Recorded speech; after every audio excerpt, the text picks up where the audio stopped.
What's up, everybody? Happy Wednesday. Junkies back with you on 106.7 The Fan and the Team 980 here in the DMV. 910 The Fan, 105.1 FM in Richmond. And you can watch us on the Monumental Sports Network. Brought to you by our friends at Main Street Bank. Cheer local, bank local. Main Street Bank is a business-focused community bank, proudly serving the DMV since 2004. Visit mstreetbank.com to put their team in your office. Main Street Bank, member FDIC. And, of course, they are sponsoring our 30-year anniversary run, all of 2026. We thank you for tuning in this Wednesday, August 5th, 2026. I'm John Paul Flame, joined by Johnny Cake Sawville. Hey, what's up? Hello. And Jason Bishop. Good morning, everybody. Good morning. Safe drive in, I hope. Yeah, I had to do an alternate route. Yep. It Usually was a I little take nasty out. the It was nasty. G-Dub Parkway, but there was an accident near the American Legion Bridge, so there was a backup. Yes, of course there was. Had to take the Cabin John in. That's the good thing about my trek in. I don't hit much traffic until I get to 66. The toll road is completely empty. Got it all to yourself. I might see 20 cars in 12 miles. Beautiful. Maybe. I don't think Matt takes the toll road in. Matt, you don't take the toll. Oh, he's not there. Which Matt? Oh, yeah. Do you take the you take No, the toll no, road? no, no. No toll road for me. No.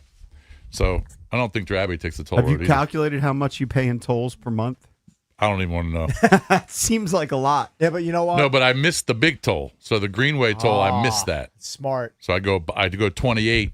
So I bypassed the Greenway toll, which Tolls is do stink, but there is something to be said for peace of mind and just not having a lot of people sharing the road with you. Because I get some of that on the ICC until I hit like 495 and God forbid the B-Dubs Parkway, which is by far the worst stretch. The B-Dubs Parkway and 295 inside D.C. Right. They're terrible roads. They are. They're awful. I can't overstate how terrible they are, especially when the weather turns like it did today. Yep. Like I pulled out of my drive. I was like, oh, it's perfect weather. And then 10 minutes into the drive, basically a downpour. Yeah. What are you going to do? You just got to drive under the conditions, keep your speed down a little bit. You're generally going to be okay. Yeah, I have no idea what I spend. It's not pretty because it's 4 cars. It's not one. So I pay for all the tolls. My wife, if she ever on the toll road. My daughter, she works in Tyson's and lives in Arlington, so she's on the toll road every day. You have a lot of transponders. Yes, 4. I understand. I'm in the same boat. Don't like them. But it is convenient. It is convenient. Sometimes in life you pay for convenience. That's what I pay for. It's just the way it is. But eventually my daughter's going to have to pay their own tolls. Sure, understood. I don't know when that's going to be, but eventually they're going to have to pay their own tolls. When they're 35? Yeah, maybe. 10 more years? That's a good question. Hey, you can pay my tolls, too, if you want to add a 5th transponder. Oh, man. I don't use the toll road. I'm barely using the transponder, but I get on the ICC every once in a while. It's not expensive. That one's pretty cheap. It's relatively cheap. The ICC ICC it's just is? wide open. I literally could drive. I think I could drive backwards on the ICC. Right. Just see nobody. I'd be fine for the most part. But I think I'm going to be using it more because my daughter's moving over to the Olney Swimming Club. Olney. Okay. All right. She's still part of RSMM, whatever the heck club she is, RMSC. Yeah, I guess that would be it. Swim I'm out Club, of the the swim SC. game. But it's over in Olney. Yeah, I know the indoor swim center. I know it well. Yeah, so I'll be heading over there 2 to 3 times a week. Yep. You'll be sweating. When does her school start? When does Montgomery County go back? Well, we're in private school. Oh, that's right. You're private. But I think the 24th. Loudon goes back 24th or 25th. 17th. 17th of August. What's today? The 5th? They got 12 more days. Students just a are week in early. The 17th? Yeah. Wow. My wife goes back on the 17th in PG County, but the students Schools go come back the a week. following week. Right. They come back like August 24th. For whatever reason, Loudon's going back on the 17th. Students. I think that's just a week before. yeah, when the but a school week. I starts. mean, that's still mid-August. I mean, think that's Isabella has like a back-to-school thing, which is not a day of school where you just meet your teachers on the 21st, which is a Friday. right. So then I think But usually once you get to Loudon- Monday, it's ramped Usually up. Loudon's back in the later part of August. I mean, we're old dinosaurs, but I was used to starting school like after Labor Day. right. Like school didn't start until after Labor Day. Those days are over. Those days Long are gone. long in the rear view. Yep. Yes. August 17th. That is outrageous. But I've got a lot of younger kids on my street. So Yeah. the parents are, they're kind of shocked that they're going back so early, Mm-hmm. which isn't bad. I mean, get them out of the house, get them back into school. Sure. Get some structure in their lives. Get them back in the classroom. Yeah, August 17th. That's really early. Too early. So what do you make of Jerry Jones potentially selling the team, opening it up to Mark Cuban? Do you think this happens? No idea. If he gets if the he right, wants to sell it, of course if he gets the right price. I mean, I can't even imagine what the Dallas Cowboys are going to sell for if the Seahawks just sold on the open market for north of $9 billion. Oh, I saw an estimate of $13 billion. $13 billion. Well, I think that's actually low, but if I'm Jerry Jones, I think that number is a tad low. Now, I think he may sell just a piece at first, like ownership stakes to Mark Cuban. But maybe he sees, and he should, his life winding down, and one would think that he would just pass it to his son, Stephen Jones, who's always been part of it, but maybe he just wants to simplify it. Maybe Stephen Jones doesn't want to own it. How old is Jerry now? 83, I believe. 83.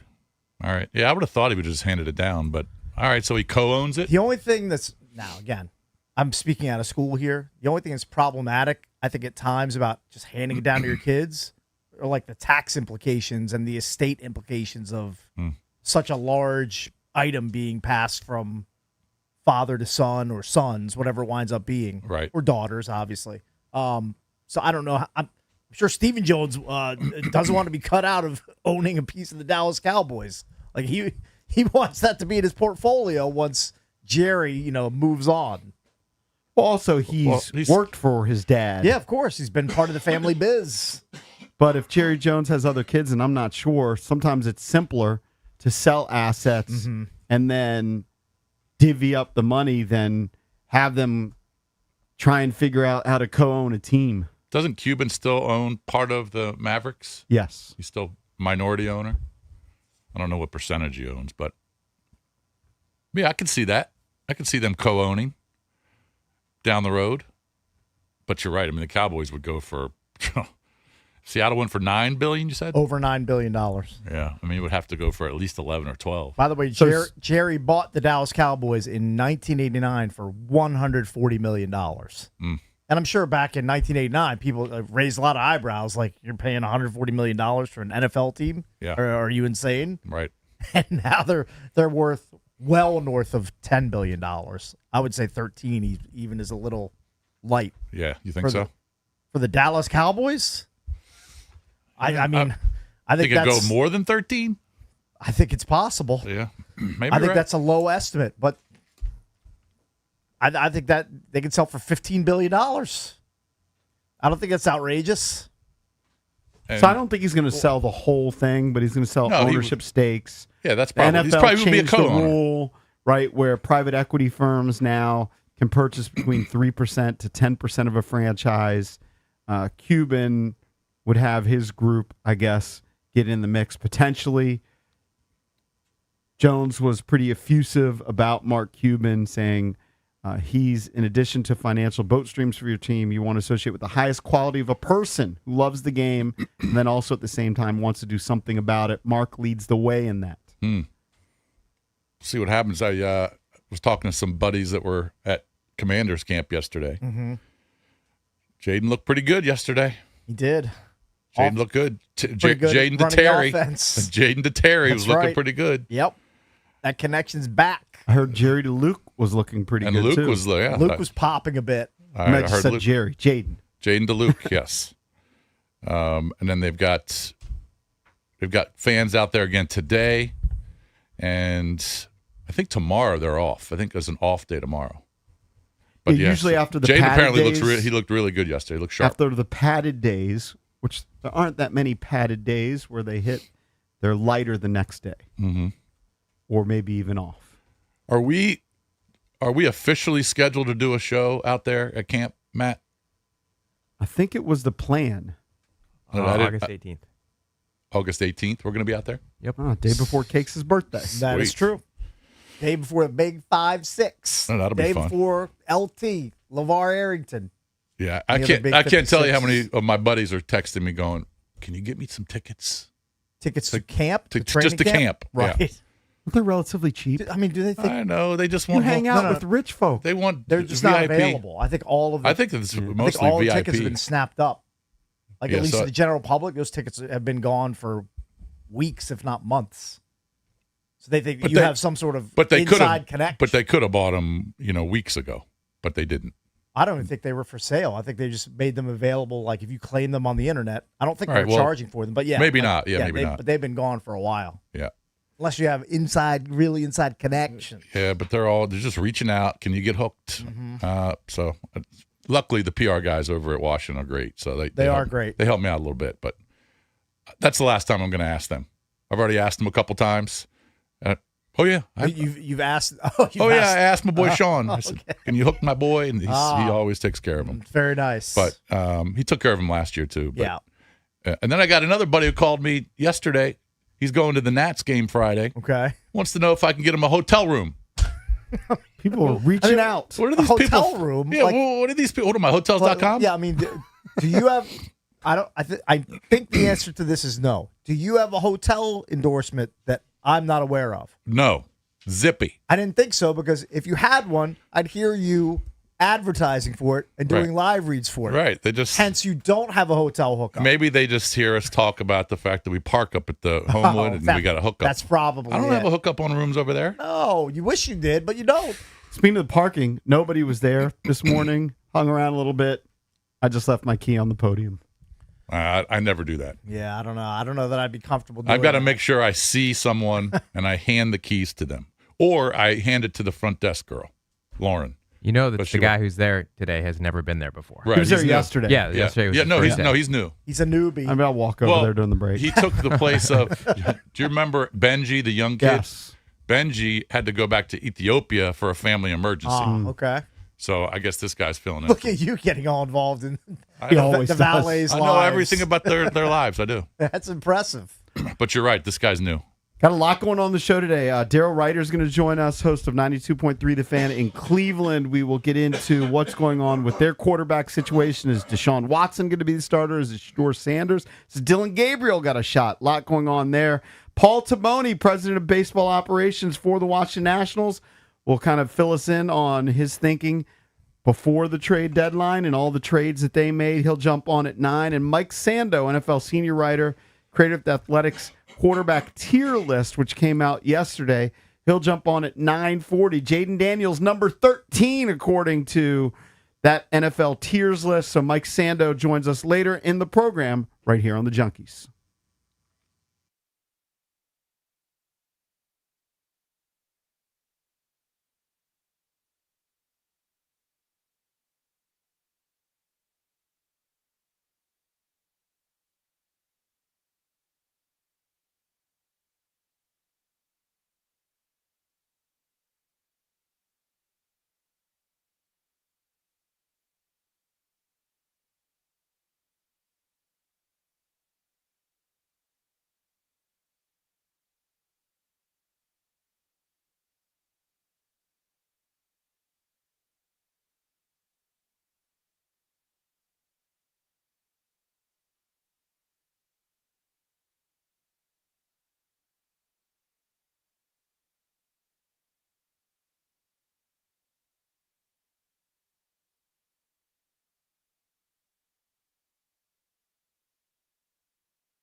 Last night, Cakes, I checked out Furious on Hulu. I told you. My wife and I gave it a shot. Okay, yes. I've watched only part of the first episode because it was a little bit later when we turned it on. All right. So we didn't finish the first episode. Yeah. I like it. The one flaw, at least early on to it, for me is yes. I don't know if I really buy into a serial killer who appears to be 5 feet, 100 pounds. She's a really small. I mean, it's a female serial killer. Right. She's a really small woman. Okay. And I can see where you're going with that. How is she killing? I think killers come in all shapes and sizes. Yes. Is that true? I mean, Yeah. I would imagine that you have. You think they're all 6'5"? I don't think that there's a prototypical like physical build for a male or female killer. Okay, I mean, is it I gonna don't be know. har- is it There gonna aren't be that harder? many female serial killers. The real dagger for me is I don't have Hulu Plus, Okay. so I tapped out at the commercials. Well, I'm you not have used to ads. commercials. You I've got ads. Ads just popped Yeah. up after about 25, 30 minutes. I love ads during radio, especially when I'm reading them and I know I'm getting paid for them, and when you guys read them because I know you're getting paid for them. But yeah, ads on TV especially that you pay for, it's a little bit galling because I definitely have that on Prime. I don't have the silly Prime. I've got sub Prime. Right. I'm paying for it, but I have commercials because I don't have the silly, I guess, top tier edition. So I'm not that familiar with Emily Rossum. I looked it up while I was watching the show. Yeah. She was on Shameless, another show which I didn't watch. I don't have much of a file on it, though I know it had a long run on Showtime, I believe. But she plays a gritty detective. Uh-huh. She And also was very young in Mystic River. She is the daughter of Sean Penn, who gets murdered. What I would say from the 20 to 30 minutes that I watched, the music's really good underneath. I don't know if you noticed it. I don't know if I noticed that. Yeah, but it's pretty gripping until the commercials come. Yeah, and it was already 10 o'clock. Sure. So What is tapped it, like out. a 2-minute commercial break usually? Probably. Yeah. But and it seems like 20 minutes. it does. Yeah, it does. Seem I give you props at least for trying it, for No, sampling. I think we're gonna watch it. Yeah. Very Now, good. it just came out, right? Excellent. There's only been a couple episodes. Yeah, it just released, I want to say, within the last 2 to 3 weeks, maybe last month. Now, I don't even know how you found out about it because I never check anything on Hulu. Here's how. Part of it, this is going to make you laugh. I think my initial gateway drug to that show was from a Words with Friends ad, which I usually just hit the X, go on, lose my So next an ad game. got you. An ad got me. An ad sucked me in. That was my initial, and then I saw it like when I'm scrolling through like the Hulu homepage. I was like, sounds kind of intriguing. Let's give it a try. And here we are. I gotta check that out. I think Jason would like the show because it's kind of a darker, grittier show. They do the Yeah. bet too where they don't just give you the whole series all at once. Right. They gave you like the first 3 episodes, and then they started making you wait like week after week. So now I got to wait till Monday for the next episode. How far are you? I'm all the way caught up. I'm Which all is the how way many in. episodes? Like 4. He's you 4 watched- in? So I'm Wow. not that far behind. 4 episodes. I'm in. Gotcha. Locked in. Also locked in on the World Series of Poker main event. They're down to heads up, playing for $10 million. And I told Drab T-Shirt he should be interested because the guy who's the chip leader, who's 22 years old, comes from his part of the world. He's from Spokane. Ooh. And he's, I guess, a poker stud. And he's on the precipice of winning $10 million. Well, what are they down to? Two. Heads up. Heads up. Tonight. Tonight. It'll end tonight. Yeah. At some point. That's crazy. It is pretty crazy. So yesterday we had a caller when we were talking about the Washington Nationals and the trades say that he goes to a lot of games and he went to a game after the trades and he detected what he believed to be lifelessness in James Some Wood apathy. and And CJ CJ. Abrams.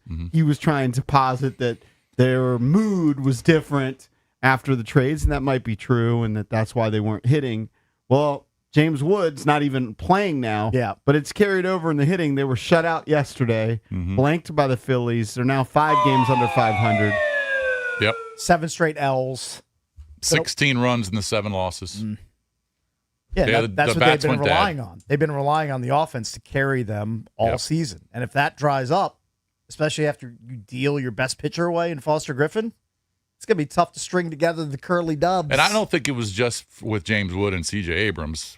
I mean, I think probably it affected a lot of those guys. Probably affected Foster Griffin because his name was thrown out there, and he probably knew he was going to get dealt. He just didn't know when and to who. But when he pitched against the Braves over the weekend, he had probably his worst outing of the year. You're also playing the really good teams. You're playing really good teams. We talked about it with Paul a couple weeks ago. This was a really tough stretch in the schedule because they played Arizona and then Toronto at home, and they were chasing Arizona in the wild card. Toronto wasn't very good, right? Losing record. So losing that series definitely hurt them. Lost that series, yeah. And then you have to go on the road and play Atlanta and Philly for 8 games, and they haven't won one of those yet. So, and then James Wood's going to go on the IL. He's going to be out for about 10 to 14 days. It sounded like they're optimistic he'll be out a lesser amount of days. Like, it doesn't sound serious. But they don't have to rush him back. Yeah, they don't have to rush him back. Season's basically over. Correct. At this point. And that's kind of sad. I saw Kevin Sheehan had I saw it on social media, but he had a post that I totally agreed with, is that because of the surprising start to the season, there was a little juice following this team. There was. Now it's gone. The juice is all gone. Juice has been squeezed. All gone. Yep. This is the worst performance I've ever been involved in. I mean, for 100 games, they were a really cool story. Right. I have far less interest in checking them out on a nightly basis. Yeah, I mean, I watched it a little bit last night, but I understand why you're saying that. Like, if I'm out and about, I've got the app. I can watch it right there on my phone. A lot of times when I'm waiting for practices and that sort of thing. What does it matter now? Doesn't even really matter. They punted the season away. Yeah, and look, there was a few teams that were kind of in the wild card hunt that, a few of them probably thought we're really good enough and we should add some pieces to try and make this, a good stretch run. And then there's probably a few teams that overachieved, and the front office knew deep down they weren't going to win a wild card spot, so they wanted to get better for the future, and that's what Taboni did. Do you think, based on what they did the Orioles are this year, Matt, the Orioles are a game and a half back of the wild card. Yeah. I'm well aware. Yeah, I know you are. And they traded Adley for 3 of Boston's top 5 prospects. Yeah, they got a haul. And Adley only had 8 or 9 home runs this year. He's hurt. He's been hurt a couple times this year. But, still, you're selling off one of your young pieces. They sold off Taylor Ward. Well, the writing was on the wall for Adley when they gave Basayo that extension. Correct. They had that back up. And so now he's going to be your starter. Although you played Narvaez for who they got. He can't hit. Well, both of them are been hurt for the last month. Yeah. But that's why Boston traded for Adley, because their catchers, Narvaez and Wong, just can't hit. I saw this on our Team 980 Twitter account, and it was what Kevin Sheehan said, and I totally agree with it. He goes, they went from gaining some relevance in the marketplace with fans who've been lying dormant for a while to back to where they started. Completely irrelevant. As long as they get to 67 wins, I'm okay. That's all you need. You just need the 67. I need 60. I need 12 more wins. But yes, you are correct. The season is going to be a disappointment overall. And the last 45 games are not going to be fun.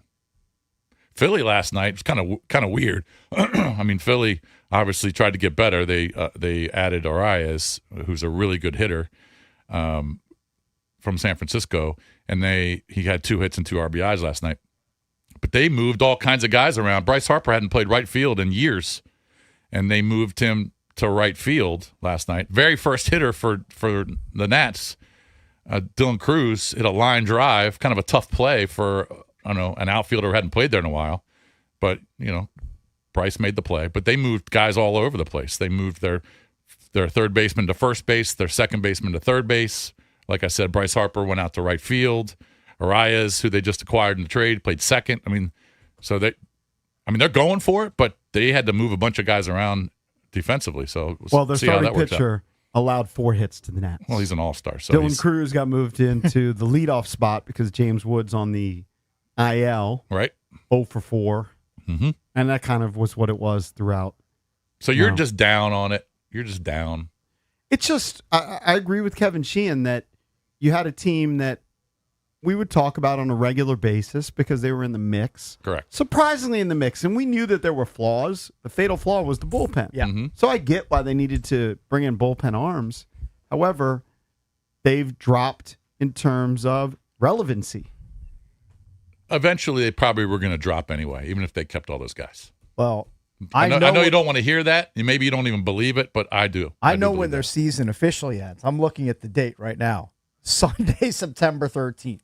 That's the day the Commanders kick off against the Eagles. Well, that's the day their season officially ends. You could ends. actually say it ends August 29th because that's when college football starts.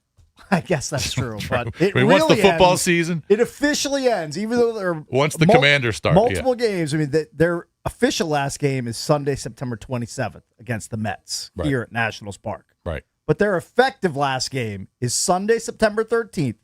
They host the Angels at the end of a 3-game series at Nats Park. And I wonder what the attendance is going to be like. For that day? No, just the last 2 months in general. No, it's not going to be great. I mean, it's going to be sparse, I would think. Especially if guys like James Wood aren't playing. Yeah, they've waved the white flag. They've surrendered, playing for the future. I hope this doesn't happen again next season. I'm looking at their last home game. They only had 20,000. I mean, there's going to be a lot of empty seats. Well, let me look at some of the opponents. They're hosting Cincinnati for a series. That's not a real draw. They do host the Cubs August 11th through the 13th. I would guess there's going to be a decent turnout for that. Then they go on the road for an extended bit. Cubs just beat Scuba last night. In late August, they host the Colorado Rockies. There'll be about 5,000 for 4 people. games, followed by the Marlins in town. I mean, that is a double gut punch of teams that nobody really cares about and bereft of stars. By the way, had they been able to stay in the mix and not had this losing skid, they would have been able to feast towards the end of the season facing some of those weaker teams. Yeah, maybe. I mean, the Marlins have a better record than them. I mean, the Marlins are closer in the wild card than the Nats are. And they close the season with the Mets. But the Marlins have been pretty good all year. I mean, the Marlins are about 500. So I wouldn't call the Marlins one of those teams where you can just expect a sweep. Yeah. And they'll close the season with the Mets. That's the type of series where EB will bring Vinny and Joe and help add to the invasion of Mets fans at Nationals Park. Yeah. Any pictures of Bickle on the beach yesterday? What jersey was he wearing? I think he was wearing a really Although I think it rained. There were some storms down in the southeastern part of North Carolina. That they missed where he was. He was wearing a really faded Gilbert Arenas Wizards jersey. Oh, he was. Yeah. So he's taking pictures every day of whatever he's wearing. It's the jersey du jour. So, yeah, I agree with you, JP. It's the rest of the season is going to be a downer. And, of course, we're going to talk to Paul at 9 o'clock. But Paul's going to be jacked because he's going to be excited about who they acquired. Now, we'll see if it works out in the next 2-3 years. Right. We just don't know. But and he has a longer view than basically every fan that consumes Washington Nationals content. Yeah. Like he's looking for 2, 3, 5 years down the road. Yeah. Every fan is just looking at the standings right now. I know we were looking for that in the current day. Yeah. So he has to have a different mindset. He can't just be about what's happening every single day, the day that he's in. But he said on this show that he does both, right? He's looking long term. He has to try to do both. Yeah. But he's also looking. All of a sudden, if you're in the mix, you got to make some moves. I just wonder if what put this team over the top in the previous regime. A lot of people credit the signing of Jason Worth. Like that was a marker. I wonder if this regime will be allowed to have a signing of a free agent that will help them get to the next level.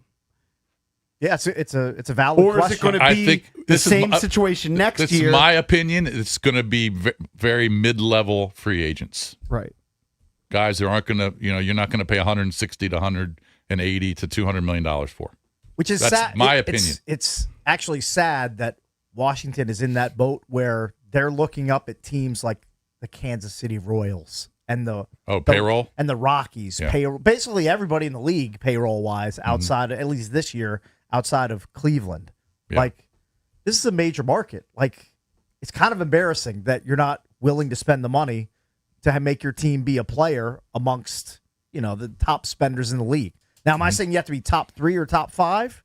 No, not necessarily, but like a top 10 payroll, top 12 payroll, year in, year out.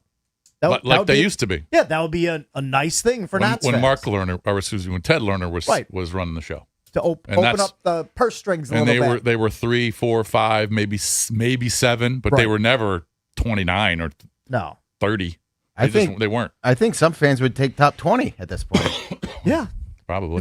Like if you're 19th in payroll, I think some fans would take that. Like, I know that you shouldn't have the same payroll as the Athletics. We're playing in a minor league ballpark, waiting for their new stadium to be built in Vegas. Like, you shouldn't be in the same. And if you're 19th in payroll, you might have 6 or 7 more wins right now. Yeah, you might. It's entirely possible. Well, if they had just had better relievers and been the second worst team in terms of blown saves, they'd be in an entirely different situation right now. Yeah, we talked about that a couple weeks ago. Remember when Zach? Their 8th inning ERA and their 9th inning ERAs hover around 9. Yeah, it sucks that some teams just have to throw openers instead of starting pitchers that are in your normal rotation, like the Nats do, because they pitched Palmquist again last night, and he got 1 out, gave up 2 hits and a run, and a walk. It's not like Littell was great. No, Littell's been fine. I mean, you're right. I mean, he gave up 4 runs, but it just sucks when your rotation isn't strong enough 1 through 4 or 1 through 5 that you got to throw an opener 2 out of 5 games. Rip Nats, R.I.P. They sold one of their pitchers that actually started. I know. And was an all-star. Hey, I agree. You know what? Now, you got Jake Irvin back, and then maybe Trevor Williams eventually gets back into the rotation, but it just sucks when you It was a fun run through most of July. It was. It was kind of fun, but now it's pretty much just playing taps. Well, I mean, they've lost 7 straight games, and they dealt their best pitcher away. Oh, and James Woods hurt. He's out. Yeah, and their best hitter is on the IL with an oblique injury. They got really lucky, though, with injuries. They didn't have any real serious injuries to any of their big players. Yeah. Unlike a lot of teams where a lot of teams they've been dodging those bullets. Some teams were suffering, tons of injuries. Right. But the Nats were very fortunate that guys like Abrams and Wood didn't have any serious injuries. Now, Wood's going to be out for a couple weeks. That's fine, but he'll be okay. But they were very lucky that they stayed relatively healthy. Baseball coverage on 106.7 The Fan is presented by Xfinity. Score the most reliable Wi-Fi. One price, 5 years, guaranteed. Xfinity. Imagine that.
Welcome back. Chucky's coming to you live on 106.7 The Fan and the Team 980. Mike Marr was in here during the break talking about he's got a buddy who's getting married, and they have a bachelor party in Outer Banks, and he's getting a house. Mm-hmm.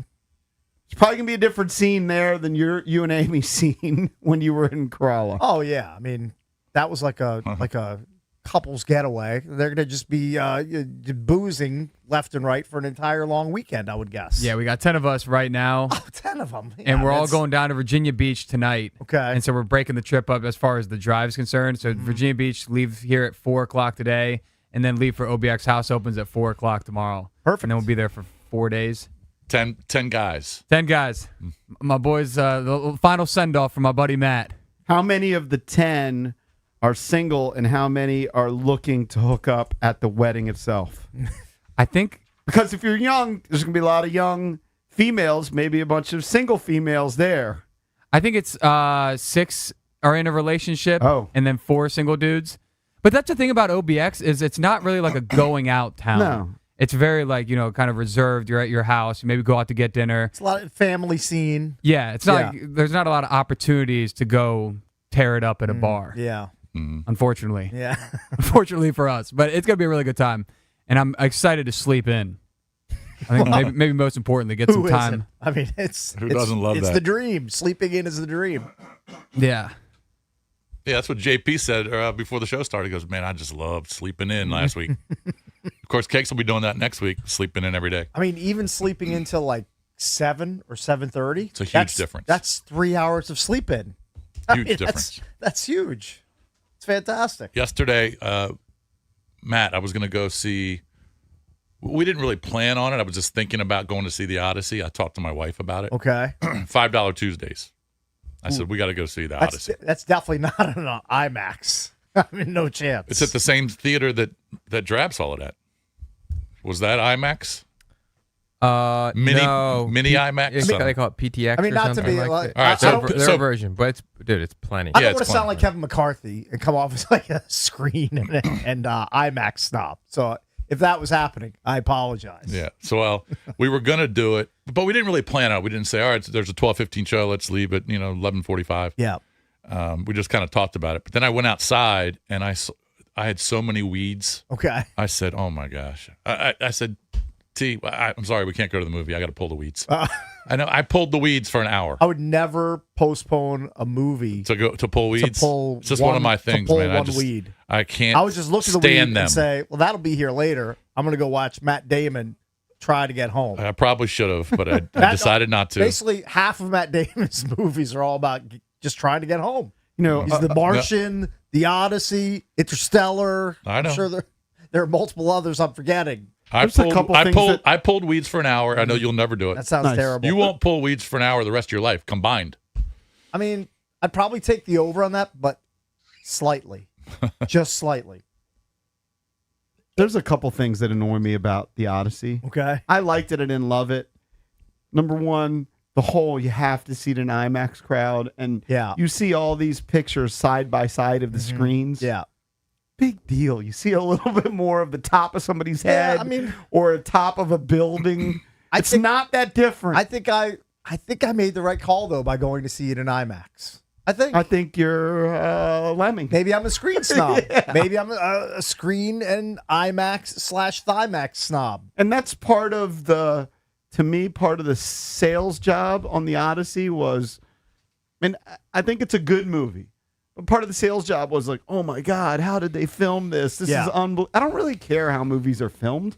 Just entertain me. I would push back on that. I would much rather go watch a movie with practical effects than a bunch of bad CGI/AI slop thrown up on a screen. I agree with you, but I don't care about the process. Well, I want it to look good. You don't need to tell me a story of how many You're not a hours process guy. You're a results guy. I'm more of a process guy. So that's where we're just going to have a fundamental disagreement. No, but does it matter to you whether they had a 14-hour filming day versus an 8-hour filming day? If they're using real effects instead of AI slop, yes, it does matter. I just stipulated that I'll agree with you that the result, if it looks better on the screen, I do prefer that. But I just think a lot of the sales job was more behind the scenes stuff versus actual movie. But on the flip side, The other thing which annoys me are all these historians or people that read the actual poem and all these people that have studied Homer. Mm-hmm. Who cares if it's different than what was actually in the poem? That they're disagreeing with, like, the casting. Yeah, they're upset. They're movie. like, oh, this didn't represent the way it's represented in the poem. You know, Charlize Theron, and she's given like flowers in the movie, and in reality, it wasn't like that.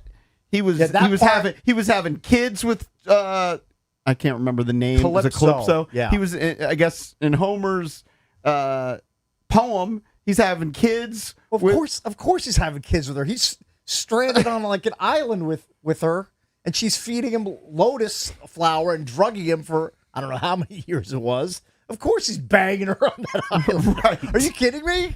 It's Charlize Theron. But that's not how it was portrayed. It was portrayed like he had just forgotten everything. Right. Now I'm just making that up. I don't know if he was celibate on the island. I'm going to guess he wasn't. But that's me taking liberties with Homer's epic. Hey, which, by the way, I'll never read because I've seen the movie. Well, the reason I was going to go yesterday is because it's going to cost me $10 for 2 people. Well, you can't beat that. And I probably wasn't going to buy popcorn, so I would have gotten in and out for $10, as opposed to spending $100 on an IMAX theater. If you're going to go to a movie with your wife, it's okay to buy at least a medium popcorn. Nah. You just got to live a little. It's all right. You got to enjoy Sneak something in. You got to enjoy. Now, I'm all about that too, but enjoy the movie experience. Anyway, it didn't happen. And the last movie you saw in the theater is still Roadhouse. Yep. That's still the last time you've been in a movie theater? We've gone through it before. I think so, yeah. That's like 2 summers ago. I know. It's been a while.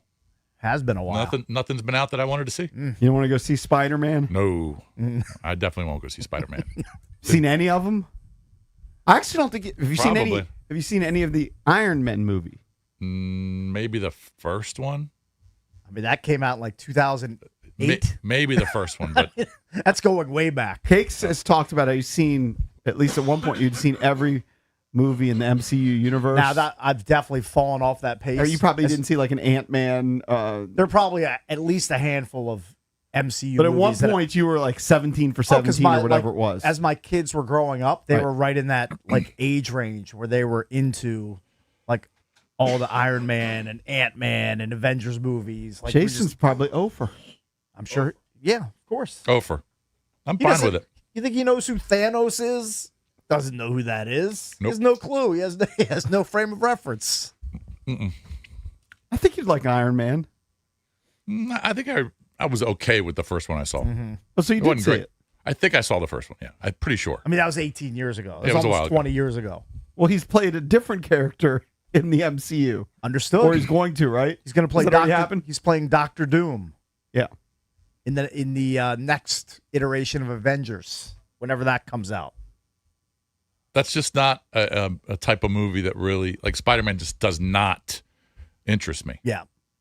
It's not your thing. I know your wheelhouse, and that's why I actually think Furious. I think Furious would be good. Yeah. Would be in the mix for you. Yeah, I think you're right. I think I'll watch it. Do you have Hulu? Got Hulu. Oh yeah, we've got all that stuff. That I pay for. Yeah, that you have. Paramount, Hulu, Apple, Netflix, pay for it all.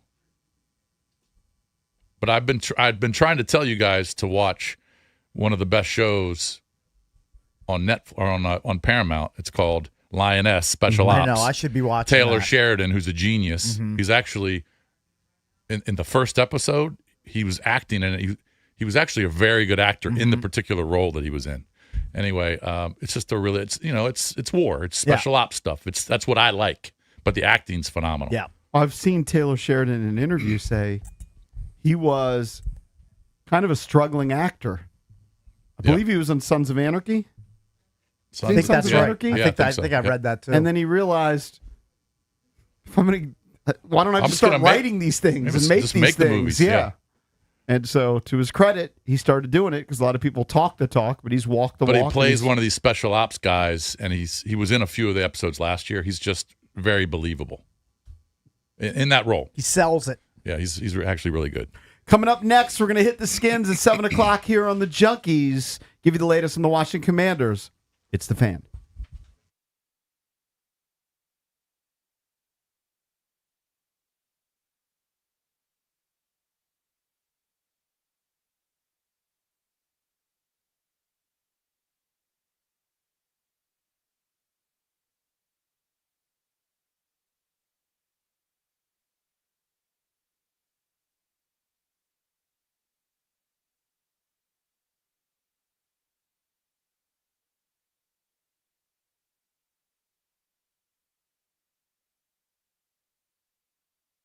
Every team has a game plan. Coaches spend hours breaking down film, calling the right plays, staying prepared for every possible scenario. But here's the question. Do you have a game plan for your retirement? At Trajan Wealth, that's TRAJAN Wealth.com.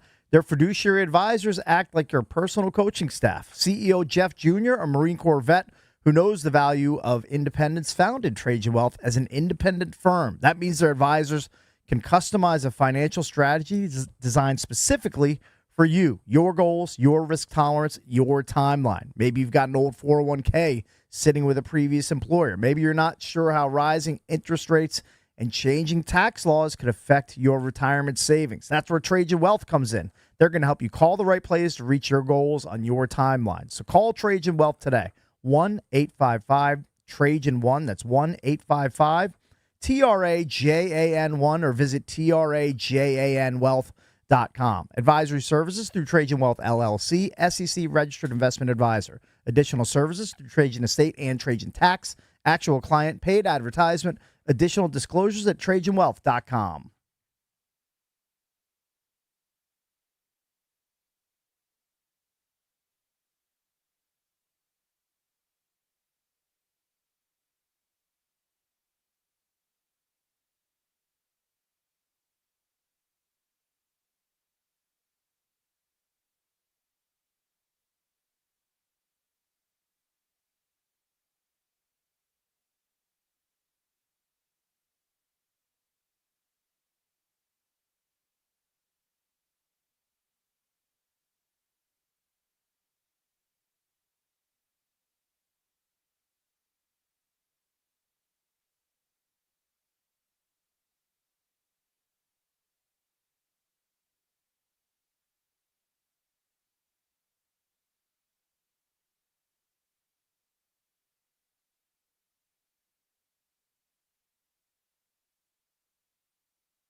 This sports update is brought to you by the Reynolds and Power Home Team, Keller Williams Realty.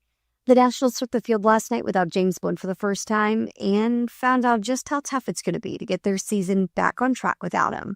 Wood is now on the 10-day IL with a mild oblique strain, and with Luis Garcia Jr. and Curtis Mead not playing for the Yankees and the Red Sox, the Nationals were shut out by Jesus Luzardo and the Phillies, dropping their 7th straight game. Now, Luzardo was incredible. He went 8 scoreless on 98 pitches, and the Nationals lineup just could not get any offense going. Final score, 5-0. Moving over to the NFL, the Bears rewarded right tackle Darnell Wright with a historic 4-year contract extension. According to ESPN's Jeremy Fowler and NFL Network's Ian Rappaport, the extension is good for $116 million and includes $93 million guaranteed, making Wright the highest-paid right tackle in NFL history. From the Crop Metcalf Sports Desk, Savannah McCown, The Fan.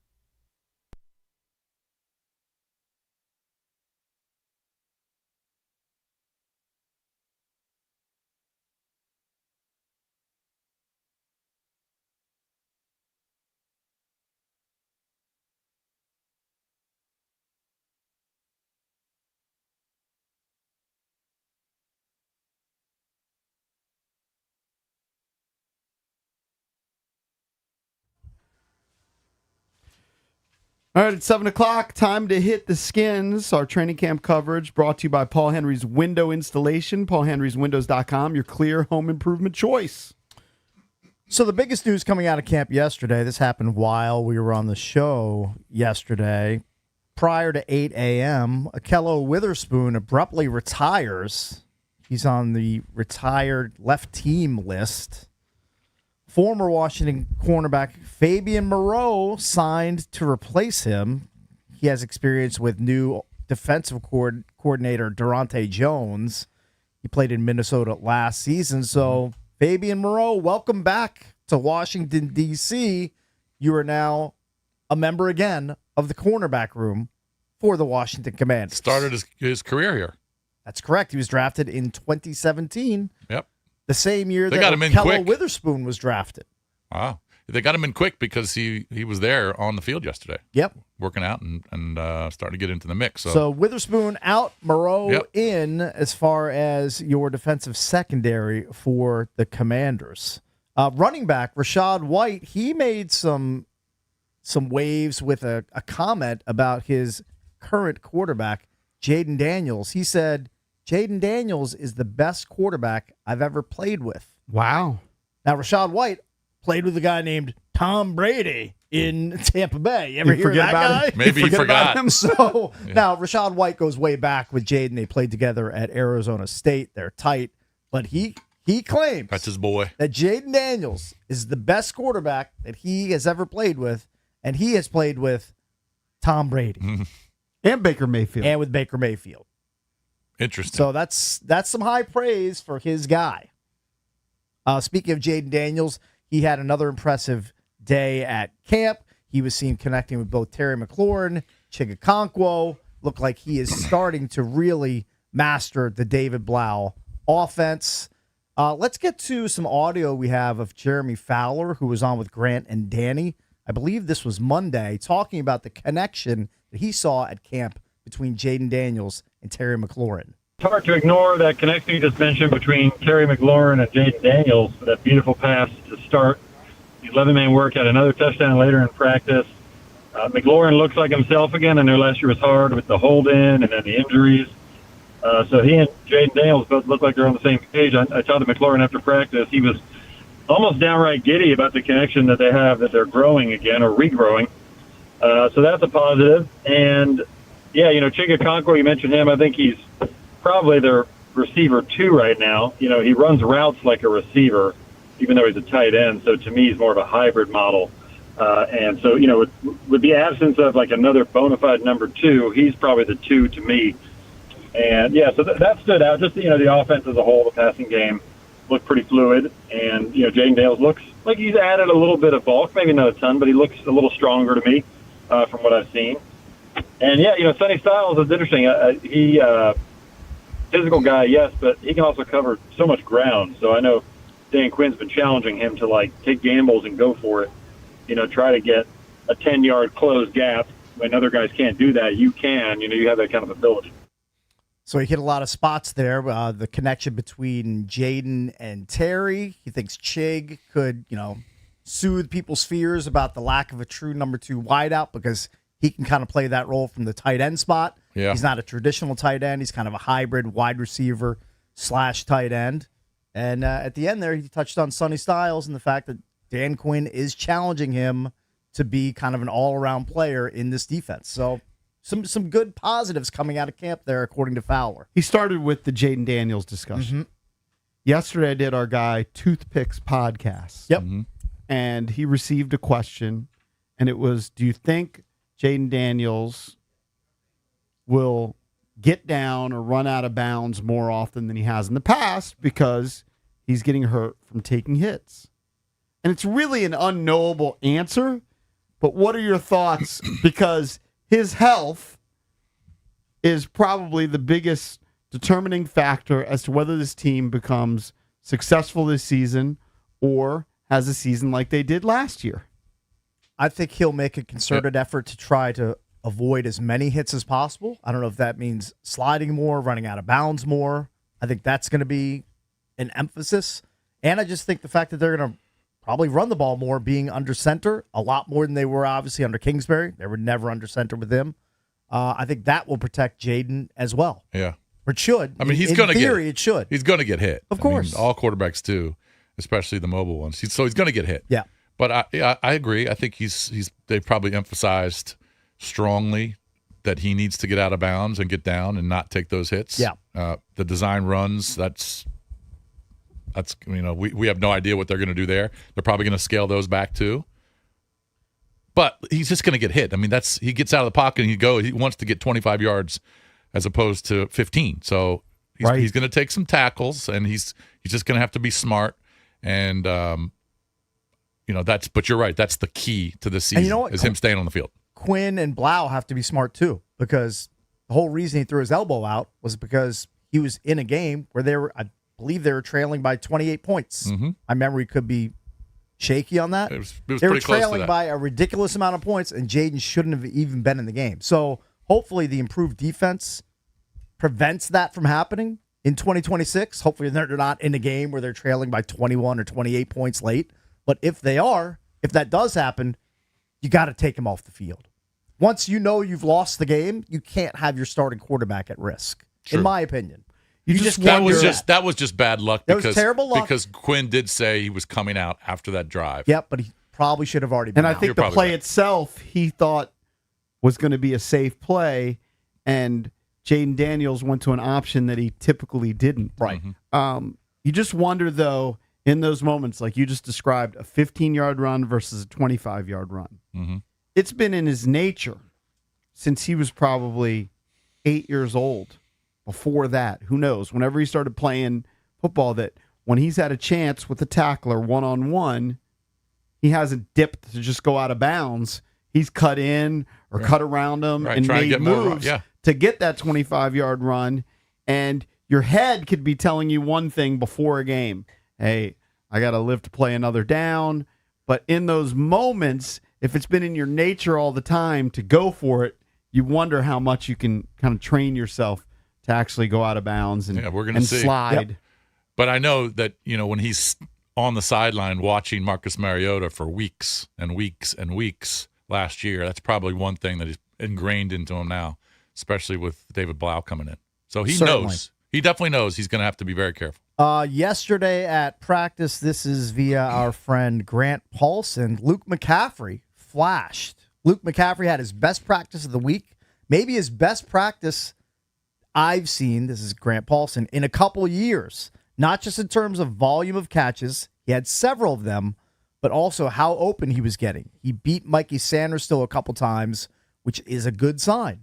What I read is he's not just lining up in the slot, like he's taking vertical passes, deep passes, so that's great. If he's got that skill set, I want Blau to unlock it. Yeah. And you should be exploring what these guys excel at and putting them in those positions in your offense.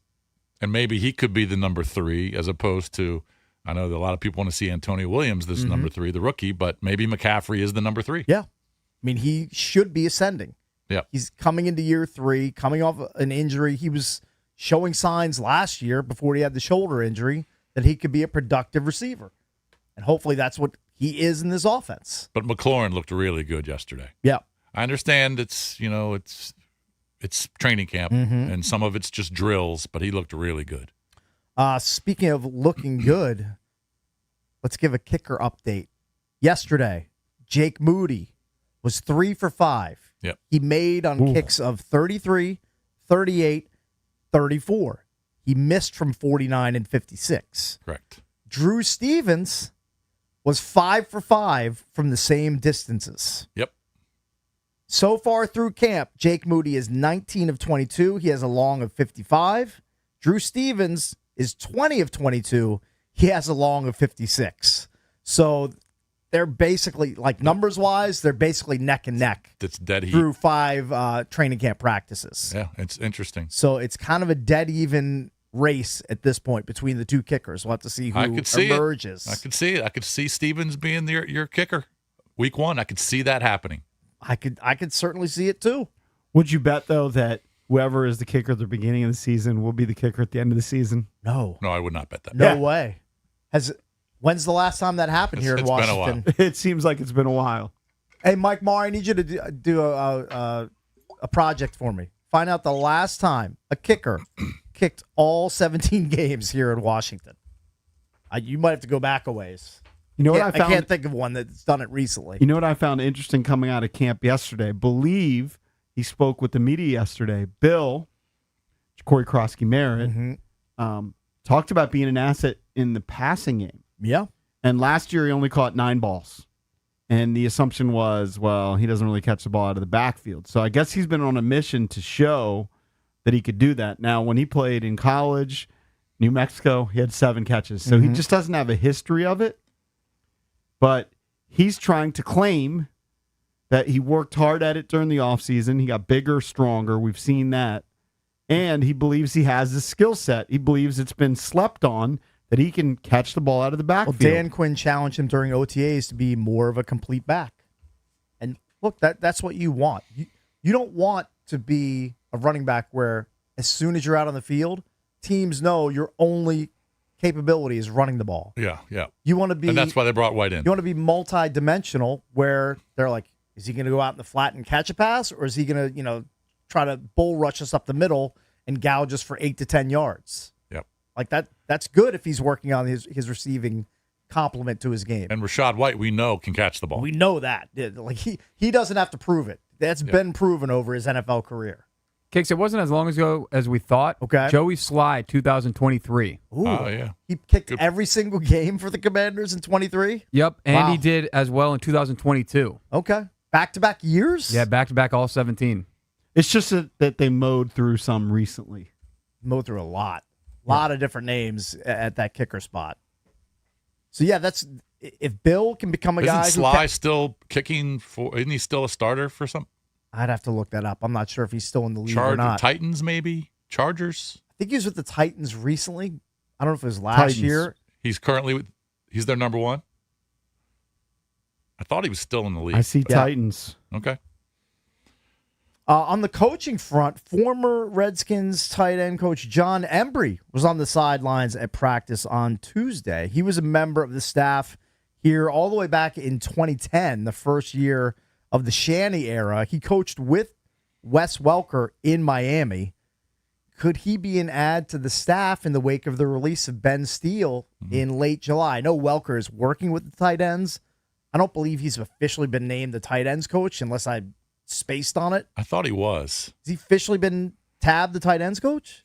I thought I read that. I'd have to look on their website to make sure about that, but Embry was there at practice yesterday, leading the speculation. Will he have a role on the offensive staff?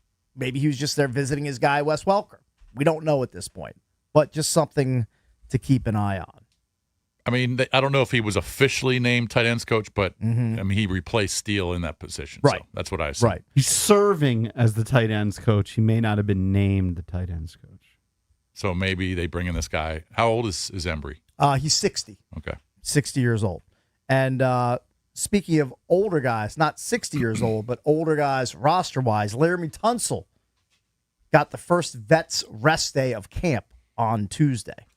So he did not have to go on Tuesday. Cosme missed too, but that He wasn't a missed, rest but day. I saw it was like listed as undisclosed. Yeah. Maybe it was just a rest I day. think so. I don't think so. I think he got banged up. I didn't see what the actual injury was. They just wanted to save him off to the side. But hopefully he's back out there today. Yeah. Cakes wasn't as worried about the center position and the offensive line as Jason was. Mm-hmm. If you had to give them an overall grade, let's assume Allegretti's healthy. Mm-hmm. Is the offensive line a strength like an A? Is it solid like a B? Yeah. Is it mid, C, or worse? If I would probably give it a B. I think I give him a B minus. I throw a minus on the end because I need to see Allegretti come back from the calf injury. I know they're being cautious about it and probably not going to see him for a while, but I just need him to be 100% in about a month. But if you don't have Allegretti and Cosme he's had some injuries too over the last couple of years. But yeah. I think a lot of it has to do with that right side with Cosme and Connerly. But if Allegretti's not out there and they've got to go to one of these backups or go to the guy they just signed from Cincy, then it's trouble. Oh, speaking of the offensive line, one other note, Chris Paul shed 20 pounds in the offseason. They feel like him being lighter will help with David Blau's scheme. Good. So he down 20 pounds. So good for him. Be a little more nimble, lighter on his feet. But maybe it turns out to be one of the strengths of the team. That would be great if it is. They got to stay on the field, but I think Cosme is a key. Later in the program, Mike Sando is going to join us. He comes up with this quarterback tiers list every year. He's going to jump on at 9:40. Next, we'll talk about where Jaden Daniels landed on that list and if it's where he should be, if it's too low, too high. We'll tackle that next here on the Junkies.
So every year, Mike Sando, The Athletic, they put out this quarterback tier list where they ask NFL executives, GMs, former GMs, coaches, coordinators, scouts, their opinion on the starting quarterbacks in the NFL. This year, if you look at the panel, it included 9 head coaches, included 5 assistant GMs, 5 former GMs, 3 other executives, 10 defensive coordinators, 5 offensive coordinators. So a lot of people who are in the know in the league.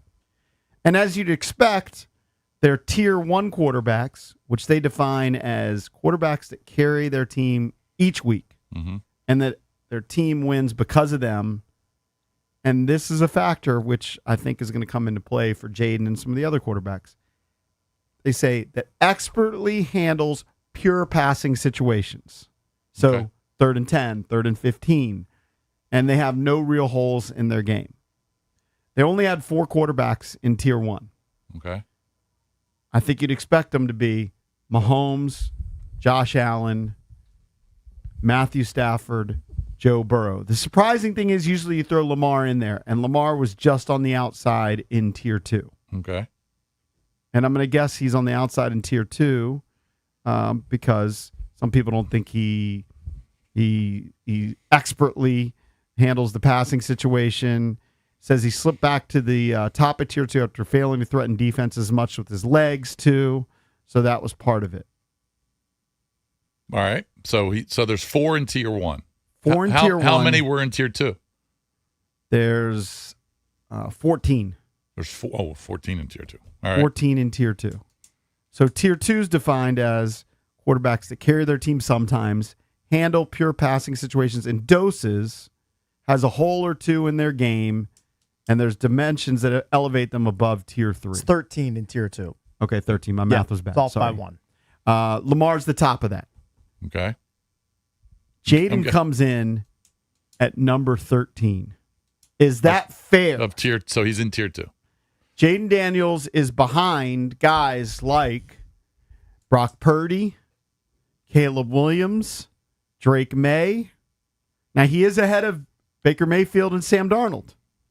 He comes in at number 13. Is this a fair ranking for Jaden Daniels, who a year before was very close to that tier 1? Yeah, that's the thing. It was seems a little like I feel like Justin Herbert is steamed up way in this list. He's 6. I feel like that's too high for Justin Herbert. Drake May was really good last year until he got to the playoffs. He was really bad in the playoffs. He was unimpressive. Yep. Meanwhile, Jaden in year 1 was scorching hot in the playoffs up until the NFC Championship game. Yeah, that's what it is. It's the recency because it is. It's definitely that. He missed so many games and he was bad last year. He wasn't great even when he was on the field. He had a couple good games, but I feel like 13's a bit low. I'd have him top 10. Especially since after his rookie year, he was probably, what did you say? He was tier 2, but he was much higher up on the list. Much higher up. So 6 or 7, maybe. So the voting average this year declined by 0.6. It's hard to explain how they came up with the votes, but he was a 2.32 tier 2. He declined by 7. So he was number 6. Number 6 last year. So he dropped 7 spots. 1-800-636-1067. Do you think this is fair? We're going to have Mike Sando on the show at 9:40. Pick his brain. What is said in the little blurb about him is a defensive coach said he's got to reprove it. Yep, that's true. And the durability is an issue.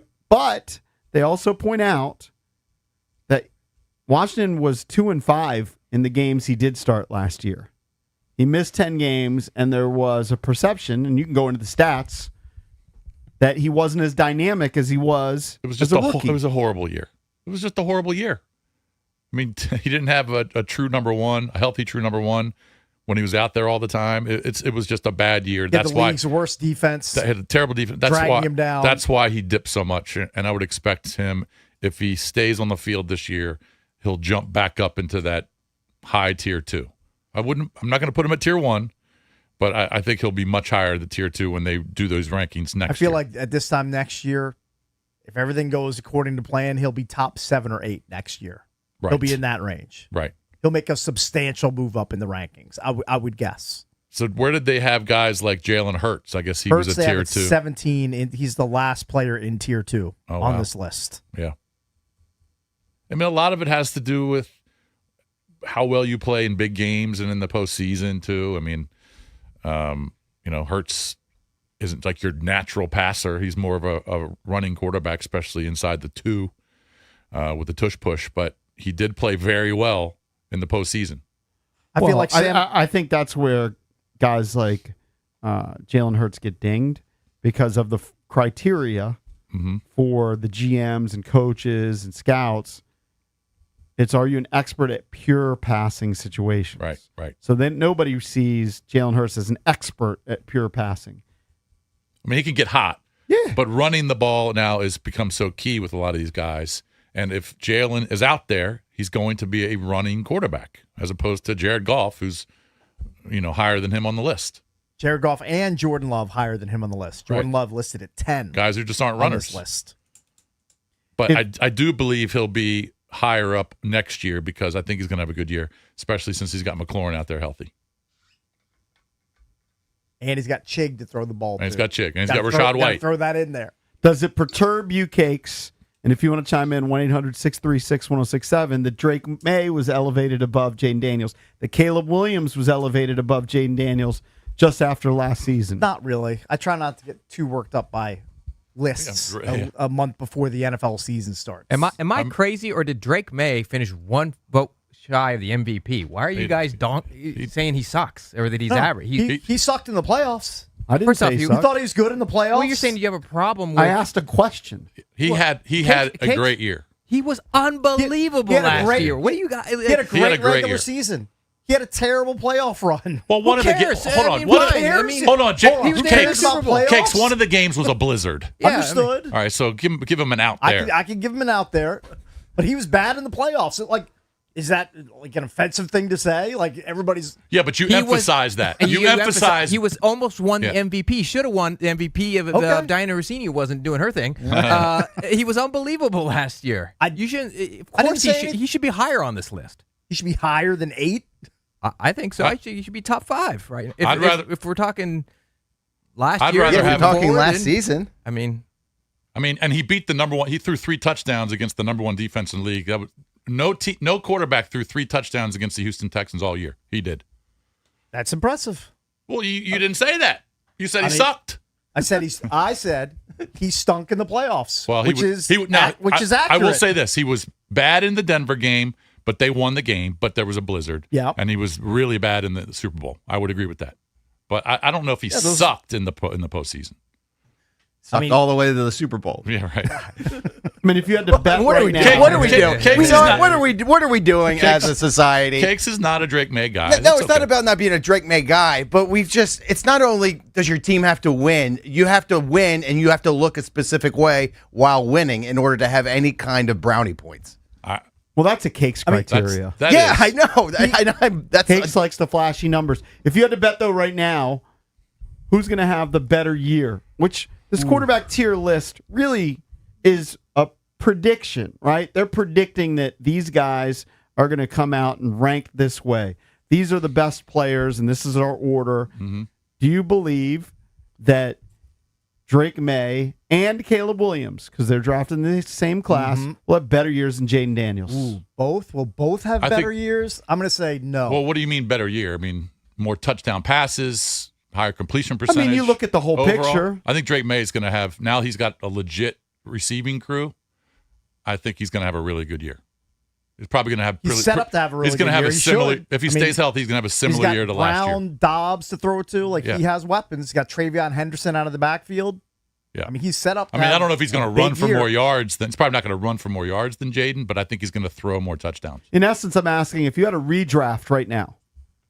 You know, we talked about this after year one. If you had a redraft, Jaden Daniels would have gone number 1. Then after that, right, you would have decided, okay, I like Bo Nix, I like Drake May, I like Caleb Williams, After nobody last was going year, to say J.J. McCarthy, right? Of the 5 guys who were drafted high in that draft, well, after last year, and this list has Drake May, number 1, then it's got Caleb, then it's got Jaden. So Jaden's the 3rd guy. Mm-hmm. I think that's probably fair based on last year, but if you had a redraft, I don't know if you do that. It's hard based on durability to bet on Jaden Daniels. Like, he has to prove it. Like, this is a defining year. If he plays I would agree. in 10 games, 10. Yep. That's more than last year, but you're going to think, you know what? I can't bet on this guy to be a durable guy because it'll be 2 out of 3 years. That's a massive disappointment. If he plays in 15, 16, or even 17, then you're thinking, okay, last year was an outlier, and then you could elevate him back to number 1 status. But the durability is the biggest question on Jaden Daniels because I think he's shown ability. Now, that said, last year the passing stats were less than as a rookie. But part of that is also because of Terry McLaurin being in and out of the lineup. There's a lot of and not factors. there. Yeah, he's not going to have his completion percentage is going to be higher this year than it was last year. Even though it was only 7 games, he's going to have a better year. 1-800-636-1067. But I do believe Drake May is going to have a big year too. I did put this up as our Junkies poll of the day, brought to you by Surfside. Surfside iced tea and vodka or Surfside lemonade and vodka. This summer, you can grab a Surfside. Go to your go-to canned cocktail made with real vodka, only 100 calories, and 0 bubbles. It's not a seltzer. It's Surfside. Must be 21. Please drink responsibly. Is the ranking by The Athletic and Mike Sando and all these coaches and GMs fair, where Jaden Daniels comes in number 13? Again, just to give you the neighborhood of the tier 2 quarterbacks, it's Lamar, Herbert, Dak. That's 5, 6, 7 in their poll. Then it's Drake May, Jared Goff, Jordan Love, Brock Purdy, Caleb Williams, and then Jaden Daniels. Right behind Jaden, Baker Mayfield and Sam Darnold. Sam Darnold won the Super Bowl. Right. Baker Mayfield had a pretty damn good year last year. So it's not complete disrespect. It's not like they have him 25. I feel like Sam Darnold's a little bit too low on this list, too. I mean, he led the team to the Super Bowl. He's tied for 14th. I feel like he could be a few ticks higher. I don't know who exactly I'd knock down, but 14 seems a little bit low down. So would you put? Kind of feel Mayfield's a little bit low. I don't know if I'd knock Jaden down. But I might knock like Jordan Love down the list. Is Purdy 10, high? Purdy at 11. Is anybody picking Purdy over Jaden Daniels? If you're starting a team today, yeah, for this season, no. Well, all those executives and defensive coordinators would. Apparently, they would. If I'm sitting in the executive chair, I'm taking Jaden Daniels over Brock Purdy. I'm not talking like long term. Like if it was just for one season. Oh, I'm talking long term. No, one season. Your job is to win this year. Yeah. You want Brock Purdy or you want Jaden Daniels? Jaden. He's more talented. All right, so then you think he should be higher up. He's a runner. Yeah. He's a runner. Yeah. Brock Purdy he can complete passes. Purdy's been really good in his career at completing passes. Good. Tends to throw some picks, but he's just not the runner that JD is. But I can see why they like Purdy better. He's also proven to win a bunch of games. Yeah. But Commanders fans aren't going to agree with that. I'm sure they're not. 1-800. And I know Cakes is not going to agree with Drake May over Jaden Daniels. Well, I think the guy that's going to trigger a lot of people, 1-800-636-1067, is Caleb Williams. Like, Caleb Williams is such kind of a weird case because his completion percentage is horrible. His completion percentage was not even 60% last year. But he had the game-winning drives. He had the moments. And he's such a home run hitter. You know what I mean? Yeah. Like he'll miss the singles. Yeah. But then he comes up big in the clutch. His completion percentage wasn't great, but he was much better at taking care of the ball. And then the durability. Yeah. Like he might be shorter than Jaden Daniels, but he's stockier and thicker. All right, let's sneak in some phone calls. 1-800-636-1067. What do you make of this quarterback tier list? We will have Mike Sando from The Athletic. He's the creator of this list. 4 Tier 1 quarterbacks, Mahomes, Josh Allen, Stafford, and Burrow. For the second year in a row, Jaden Daniels finishes in Tier 2, but he's dropped 7 spots to number 13. Let's go to Nick in D.C. Nick, you're on with the Junks. Good morning. Good morning, guys. Love the show. Well, first I want to say congrats on the 30 years, guys. I appreciate it. Thank you, man. Nick. Thank you. Thank you, Nick. But I want to say the disrespect is so real. How soon we forget. I think no quarterback had to do more with less than Jaden Daniels. And yes, he had the injury, but he had to do it all himself. He had no Terry, Noah Brown's unavailable. Who else did he have to throw the ball to? You know, even in 2024, you know, Terry was outstanding, but then there was no one else. I don't know if it's completely fair that he had Nick. the worst situation. I mean, didn't Purdy have receivers who were banged up? Of Kittle course. banged up. I mean, right. Yeah. I think there were other quarterbacks that faced hurdles. I think you bring up a good point. It's a factor, no doubt. And like Drake May this year, they're loading him up. Yeah, they're adding weapons to a young quarterback, which is what you should be doing. That's the right way to approach it. Like bring in high-profile, talented players to make your quarterback's job easier. It's also staying on the field. Right. Because Purdy had a similar situation as JD last year. And Mac Jones came in and played, half the season. So Purdy was probably a little bit higher up in those lists a couple years prior. But, I mean, it's all opinion. And if Jaden goes out there and has a 27 touchdowns and 7 rushing touchdowns and completes 67%, well, he's going to be higher on the list next year. It's a great year. 1-800-636-1067. Jaden Daniels, number 13 on this list. Is it a fair ranking? We'll take more of your calls next here on The Junkies.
talking about the Athletics annual quarterback tier list where Jaden Daniels comes in at number 13. Is that fair? Guys like Brock Purdy, Jared Goff, Jordan Love, Caleb Williams, Drake May, all ranked above him. Is that fair? 1-800-636-1067 right now on our poll of the day where you can vote at Junks Radio. 74% say yes. By the it's way, fair. If you're going to label Jaden Daniels injury-prone and unavailable, you kind of have to do the same thing with Joe Burrow. Oh, yeah. I mean, he's played 10 games as a rookie. He played 10 games in 2023, and he played 8 games last year. That guy misses a lot of games. He does miss a lot of games. games. He's very high on this list. He's ranked in the top tier, number 4. And look what happens when he misses those games. They miss the playoffs. Yeah. I mean, he's one of the better quarterbacks in the league, but his availability is in question a lot. Yeah, that just didn't hurt his ranking. Apparently not. All right, let's go to Reggie in D.C. What's up, Reggie? You're on with the Junks. Hey, what's going on, fellas? What's up, Reggie? What's up, Reggie? Caleb Williams, man. This dude, this got Komet, Love. We got Colston, DJ Moore, Luther Burden. Still completed 59% of his passes, and then had a defense that was like, I think, number 1 in turnovers. For the team here, he's like Dave Kingman. He'll go 0 for 3, 0 for 4, hit a home run. Oh man, this guy's really great. It's no list where Caleb Williams should be above Jaden. And the one that really irks me the most is freaking Justin Herbert. Like, this dude, he hasn't had a playoff win, but every freaking list, this dude is in the top half. Why? He's 6'6". Yeah, okay, I get it. Got a rocket arm. I get it. But quarterbacks are measured on playoff success. He has had no playoff success. Drake May, okay, I'm a salute. He went to the Super Bowl. You cannot ding Drake May regardless of how he played in the playoffs. I get it. But when you almost win the MVP and you take your team to the Super Bowl in the second year with Stefon Diggs and that's it, yeah, you got to definitely tip your hat. But the one, Caleb Williams, come on, man. 59% of your passes? How? Well, it's crazy. If you look, hey, Reggie, if you look deeper into it, let's start with Herbert. Yeah. Apparently, there were 8 GMs polled for this. 6 of them had Herbert in the top tier. Wow. As people love him for the pure passing, and what they're doing with Herbert is they're blaming everybody else, right? They're blaming the defense, offensive line, the special teams, offensive line was an issue. I will say that, but he's thrown a lot of picks in his career. He's thrown double-digit picks in 4 out of 6 years. 13 last year.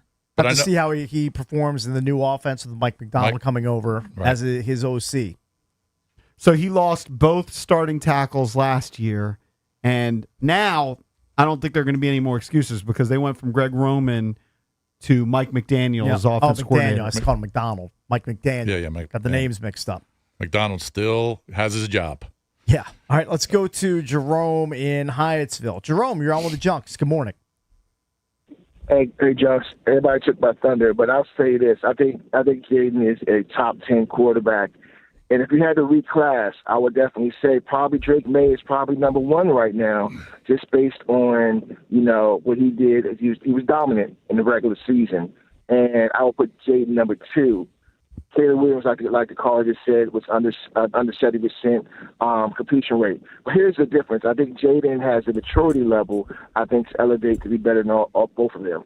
But of course, talent-wise, Drake May is definitely the elite passer, and Caleb is freak of nature. But give me Jaden every day. Yeah, I mean, look, Caleb Williams probably ranked higher based on durability, and I think it just comes down to those game-winning drives, which one of their factors that they looked at is pure passing situations. So generally speaking, on game-winning drives, you're passing. You can run the football, but if you're behind, you're having to pass the football. He had 6 regular season game-winning drives, and he also had one in the wild card game. Mm-hmm. So that's what people are focusing on, not necessarily that completion percentage. Because if you have first down incompletion, second down incompletion, third down, 70-yard touchdown, okay, your completion percentage sucked, but you had a 70-yard touchdown. Yeah. I remember he had more of the highlight plays and the game-winning drives. Remember when we would come in some Mondays last year and say, how did Caleb miss this guy? I mean, he just overthrew a guy who was wide open. That happened a lot. Sure. But then, yes, he's got a version of the yips. I don't know. But he did cut down. He did cut down on his turnovers. He didn't turn the ball over as much. Completion percentage wasn't great, but they had a much better year. And so that's probably why he's pretty high up. But May completed 72% of his pass, 13% higher than Caleb Williams. Yeah, I think you almost have to look at him differently like you look at Major League Baseball batters nowadays. Mm-hmm. Like when we were growing up, if somebody struck out 100 times during a regular season in Major League Baseball, that was terrible. Yeah. You know, Reggie brought up Dave Kingman. He was one of those guys who struck out a ton of times. But nowadays, James Wood strikes out 200 times, no big deal, because he's going to give you 40 home runs. Right. You'll accept the high volume strikeouts. Right. He can knock it over the fence 40 plus times. And I think that's how you think of Caleb Williams. Yeah. He's going to give you those home run balls, and he'll miss some of the easy ones. All right, 800-636-1067 is the number. Is Jaden Daniels ranked too low on Mike Sando from ESPN's list at 13? Let's go to Tom in D.C. Tom, you're on with the Junks. Good morning. Good morning, gentlemen. How What's up, are Tom? you? What's up? What up? Man, I question this list all the way through. I can prove it, but I can prove it at the end. Number one, 2 years ago, Jaden Daniels was not only ranked very high, he was in the conversation for MVP. Yep. He won the Rookie of the Year. He won the NFC Rookie of the Year for everything that he could get. He was in the MVP with guys from Baltimore and the Bills, and he's in the MVP question. Not is he the top quarterback in his draft, and you know, as far as Caleb Love goes, he beat him straight up and ran him into a funk. The Bears didn't make the playoffs. Listen, there are at least 5 guys on this list who have injury questions. When has Dak played a full year? When has Burrow played a full year? Kansas City's quarterback didn't make it the whole year, but he's in the top 4? And let's question the list all the way down. How is J.J. McCarthy in front of anybody? He's a running back with a questionable arm and no talent. He's not an NFL quarterback. He's a reach that just missed. Well, thanks, Tom. To answer your question, Dak played a full year last year. He said, when's the last time he played a full year? Well, he played one last year. You may not like this. This is an opinion from an offensive coach. So, again, this panel who votes on this included head coaches, GMs, assistant GMs, other executives, Defensive coordinators from both sides of the football. And you may not agree with this, but this is what somebody said about Jaden's passing. Jaden is similar to Lamar in that when he can't run, he's a 3. My issue with him is he takes too many hits and he gets away with missing plays because his feet can bail him out. Mm-hmm. And then there's speculation about how he's going to fare under center. Do they get under center? Do they slow down? Do they do some other things? Jaden was really, really good in terms of his authority to make plays both on and off schedule. It's extremely difficult to defend guys who can do both. So I think they got a chance for a real bounce back. But it's a little bit unknown how he's going to fare in David Blau's system. Yeah, it's a big question mark heading into 2026. Hopefully he's the biggest productive. story. It's the biggest story. All right, let's sneak in Ryan from Centerville. Ryan, you're on with the Junks. Good morning. Hey, how we doing, boys? What's up? What's up, man? Come on. First of all, shout out to Valdez for winning the Hidden Creek Classic. Shout out to Drab for his phenomenal hair reproduction or whatever. But, yeah, I was just going to talk about Herbert. I don't know why the hell he's number 7. I mean, what has he done? Like, it's unbelievable. And I know we're at the Washington football station radio and whatnot, but I'm sorry. There's a lot of hooting and hollering about Jaden. I mean, he had one good year. I mean, I'm a Vikings fan, and I'm not tooting my horn about J.J. McCarthy because it's realistic. Yeah, nor should That's a hard one to toot for. It's a tough one. Tough call. All right, thanks, Ryan. Yeah, I mean,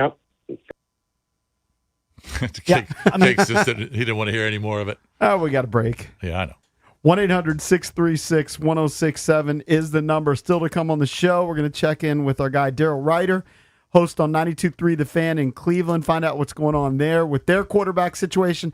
And don't forget Paul Taboni, who engineered some of these deals, president of the baseball operations for the Nationals, joins us at 9 o'clock.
Nationals were already facing an uphill battle after the trade deadline.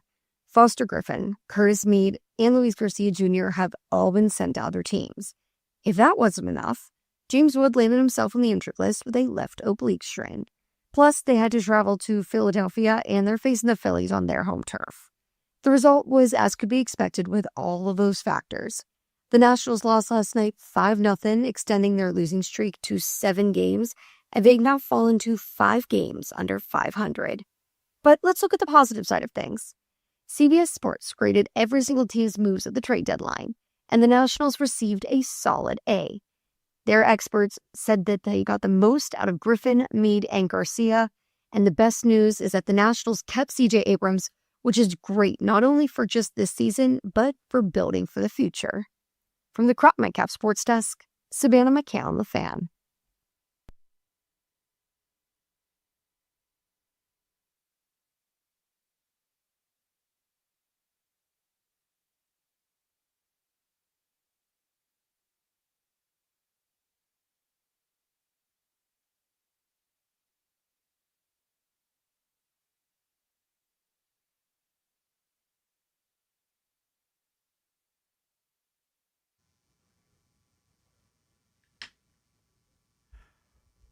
Welcome back. Junkies coming to you live on 106.7 The Fan and the Team 980 here in the DMV.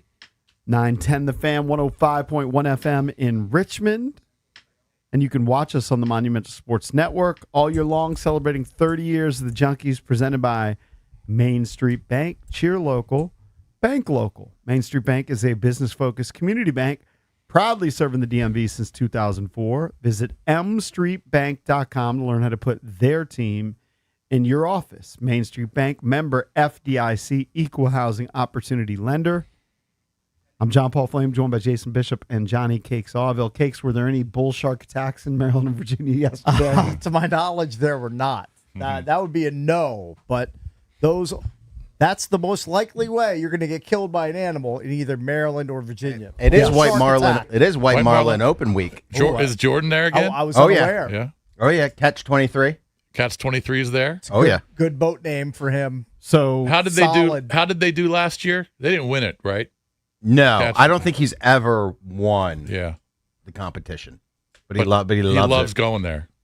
You'll see him at Harpoon Hannah's and Fager's. He just hangs out. Does he hang out at Secrets? He's been to Secrets before. Okay. I'm pretty sure that Jordan's favorite spot in Ocean City is Fager's. Okay. Right, he loves Fager's. Where does he stay? What hotel does he stay at? He stays on his boat. Probably on his boat. Oh, he stays on his boat. Yeah, okay. he docks the boat and then stays on the boat. Okay, that would make sense. Speaking of the beach, that's pretty cool. Yeah. There's a story coming out of Hawaii. Yeah, tell me about this. Some guy who's running for office, they say he was a long shot. He's a Democratic congressional candidate. Kirill Basin? Yes, that's his name. 40-year-old Kirill guy. Basin? Mm-hmm. Yeah. He got bitter that music was being played too loud at the beach. All right. And he got into a scrap with a 61-year-old man. He was the one playing the music. And I guess the 61-year-old dude came over to him and asked him if he could turn the music down. And then that led to screaming back and forth, yelling back and forth. And then it led to fisticuffs where the 40-year-old, the dude who's running for Congress, grabbed a beach chair and swung it at the 61-year-old dude. And the 61-year-old guy, he was just like, he just walked right through it, punched him square in the jaw, and just leveled him. Like one punch, he was done. Knocked out the 40-year-old. Knocked him down, knocked him out, and basically stood over him and started pointing at him and saying along the lines of, "This is what you get." Right. So you mess around, this is what you get. I mean, he made sure that he came to as well because he put his lights out for probably 8 or 10 seconds. He made sure he was like starting to come to and regain consciousness before he delivered the message, like, "Don't F with me." And this was because this is what's going to happen. This was because the music was being played too loud. I guess the 40-year-old, the guy who's running for Congress, was playing the music. And the 61-year-old is like, "Do you mind turning the music down?" I don't think he was a jerk about it, but then the 40-year-old like lost his mind, escalated the situation, right? And then he got punked. He got punked, and it went viral. And it appears he was wearing like super tight fitting either underwear or a Speedo on the beach, and it's just not a good look.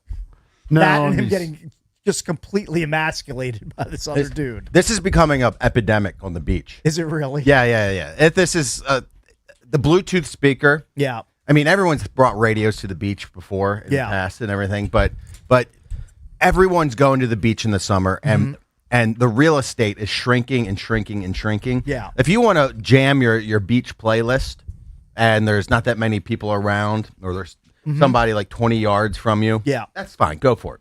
Have a blast. But if you're in some beach real estate and you got somebody posted up or a family posted up right next to you, you basically touch each other. Like that's what Ocean City's like almost on some of these beaches. Like if you're out in front of coconuts, the real estate is small. Yeah, I just can't. I can't do beach scenes where if I just put my arms out, my big Kevin Durant like wingspan, and there's another person on a blanket 5 feet away from me. It is. All right, I get it. It is what it is. But you have to look at the scenario. You have to read the room. You have to read the room, Totally. Kate. I agree. You can't put your playlist on full blast when you have somebody that's right next to you. And that person, vice versa, can't do the same thing. The beach etiquette has just fallen off of a cliff nowadays. People just don't know how to act. I mean, no, they don't. Yeah. There was somebody, I'm in Puerto Rico now. The beach is not as crowded. But I was in the ocean, and all of a sudden you could hear this music blasting. Beach. I couldn't figure out if somebody actually brought a speaker into the water. It was that loud. Yeah. Because we weren't that deep out because I was with my kids. But it turns out it was coming from a chair.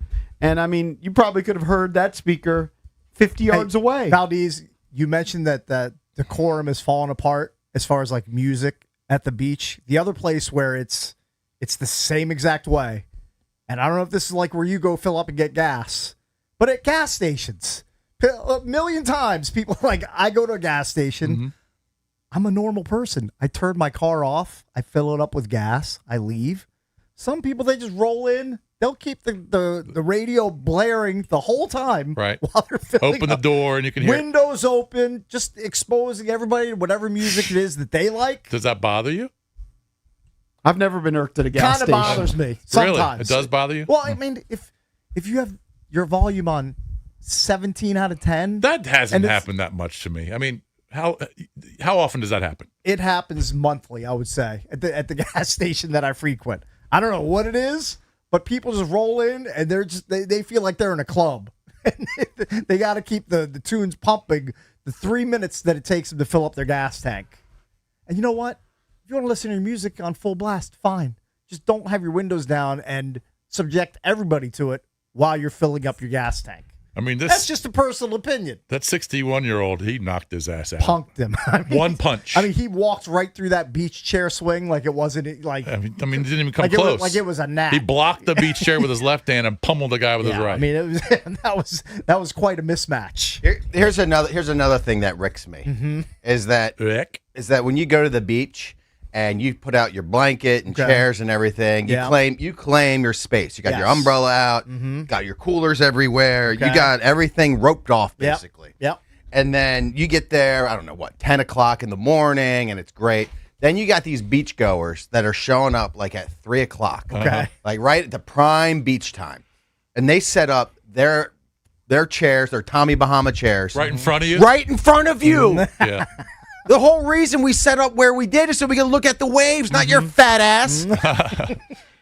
Hey, look, you got to go to a more isolated beach.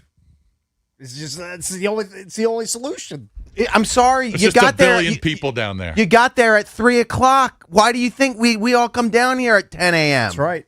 Got to get there early. How close to the water do you try and get? As close as well, you got to read. So you got to read the tide. Yeah, of course. But I try to get as close as possible. That way, no one's jumping in front of me. But people still will go in front of you. People will still do it and try to do it because the tide's probably is going out. So there's probably a little more ocean. Right. So they'll jump in front with their chairs. Mike Marr, I hope you're taking notes for all of this as you head out of the Outer Banks this upcoming weekend. Marr looks like a guy that would go out there at 3 o'clock. No, I'm an absolute professional. I've gone to every beach. I know how to act in Ocean City. I know how to act in Florida. I know how to act in OBX, Hilton Head. You're a professional. I'm a professional beach goer. Yeah, you've been there, done that. It's not your first rodeo. Well, you're just not going to play your Bluetooth speaker that loud where you're going to get punched in the mouth like this dumb. I mean, seriously, what an idiot. I mean, aren't you supposed to be relaxed? Or in a relaxed, chill mode when you're at the beach, not looking to pick a fight with somebody over the whatever dumb music they're playing on their Bluetooth speaker? Right. I mean, and you could tell if it's loud. Just turn it down a little bit. Yeah, just have some respect for the other beachgoers. What is the guy doing? And the guy wasn't being a dick. All he said to do. He was reasonable about it. Yeah. And then I'm glad the guy punched him out. I'm glad he got the old knuckle sandwich right in the face. What's the follow? How many votes he gets in whatever stupid race? I think he's. He was a long shot anyway. I think he's running for Congress in Hawaii. Yeah, it was on Hawaii. I'm sure I follow Hawaiian politics. I don't even follow Maryland politics. I can barely tell you who the governor is. I'm with you. Apparently, there was an election yesterday in Virginia. Who knew? Yeah, it was like Alexander. They did a live shot of the one of the voting spots. There was nobody there. Cricketville. There was nobody there. But I didn't pay attention to that. You just turned out for the big ones, big boys. Hey, JP, you were talking about that carjacking in your neighborhood. The carjacking wasn't in my neighborhood. It was in the D.C. Chase ended up in the neighborhood. It ended in your neighborhood, yes. Right.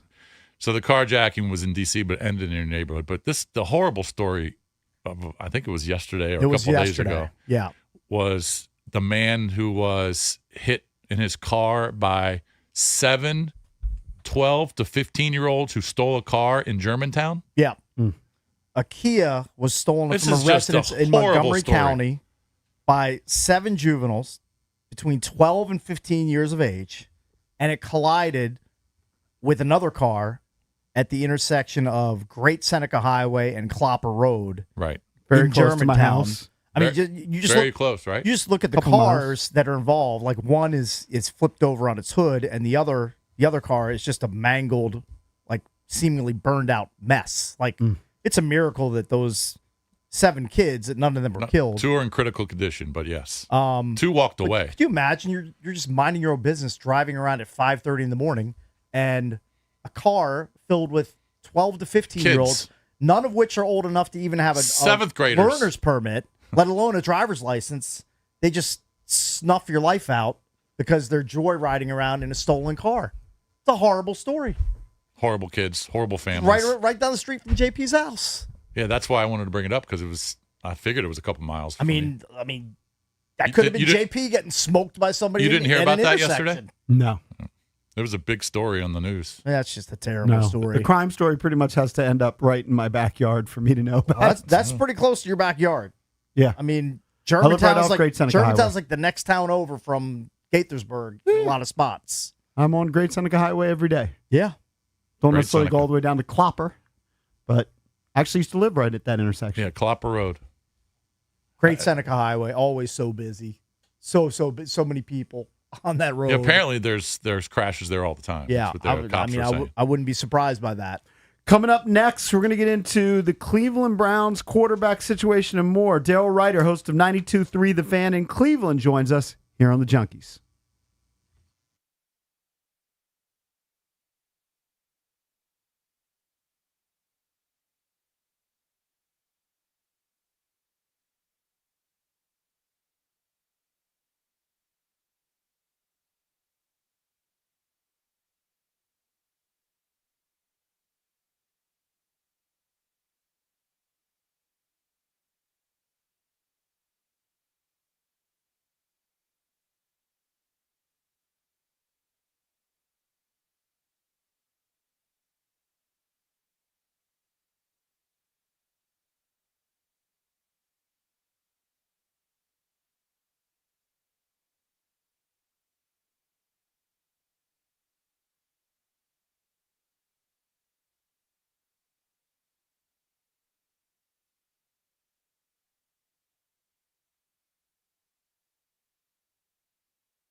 Welcome back. Junkies coming to you live on 106.7 The Fan and the Team 980 here in the DMV. Remember, 9 o'clock, Paul Taboni joins us, President of Baseball Operations for the Washington Nationals.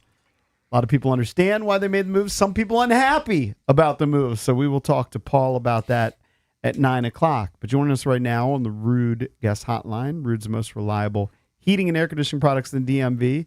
It's Daryl Ryder from 92.3 The Fan in Cleveland, covers the Browns. What's up, Daryl? Oh, not much. Go ahead and thank him for Foster Griffin when you have that conversation with him. We appreciate it here in Cleveland. I'm sure you know what? Since when's he supposed to pitch? I haven't looked at the schedule. I haven't looked at the schedule myself. I've been a little consumed with Browns camp, but I was a little shocked when I saw that. I was shocked that the Guardians added another starter to the rotation, but was also shocked at Washington giving up their all-star left-hander. Hey, since you're a Cleveland guy, can you just kind of fill us in on what was the buzz on LeBron returning, and then how disappointing was it that he ends up in Philly? Well, a lot of fans were convinced he was coming home. There was a while that I was convinced that he was going to come home. And then after he made the decision to go to Philadelphia, I went back and started listening a little more intently to the things that Rich Paul was saying on his podcast, which, by the way, I've never seen that before, a super agent basically doing a podcast series on a guy's free agency. But the more I listened to it, I was like, yeah, he was never coming back. There was nothing else for him to accomplish in Cleveland. He already did it in 2016, and he is not interested in just collecting flowers. He is still motivated to win and win at a high level, and so that move for him certainly made perfect sense. But there are a lot of Cavs fans that were very disappointed he didn't come home, but also they're pretty much ready to move on, and they would probably like the Cavs to do something this offseason to help themselves get closer, because now LeBron is among those that stand in the way of them trying to win a second NBA championship. Hey, Daryl, let's move on to the Browns here. I'd have a hard time imagining a worse three-headed quarterback monster in camp than Dylan Gabriel, Shedeur Sanders, and Deshaun Watson. We're going to have Mike Sando on the show at 9:40. You obviously know he put out the list of the quarterback tiers list. He has Shedeur Sanders at 35 out of 35, and some of the quotes, one DC basically said, quote, "I'd sleep like a baby if I got to play him every week." One exec said, quote, "He's inaccurate at all three levels. I can't tell if he's going to get better, but there's a huge gap between him and competent quarterback play."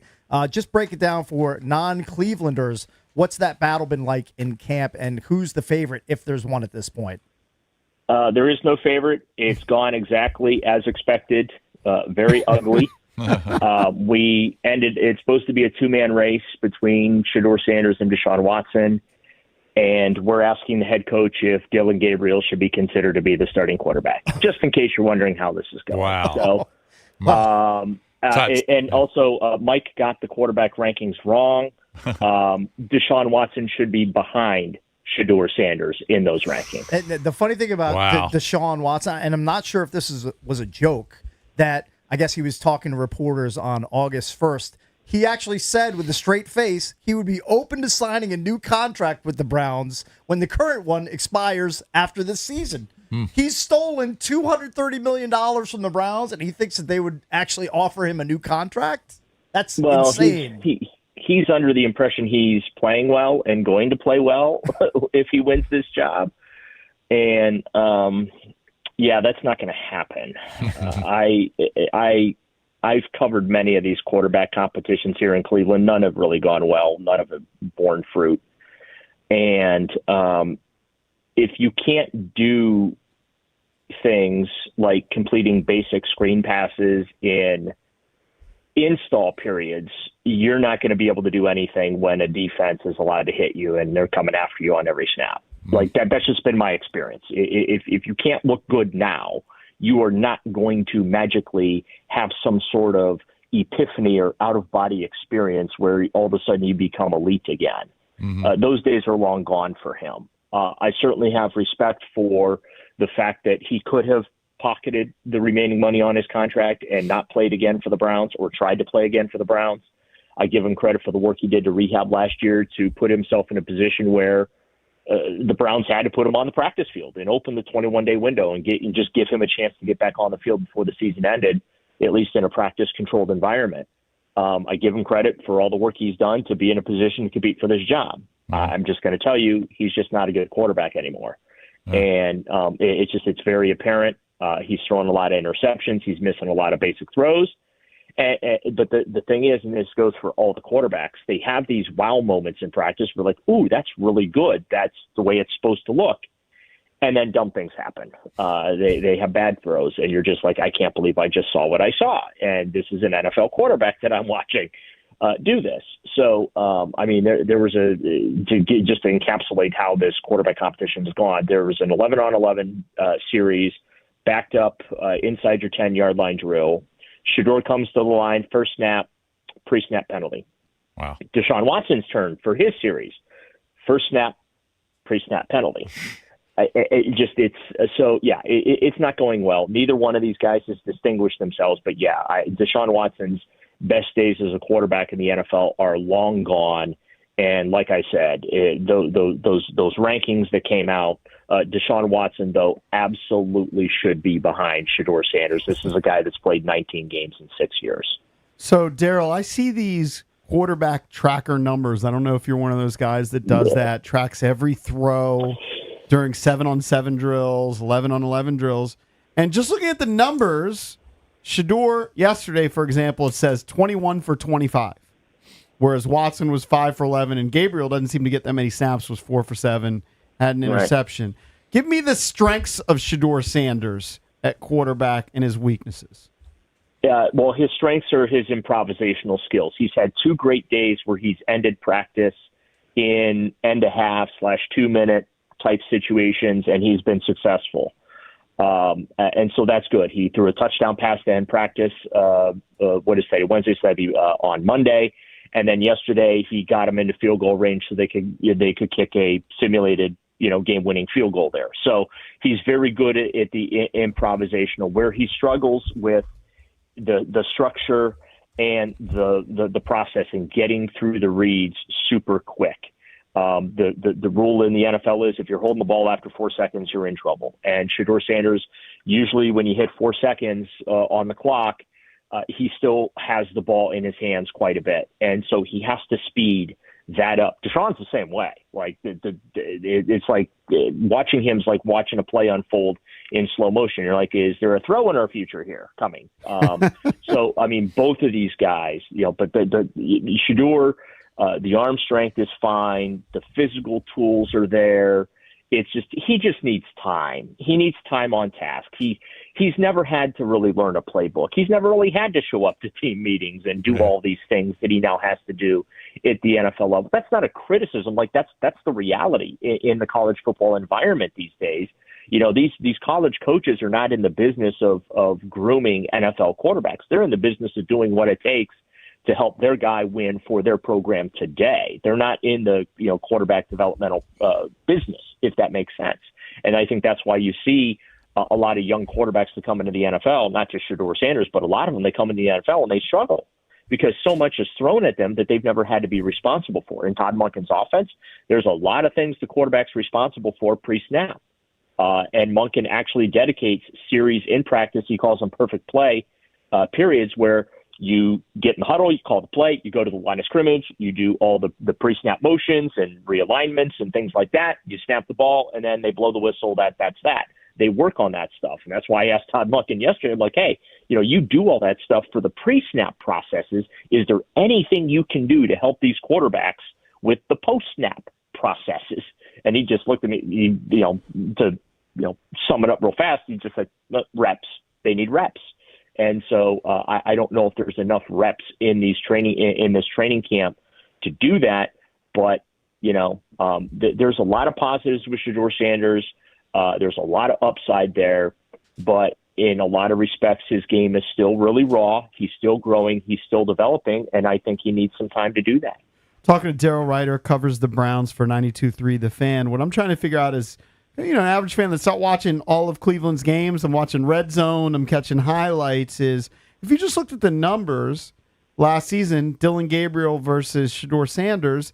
Gabriel had a better touchdown interception ratio, had a better completion percentage, he had a better rating overall. He was sacked less often, sacked less yards.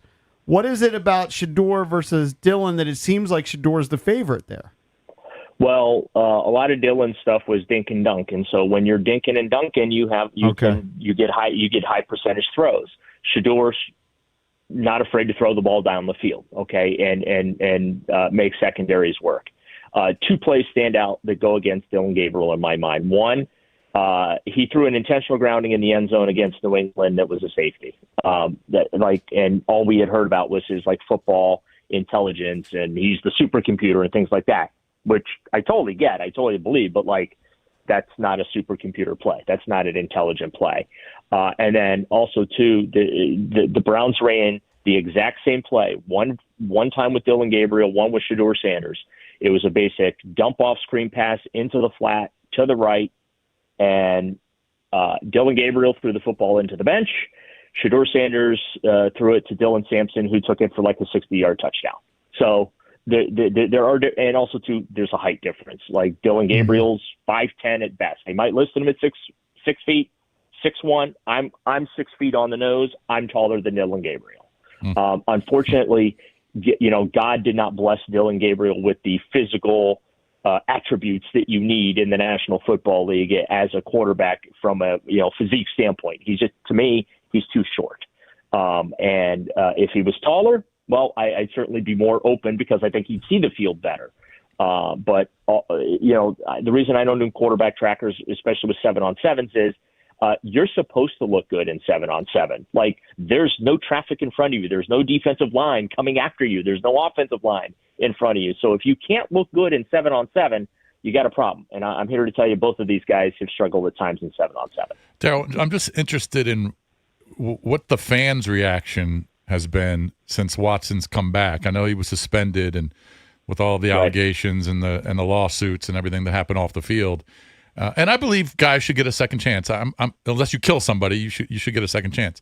But what's the fans' reaction to Haslam and to Andrew Berry, the general manager, and to Monken, that he's still on the team and still has a shot at possibly playing? I don't get that. Well, what are they supposed to do? They can't cut him.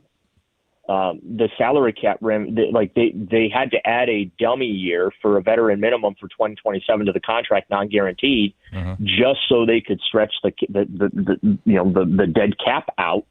They're gonna post June 1 cut him next year in March, right? And stretch that over the 2 years to get him off their books. That's what they have. They can't cut him. He's like $100 million salary cap hit. Right. You don't have to cut him, but you don't play him. He's third on the depth chart. Well, here's how you don't play him though: is he doesn't win the quarterback competition.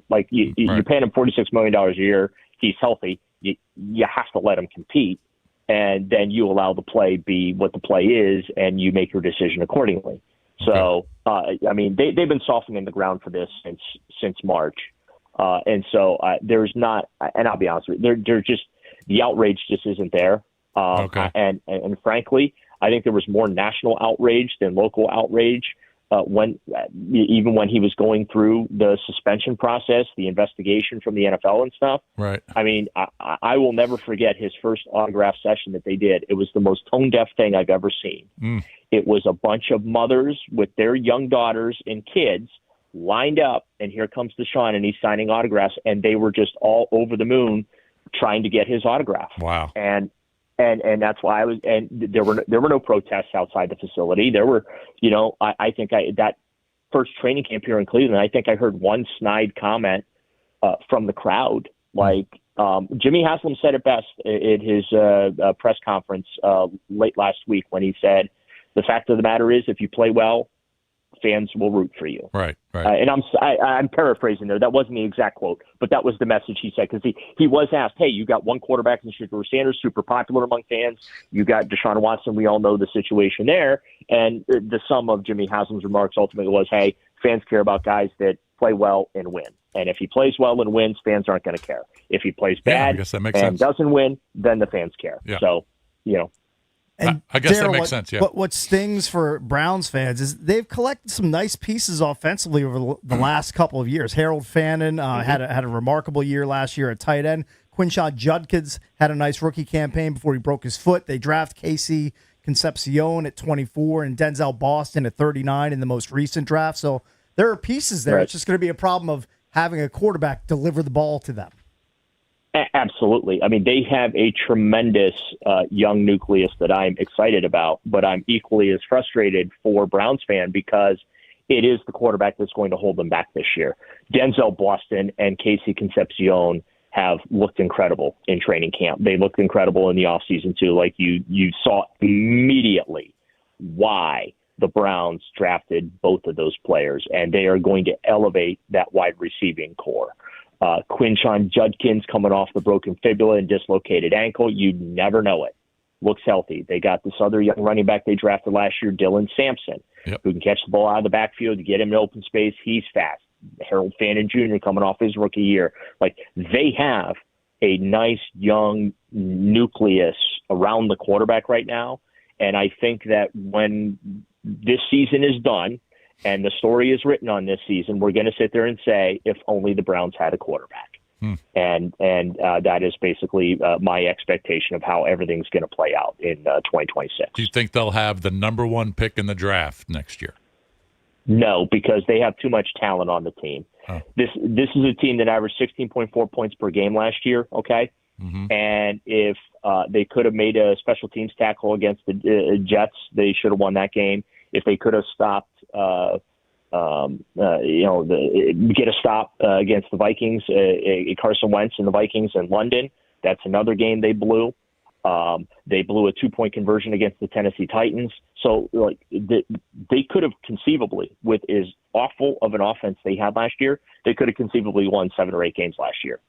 They're a better football team this year, and that's even with these quarterbacks. So I think they're going to probably be in the 5 to 8 win range.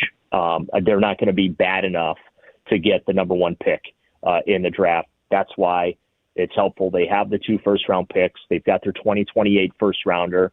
They could, they're going to have to, if they're going to move up to get one of these top quarterbacks, they'll have to move up, and they do have the assets to be able to do that. Yeah, the guy across the table from me was asking you the other questions. He thinks they're going to go under the 4.5 wins. No, it's 5.5, I believe, is the number. All right, it's under 5.5 wins. So he thinks he's going to be the Browns will be in that 4 to 5 win range, and he always loses bets. I do. This is true. he never picks winners. So maybe you're right. You're probably going to go 7 and 10. Maybe that happens. I know this will shock you, but the owner told us during his press conference to take the over. Oh, okay. Yeah, bro, shocker. By the way, Foster Griffin pitches tomorrow against the Mets. There you go, Daryl. So you can keep an eye out. All right, that's Daryl Ryder. Thanks, Daryl. Appreciate the time and insight. You bet, guys. Thanks for having me. Yeah, man. He's host on 92.3 The Fan in Cleveland. Remember, Paul Taboni, President of Baseball Operations, who shipped Foster Griffin to Cleveland. He'll join us at 9 o'clock. Don't go anywhere.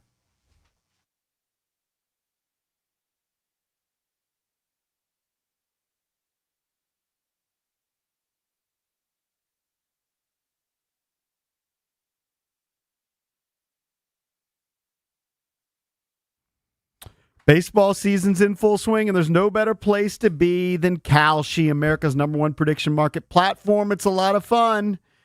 You can go with Boston after all these trades. Right now, they're trading at 9.7% to win it all. That means if you put $100 on Boston, that trade's going to pay you $969.70 if they pull off the win and win it all. How about going with Baltimore tonight? 56% to beat LA. That means $100. A trade's going to pay out $173.23 if Baltimore can get the win. Kalshi's a lot of fun. You get to trade against peers in a live market, kind of like the stock market. There's no house. Probabilities change. Download that Kalshi app and use the code JP. You're going to get $500 in bonus credits when you trade $25. Kalshi. Kalshi. Trade on anything. 18 or over only. Restrictions and eligibility requirements apply. And contract trading involves risk and may not be suitable for all investors. Kalshi products are not available in all jurisdictions. Prices, values, and available markets may differ from those mentioned. For more information, see kalshi.com/regulatory.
Coming up at 9 o'clock, Paul Taboni, President of Baseball Operations for the Nationals, will join us. Don't want to miss that interview. Of course, made a couple deals since we last talked to him, including shipping out Luis Garcia to the Yankees for a bunch of pitchers, and then trading Foster Griffin to Cleveland for more pitchers and I think one outfielder.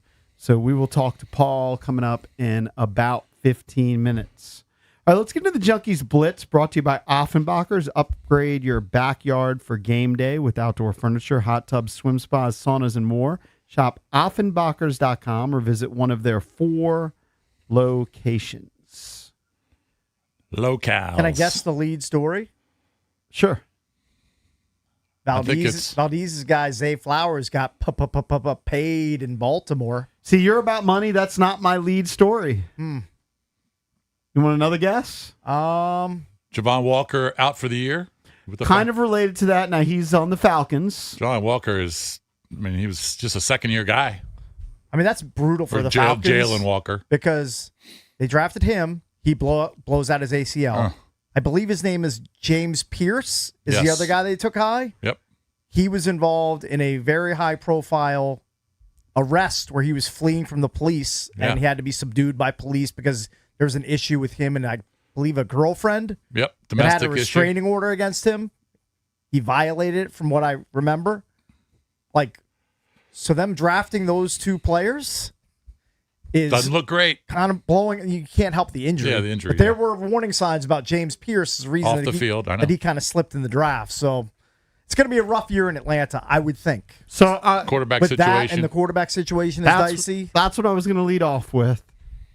According to Ian Rappaport, Tua seems almost certain to be the starter for Week 1. Now, Michael Penix Jr.'s come back. He's banged up.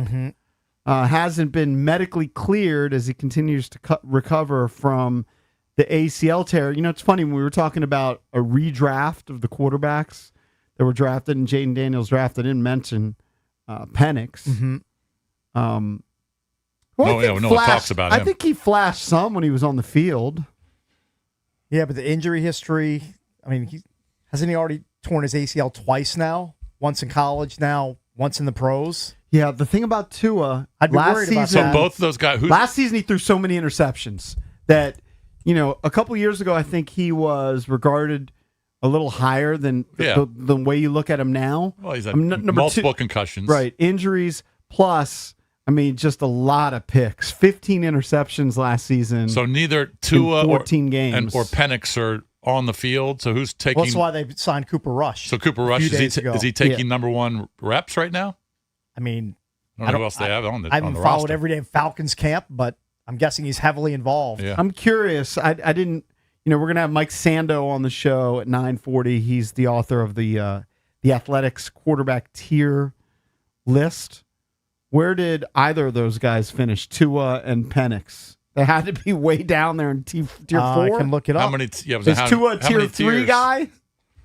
Tua's at 26. He's in tier 3, and Penix is in tier 4, listed at number 32. Yeah.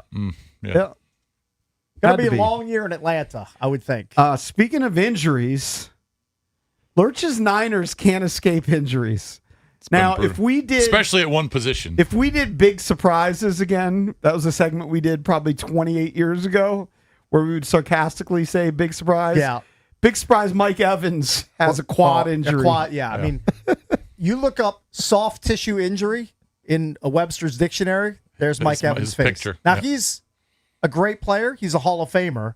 He's probably a first ballot Hall of Famer if you look at his numbers. He's a double-digit touchdown guy every year. But that guy, he either has a tweaked hamstring or something going on with him all the time. It's only going to get worse as he continues to age. So they've had 4 injuries to receivers. It's uncanny. They have ranked among the NFL's 10 most injured teams in 12 of the last 13 now, are seasons. we buying into the tinfoil hat theory that they all get injured because of that wackadoo electrical substation? The data center? That basically is right next to where they practice? I don't buy You're into not that. buying into that? I don't. I might be No, because Commanders players aren't getting hurt left and right. I might be partially buying There's in. a data center 100 yards from Commander Park.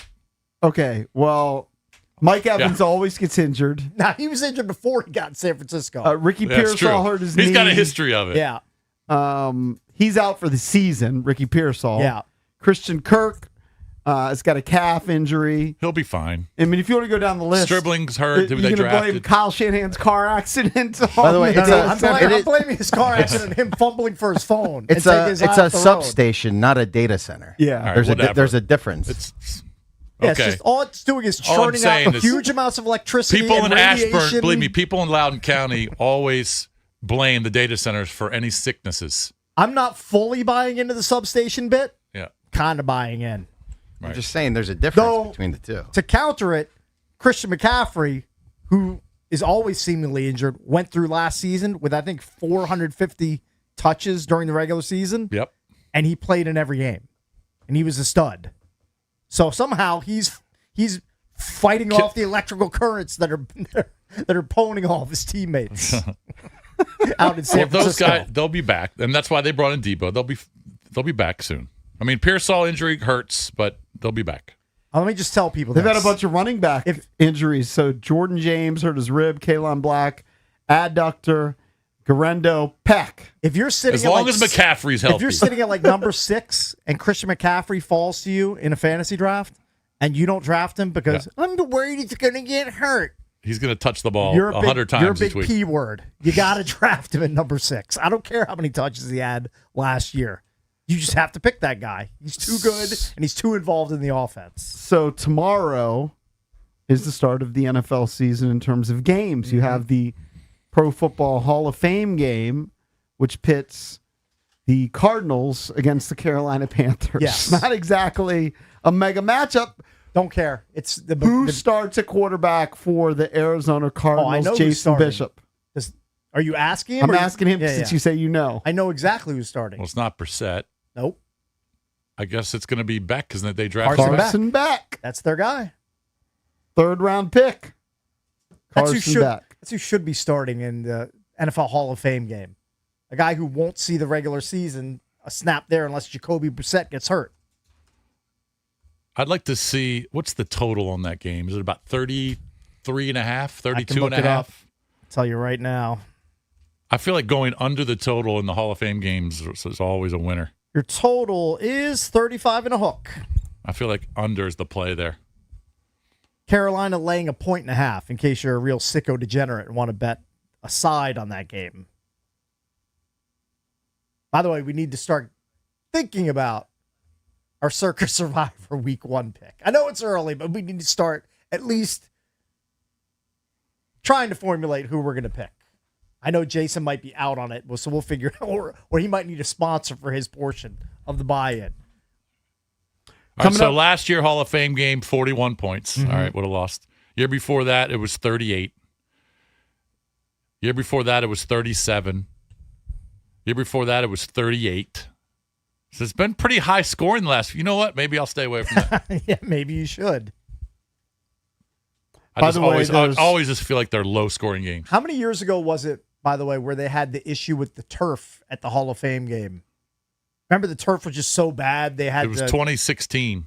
So it's 10 years ago. Packers Colts. Okay. And they canceled it. They were just like, we're not playing on that We're not playing field. It's such a garbage field, can't play on it. By the way, we've spent a lot of time talking about quarterback tiers. Jaden Daniels, 13th. You can vote on our poll of the day at Junks Radio if that was a fair ranking. Where do you think your boy Kirky? You've always been a Kirk stan. Love me some Kirk. Where he finished on the list. I think I saw it, but I don't quite Should remember start the number. For the Raiders at the beginning of the year. They've got Mendoza behind him. 25th. 28th. 28th. 28th. Okay, 28th out of 35. Have you seen video ranked? of him running? There's one clip that went viral. It looked like a shuttle run. It made me a little bit sad to see He looked about 50 years old. That slow and just.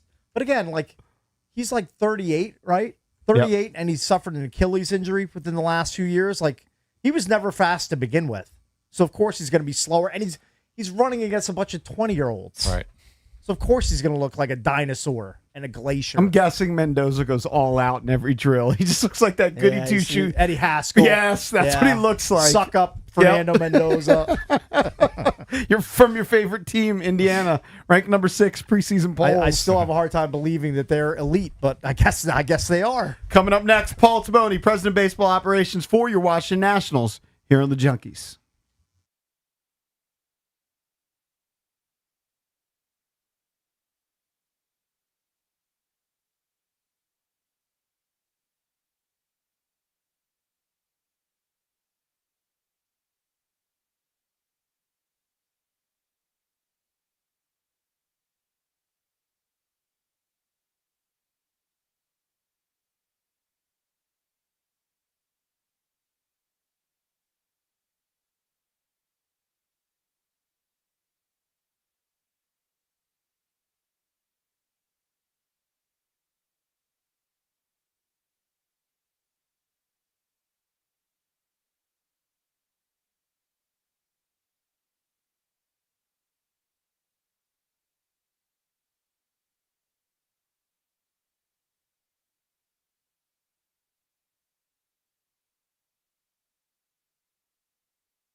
This sports update is brought to you by Mervis Diamond Importers. Nobody pays retail anymore. Why should you? Last night, the Nationals lineup didn't feature Luis Garcia Jr., Curtis Mead, or James Wood. Of course, Garcia and Mead both traded at the deadline, and Wood's been placed on the 10-day IL with a mild oblique strain. All season long, the offense has thrived with a next-man-up mentality, but that's really hard to do when you have to replicate a trio of players missing. As a result, they were shut out by the Philadelphia Phillies 5-0. Over their now 7-game losing streak, the Nationals scored 3 runs or fewer 6 times. They'll get another opportunity tonight with Jake Irvin on the mound, facing off against struggling Phillies rookie Andrew Painter. And moving over to some college football news, the Big Ten has the top 2 teams in the 2026 preseason coaches poll. Ohio State got 38 first-place votes and sit ahead of Oregon and Georgia to start the season. Indiana got the second most first-place votes with 14, but they stood at number 6 behind Texas at 4 and Notre Dame at 5. From the Crop Metcalf Sports Desk, Savannah McCann, The Fan.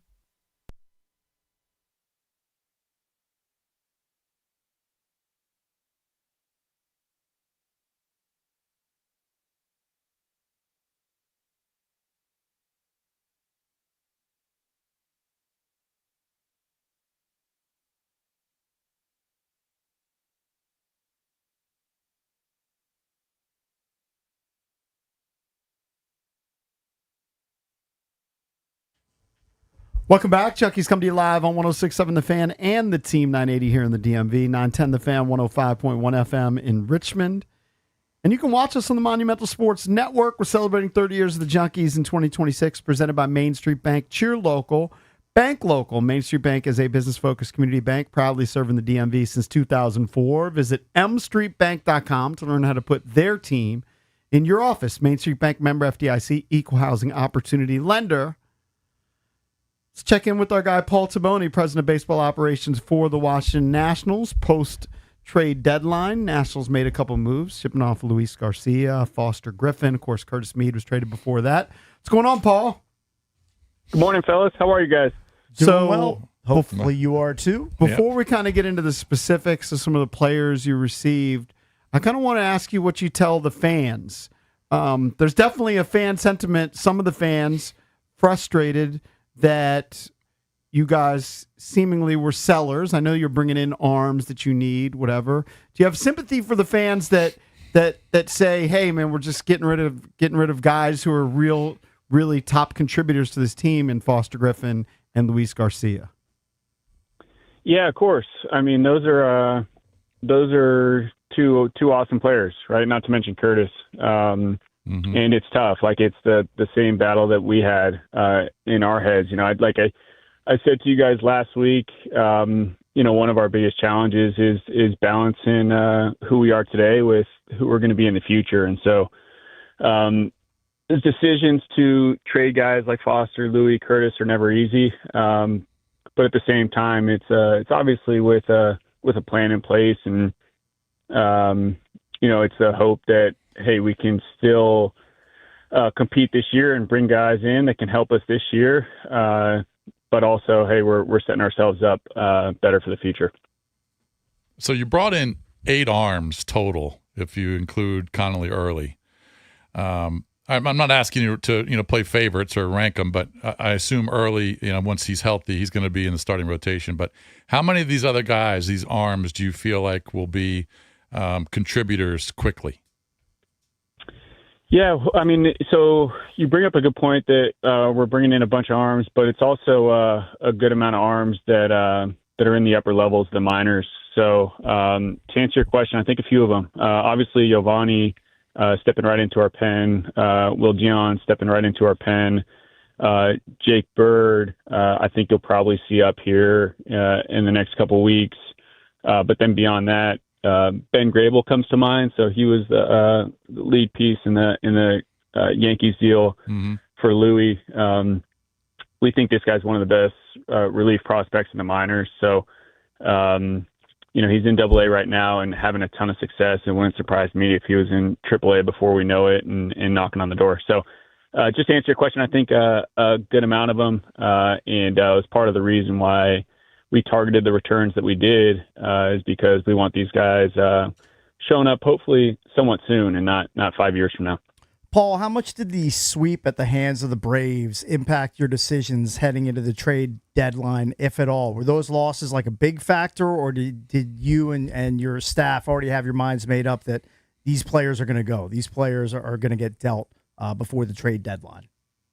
No, I try to be as transparent as possible with you guys and with the rest of the media dating back to probably 10 days ago. And I think what I told you guys was, man, yeah, it is like we're going to play this by ear because it is going to influence us in some respect. And I think what I told you is like, hey, if we go 500, like it's probably not changing how we're thinking about this, but if we reel off 5 or 6 in a row, it probably changes how we're thinking about it. And, if we slip a little bit and lose 5 or 6 in a row, it also is going to adjust how we think about this a little bit. So, we take it into account. Are we like completely turning over our strategy on its head? No, I don't think so. But yeah, like, does it inform how we're going to approach the deadline? Like, absolutely. Paul, this is kind of bigger picture, but what would your response be to fans whose mindset is, and I've seen a lot of this online over the last week, maybe 2 weeks, is why am I going to get emotionally invested in stars like C.J. Abrams and James Wood if ownership can't and or won't compete payroll-wise with the Dodgers, the Mets, the Phillies, some of the higher spending teams in the league? Right. How do you combat that, and how would you answer that? Yeah, I think it's a fair question. I think what I would say though is just strip out like the dollars for a second. I think what fans most gravitate towards is winning. You know what I mean? Like if we're winning, I think payroll becomes a little bit less relevant, right? That there are a few teams around the league that are winning a bunch of games and I think fans aren't talking about payroll as much as they are about them winning a bunch of games and the players that they love on those teams. So, I think it's like when we were early in the season, right? When we were probably exceeding expectations. My guess is that the fans were talking about us exceeding expectations and their love for Woody and CJ and these guys, and not necessarily that. So, we keep telling ourselves, hey, if we just focus on putting together a really good team over the long term and winning a bunch of games, I think the rest will take care of itself. Talking to Paul Taboni, president of baseball operations for the Washington Nationals, traded away Foster Griffin, your all-star pitcher. Did the Nationals offer him an extension? Yeah, we did. The details of which I'll keep to myself, but yeah. We, like I said, I'm not trying to fool anyone with what I was saying before. What we were weighing is keeping him here over the next few years and weighing that against a trade return. So obviously, how it turned out is we traded him. Right. He'll hit free agency at the end of the year, possibly, and then we can rekindle talks then. Let me ask you this, Paul, and you can say no comment, but the deal that you offered Griffin, was that a deal that you thought he was going to accept, or did you know it was going to be too low and he was probably going to decline it? No, first of all, I'll keep all this to myself, right. But okay. We don't want to play the game of just throwing things over to just throw them over. Okay. That makes sense. All right. Do you have kind of like big picture a replacement for Foster Griffin? This is a guy who was winning games for you, made the All-Star team. Connolly Early. Do you envision Early as a replacement? JoJo Gray is the replacement. Like, who is, for fans who are out there wondering, who's going to replace what he was giving you? Who replaces Foster Griffin? Yeah, no, it's a great question. Connolly's the first one to come to mind. I think I don't know how much you guys have seen him throw, but once he's back out there, I think you guys will appreciate what he brings to the table. And then, not just him, but we got some guys in AAA that I think should be up here at some point here in the next month or so. We got a kid named Jackson Kent that is really pitching well. That he's a big lefty, gets huge length down the mound, and he's having a bunch of success down there. So he's a guy. Luis Perales is another guy whose fastball's been sitting 98, 99 in the starter's role. And he's got a really good split and cutter. So he'll be up at some point. And, I think the key difference here, I think this is probably obvious, but just to reiterate, those guys that I'm talking about, we are going to be with the Nationals for a long period of time. We have control over them for 5, 6, 7 years. So that's the main difference with Foster. And, Foster's obviously up after, in 2 months or whatever it is. And so that's kind of what played a big role in the decision that we made. And like I've kind of been saying, we were transparent with Foster all the way along that was going to be the hold up a little bit, and he totally understood it. And now it's just our job to bring in guys that can fill Foster's role and hopefully create more depth from a starting pitching standpoint. And along the same lines, how do you see Luis Garcia's bat being replaced? This is a guy who was leading the league in slugging, gave you 23 home runs, made the move from second base to first base this year. How do you see that moving forward? Yeah, so first of all, I don't think it's fair to place an expectation on the guys that are coming up that they're just going to one for one replace Louis, right? As you said, he's having the best year of his career. I don't know. The fans could probably tell you better than I could say it, but my guess is that prior to this year, if we would have traded Louis in the offseason, there might not have been a ton of noise, right? But the fact that he's had this awesome season, working his tail off with our new group and so on and so forth, I think that's what really caused the pain. And I don't think we're going to replace that one for one, just because, like you said, he's leading the National League or was leading the National League in slugging. So, having said that, we got some guys that we're excited about. You guys saw it, I'm sure, in that first game with Abby Ortiz hitting the homer. So Abby will get some good run. Chappie, who's having an awesome year, is going to get more ABs. And then we got some guys in AAA too, and Yohani Morales and some others that we think can step up and perform offensively and give us a good shot to win. Paul, I was watching the game in Atlanta when you called in to Kolko and Franzen. Can't remember what day that was, maybe Saturday. Yeah. Right when you called in, Lyle hit the home run. It was kind of funny. But Kolko and Franzen were talking about, I guess people that they were speaking to within the team were talking about, they could see it was on these players' minds about potentially being dealt. Specifically, they mentioned CJ, and they were kind of focusing on him. He didn't have a great series against Atlanta. I think he was 2 for 12 and struck out 4 or 5 times. But they mentioned him, and obviously Foster didn't pitch well against Atlanta. Do you think that was? I mean, it's just natural, right? You're human. Do you think that stuff, that just the rumors of them possibly being dealt, was on their mind for that series? Yeah, it's funny you asked that. I took the train to Philly yesterday and sat down with CJ for a while, and that was actually one of the things we talked about, just the sigh of relief. You can go out and just play now and worry about playing. I think there's probably something to it. I will say a lot of teams deal with that, and we try and do a really good job communicating with guys and keeping them in the loop. But I think it's almost impossible to kind of rid the players of all anxiety or stress that might come from being traded. Right. It's just the nature of it. And, the alternative is just guaranteeing to everyone that they're not going to be traded. And obviously we can't go down that path. And so we try and do our best, but I think a lot of it is unavoidable, if I'm being completely honest. Right. Paul, are guys like Garcia and Meade tradable to you because of your confidence in Butera and his staff to develop younger players either on the roster currently or guys who are in AA or AAA at this point to improve his hitters on the major league level, like we've seen with the power numbers for multiple Nats players this season? Yeah, no, our staff is awesome. And, while they're awesome, I don't think it's fair to set expectations that we're just going to continue to be able to, pump out Curtis Meads and Luis Garcias every year. Will it happen?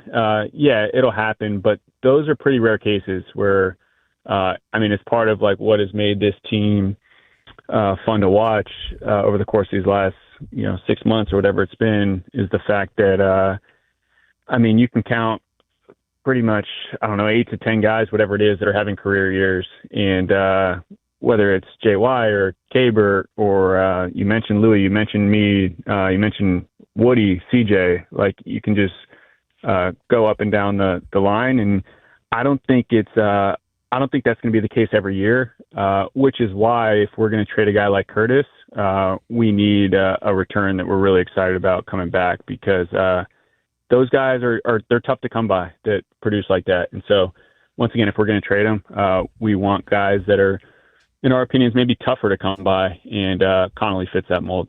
I'm curious how you guys perceive players like Dylan Cruz and Brady House that spent some time in Rochester, performed well down there, came back up. What did they change about their offense, their defense? Like, what have you seen in those guys specifically who you guys have high hopes in? Yeah. It's different for each of them. I think the big thing is, let me start with Brady. For Brady, I think it's both offensively and defensively, just really trying to mature. And a lot of this maturity, to be honest, I think like you just kind of have to figure out in the big leagues while you're young and you're facing these really good arms. And so, not to just be redundant, but I think for him, it's a lot of dialing in a really refined approach. And sometimes it doesn't click for players until they're 24, 25, 26 years old. Shoot, you saw it with Curtis, I think. Like Curtis, I think it really clicked for him this year, how to force pitchers into the middle of the plate and then do damage when he does. And so, and for Dylan, honestly, it's a similar thing. Like Dylan is so athletically gifted. Now it's just about making the next step of really connecting that athleticism in that field of hit with a really refined approach. And we see glimpses or extended glimpses of it, and it's really exciting. Now it's just about doing it more consistently. And if he does, he's so darn good defensively and on the base pass. He's got a shot to be a really, really good player. So circling back to kind of where we started, and you having an opportunity to talk to the fans. I remember when we first met you was when you had the introductory press conference, and kind of the perception there was the ownership group was handing you the ability to do certain things, and they were going to empower you. And though nothing specific was said about salary cap and money being spent, fans, including myself, were left the impression, okay, it's going to change a little bit. It feels like it hasn't changed this year, and that might be because of the circumstance. Might it change next year where this team leaps, up in the payroll and start paying some guys a little bit more money? Let's see how many games they play next year. Yeah, so I think there's a lot that goes into that question. What I would say, though, is that there's so much going on that you guys don't see and that the fan base doesn't see that, quite honestly, I probably haven't talked enough about, right? So, being able to develop guys at the major league level the way that we have, that doesn't come without a cost. It doesn't come without investment. And then our player development group too, like, going from whatever we were coming into the year, the 20th ranked farm system or 23rd or wherever we were, up until the top, call it 2 or 3 or 4, wherever we are. That doesn't come without real investment and doing it right, so to speak, at the in the minor leagues. And so I think that the problems are it's tough for fans to kind of realize those returns right away. And so while we have realized some of them in the big leagues with guys that are major league players, that's really fun. That's been great. But I think some of this there's going to be some lag time until you see some of these minor league players come up and, they're really good versions of themselves. I think that's where a lot of this is going to shine through. Paul, real quick before we let you go, you've been around baseball a long time, specifically with Boston, and baseball is a very difficult sport. It's hard to win consistently. It just is. I mean, you got injuries and just things happen in a game. And obviously the big payroll teams are leading their divisions and leading the wild cards for a reason. But how does a team like Boston that you worked for, and everybody in that organization, How are they 14 games under 500? 14 at one point, and then they turn it around. They win 32 of 40. How is that possible? Yeah, I think it's a combination of probably two things. Like the first thing is that when they were, whatever they were, 32 and 45 or whatever their record was at that time, I think they were actually playing a lot better than their record, and just kind of being shafted a little bit from a luck perspective. And so I think they were actually playing better than the record. And then the inverse is probably true too. I don't watch all their games. I can't say for sure. My guess is that over the course of the last, 30 games, they probably haven't been playing quite to their record, but their record has been so awesome. It's crazy. I think tough for any team to play up to that level of play. So I think it's just, it's funny. It's just like how it's all come together. Like they had a really cold stretch and then a really hot stretch where, if it was like smoothed out a little bit over that time, people might be able to receive it a little bit better. But they got a really good team. They're really, really deep, and I think they're set up to make a run here. All right, Paul. Really appreciate the time and the insight. We'll talk to you next week. All right, man. We'll take care. Sounds good. Thanks, guys. Yep. Thanks, Paul. It's Paul Taboni, President of Baseball Operations for the Washington Nationals here on the Junkies.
Mike Sando is going to join us coming up at 9:40. Yep. He's the author of the quarterback tier list, which came out on The Athletic.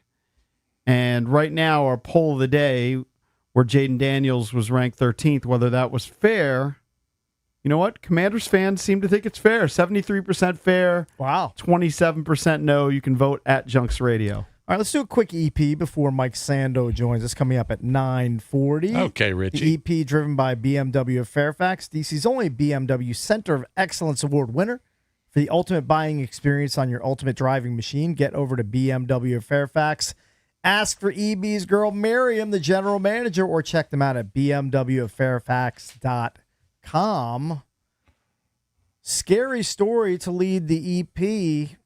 Blogger Perez Hilton is recovering in the hospital after members of the public reported that he had appeared to self-harm during a TikTok live stream. Emergency services were called to his home in Miami Tuesday after concerned viewers reported a man, quote, live streaming acts of self-harm on social media, unquote. The Miami-Dade Sheriff's Office told U.S. media that an individual had been, quote, safely recovered and taken to a local hospital where he is receiving medical attention. Apparently, he was home alone during the time of the live stream. I believe he has either 2 or 3 children. I'm not sure about that. They did not appear to be in the home when this happened. So hopefully he's getting the attention that he needs. He's getting counseling, and he's going to recover. Cakes, did you see the video? I didn't see the video. I was a little squeamish about clicking on the video. He looks like Carrie at the end of the movie. Oh, he's like that. There's that much blood involved? Yeah. There's a lot of blood. He's covered in blood, and he's just slashing himself. Well, that's bad. I've seen some gruesome things on the internet. Beheadings. I don't know if I need to see that from Perez Hilton. That's pretty disturbing. I don't know if he's on something. I don't know if this is a stunt. It's kind of. It's pretty terrifying. It's pretty. I mean, pretty terrifying is an understatement. Yeah. Now I feel like I'm gonna watch it. You're compelled to. Now I'm compelled. Yeah.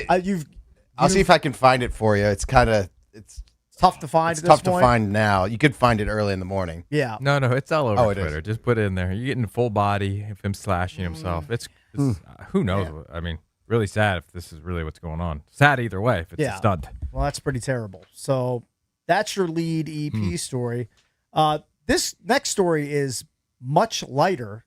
This is a revelation from American Pie star Jason Biggs, who's now, by the way, 48 years old. If you want to feel old, we all saw him as a teenager or playing a teenager in American Pie back in the day. He's revealed he has a surprising kink after his split from his wife, Jenny Mollen. Jason Biggs, his quote, I like feet. I appreciate feet. I think feet can be sexy. He's a foot guy. That's so He's weird. Rex Ryan. Rex Ryan's into feet. Jason Biggs into the feet. Hold on. Who was it? What NFL player just said he was a foot? Micah Parsons? Micah Parsons. Micah Parsons says he was a foot guy. You know what? Feet might be hot now. Feet are hot, and I think they're kind of mainstream. I don't even know if that really qualifies as a it kink. used to be a kink back in the day, but I think that's pretty tame. Right? I don't think it's the norm, but I think it's closer to the norm than closer to being kind of crazy. Yeah, it doesn't seem like it's that out in left field. And you mentioned Rex Ryan. Yeah. Big, well documented. big foot guy. Big on feet. I think Jason might have missed the revelation. The last time we talked about feet, Cakes gave a confession. Did you hear the confession? I did not. Not a confession. I mean, we have to revisit it. Yes, because Jason missed it. I think he was off that week.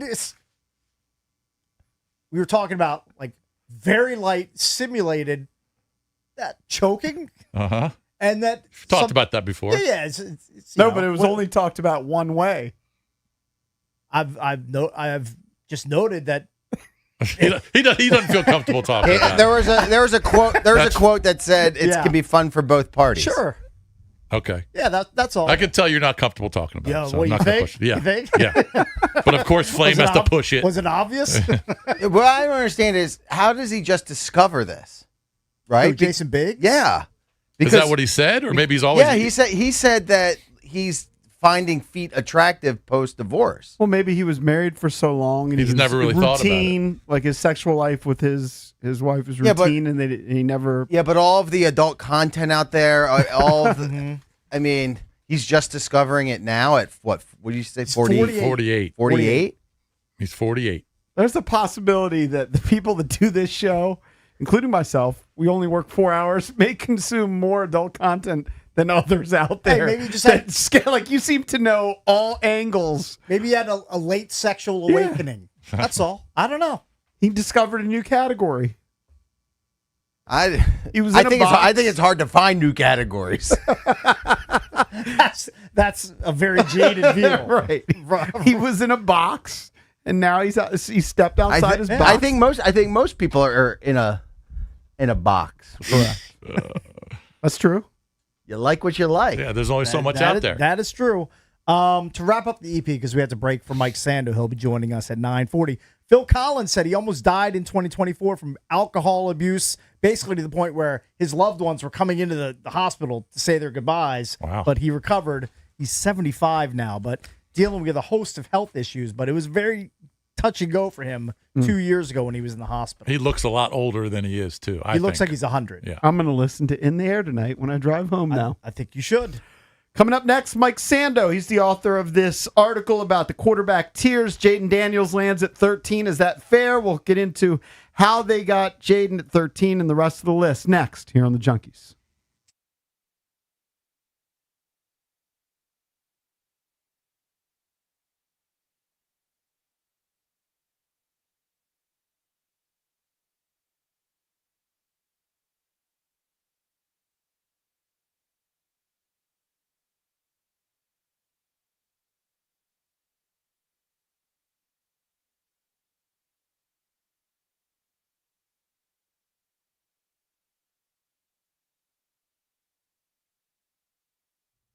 The team that brought you Surfside's back with something new. It's awesome. Meet Super Light, the new vodka plus aid canned cocktail. Super Light comes in 4 classic sports drink flavors: fruit punch, orange, lemon lime, and blue chill, which is great.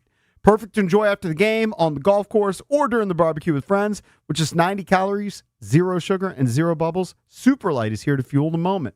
Look for Super Light variety packs and individual flavors at stores and bars near you. Must be 21 or over. Please drink responsibly.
Welcome back. Junkies coming to you live on 106.7 The Fan and the Team 980 here in the DMV.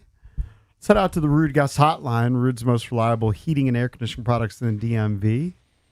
And check in with Mike Sando, NFL senior writer and creator of the Athletics Quarterback Tiers List. What's up, Mike? Not too much. How you doing? We're doing well, Mike. So I would not want to be. We had some fired up fans in your mentions and comments, and I know these are not your rankings. You interviewed 50 executives and coaches that rank the veteran quarterbacks. What are your mentions like as far as, well, this guy's ranked too high or my guy's ranked too low? Like, why is Jalen Hurts at 17 and why is Justin Herbert at 6? Like, how much of that do you deal with once you publish this list every year? Yeah. Tons. On X, it doesn't tell you how many mentions you have. It just says 20 plus, Yeah. Like every time I go back and it says 20 plus, and then you can just check somebody's profile and it'll be like a Vikings fan mad about something about the Vikings. That's what keeps us all employed, because people are passionate and they're invested, and they're going to react in a lot of cases. So I think it's really I think it's fun. I try to go back and forth a little bit with folks, or sometimes explain things, and you'll see diametrically opposite things in your mentions depending on someone's allegiance. So let's get to the prevailing thought on Jaden Daniels. He dropped, I believe, 7 spots from where he was last year. What were the executives saying about Jaden this year? Yeah, how quickly we forget, right? I mean, the guy was dominating the league after his rookie season. I do think, though, that if there were concerns about him coming into the league, one of them would have been just his frame and durability, and so to have him get injured the second year like that probably hurt him more than it would have hurt somebody who's already established themselves as not having injury concerns, if that makes sense, if it was a one-off type of a thing. So probably amplified some of the things that people wondered about coming in. It probably, they also have new coaches there. I think there's a little bit of uncertainty there. People still really, I think, like Jaden Daniels, but felt like they had to downgrade him. That, a little bit like C.J. Stroud, had a real fast start. Now, I think he didn't miss his second season. I think he fell modestly after his second year and then really plummeted, dropped a bunch. So I wouldn't panic on Jaden Daniels. I mean, I think it's just, was a disappointing second season, and maybe he debuted a little high, coming in hot. I think he was 6th overall. Right. After just 1 year. And Mike, I mean, when you don't play for 10 games, right? If you're not on the field, you're going to drop and everyone's eyes. I mean, and I totally agree with it. I don't know if I would have dropped him to 13, because I think if he was on the field for those 10 games, he would have put up great numbers, or good numbers anyway, and he would be much higher. No one doesn't like him. Yeah. No one doesn't like him now. I think so. Okay, you look at what happened to him. He got passed by, just incrementally passed by Caleb Williams. They're almost the same. Just barely passed by Brock Purdy, just barely. Jordan Love's made a little bit of a move there. So, Drake May went to the Super Bowl. So I think you can kind of defend some of those guys that went past him. How's he seen? One of your ranking points, and you can talk about how you come up with the rankings, has to do with pure passing situations. How is Jaden Daniels seen by these executives, by these coaches, coordinators, and GMs in purely passing? Obviously, running is a big component of his game, but just in those pure passing situations, which is one of those factors. Yeah, I think he's pretty well respected in that way. I believe that, that's one of the things. That's why he debuted at 6. He wasn't just a runner. I think people do think he's a good passer as well, and so that's really what the strength of his really super high debut was. You just don't see people debuting at number 6, So right. I think that component of him is better than it is, and seen as better than it is for a lot of the other quote unquote dual threat quarterbacks. A lot of those other dual threat quarterbacks are tend to be scarier as a runner. I think he's a little bit more equal between the running and passing out of the gates. Were you surprised by any of the names, whether they were too high or too low? Well, I wondered how, Dak Prescott moved up quite a bit. I was kind of like, Was there something we didn't know about Dak Prescott that we learned? He finally played a full season. That's why. Yeah. He played a full season. I think people are optimistic about, what Schottenheimer's doing there. And then let's just face it, his weapons are now off the charts. But that surprised me. Like, he got more Tier 1 votes this year, or about the same as he'd gotten his whole history as a quarterback in quarterback tiers, going back to 2016, 17, somewhere in there. So that move surprised me a little bit. I wasn't sure how much, Caleb Williams made a nice jump coming up to number 11. I just wasn't really sure. Sometimes there's like a delay in the voting. That's what was interesting about Jaden, was initially he went up high. A lot of times there's an attitude of he's got to do it again. Even after one good year, you got to do it again, So what really helped Jaden was the team success, probably going to the championship game. And I think with Caleb Williams, spectacular, but is he consistent? I wasn't really sure where he would go. And he moved up, 12 spots from 23 to 11. Joined by Mike Sando, NFL senior writer, creator of the Athletics QB tiers list. So the Browns have the shame of having both the 31st and 35th ranked quarterbacks on this list in Deshaun Watson and Shedeur Sanders. It's going to be a long season, first season there for Todd Monken with that quarterback room in Cleveland. You would sure think so. I mean, when I talk to people about Deshaun Watson, I mean, they almost say it's a no grade. It can't be good, but it's been so long. And then with Shedeur Sanders, clearly he wasn't ready, which doesn't make him, that's not unusual for a rookie. But I think Sanders is super interesting because, I'd polled some front office people before the draft that he was in, and I always do like a mock draft of GMs in the top 10 picks, kind of come right out of the combine, not before we have the whole draft season. And there were a lot of people telling me that he was not going to be in the top 10, but an executive talked me into it. Like, hey, this guy, forget it. He'll still go early.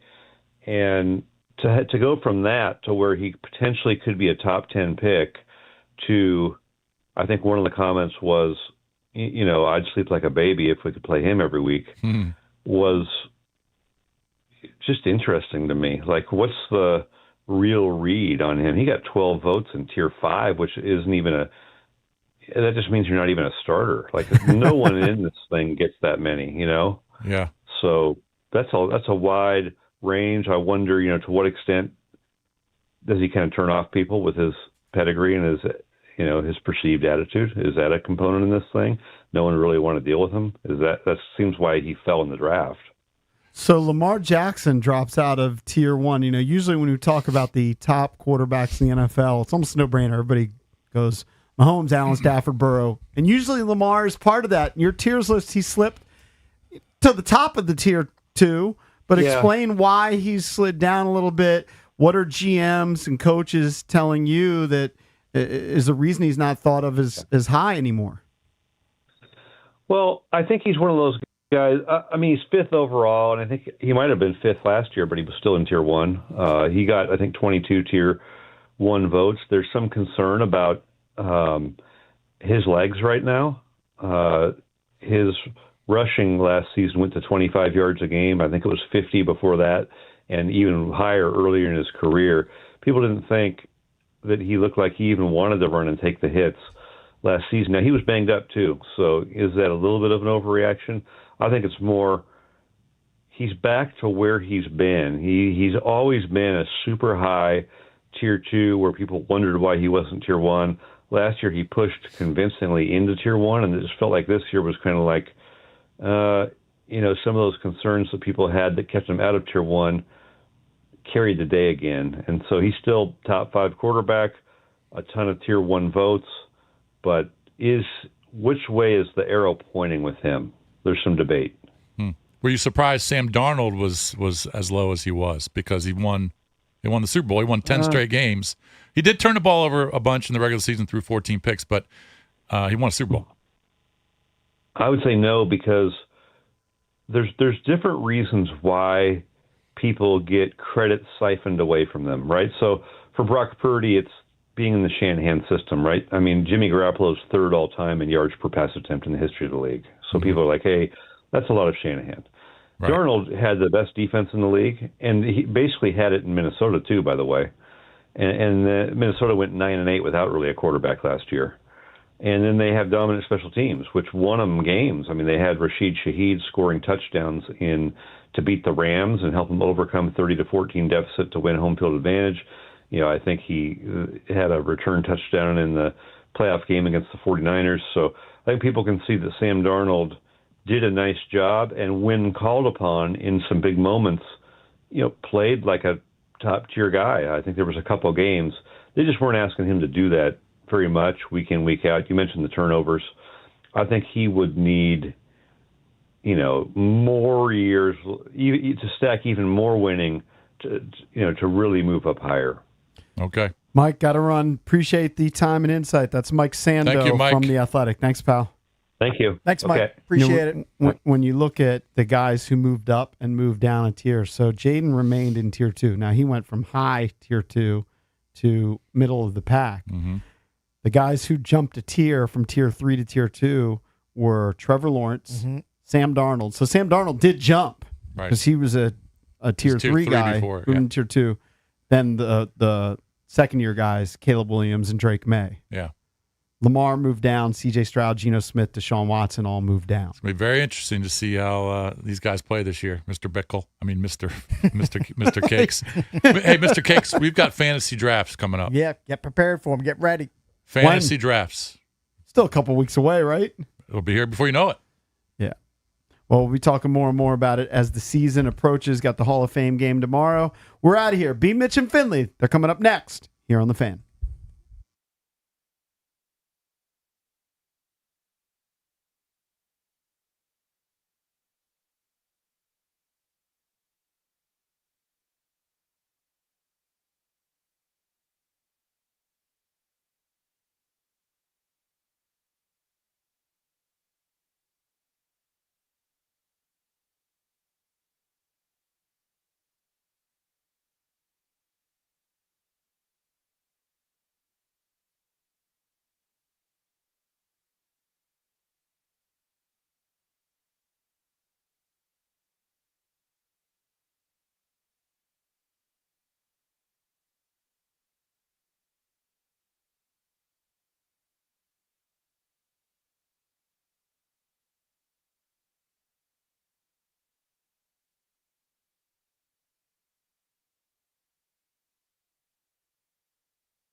What happens when the highest scoring lineup in baseball trades away its best right-handed hitter, then the NL's leader in slugging percentage, then loses one of the best offensive player in the sport to injury? Last night at Citizens Bank Park is what happens. It sounds like a bad riddle, but it's the reality for this Washington Nationals squad. They lost last night 5-0 to the Phillies, extending their losing streak to 7 games, and they've now fallen 5 games under 500. Without Curtis Mead, Luis Garcia Jr., and now James Wood on the IL, they need someone else to step up to get this offense going. And today is day 6 of Washington Commanders training camp. Head coach Dan Quinn spoke to reporters before the start of today's practice. He said the team is back in pads today with Larry Tunsil and Sam Cosmi on the field after getting the first vet rest days of training camp. He also said there were too many penalties and bad snaps yesterday, and he wants to see that corrected during today's practice in pads. From the Crop Metcalf Sports Desk, Savannah McCann on The Fan.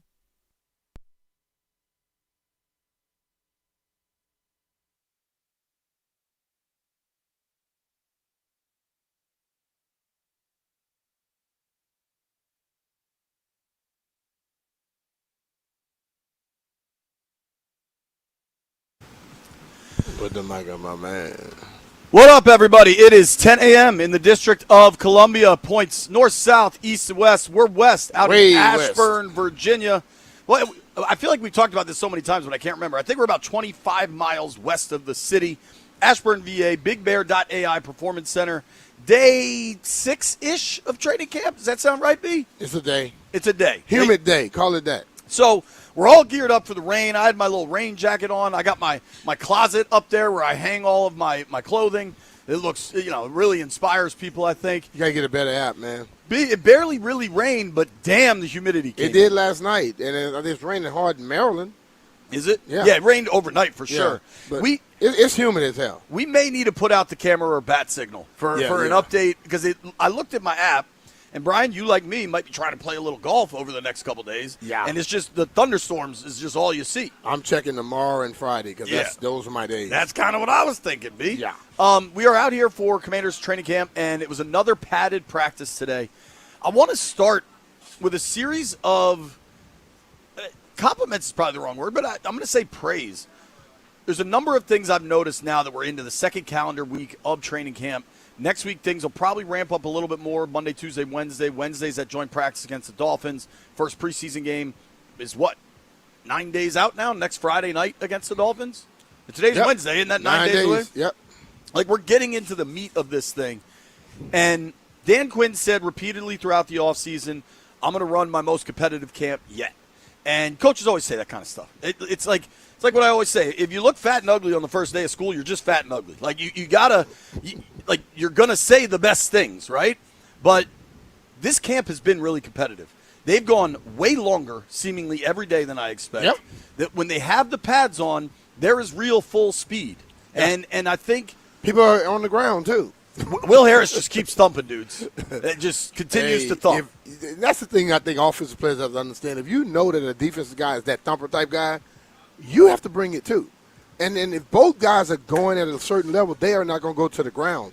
But ultimately, for me, I think that Will has an intensity and a speed he goes all the time. Totally. Other guys don't do that. Shout out to they got to figure it out. We had a bunch of our people we work with here. Friday, Abernathy, Frank Crisafulli, Mike Goldrick, Melinda. We saw Wilbright, Friday on a everybody's Wednesday. Here. I know, Friday on a Wednesday. What a day, huh?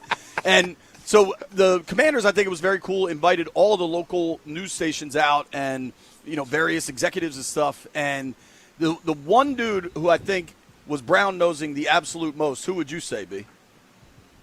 Ryan Clary. Ryan Clary. Hey, I'm a company guy.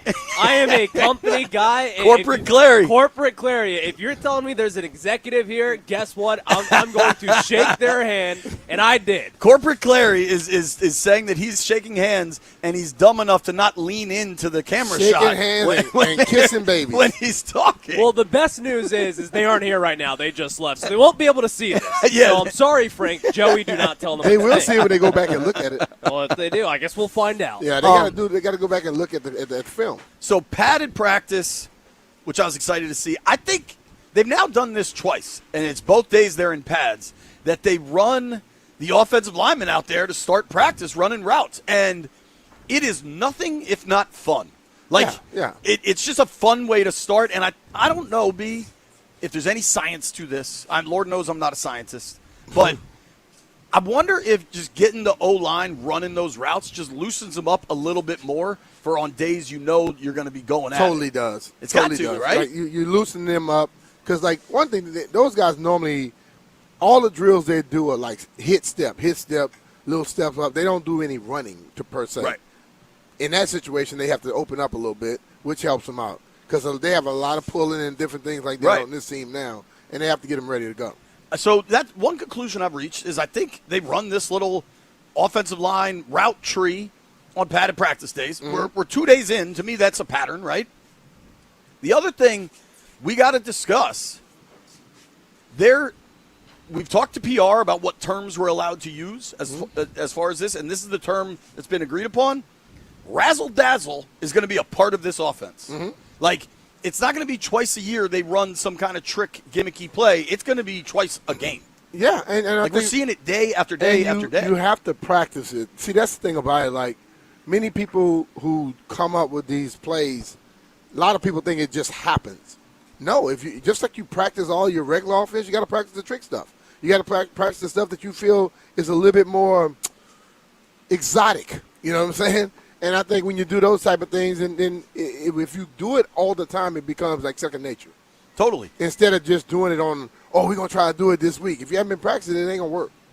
So when teams don't run a lot of like gimmicky trick plays, and then when one is installed, a lot of times the teams kind of give it away because like the defense can sense that excitement. Like the offense feels like they're about to do something else, or the check call at the line of scrimmage is a little bit different. Whatever it is, right?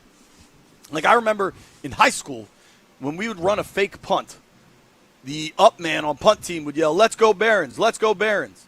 And I remember we did it like twice through 5 games, and then the next time we did it, the opposing defense was like, "Yo, fake, fake, fake!" Like you can't be in. And this is obviously not high school, but when you don't run stuff like that very frequently, it feels like a bigger deal. When it's just part of your offense and your install, it allows it to be more organic and like hopefully more successful. And you can't change up your whole call. Right. Like y'all didn't say let's go Barons any other time, did you? Nope. So, I mean, who was the coach that did this?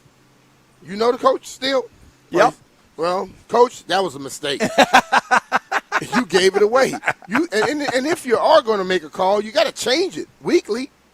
You know, the thing about, like, when we did fakes, I called the same stuff all the time.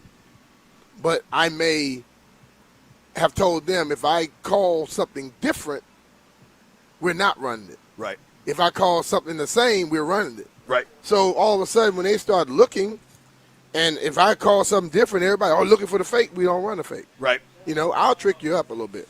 I also think today was the best day for the offense we've seen. I thought the offense was cooking today. They look good today. Yeah, they look good. And you saw it from, like, all over, right? I thought McCaffrey has looked good. McCaffrey's starting to string together days, and that's when that's what you want to do. That's when you can really start to make an impact. I thought Luke has looked good for multiple days now.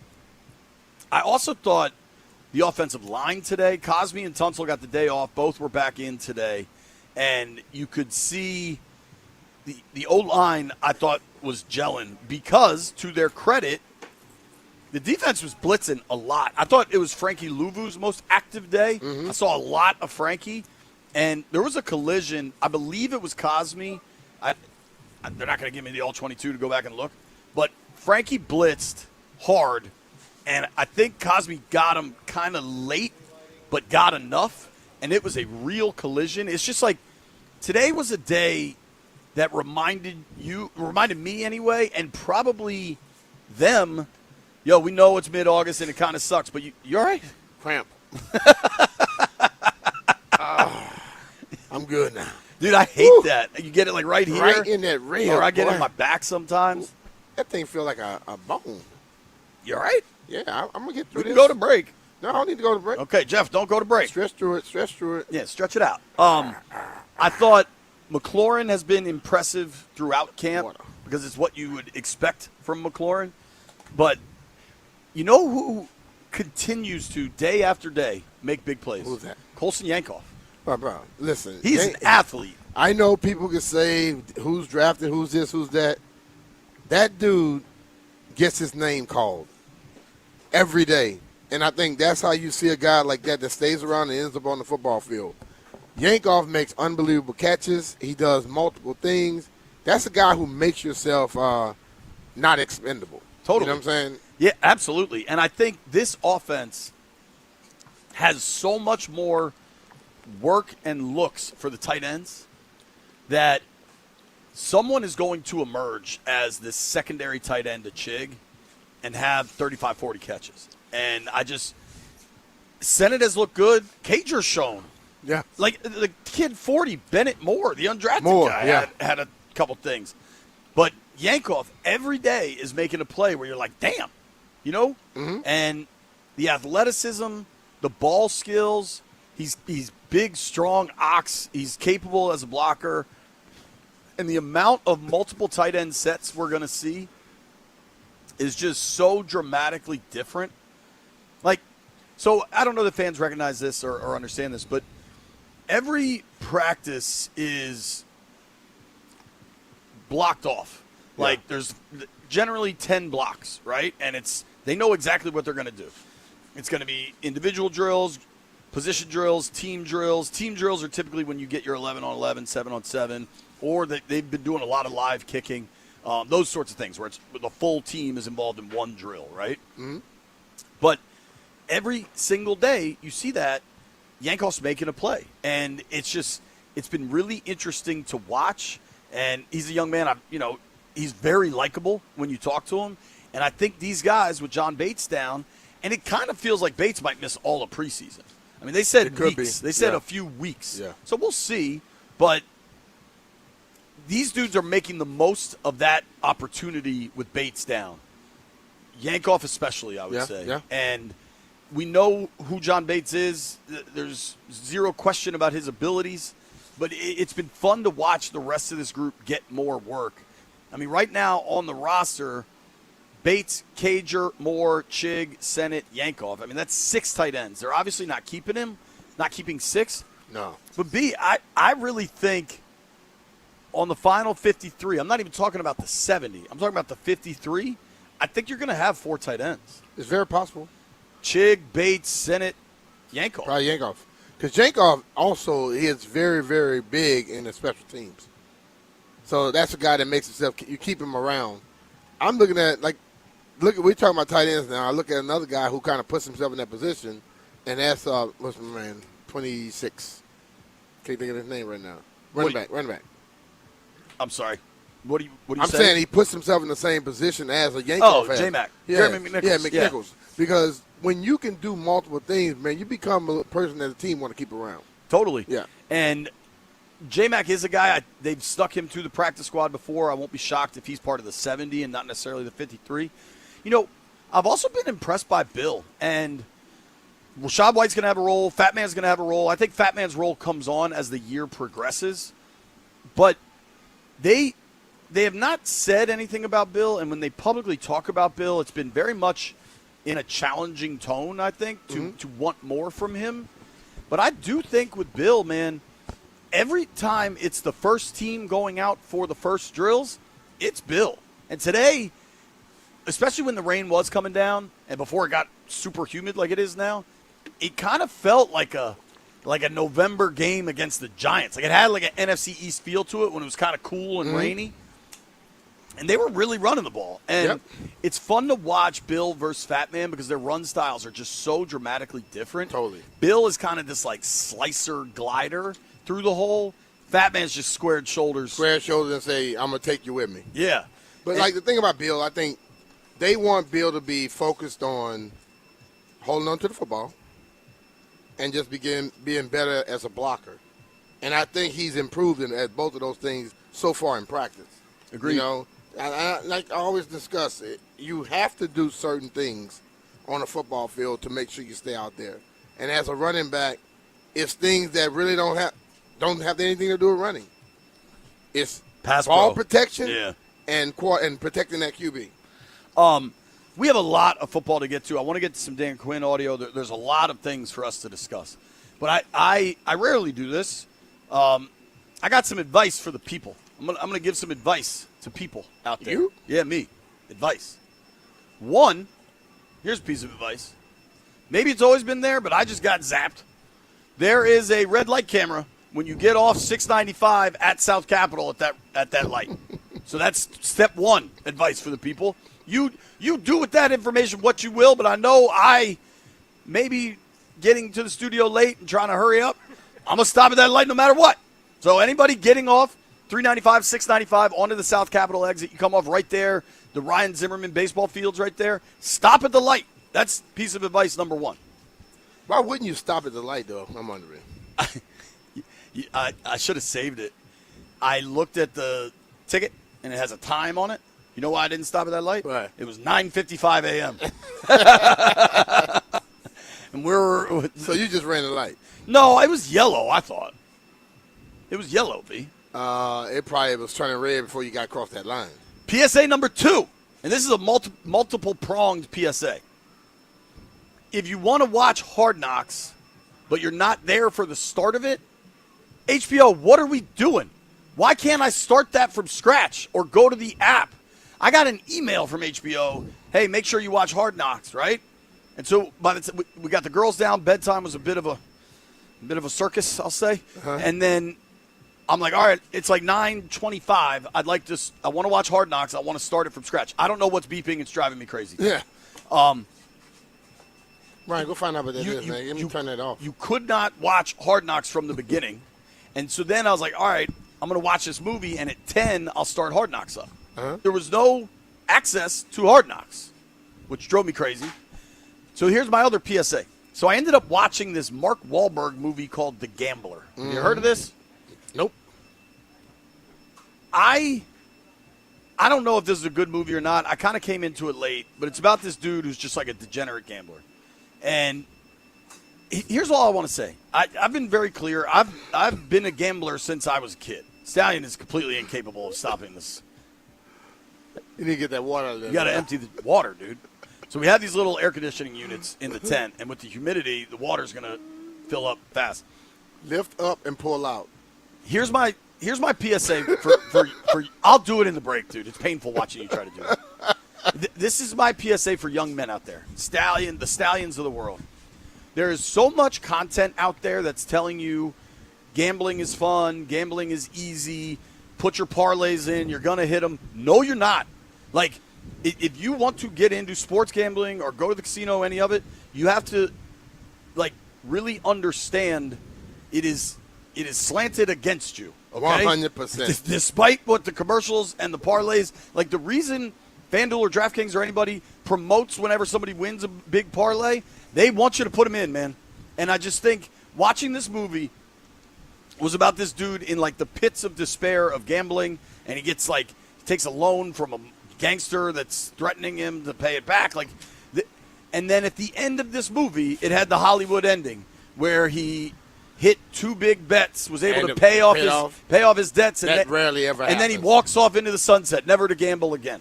Very rare that happens, man. Lie. So I just want, and this is for all people, certainly whoever's listening, but young men out there that are like getting into gambling for the first time, just be aware it can get tricky. Like we've had some bad moments gambling. Like I'm an adult now. I know my limits and like to bet, right? But when I was in my mid-20s, when gambling wasn't so accessible, I was still letting it fly. And there were some bad moments. Yeah.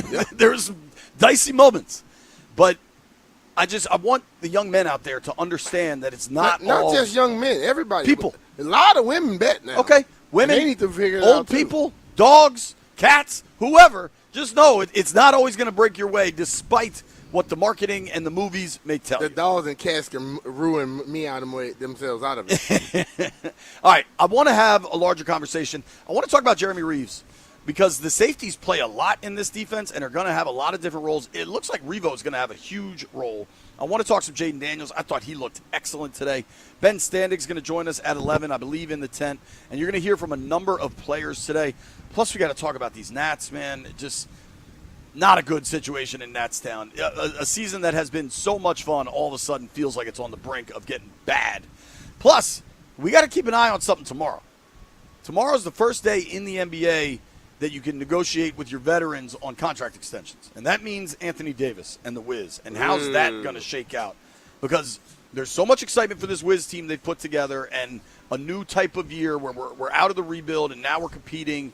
But, like, are they going to sign AD to a big old extension? I don't know. You are listening. You are watching. Hanging out with B. Mitch and Finley. The cramps are over. It's hot as hell. Nobody go anywhere.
This sports update is brought to you by Cop Defense Properties. The first official snapshot of the 2026 college football season has arrived, even if the coaches poll doesn't really carry the same weight it once did. But it's August, which means it's time to talk football. Ohio State enters the preseason at number 1 overall, with the Big Ten placing 3 teams inside the top 6. Oregon comes in at 2 and Georgia lands at 3. At 4, the Texas Longhorns, and 5, Notre Dame, while reigning national champs Indiana check in at number 6. And the Washington Nationals get another opportunity to break their 7-game losing streak. Jake Irvin on the mound today for Washington. 6:40 p.m. is first pitch right here on 106.7 The Fan. Are you a road technician that is tired of the outdoor service grind? Cop Defense Properties is now hiring building technicians that provide day-to-day property maintenance services. Competitive pay, minimum 30-hour weeks, free training and development, and great benefits. Apply today at COPT.com. From the Crop Metcalf Sports Desk, Savannah McCann, The Fan.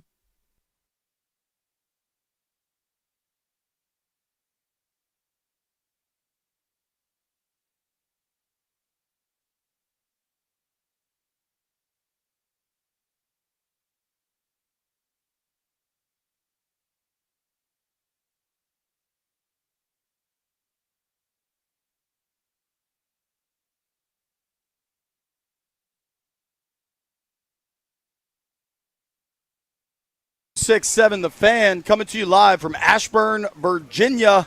BigBear.ai Performance Center, another day of training camp in the books. All of our training camp coverage brought to you by Paul Henry's Window Installation, paulhenryswindows.com, your clear home improvement choice. And let me remind the world, Rude is the official show sponsor of B-Mitch and Finley. Do not melt this summer. Upgrade to high-efficiency HVAC and enjoy budget-friendly financing options with low monthly payments. Keep your cool and keep your cash. Find a Rude Pro partner at rude.com. And if it ain't Rude, Brian. It ain't right. Shout out to Nooch. The front porch is in the building. My little man Leo, I like those gloves, pal. Always good to have guests. Here, come stand next to B-Mitch and show the camera your gloves, dude. This is how you make lifelong fans, right here. There you go. There Look you at those go. gloves, man. Well done. Well done, Good stuff, dude. Well brother. done. Good stuff. B, I want to have a conversation. Mike Sando's going to join the program later today, I believe, right? Yeah. And Sando's a really good reporter. Like, he does it the right way. Really well established around the NFL, writes for The Athletic. And I like the way he does this. Every year he does these quarterback tiers, right? All right. And I think the tier system is a lot more effective than a ranking system because, to me, there is a big group that has separated themselves. Yeah. And then there's another group that's trying to separate themselves, right? For me, there's no debate about Mahomes, Allen, Stafford. I'd say Lamar. Yeah. Joe Burrow, Yeah. right? Weirdly, in Tier 1, now, to be clear, he does this legit. Talks to 50 executives and coaches around the NFL.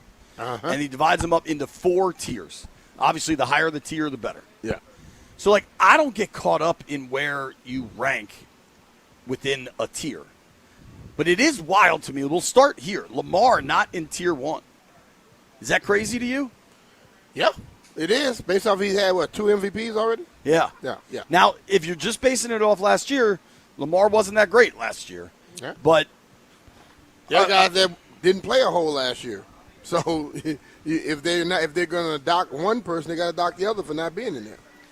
I agree with you. So you've got Lamar not in Tier 1, and then Jaden Daniels is in Tier 2. If I tell you Jaden Daniels is in Tier 2 and the guys at the top all have Super Bowl rings or MVP trophies, I don't see that as much of an argument. Nope. It's not an argument. I think people want you to argue because, let's be real, I don't care how much work they do, how many people they talk to. It's still people's opinions, okay? And then I think when we look at it, we have our opinions and we want to fight for it. But the ultimate thing is, guy's been in the league 2 years, and you consider him in the second tier. I don't see that as a bad thing. Right. Yeah. I think – so some of the quotes about Jaden from the piece are, I think he was a little quick to take off and run last year. They spent a lot of money on that offensive line and drafted some guys, so I think he just has to settle into position. He has all the talent. watching Jaden, I think a lot of it was the offense. Defenses, in 24, the offense worked. In 25, it didn't. And I think we even saw in the Green Bay game that Jaden didn't look comfortable. He was also getting his ass kicked. Yeah. And that will make a quarterback leave early. And it was, I think, here's what I want to ask people. 800-636-1067, 800-636-1067. Jaden Daniels is in Tier 2. I think that's appropriate. If you want to get worked up because he's technically ranked 13th behind guys like Love, Purdy, Caleb Williams, I can hear that. I think Tier 2 is correct, though. He's ahead of Mayfield, Darnold, Lawrence, Jalen Hurts. Bo Nix significantly lower. What does he need to do this year for you where this time next year when the list season hits, he's back in Tier 1 and it's no longer a I'll start debate? with this. I don't care about that list. I just think what he needs to do this year, settle down a little bit more. Make sure it's about throw the ball, run only if you need to. So if he just goes back to his first year, in his first year, that ball was coming out of his hands so damn quick. I think last year he held on to it a little bit longer. He was trying to give people chances, and then all of a sudden he kept being on his butt. And then once he got on his butt, he decided, you know what, I'm not doing this anymore. He began to do things a little quicker than he would ordinarily do. And he has to get back to being what he was in year one, where he had more patience. And I believe the offensive line is going to help that, and I think last year, Jaden understood Terry not being there kind of hindered some stuff. Totally. Then when he came back, they hadn't gotten into that rhythm completely. So he tried to make things for other people, or he tried to make plays himself. I think this year, he's at everybody from the beginning. Relax, and just let things come to you. Totally. The feel of everything this year is dramatically different, I would say.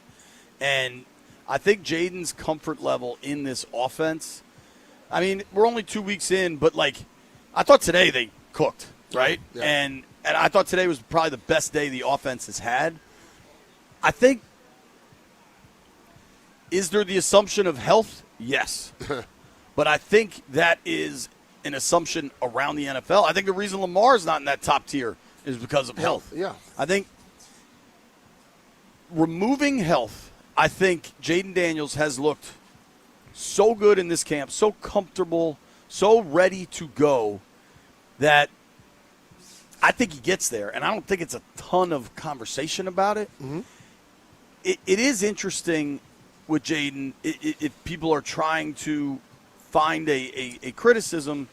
Is he taking off to run too much? I think last year was just so broken on so many levels, it's hard to know, right? Yeah. I want to let these callers weigh in. I guess Mike and Pat are in the car. They just left practice. Mike and Pat, what'd you make of practice today if you were here? Oh, what up, JP? What up, B. Mitch? What's happening, man? We were out there. I thought it was a fantastic practice today.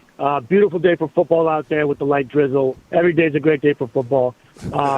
No, we saw some really good throws, really good catches. Great effort from our receivers out there. Love seeing the big boys out there push each other around. All in all, it's a good physical practice.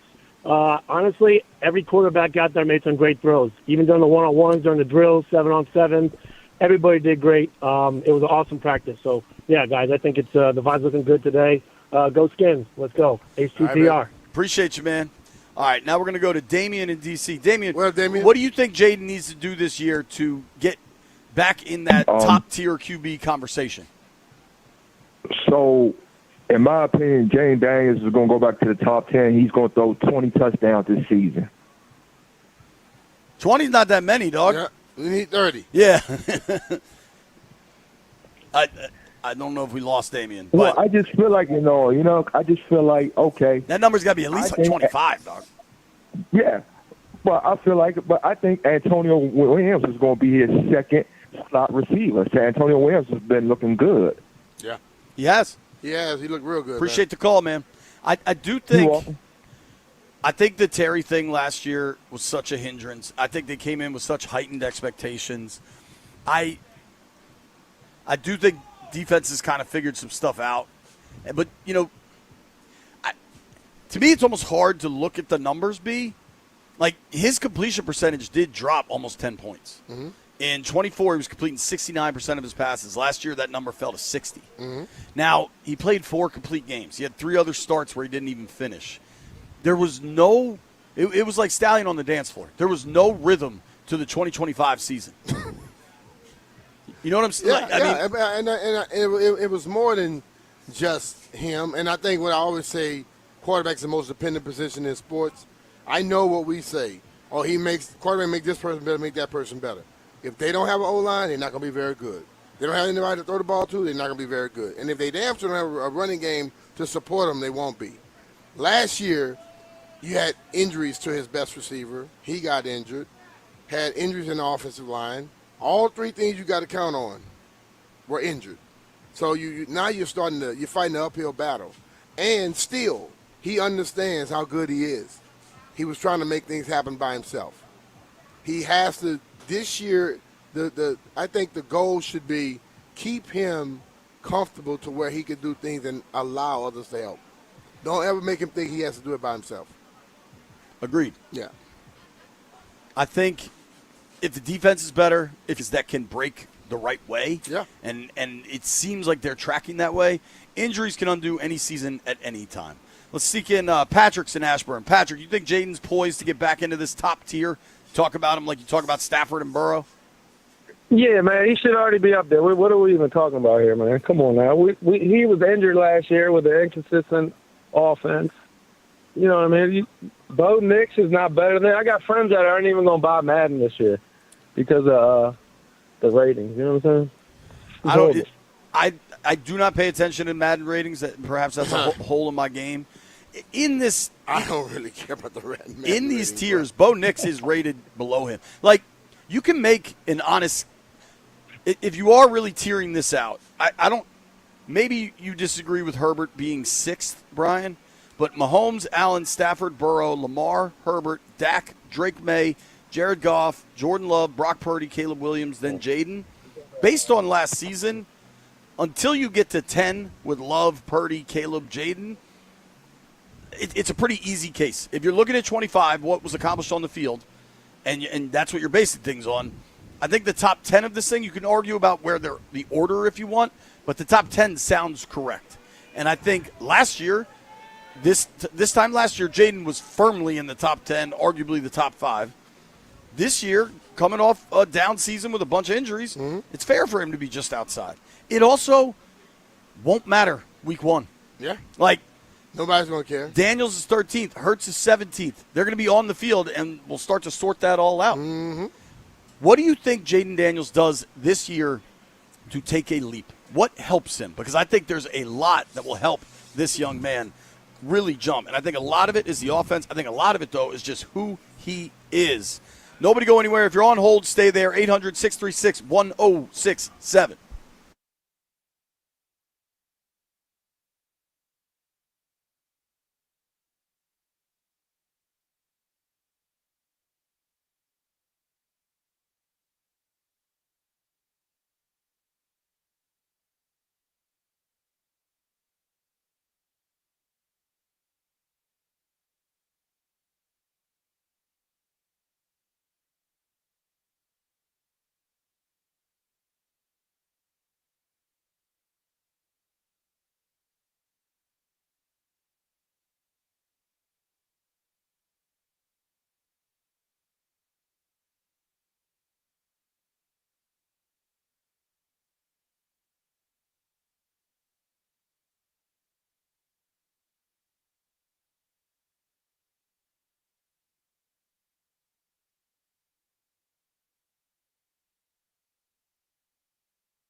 B. Mitch and Finley, 106.7 The Fan, coming to you live, BigBear.ai Performance Center, Ashburn, Virginia. Commanders training camp wrapped up. Another long session it seemed like 2 full hours, I would say.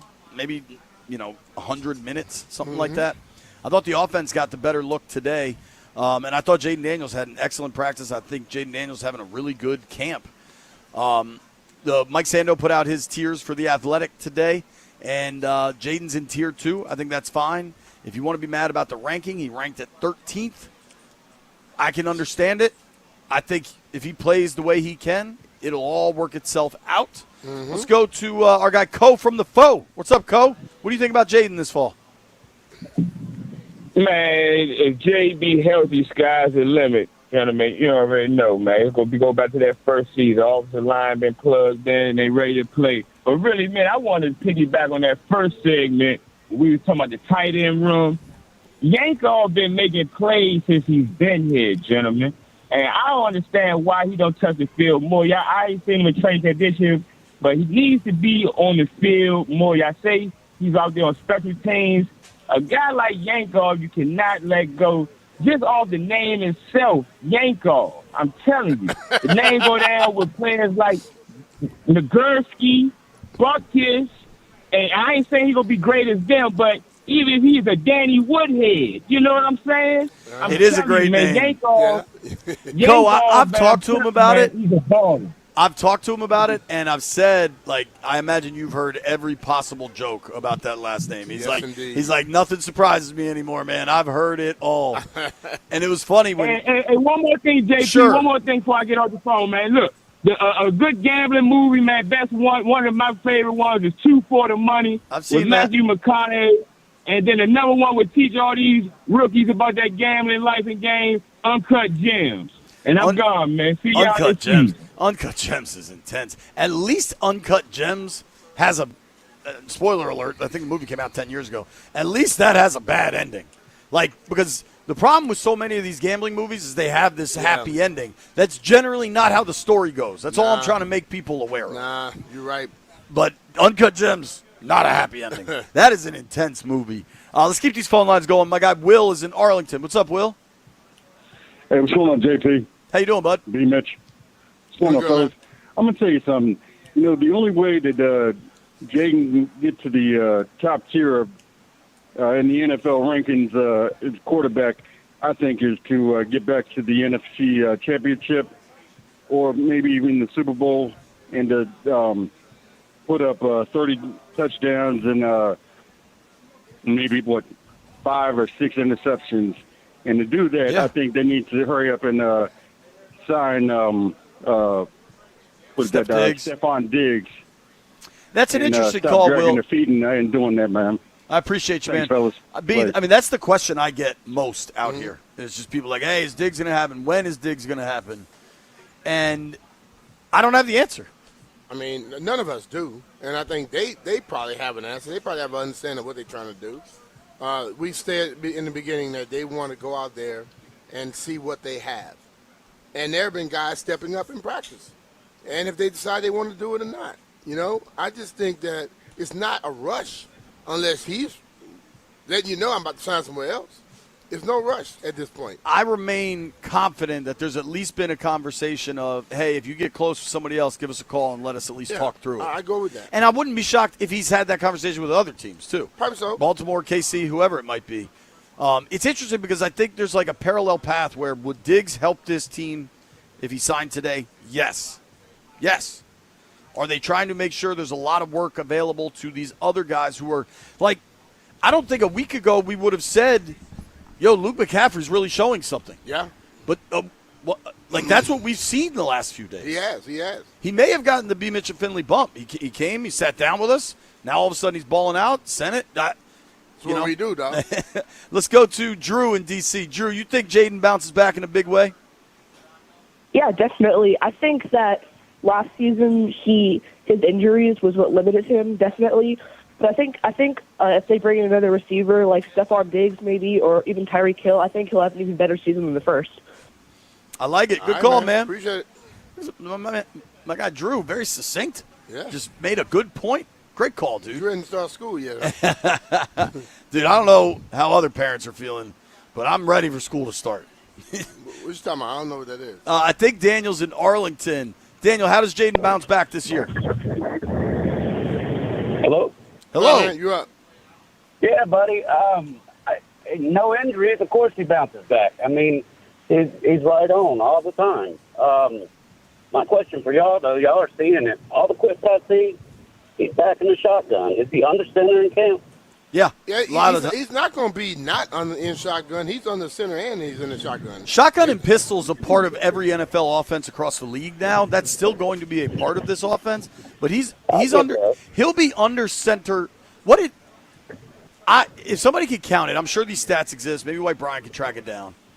I think it'd be really interesting.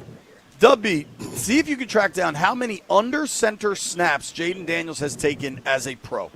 So he's played 17 and 7 is what, 24? Mm-hmm. I believe Jaden to date has played 24 games, okay? I bet the under center snaps in NFL games is probably, you think it's fewer than 100? I bet. Yeah, I think it's fewer than, I'm going to just go to percentage, probably less than 5%. Yeah. You know what'll be fascinating? And maybe we can actually track this down and try to make like we did this for Ovi when he was trying to break Gretzky's record. And we all picked. Yeah, thank you for the call, Daniel. I don't want that. See you later, man. What would be really cool if we get it, Stallion, listen to me. We need a big old calendar, and we all get to pick the game where Jaden, because what's going to happen this season, Jaden Daniels will have more snaps under center.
This sports update is brought to you by Mervis Diamond Importers.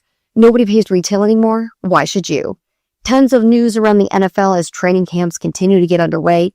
The Eagles did not have Devonta Smith or Mekhi Lemon at practice yesterday. Though both ailments were described as minor, the team signed receiver Brandon Hayes today. The deal isn't necessarily proof that Smith and Lemon are dealing with more serious issues. The Eagles could just need more depth at camp so players aren't overworked, but it is something to monitor. And down in Atlanta, the Falcons' edge rusher Jalen Walker has a torn ACL, according to Ian Rappaport, which likely ends his 2026 season before it even started. The Falcons drafted him with a 15th overall pick in the 2025 draft out of Georgia. He had 5.5 sacks last season as a rookie, and the Falcons were relying on him to take a leap in production this season. But now that season has come to an end. Celebrating her birthday, discover the stunning collection of Tacori fine jewelry at Mervis Diamond Importers. From engagement rings and anniversary bands to necklaces and bracelets, at Mervis you will find the largest selection of fine quality diamonds and Tacori jewelry in DC. Go to mervisdiamond.com. From the Crop Metcalf Sports Desk, Savannah McCown, The Fan.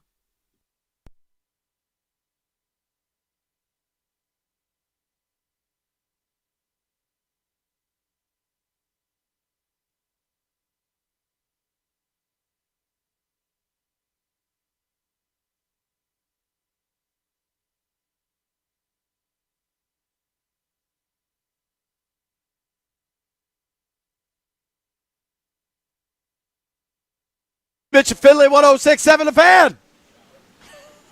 Decided to scare everybody in the tent. We got an intern in here. You're gonna learn some stuff today. Joining us now is our boy, Mr. Ben Standig from the Last Man Standing Substack. Benny, what's up, dude? You already got out of here? You couldn't even hang out with the boys in the tent? I appreciate it. Well, I actually have to go. We're into the studio later, and I had to realize I got to get home and deal with things, so I left. Okay. What are you hosting on 980 this afternoon? I am 4 to 7. I'm gonna talk about the Commanders. Big shock. All right. Well, give everybody a preview of what you're going to talk about from 4 to 7 right now. I thought today may have been their best practice. I think offensively it was their best practice.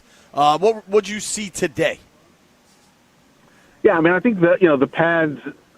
The whole point of the pads on some level is to raise the level of competitiveness, energy. Guys are going to go after a bit more, and I would say that the two days with the pads have probably been the two best overall practices for that reason. I think did feel like it was clicking a bit more. I love the one-on-ones they have, with the receivers and the cornerbacks. I don't know I don't know how telling that is necessarily for the season or whatever, but from our perspective, it's a lot of fun to see that level of battle. So yeah, I mean, the receiver room has got a lot of options. I know it doesn't necessarily have the guy who's the obvious number 2, but every day there's a couple of guys who are making plays, making some noise. Even a guy like Jacoby Jones today had a nice move on the outside to get wide open. He got thrown into the end zone. So yeah, I mean, the better day for the offense for sure. Have you seen a difference when the guys in the pads and the running backs? I know we see when they're in just with the shells or whatever, but when they put on the pads, do you see a difference? Bill runs hard. I would say. I mean, we kind of view him as a guy who can obviously break it, which is true, and he's got that slithery one step, but he's not afraid to be physical. Obviously there's no tackling yet. It doesn't. But that said, it doesn't feel like the run game has had a ton of success.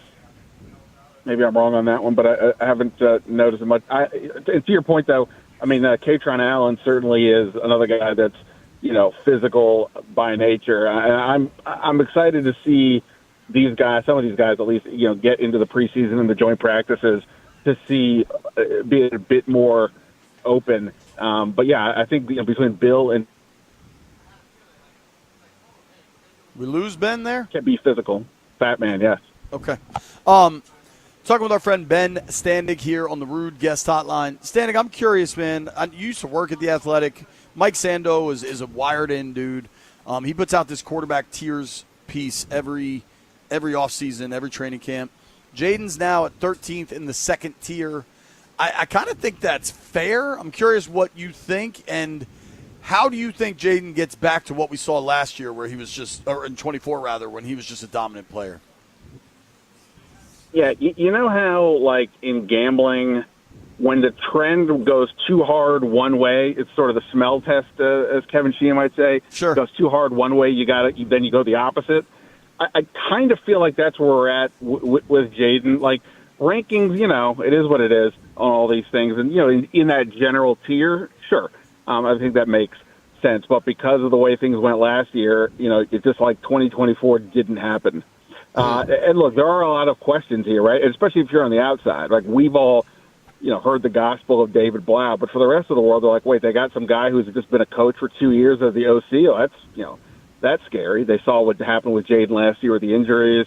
So it feels like he's getting discounted a bit too much. But again, from the outside perspective, who doesn't focus on it every day like we do, I understand to a degree where they're coming from. Simultaneously, maybe we're overestimating things because we hear, and this is the team that we pay attention to. But I still buy that he's got, the eye of the tiger, I think the offense, like you said, it was better today. It's still work in progress, obviously.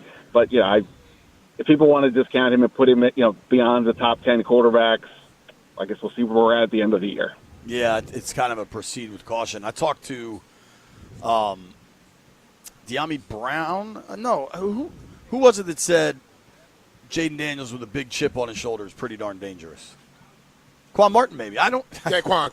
Yeah, but I totally agree. And there's so much talk about this receiver. Or was it Rashad?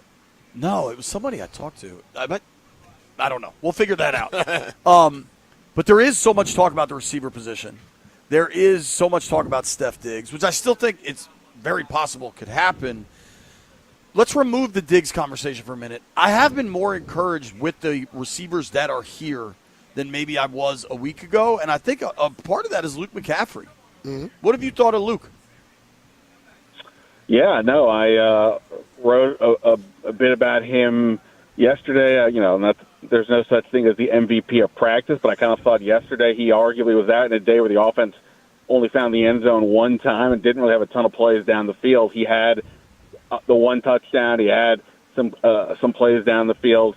I think he's looked pretty good, and he's been consistently out there when they've gone to 11 personnel. He's been consistently out there with Terry McLaurin and Traylon Burke. So it doesn't mean that's what'll happen week one, but it's something to note for sure. And just broadly, I mean, the thing that was alarming to me last year about the receiver room, beyond the fact that Terry McLaurin was holding out and beyond the fact that Noah Brown was already hurt by minicamp, was the fact that just the depth options were just guys. They weren't really people who had specific roles. Like, again, like we've seen De'Ami Brown, right? I mean, nobody's suggesting he's going to be some standout number two, but we know what he can do. He can get deep. He's got speed, and they know how to take advantage of that, I think. And, it's situations like that they just didn't have a year ago. And even like McCaffrey, right? I mean, he's still a guy who was primarily a quarterback in college, making that transition. He didn't, get a ton of work as a rookie. And, I think the issue for last year was people are expecting him to be the number two receiver kind of deal, right? At least that's what the hope is. And it's just not necessarily maybe where his upside is, and we can quibble about that at some point about where he was picked. But in terms of what he can do, he can definitely help this group. And I do think that there's a lot more options here than people want to believe, except that I can't definitively say that any of them are either going to would be better than Diggs or would be ultimately like a true number two. Yeah, I just when I'm looking at Luke, I just see him looking a lot more fluid. Like last year, you could see him running routes and everything, and he was he was thinking. This year, I see him just running. Like everything is just falling in place for him. Yeah, I also thought last year, he had a problem separating the first couple of years. And, when you're watching him run down the field, he's just not open. And now, it's obviously maybe some of that scheme, but some of that's got to be on the guy. And this year, again, not making it out like he's Art Monk out there, but he definitely seems like he's getting open more, like you said, a bit more fluid with the route running. I mean, he's got the tools. He is. If I say he's a playmaker, don't mock me. But I mean, the guy scored 3 touchdowns on 10 catches last year. He had that one big catch last year against the Chargers, over the shoulder, up the middle. He's a guy that has the capabilities to be a big play guy. Even with the kick returns, right? I mean, he's averaging 28 yards a kick. I almost wonder if that gave him a little juice. Like he starts to really find some success returning those kicks, and it's like, I mean, for a guy that's from a small school, converted receiver from quarterback, it's like, all right, man, I'm here. I belong here. Like, I found this role, and now it's like you're growing from that. You know what I mean? Yeah, totally. And I think, to some degree, maybe it also even gave the coaching staff some confidence about, what they're looking at in terms of an athlete, a competitor, all those things, because he definitely was effective over there. I think between McCaffrey and Sinnott, we're all waiting for that 2024 class besides the quarterback to go up a notch. And those are two guys that a lot of people, right, Newton for sure, a lot of Brandon Coleman, but those two guys in particular, McCaffrey and Sinnott, it feels like a lot of people have just kind of already written them off. And, my just basic advice is I think it's too early, and I think that these players are not stuck in whatever status they're in now. They are on the upswing. I don't know where the upswing goes, but this is where they get better year in, year out. So give it time. I think both of those guys should have bigger roles this year. I agree with you. Who on the D-line has impressed you the most, Ben? If we're counting Owe as one of those guys, certainly he seems like he's in the backfield quite a bit. So there's that. I think Johnny Newton's had some good work. He's largely worked with the second unit, but he's shown more power than I expected, Newton. Yeah, I don't know if you've noticed that. Yeah, no, it's a good point. It is kind of wild, right? In other years, and I'm not saying that people are cool if he doesn't work out, but in other years, the guy picked 36th overall who can't seem to get high in the rotation going into his third year, I think a lot of people would be like screaming, what the hell? And it feels like this year it's almost like a bonus if it happens. Like nobody is freaking out because they do have just so much more depth in the front seven, on the line, et cetera. But yeah, no, I think he's looked interesting. I still don't quite know where he fits in. I agree. It's kind of a question mark. Yeah, but I think he's shown some good things, and I thought maybe I didn't so much today, but I thought Javonte Jean-Baptiste a couple times in camp has flashed a bit, kind of a guy you forget a little bit about. And dude, Benny, I was talking about this. I'm curious if you agree. All of a sudden, we got to pay attention to the 40s. The people 41, wearing 40 45, uniform numbers. 48. That's kind of no man's land. But 41, 45, and 48 keep turning my head. That's Baptiste, Chason, and Joshua Josephs. I think the rookie out of Tennessee has had a good camp. Yeah, personally for me, I think the numbers in the 40s are just terrible numbers. Other than maybe 44 because there's a lore with that here. The rest of them, I don't like the cut of that jib. Yeah, so dude, we were talking about it. Like the 48, Stephen Davis. 48, Stephen Davis, and then Cooley and Dunbar wearing 47. But outside of that, Chris Horton might have been wearing 40s back in the day, but the 40s don't usually pop. And should Baptiste, Chason, and Josephs all make the team, I won't be shocked if there's a number change once we get into August and more numbers are available. But it is weird. It may not be. People like those weird numbers now. That's true. We seeing D tackles and stuff with number 1 on them. Yeah, number 0 and stuff. What have you thought of Josephs, Ben? Yeah, he's the definition of a raw prospect. He's got the length. He's got the speed. He's got a good first step, I think. But, he's definitely raw. If he contributes this year, I think that's another bonus. To me, it's all about getting him ready for next year when, other than Owe, all the edge guys are free agents. But, he looked like a guy that if you want to bring him in as sort of a designated pass rusher at times, he could help. Obviously, once Dorrance Armstrong is back, I don't know how much work there'll be with Armstrong, Owe, and Chase on there. But, he as a pass rusher, he looks like he could contribute, but ultimately, I think he's probably a year away from where where he really gets going. I agree with that. Let's circle this back. Where are you on the Diggs conversation? You think it happens? You think it needs to happen? How do you think it all shakes out? I've been waiting for, last year to me, it just was screaming they need to get more help here at receiver, and they just never really did it, right? In 2024, they were like, we got to get help. Oh, wait, Noah Brown just got cut. That makes a lot of sense. I just don't know right now, based on what we've seen in camp, that they would be screaming, we got to get more help right now. Because, again, Terry has looked really, really good.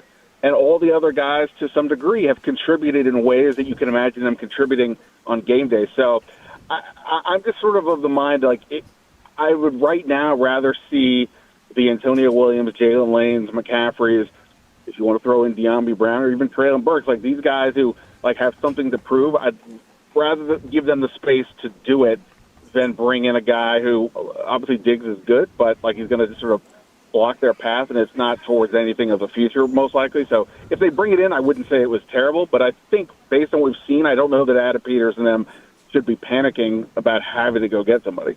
Well, looking at these, they use a lot of multiple tight end formations and things of that nature.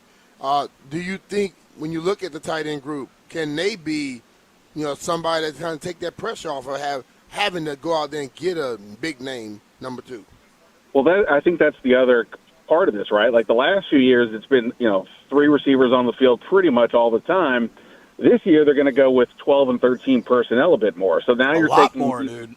Yeah, so you're going to have maybe only 2 receivers on the field. Obviously, we know who one of them is, and again, depending on the down and distance or the time of the game, I think Traylon Burks and Brown and all these guys can be the player you need at that spot. And because Chigakonkwo can play outside, they have moved him so much around, I kind of feel like he's also not the best blocker so far in his career, so it's not like he's going to be a guy leading the run necessarily. So I can see him being essentially the number 2 receiver, and playing a bit outside, letting maybe then Antonio Williams or McCaffrey work out of the slot, and therefore you don't feel like you have to have more, incredible depth at receiver, because again, you're maybe only going to be using 2 guys most of the time. So I think the tight ends will be a big deal. I do think Sinnott is going to be a bigger factor. And look, Colson Yankoff has made a ton of plays in camp. Yes. He had a one-handed catch today. Day after day after day, man. Yeah, and I don't know if Lawrence Cager is a room for him, and he's going up against obviously third-string guys, but he's also made plays. So I think they got to be pretty happy about the tight end room, assuming Bates is back soon, and therefore I think it does take some pressure off the receivers. I agree there, man. One thing that's interesting, I was having this conversation. There is obviously pressure on Quinn and Peters to win this year, right? Sure. But it doesn't feel like it. You know what I mean? This doesn't feel like there's any sort of desperation or concern. And I think that's a really good way to run things, is without that feeling. Does that make sense what I'm saying? Yeah, no, look, I think if Dan Quinn, on the one hand, I think if Dan Quinn really, really thought that his job was in jeopardy and that he needed to have however they're going to define success, some success, I don't know that he goes to 2 first-time coordinators, especially one. I know they can tell me all they want about Blau and how smart he is and how good he's going to be, and I'm not doubting it, but it is an unknown, right? It feels like other coaches might have gone the Darrell Bevel route, somebody who's been around the league, not flashy, but you kind of know what you're getting because you feel I think the last coach might have done something along those lines. So I think I give Dan Quinn a lot of credit for whether he thinks he's under pressure or not for going down this route of two coaches who haven't done this job, and not to mention he's allowing somebody else to come in and completely change the defense that is his defense. Right. So it doesn't. Yeah, right. They're not. It's not acting like they are in that kind of trouble. I will say I think part of the reason they had to look at the guys who've not been a coordinator before is those maybe say Mike McDaniel were looking at this going, well, maybe Quinn's under some pressure. Do we want to go someplace and maybe be out of a job in a year? So I think going that route, the inexperienced route, was probably a better way to go because you can say to those guys, hey, here's the opportunity. But yeah, you're right though. I don't get a sense of tension in the air that, oh boy. But we'll see what happens. Obviously, that can change quickly if the season starts off a bit slow. Yeah, and the season is going to start with a bang. That's the tricky part of all the. I'm excited about seeing this defense in real spots. I'm excited about seeing this offense in real spots. Yep. They better start fast, man. At Philly, at Dallas, Seattle, at home. Yep. Can I ask B. Mitch a quick question? We're obviously looking at the Philly and Dallas games as hey, two division games on the road. That's tough. Some people are trying to make the argument that hey, Philly and Dallas are not going to know squat about Washington because of the fact that Blau and Durante Jones are new. Is that a thing as a football player? Like, is that a thing that we don't know the plan, therefore it's harder to scheme against, or is that not as big of a deal? Well, it is a thing. They're not going to know exactly what to attack, but they're going to look at individuals now. Like, I think those first few games of the season anyway is more about, I think I'm better than the guy in front of me. You know what I mean? The scheming up comes after them 3-4 weeks of the film out there when you've done something consistently, and then now they can game plan for it. That first game is like a crapshoot anyway. Right. Yeah. Fair enough. Ben, appreciate the time, brother. Appreciate I you, think brother. they steal week 1 in Philly. I really think they can. Philly's got so many moving parts. Those receivers are down. What is Hurts? New offense. Yeah. Philly's defense nasty, though. Standig, thank you for the time, bro. All right, that's Ben. Our friend Ben Standig. Give him a follow at Ben Standig. When we come back, I stumbled upon a super interesting discussion, and I think you're going to love it, and I do not know what side I'm taking on this. Nobody go anywhere. It's B. Mitch and Finley.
This sports update is brought to you by PVI Office Furniture. Fast, excellent, affordable. Business grows with PVI. With James Wood now on the 10-day IL with a mild oblique strain and Luis Garcia Jr. and Curtis Mead now playing for the Yankees and Red Sox, the Nationals were shut out last night by Jesus Luzardo and the Phillies, dropping their 7th straight game by a final score of 5-0. 6:40 p.m. right here on 106.7 The Fan is first pitch. Jake Irvin on the mound for Washington, and the Nationals facing struggling rookie Andrew Painter. Over in Dodgerland, Tarek Skubal didn't have his best stuff in his debut, but he managed to keep his team in the game. Unfortunately, the Dodgers provided little run support, and they dropped their 5th straight game. His warm welcome not only included a loss, but a plane flying overhead carrying a banner that said, "The Dodgers ruined baseball." Strong teams need spaces that keep up. PVI Office Furniture helps businesses create better workspaces with better guidance, new and used options, fast delivery, and installation by PVI's own team. Visit PVI's massive Frederick showroom or go to PVI.com. Come experience the PVI difference today. From the Crop MedCap Sports Desk, Savannah McCann on The Fan.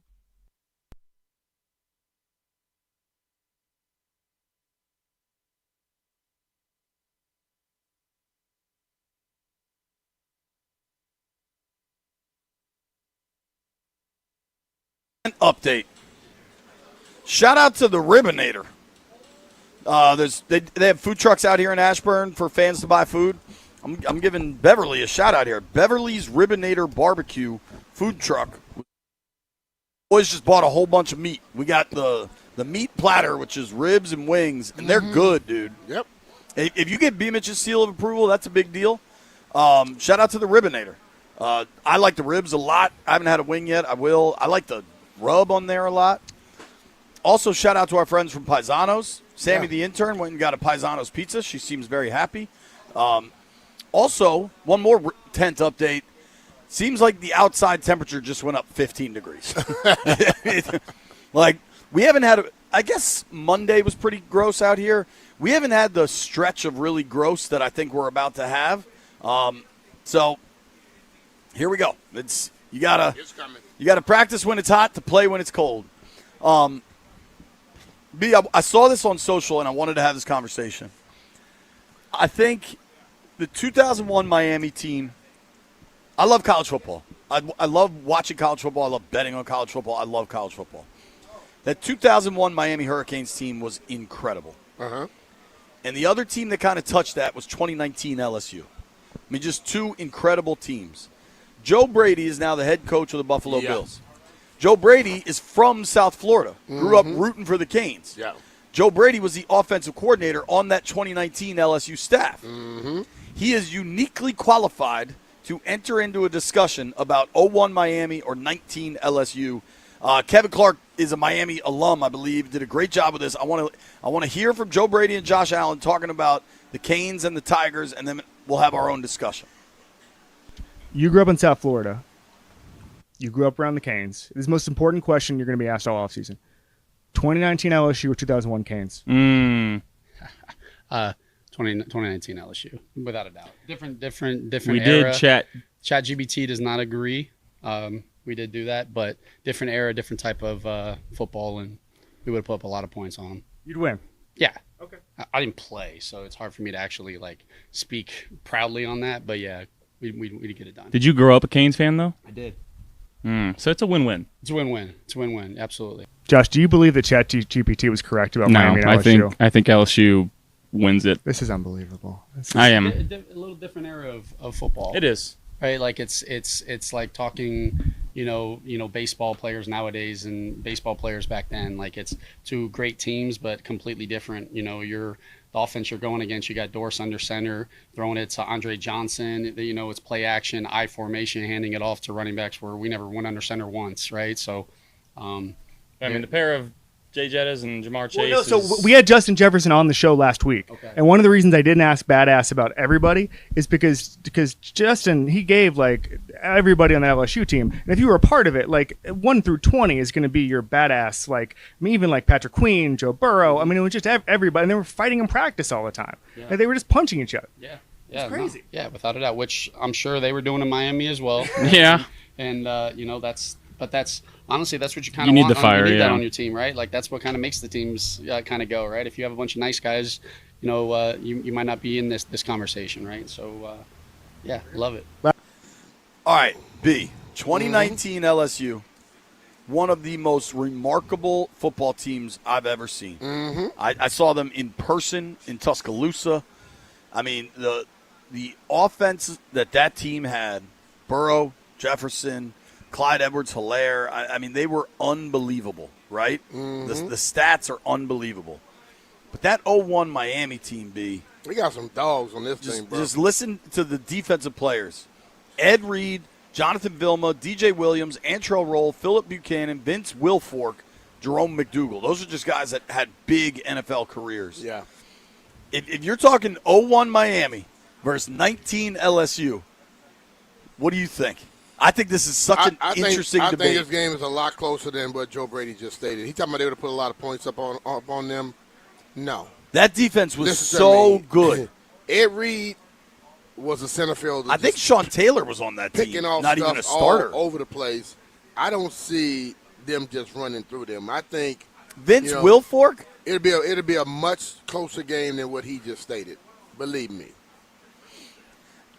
The biggest gap here, and I'll let callers weigh in on this, 800-636-1067, 800-636-1067, 2001 Miami Hurricanes versus the 2019 LSU Tigers. The biggest gap to me is the quarterback play. Because Burrow, it wasn't a different era. Did they run a different type of offense? Absolutely. Like, Ken Dorsey was largely a pro set guy, I formation, split backs. Yeah, they were handing the ball off a lot. Those damn running backs were good. Dude, Joe Burrow in 2019 completed 76% of his passes for 5,671 yards, 60 touchdowns against 6 picks. Yeah. He averaged 10.8 yards per attempt. He averaged 380 a game. Yeah. But, dude, that Miami team probably would have kept Joe on the sideline. You know what I'm saying? Because Willis McGahee and Davenport and Clinton Portis was on the squad too. They had some horses that could run the ball effectively and keep your offense sitting down. Who you taking, Miami or LSU? Listen, bro, with a running game like this and the defense that they had, I will take Miami and the squeaker. I think Miami could slow that thing so far down, but if they need Dorsey to make a play, you got to realize what LSU went against was a team was all of this sitting back and letting the people throw it around. That wasn't Miami. Miami was forcing the issue, and once they got the football, you think LSU defense was able to stop them? If LSU defense couldn't stop Miami's offense, Miami is going to win that game. If they get a stop or two. Yes. That year, the Miami running backs, Portis had 1,200 yards. Frank Gore had 560. Willis McGahee had 314. Andre Johnson's a Hall of Famer. It'd be astonishing the amount of Hall of Famers on the field in that game. Dude, we haven't even mentioned Shockey was on that Hurricanes team. Shock? Wow. Dude, I find this debate so – Tischler's in here. But see, I love when I hear coaches in a time, he say different football. Different football still, Miami would head knock you. Okay, so different football in 2019 was you didn't want to touch people. Okay? I think if those receivers were getting hit by some of these dudes in this secondary, it's a different ball game. It ain't no 380 yards passing. It's some people looking like this to try to make sure somebody's not going to come earhole them. It is 2001 Miami Hurricanes, 2019 LSU Tigers. I think those are two of the best teams we've seen over the last 25 years. I would put that first Georgia title team, excuse me, Kirby Smart's first title, that defense was unbelievable. When B kind of leaned Miami, Tischler jumped up and was like, no, you're saying LSU? I think LSU gets out to a lead, and I don't think Miami's offense can come back from it. That's the problem is that quarterback play at Miami at the time, the defense is unbelievable. Don't get me wrong. Mm-hmm. But the quarterback play is going to hurt you at some point. But that quarterback play means that you're thinking that they're trying to run an offense like LSU. No, of they course had not. running backs on that football team. That CP was incredible. They didn't need to throw the ball. I think they run the football. They go down on a damn 18-play drive, get a touchdown. Joe got to throw in the air. You got to throw in the air against Ed Reed. That thing's going the other way. You know I love O-line talk. I love the big guys. You get those big guys on an 18 play drive downfield. LSU comes back and scores in 4 plays. I don't think they score in 4 plays. But big boys don't get tired when they road grading you. They get tired when you got them doing stupid stuff. If they go down and score, did you not see these people in this defense? I know those names. Let me give you some stats. Ken Dorsey, the Hurricanes quarterback, throwing to Andre Johnson, Jeremy Shockey, threw for 2,600 yards on the season. Yeah, that 2001, that's how they were doing it. Jamar Chase and Justin Jefferson, just the two of them, had significantly more receiving yards than Dorsey threw for on the season. Listen to these numbers. Phone lines are open, 800-636-1067, 800-636-1067. 2001 Miami versus 2019 LSU. Jamar Chase had 84 catches for 1,780 yards with 20 touchdowns. Yeah. Averaged 21.2 a catch. Justin Jefferson, I guess you could call him the possession guy in this offense, 111 catches for 1,540 yards and 18 touchdowns. Yep. Both Jefferson and Chase averaged over 100 a game. Okay. I'll tell you what, I feel comfortable saying what I've said in this tent amongst friends here. JP, we were at the Atlanta Super Bowl and at that Outkast concert. We hung out with a bunch of the 01 Miami players. After that, I don't think I would have said it in front of them. No. I'm just saying, like, I understand what they did, and you said with Ken Dorsey. How many yards they had rushing on that Miami team? I mean, a ton. So if you're rushing, you're taking time off the clock. You make them become completely one-dimensional, which works against your offense when you're going against a Miami Their top defense. 3 backs. Was that Brian McKinney, the left tackle on that team? Yeah. Their top 3 backs had over 2,000 yards rushing. So that's what I'm saying. Like, you got that. And now Joe has to just throw it. He don't have no running game anymore because he's trying to just pass it. If you go down on a long play drive and catch it up, we watch Joe Brady. He's going to start throwing the ball in the air. Throw the ball against Ed, showing all these. Come on, bro. Listen, I'm just saying. How much fun would it be to watch that thing? I love to watch it. I wonder, like, could you simulate that or something? Yeah, one of these AI things has got to be able to simulate it. I'm going to sneak one call in. If you want to call in, 2001 Miami versus 2019 LSU. Cliff is in Tacoma Park. Cliff, what's up, man? Cliff, you're up, man. This is not even. I can't even believe we actually having this discussion. One, the 2001 Miami Hurricanes. Look at how many first-round draft pick players were on that team alone. Players like Sean Taylor and Taylor was a Winslow backup Jr. on that team.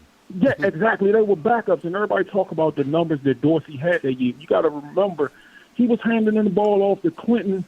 They were blowing people out by the third quarter. He was coming out of most games. Then they would put in Frank Gore and Willis McGahee. So, it's that defense, though, is also, that's the difference. The defense of Miami would just get after Burrow. He can't move. He's not a mobile quarterback. And that defensive line, and then those linebackers. So you're saying Miami, no question, Cliff? It's not even close. I'm sorry. Man. All right, thank you for the call, Cliff. Yo, if you're on hold, stay there. We're going to keep this going. 2001 Miami versus 2019 LSU. 2 absolute titans. One was a defense run-the-ball team. One was the greatest aerial attack we've ever seen in college football. Your calls next.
B. Mitch and Finley, 106.7 The Fan. The topic is easy. I stumbled upon this from Kevin Clark interviewing Joe Brady, the Bills head coach, who was the offensive coordinator of the 2019 LSU team. Kevin Clark is a ride-or-die Miami guy, and he posed the question. 2001 Miami Hurricanes against the 2019 LSU Tigers. These were two of the greatest teams college football has ever seen. One of them was largely a defense run-the-ball team. One of them was the most explosive offensive attack we've ever seen. Jamar Chase in 2019 had almost 1,800 receiving yards and 20 touchdowns. And for the conversation of, like, Miami's going to slow the game down, let's not forget, LSU could run the ball that year too. Clyde Edwards-Helaire had 1,400 yards, 16 touchdowns on the ground. He was, I believe, a first-round pick the following draft by the Kansas City Chiefs. If you look at some of the drafts, the amount of first-rounders that came from this hypothetical field is insane. Mm-hmm. I also had somebody tweet me a stat that is insane. I haven't done the math on this, but I'm tempted to believe it. Fat Poet says the Miami team would have been bowl eligible if you took away every offensive touchdown. Damn. That's how much their defense has scored. Listen, man, that defense was special, and I understand. And listen, I'm from Louisiana, love LSU. But those defensive players they had on that team, I don't think they're putting up 380 yards on them. They had Miami had 3 shutouts that year, and another 4 games where they gave up 7 or 3 points. And, again, what was the average points they gave up that year? I can't do that math that fast, and College Football Reference isn't as good as Pro Football Reference. I do want to let Stallion. You think it's LSU?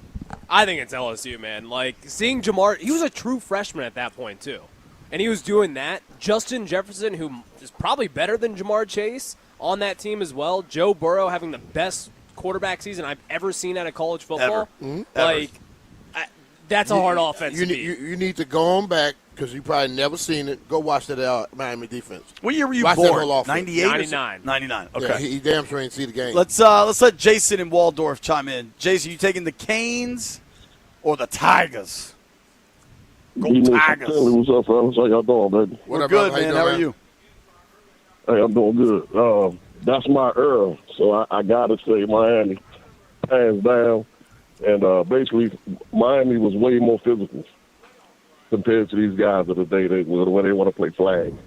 That LSU team, Jamar Chase and Justin Jefferson aren't trying to play flag. One guy y'all forgot to mention, Brian McKinney, another Hall of Fame lineman that Miami had that was paving the way. Tischler mentioned him. You're right. I mean, these teams are loaded, man. I appreciate the call, Jason. Let's go to our guy, Jonesy. Jonesy, what do you like here? The Canes or the Tigers? Hey, let me stop you right there, man. It's the U all the way, man. Miami, I mean, has another name I ain't really hear. I want to say Antrell Rowe was on that team, too. You was not going to be throwing or running for the way that football was played back there in 2001. You got guys on that daggone defense that would decapitate your head, man. You would have been making business decisions back then at that point. I would say to that 2019 LSU team. No, they ain't scoring high. If they could score. That's my thing on it. Hey, hold on, Jonesy. Hold on a second here, man. Let's not act like we're comparing something from the 40s to 2019. It's a major difference from 01 to 19 football change. Would have been the present tense. You're talking about 2019 compared to 2001. I think we need to put a little respect on that LSU team's name. But you're not putting respect on Miami's name. I am. But this is where it looks. That's why I wanted to have the discussion. I think it'd be a fascinating matchup. I think incredible so. I think what happens today, we look at just stats, and because the team was getting that many yards and stuff, we imagine they're gonna do it to everybody. They play against that defense. I don't know if they're getting that amount of yards, and once they're not doing what they're accustomed to doing, they're not stopping Miami's offense either. So Mitch said it. He said LSU defense couldn't stop Miami's offense. But Miami's offense was going to be good against defense against LSU's offense. If that's the case, then Miami's winning the football game. I don't know. I think it's an assumption that Burrow, Chase, Jefferson couldn't score on Miami. I don't know if it's an assumption. I'm seeing Burrow in the league right now when he plays against very good defenses. he get Thank you. beat up. And that Yeah. defense was beating the hell out of people back then. The box score from the title game. You can't have a box score from 2001. What are we doing here? Golly. It's the 2002 Rose Bowl. I can't get a box score on this thing. People act like the Flintstones were running around. Thank you for the call, Jonesy. In the tech world, that is the Flintstone era. I'd like to think you get a box score from the Rose Bowl. That doesn't seem like I'm asking for too much. I remember that Nebraska team had a lot of hype because they had the dude Crouch, I believe, was the quarterback that maybe had won the Heisman the year before. And I mean, Miami just shut them down. It was 37-14 in the final. I'm looking right now. The passing yards in that game, Miami had 362 passing yards, and they only allowed 62 passing yards to Nebraska in the Rose Bowl. 62. Jeffrey, where are you at? Canes and Tigers.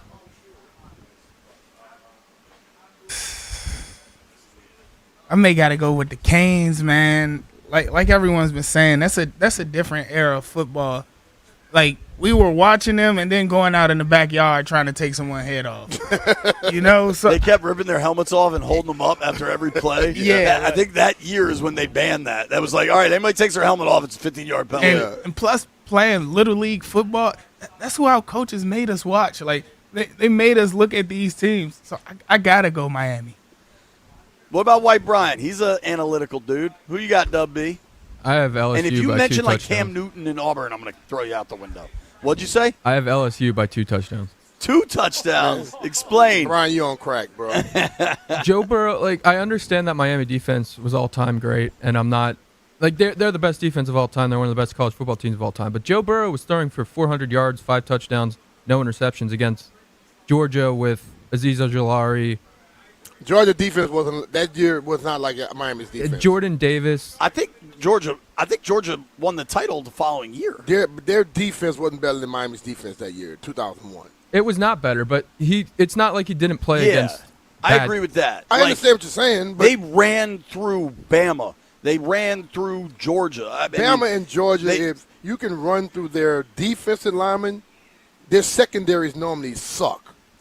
They put up that team had D-line, linebackers, and damn secondary. They put up 45 on Texas. They put up 42. Maybe we've ever seen, but certainly of the last 25 years. You are listening to B. Mitch and Finley.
Cardinals head coach Mike LaFleur told reporters that rookie running back Jeremiah Love will not play in tomorrow's Hall of Fame game.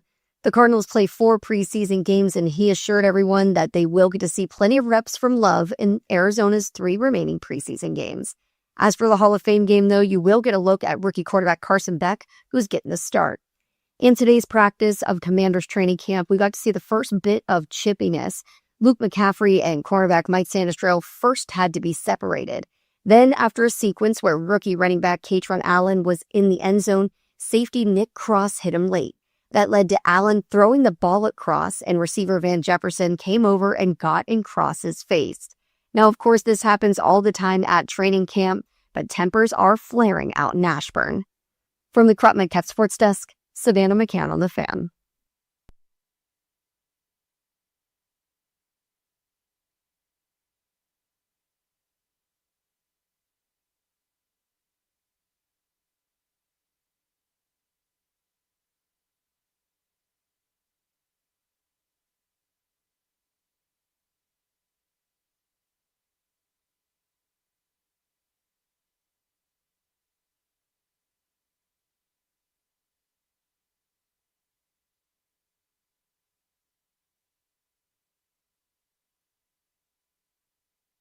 High noon in the District of Columbia.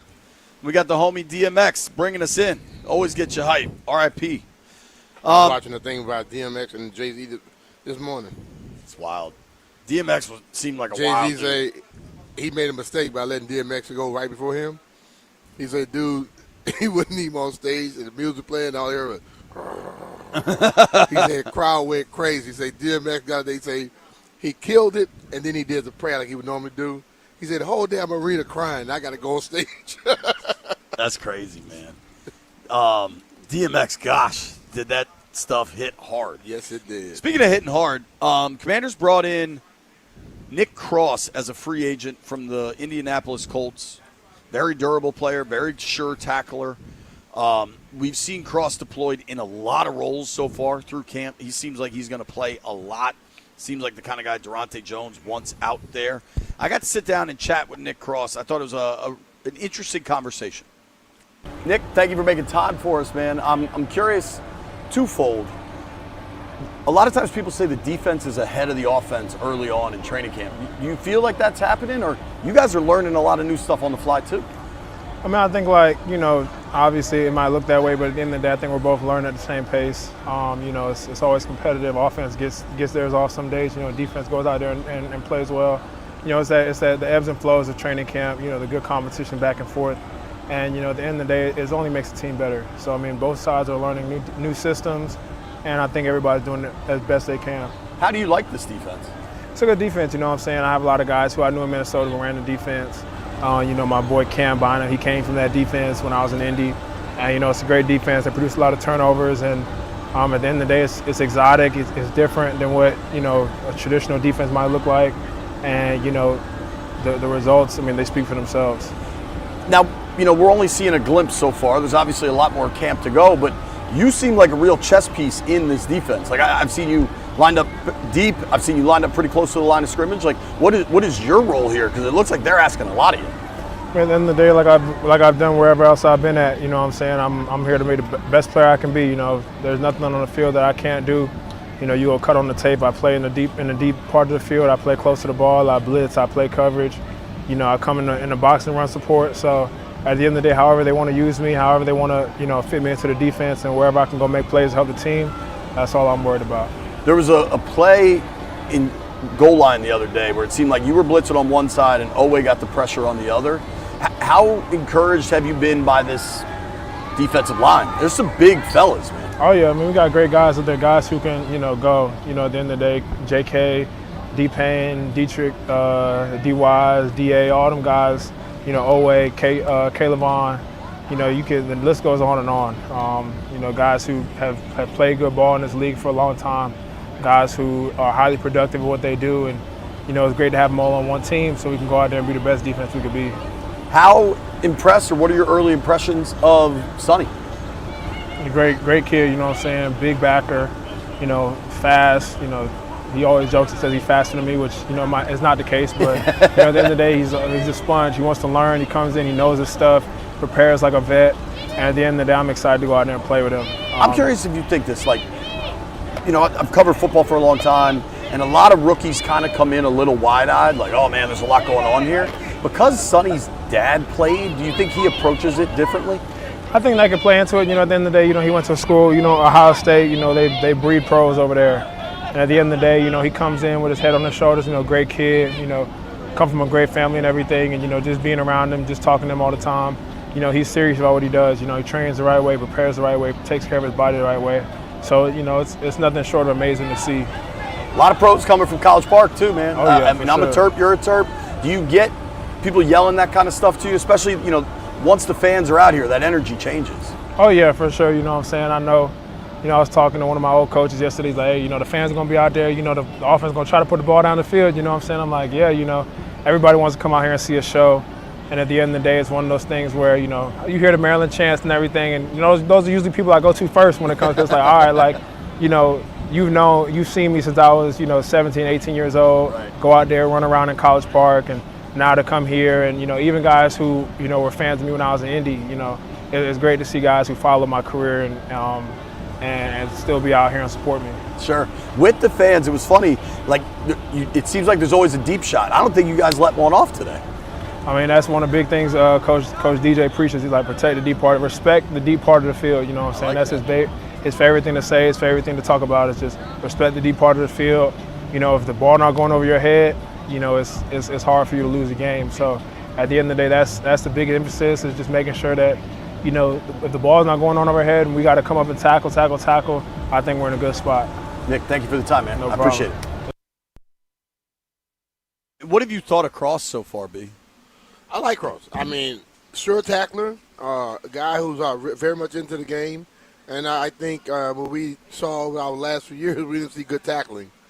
He's going to do that. And whether it's a running play, he could come up for support, or as a pass play, you know, guy catch the ball, he's going down if Nick's around. So I'm looking forward to it. As I stated many a times, but defense is going to dictate this season. Many people could say it's the offense. I understand, but you have Jaden over there, you're going to get that. But the defense, not allowing a lot of points, not allowing those big plays like we were seeing 4 or 5 of them in the game. You can stop that, then you give Jaden a chance to go out there and cook. Cross, in the last 2 seasons since he became the starter in Indianapolis, hasn't missed a game. I love that. In the last 2 seasons has, what would that be, 266 tackles, 4 interceptions. To your point, sure tackler on the back end. And I think the durability, and one thing I like with Nick, look at this photo, B. That's his headshot photo from the Colts, right? Yeah. He has a level of seriousness about him. Like, he's always polite, civil, you know, he's a pro, happy to do the interviews, whatever. But there's a level of seriousness about him that I think will be well served in the back end of this defense. I think when you got guys that's been in this league long enough as he's been, and you can lead by that. Like, you know, I was a guy, the pictures, yes, but when I got to my business, I meant it. You know, and I think guys can pick that up. Now, I'm not going to say that I got in practice, I didn't make it lively, because you got to get through practices all the time, and it was a little more strenuous back then than it is these days. But a guy that's serious about his job and you're considered a leader, you can help the rest of the guys because they're going to normally imitate what you're doing. And I think he can lead. What do you think? It seems like the dime packages here, I think we're going to see 3 safeties on the field more than we see 3 corners on the field. Do you agree with that, or do you think it's because we haven't seen Trey Amos still?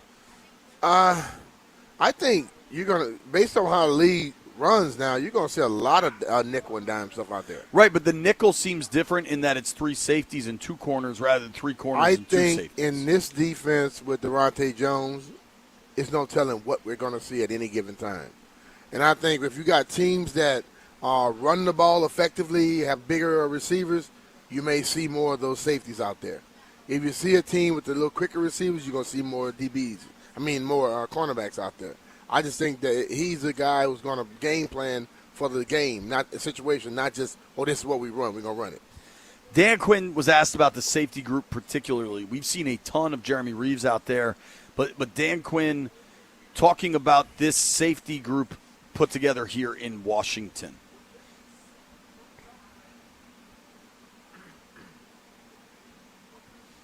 We're having a little bit of computer trouble. Basically, Quinn was saying he believes the safeties have a lot to prove. And, all right, here we go. I think it's early, and we've got a lot to prove at that spot. That's a talented position group for us. And so it may not be just two. How do we feature different guys? And the more depth you have there, obviously, then, okay, what does three safeties look like? How could we fit that in? So different packages. Who's high, who's low? How can that be interchangeable? Who's got nickel flex? So we're each day a little experimenting, a little moving around of the shell game. Okay, he's here. And it's valuable because it also increases their knowledge of the system. But it'll take a while to sort out. So when you look at the safety group, Reeves has been playing a lot. Stallion keeps mentioning that, right? We've noticed that Will Harris seems to be running a lot with the twos, and they kind of move guys around frequently. So, like, you don't necessarily want to draw too much conclusions of, like, some semblance of a depth chart. Mm-hmm. But it appears to me when they're in the three safety look, you're looking at Cross, Reeves, and Quan Martin. Then elsewhere, you still have Tyler Owens. You still have Will Harris. Butler. I wonder where Harris's role goes, because last year he was brought in to kind of be the starter and was playing fairly well. Got hurt, had that I think he broke his leg too, if I recall. Came back late in the year, and I remember DQ talking about it. Maybe they were just desperate for something, but DQ was like, yeah, we think our defense could be a lot different with Harris back on the field. And to some degree it was. And Harris does multiple things. And he's a thumper. He's a thumper, and he also plays – he can play inside. Like, he's played some of that little nickel type corner stuff. So, I mean, listen, bro. I'm loving it. I wouldn't want to be the person to have to choose who's going to stay and who's going to go. Yeah, I would think from a straight-up roster build, I mean, we can count the definites, right? Like Cross, Reeves. Yeah. I would say Quan. I would say Harris. That's 4. Generally, you're going to keep 10 defensive backs, and I don't know, like, of the corners. Does one of those safeties allow you to keep a safety that can be a guy that can utilize the corner type stuff? Like, of the corners, who's on the team? Amik, Samerstill, Amos. I'd say Rosanio Hamilton gave them some good reps late last season. Yeah, he did. Carlin Biggers has been in this program for some time. Fred Davis is an undrafted rookie, I think, that has shown some promise. I don't know that there's a fifth corner. Like, I would say Samerstill, Amos, Amik, Rasul are definites, right? But if you're keeping 10 DBs, generally you would keep 6 corners and 4 safeties. That's like your general roster math. I don't know that there's 6 corners on this roster you have to keep if it means you have to cut one of these safeties, and if your defensive scheme has more safeties on the field than necessarily other schemes. Mm-hmm. Like, if they go 5-5, sorry, I got a terrible itch on my head. If they go 5-5, I'd kind of be all right with I won't that. put that hat back on. I know, but there's a lot going on. Toe up from the floor up. I'm trying to comb it. Saying. I'm trying to comb it. Sorry to anybody watching if my hair looks ridiculous. Like, say you go Samerstill, Amos, Douglas, Amik Robertson, and then cornerback X. I don't even know that I would identify some person that's stood out more than others. DBs, you're going to go Butler, Cross, Harris, Quan, Revo. I mean, that's 5. Mm-hmm. And, like, Butler's a guy that's gotten contract extensions here. Reeves has gotten contract extensions here. Yeah. Quan's going into the last year of his rookie deal. Cross they just brought in. Harris they brought in last year. Like, I kind of think all 5 of those make the 53. And we haven't even mentioned Tyler Owens yet, who athletically – they love him. The only dude whose athletic profile might, I would say, does surpass Owens is Styles. Like Owens athletically just met the measurables is off the charts. Athletically, he's ridiculous. He may be the fastest guy on that football team. Like, I think they could still add a corner if somebody gets released when we get through roster cuts. I don't. That DB room continues to kind of be a bit of a mystery to me. Is there a corner I haven't named that has popped for you? The dude Witherspoon just retired. Yeah. I mean, you've got Darius Rush. Hell, they just brought in Moreau. Yeah, you're right. Fabian Moreau. Think about that. And Moreau played the last 2 seasons for Durante in Minnesota. Yeah. He's at least going to have a level of familiarity and comfort. What'd you say, Jeffrey? I'm sorry, you said something to me. Okay. Another cut from Quinn talking about Reeves kind of stood out. And Reeves has been playing a lot of defense so far in camp. He's primarily a special teamer for a few years. Now he's all over the field. Here's DQ talking about Reeves. He's earned it, Nikki. So he's earned the right to have these reps, and he's got very high standards about how he wants to go. So in that space, he's very much in the mix from a defensive standpoint. As you're starting a new system, kind of everybody's on the same level to say where's it going to go. So to see him take advantage of that, that's a big deal. He's always had unique leadership, communication qualities. So it's nice to see that, coming out on the defensive side as well. Revo's leadership, yep, probably unmatched out here. Totally. I mean, he's a one of one in that kind of capacity. Seeing his increased snaps over the years is truly like a product of super hard work. Hard work and consistency. Because Revo is the guy where, as he was getting better in what he was doing, he stayed on top of everything else. You know what I mean? Yep. And when you watch teammates and the other players around him, the way they reacted to him and how they acted towards him told you he was more than just that special teams guy. It's funny going back to the 24 season when Jeremy Chin played a big role for this defense. Then they kind of let Chin walk in free agency, sign with the Raiders. Mm-hmm. And if you look at, Durante Jones' background is defensive backs coach. Like, he's going to be all over those guys. Yesterday, there was a moment where all the corners stopped and did push-ups. I'd say Jaden was kind of carving them up today, especially in 7-on-7. And 7-on-7 is not always the best look for things because there's no pass rush. If you look at the Vikings teams, the fact that they had Harrison Smith, the hitman out there, probably not a future Hall of Famer, but he's like a future Vikings Ring of Fame type of player. Mm-hmm. Do you think there's somebody suited for that role here? The hitman type guy? Just like a guy that's all over the field all the time. Nick seems to be that type of guy. I think they'd love. I think Nick or either Harris. 'Cause Harris, he wakes up wanting to hit somebody. I think he might wake him just up, beat his damn pillow up. I mean, if you look at Harrison Smith's numbers, played his entire career in Minnesota, 6-time Pro Bowler, maybe 5-time Pro Bowler. It's dealt with some injuries the last few seasons, but if you can get somebody to produce like that dude does in that role, because that role is a big part of this defense coming downhill, if you can get Cross to be that guy. And I do think there's something to – they targeted Nick Cross kind of right away in free agency. Like, they didn't wait around on They that. went quickly. So they clearly think he could be a big-time fit. I do want to take a little football break. I want to talk some Nats baseball. And Paul Taboni was on with the Junks this morning. The Nats situation, as much fun as everything's been, feels like it could get dire in a hurry. Nobody go anywhere. It's B. Mitch and Finley.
This sports update is brought to you by Fully Mechanical.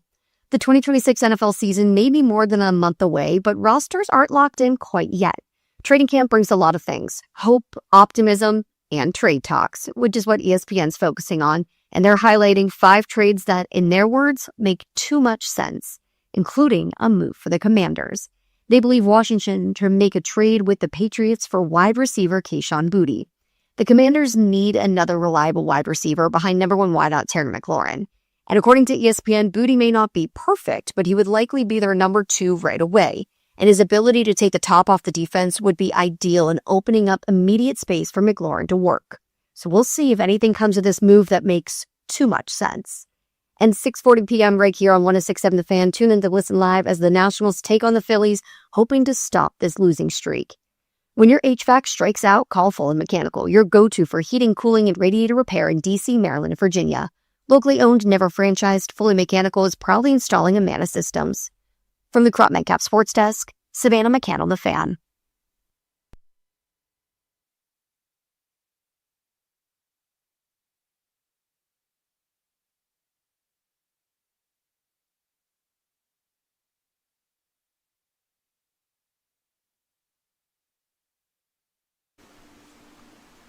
Drop.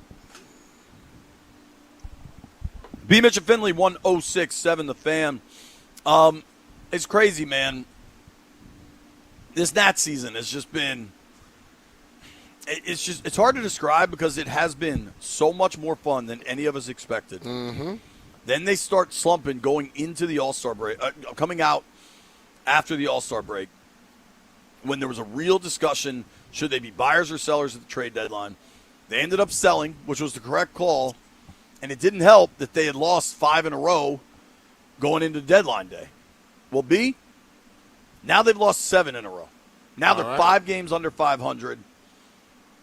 And worse than all of that, James Wood is on the IL. Yeah. The 10-day IL with an oblique strain.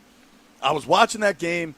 I did not notice it live. He was having an at-bat, and he kind of like, when he started running down the line, he ran a little awkward.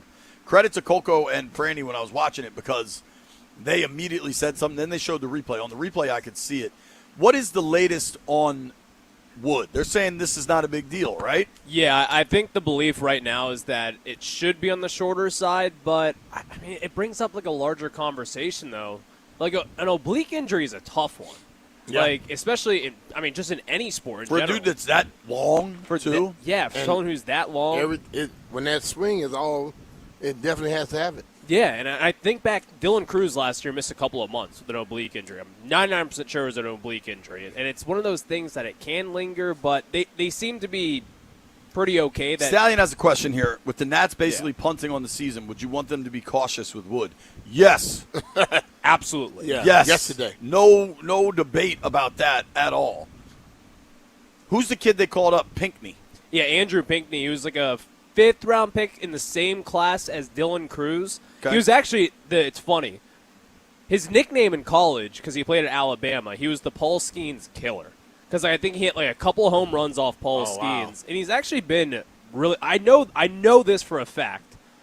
Under Mike Rizzo, like that front office was super high on Andrew Pinckney. He's really toolsy, super athletic, can play the outfield really well, has the highest exit velocity for one hit this season in AAA. Like, he can crush the baseball. The results aren't 100% there always, but he is really talented. So I'm excited to see him get an opportunity. Paul Skeens Killer, huh? That's a good nickname. People they may be worried about that a little bit. You know, Paul Skeens might be like MJ. Take that and start promoting it. And I took that personally.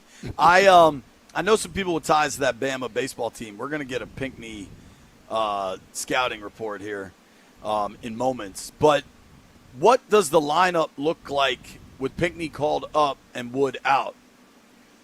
I mean, I would say right now, Pinckney, he's going to go up against left-handed pitching.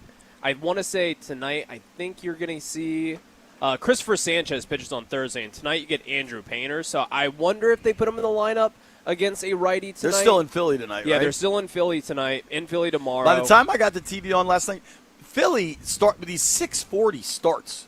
What are we doing, dude? I don't know. I think they just want to get people out the ballpark. By the time I got the TV on, it was over. It was 4-0 Phils, and then it was like the fourth inning, and then the girls, something's going on in my house. Netflix isn't working in like the girls, like the kind of our playroom for them, so they keep having to come out to the porch, which is my zone.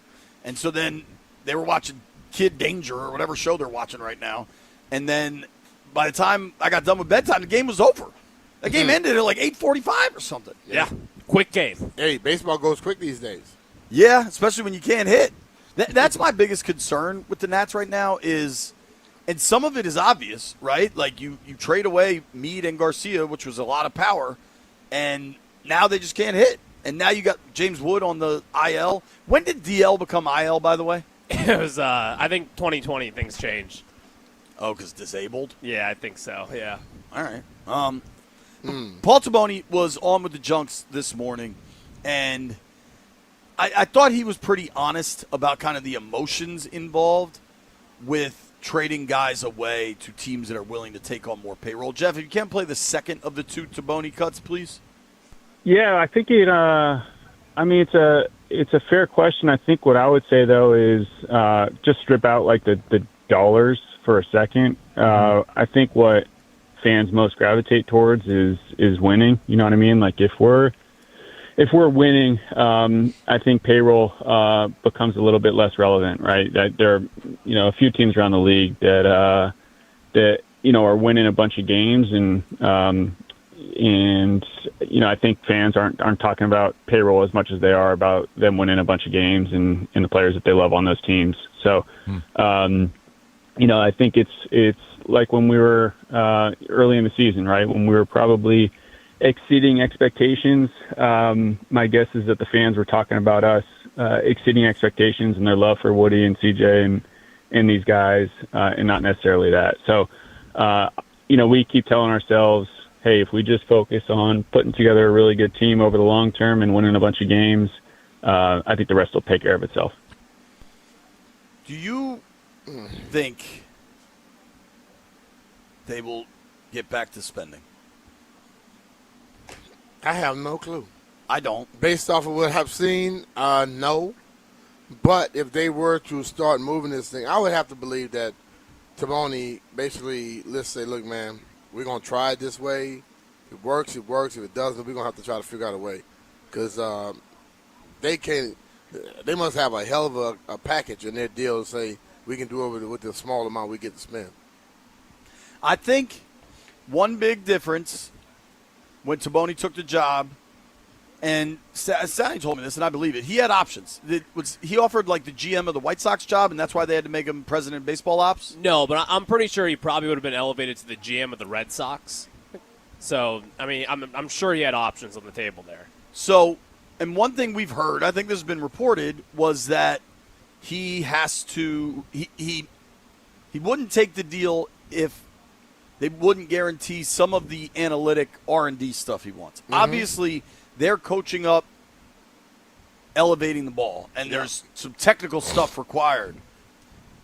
So there was a spend. We know there was a spend on materials, computers, launch monitors, whatever the hell, right? That happened. Mm-hmm. That existed. And so if the learners want to point to, hey, we made this commitment to Taboni, and look, it's working. The difference there, that is fixed cost. Mm-hmm. You buy the equipment. You buy the computers. Yep. Say that's let's overestimate. Say that was $10 million in equipment and new stuff. And maybe you have to hire a couple more people, so that's a continued cost of a person's salary and health care and 401k, whatever. That's a drop in the bucket of spending on players. Totally. And it's great that you did that. I'm not knocking them for that. I'll salute them for that. But that can't be a substitution for re-entering the competitive portion of baseball payroll. I agree. Look, man, when you get to the major leagues or any professional level, everybody costs. And if you're going to get the guys at the bottom of the barrel to play against guys at the top of the barrel, you're not going to win a lot of games. Every blue moon, you may see something like that happen. But to be consistent, you're not going to be able to do it. So if they want to be consistent, they want to be a winner, let's stop putting all the pressure on the guys you hire to do it and start trying to find better players. Point blank. Well, to that point, a lot of the conversation around Foster Griffin was, could you get an extension done? I would add even the qualifying offer was part of the conversation, but the qualifying offer would have required $20 million guaranteed on the table. Mm-hmm. The Junks did a good job of asking Taboni about if Foster Griffin was offered an extension. Yeah, we did. The details of which I'll keep to myself, but yeah, we, like I said, I'm not trying to fool anyone with what I was saying before. What we were weighing is keeping him here over the next few years and weighing that against a trade return. So obviously, how it turned out is we traded him. He'll hit free agency at the end of the year, possibly, and then we can rekindle talks then. Do you think they'll actually try to sign him back? I'm not buying it. I'm sure they probably will, and it depends on the price tag. But even then, someone's like, oh, just give him a 2-3 year deal worth $40-50 million. When was the last time they spent that kind of money on a player? Yeah. But then again, if he refused what they offered, I don't see him coming back. I don't see him coming back either. And also, I'd like to know what he was offered. Maybe we get that someday down the road. But I think another conversation is it even smart to re-sign him? Do you think that he's going to be able to do what he did again from the first half? That's a real question in this. Yes, he made 20 great starts, but can he do that over a full season? The guys they traded away, I think they made the right baseball moves in every case. Mm-hmm. You can argue about the Foster Griffin compensation, the comeback there, if they got enough. That's a different conversation. But if people don't even think the Tigers got a ton for Skubal because it's a rental and it's going to free agency, do you think Foster Griffin was getting you back a top 10 prospect in baseball? No. If Skubal didn't, the highest prospect, I believe, Stanley, correct me if I'm wrong, I think the highest prospect the Tigers got back for Skubal was 12th, right? 12th in MLB? Yeah, according to some sites, yeah. And it was the Dodgers number 3. Right. They didn't even get the Dodgers one for one of the best pitchers in baseball for a rental. So, I'm okay with all of the decisions. And I don't know if the Foster Griffin return is going to be enough. But I don't know that we could trust Foster Griffin is an all-star year-over-year pitcher. And if he goes to Cleveland and, the Guardians are in – I don't know if you can call it a pennant race anymore with divisions, but the Guardians are in a division race with the White Sox. They're 2 games back. And if he deals for them and then goes to free agency and you're actually willing to spend and you're like, all right, we identified this guy, we trust him, we know him, I'm cool with that. Mm-hmm. Dude, if they sign an all-star pitcher, whether it's Foster Griffin or someone else, I'm thrilled in free agency. But I'm firmly in, I'll believe it when I see it. I think that's what everyone has to be in at this point. And it just sucks. But, from a baseball perspective, I'm very cool with what Taboni has done. And we're only, 8 months into the Taboni era? Mm-hmm. Yeah. 9 maybe? Was he hired in December probably? Hired in October, but okay, you do the math. Yeah. I'm excited about this dude and how they're building.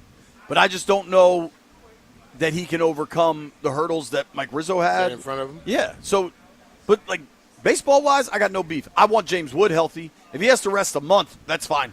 He is the priority. He's the franchise. Give James all the time he needs. You are listening to B. Mitch and Finley. Nobody go anywhere.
Shout out to Tina Turner.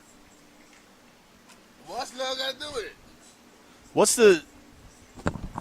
What's the Tina Turner music video where she's dancing on the bar? Private dancer. Whew. The kids don't know about that. I'm your private dancer. If you don't know, dancer for money. Do what you want me to do. if you don't know about Tina Turner's legs, that's on you. Yes. They actually just made like a song go viral that sampled that Private Dancer. Oh, really? Jeff, have you seen the video, young man? No, I haven't, but I'll look at it right now. And me too. I'm talking about like the real one, like an 84 or whatever. Like, there's a lot of new ones. What you talking about? But listen, man. Just listen for the young kids out there that think Michael Jordan only played against plumbers. Go watch some old Tina Turner videos. B, this is crazy. I want to ask you this. There we go, that guy with the big fro. Yeah, man. And the reddish looking. Yeah. It's Tina. God bless Tina Turner. Elite. All right, Brian. Yes. Tina Turner's fastball's up there with Mizorowski, Skeens. Tina Turner can throw gas, all love, dude. baby. All love. Akron. The Akron Zips, B-Bench. Huh? Akron football tweeted out, make history and be the lucky season ticket holder to design the opening drive of the home opener when the Zips host Robert Morris. They're having a contest for their home opener for the offensive coordinator of the game. One lucky fan will be able to script the opening drive at our home opener. Bro, I would love that. Extra chance. Do you love it, or is that too far? What? Shouldn't there be some level of seriousness that a random fan from the internet can't call your plays in the home opener? They going to draw them up. Man, if they playing a team and they doing this, they must think they're going to blow the team out. Yeah, that's fair. It's probably like me playing against Ryan and anything. Give me the scouting report on Robert Morris. I know two things about Robert Morris. Lee Armstrong played there for a year. Okay. And Wale played there, I think, for a year. Ask both of them how good they think their team is now. I do think Memphis. You remember the dude Tom Shad covered the Skins for the Post, covered the Skins back in the day, maybe for the Washington Times? Shad took a job in Memphis. What's the top newspaper in Memphis? I want to say the Commercial Appeal, perhaps? The top newspaper in Memphis, Shad was there. I don't think I had that arsenal, Jay. Okay, I think I'm right. Why Brian will look it up for me. When Shad was down there, he was covering the Tigers every day, the Memphis Tigers. Mm-hmm. And they had, I don't know why or how, but the coach challenged Shad to be the offensive coordinator during their spring scrimmage. Okay. And I don't remember how it went. I'd love to remember that. If he wouldn't cook their defense coordinator, fire him. I think I love this idea if it is a spring game or a scrimmage or something. I don't love this idea for a real game. Well, if I'm the team that's playing against you and you're letting whoever call the plays, I got some stuff for you. I'm blitzing like hell every play. I'm bringing the house every play. I think right now, number one, you might be blitzing the house. I don't care. I'm going deep every damn play. That's what you have to do.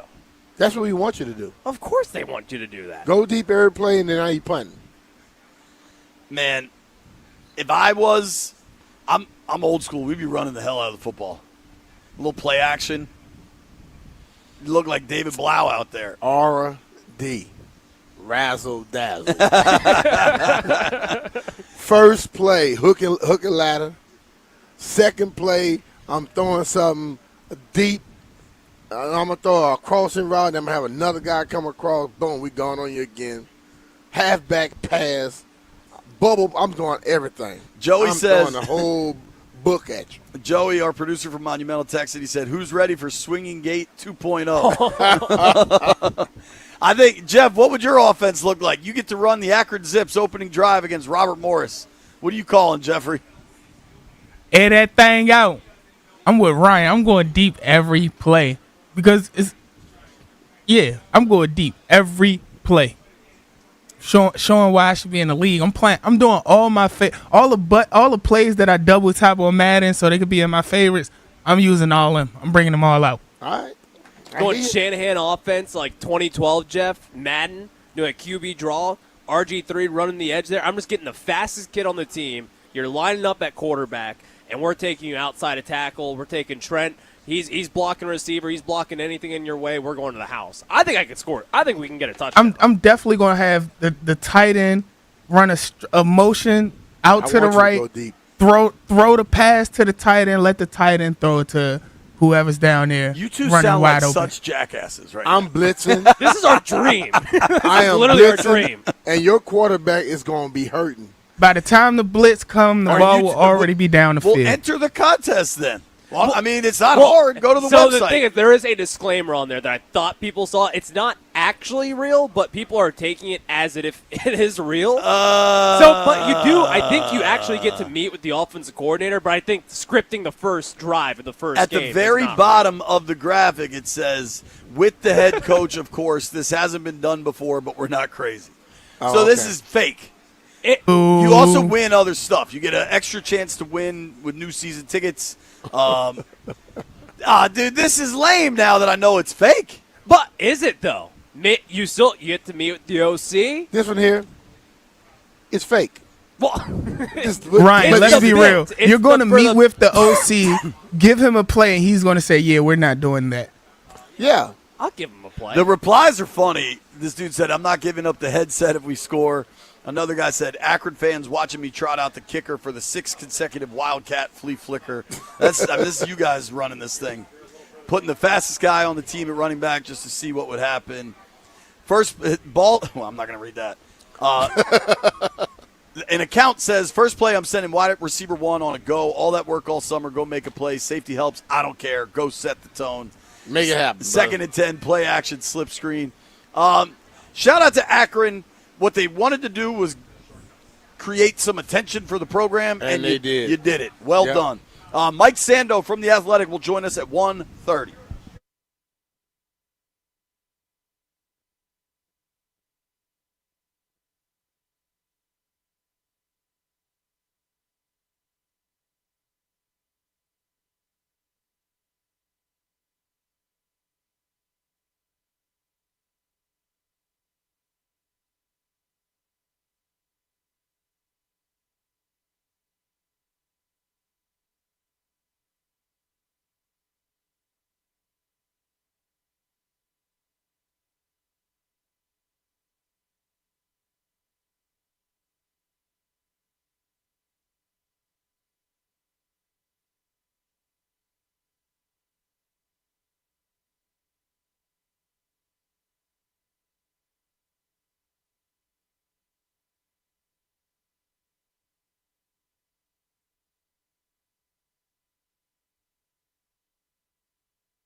Lots of NFL news to get into as training camp is underway for all 32 teams. First up, Kansas City Chiefs wide receiver Rashee Rice is still ramping up after offseason knee surgery, though it is being reported that for the first time in training camp, the wideout was able to participate in 11-on-11 drills. If he doesn't have any soreness or setbacks, it could be a good sign for his availability at the start of the regular season. Moving over to Eagles camp, Philly wide receiver Devonta Smith and Mekhi Lemon are missing another practice, both with hamstring injuries. For Lemon, the 20th pick in this year's draft class, he's already missed some time this offseason with a hamstring issue, and now he's missing out on some very valuable training camp reps. And over in Atlanta, Falcons edge rusher Jalen Walker has a torn ACL, and according to NFL Network's Ian Rappaport, that likely ends his entire 2026 NFL season, which is not looking good for Atlanta, who really needs some help on the edge. From the Crop Medcast Sports Desk, Savannah McCann, The Fan.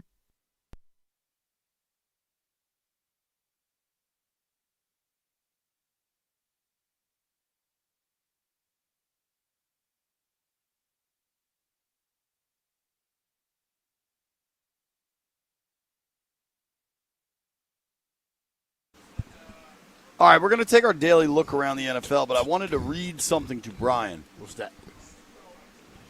A lot of talk about Live Golf if it's going away, right? I saw that. The official statement from Live Golf.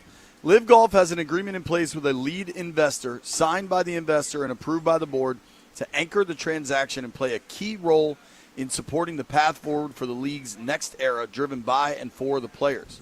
We're also seeing strong interest from more than a dozen additional parties to potentially serve as minority investors, creating a multi-partner model built for long-term stability and growth. Notably, our next chapter will make our players the majority equity holders in Live Golf, a first for a major global sports league, and gives the league the foundation to keep growing the game worldwide. We anticipate finalizing terms in the coming weeks with the goal of entering a transaction in September. In the meantime, our focus is on delivering a great week for fans and players at Bedminster and finishing the 2026 season strong. Do you believe them? Do I believe that they're... None of the details were disclosed. I believe that this is someone who's trying to come in and going to support them for the end of this year. And I believe in the next few years it's a pipe dream. Because I believe if the Saudis gave it up and stopped supporting it, there's nobody else that has the money to foot that bill when they're not making money in return. Eamon Lynch on Golf Channel said, even if Bryson and Rahm do stay, you're still trying to make a viable business out of something that couldn't work when the richest sovereign wealth fund on earth was putting north of $6 billion into it. Well, Elon going to be the new investor? I don't know if Elon's a golfer. It's going to be Starlink Live. Like the fact that they were supposed to finish the season in Michigan, and it doesn't even look like that's going to happen. The plan going forward is 10 events, 5 international, 5 in the U.S., and that players become majority equity holders in the league. If you were John Rahm and your option is to get all this equity in this league or to just go back to the PGA Tour. I go back to the PGA Tour. Right? Because, when you start getting equity, you also have liability too, right? Yeah. And, I don't know, man. I hope it works out. I know there's good people involved. I just think if it couldn't work when you have all the cash in the world of the Saudis, what is the – Live was supposed to be like a rock concert golf, right? Yeah, it was supposed to look, feel different. You're going to have to cut the budgets significantly. Totally. And then what is it? Just some not as good dudes playing golf? What happened with Live came in, I think, with a great model for weekend golf. When you would go to the tournaments, you saw the guys in the shorts and all that stuff. Did you give it the same level of respect you give the PGA Tour? Mm-mm. I went there to what's called RTJ. All the music and stuff was we've been to Arizona, the Waste Management. Yeah. That is a show. Yeah. Live to me, but you felt like you were at a golf tournament. Live felt like I was at a concert that they happened to be playing golf at. Right. You know what I mean? Liv had momentum when Bryson and Rom went, and it's just kind of soured, and I just don't think you get it back. Bryson's an interesting cat because he's cut from that LeBron cloth where, like, he wants, rather than endorsements, he wants partnerships. He wants equity stakes. He wants to be able to grow the business and be a part of that growth. Mm-hmm. And I could kind of see him staying because he's kind of interested in the YouTube side of things anyway. I do think Liv's had some success internationally going to, like, major crazy golf markets that aren't served by the PGA Tour. I think South Africa's a big one, probably Korea, Japan, places like that. I don't know, man. It's like, you know how Sports Illustrated is technically still around, but it sure as hell ain't the Sports Illustrated it was. Yeah. Like, if Live Golf was never that big, what is Live Golf 2.0 going to be? Smaller. Yeah. All right, let's get back to football. Injuries are happening all over the NFL. Yeah. Ricky Pearsall, Niners wide receiver, had to get surgery on his PCL, out for the year. Look, the guy that just got shot. Yeah. He got missiles, boy. Panthers defensive end Nick Scourton is done for the year, ACL. Saints defensive lineman and a Montgomery County native. I'm pretty sure he played at either Damascus. Played at Damascus, yeah. Brian Breesy out for the year with an ACL. The rookie receiver, Chris Brazel, I believe, played his college ball at Tennessee. I think the Panthers drafted him after Washington took Antonio Williams. He's out for the year with an LCL. Jalen Walker for the Falcons out for the year with a torn ACL. Kobe Bryant, the Bears safety, out for the year. Maybe not out for the year. I think they said he hyperextended it. He didn't tear any ligaments, but he's out for 2 or 3 months. Obviously, here in Washington, John Bates out for weeks is what we've been told. Allegretti's going to miss at least a week. You went through training camp. You did this. Is there anything that can be done to prevent injuries? Nope. Listen, man, I think the wear and tear on some people is just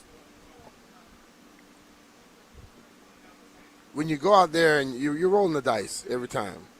Like I said yesterday, you have human beings doing things that human beings were not built to do. You have collisions that your body probably wasn't made for. And I think some guys get through it, some guys don't. Some guys have bad luck, some guys don't. You might, if you don't practice at all, you can stop people from getting hurt in practice.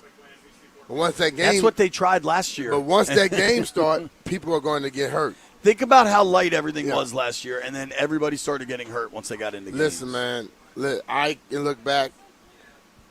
I don't know how it happened. I'm thrilled it did. 14 years missing one game. That's crazy. And missing a practice because I had to go to a meeting. To a thing for Upward Bound. Everybody won't be able to say that.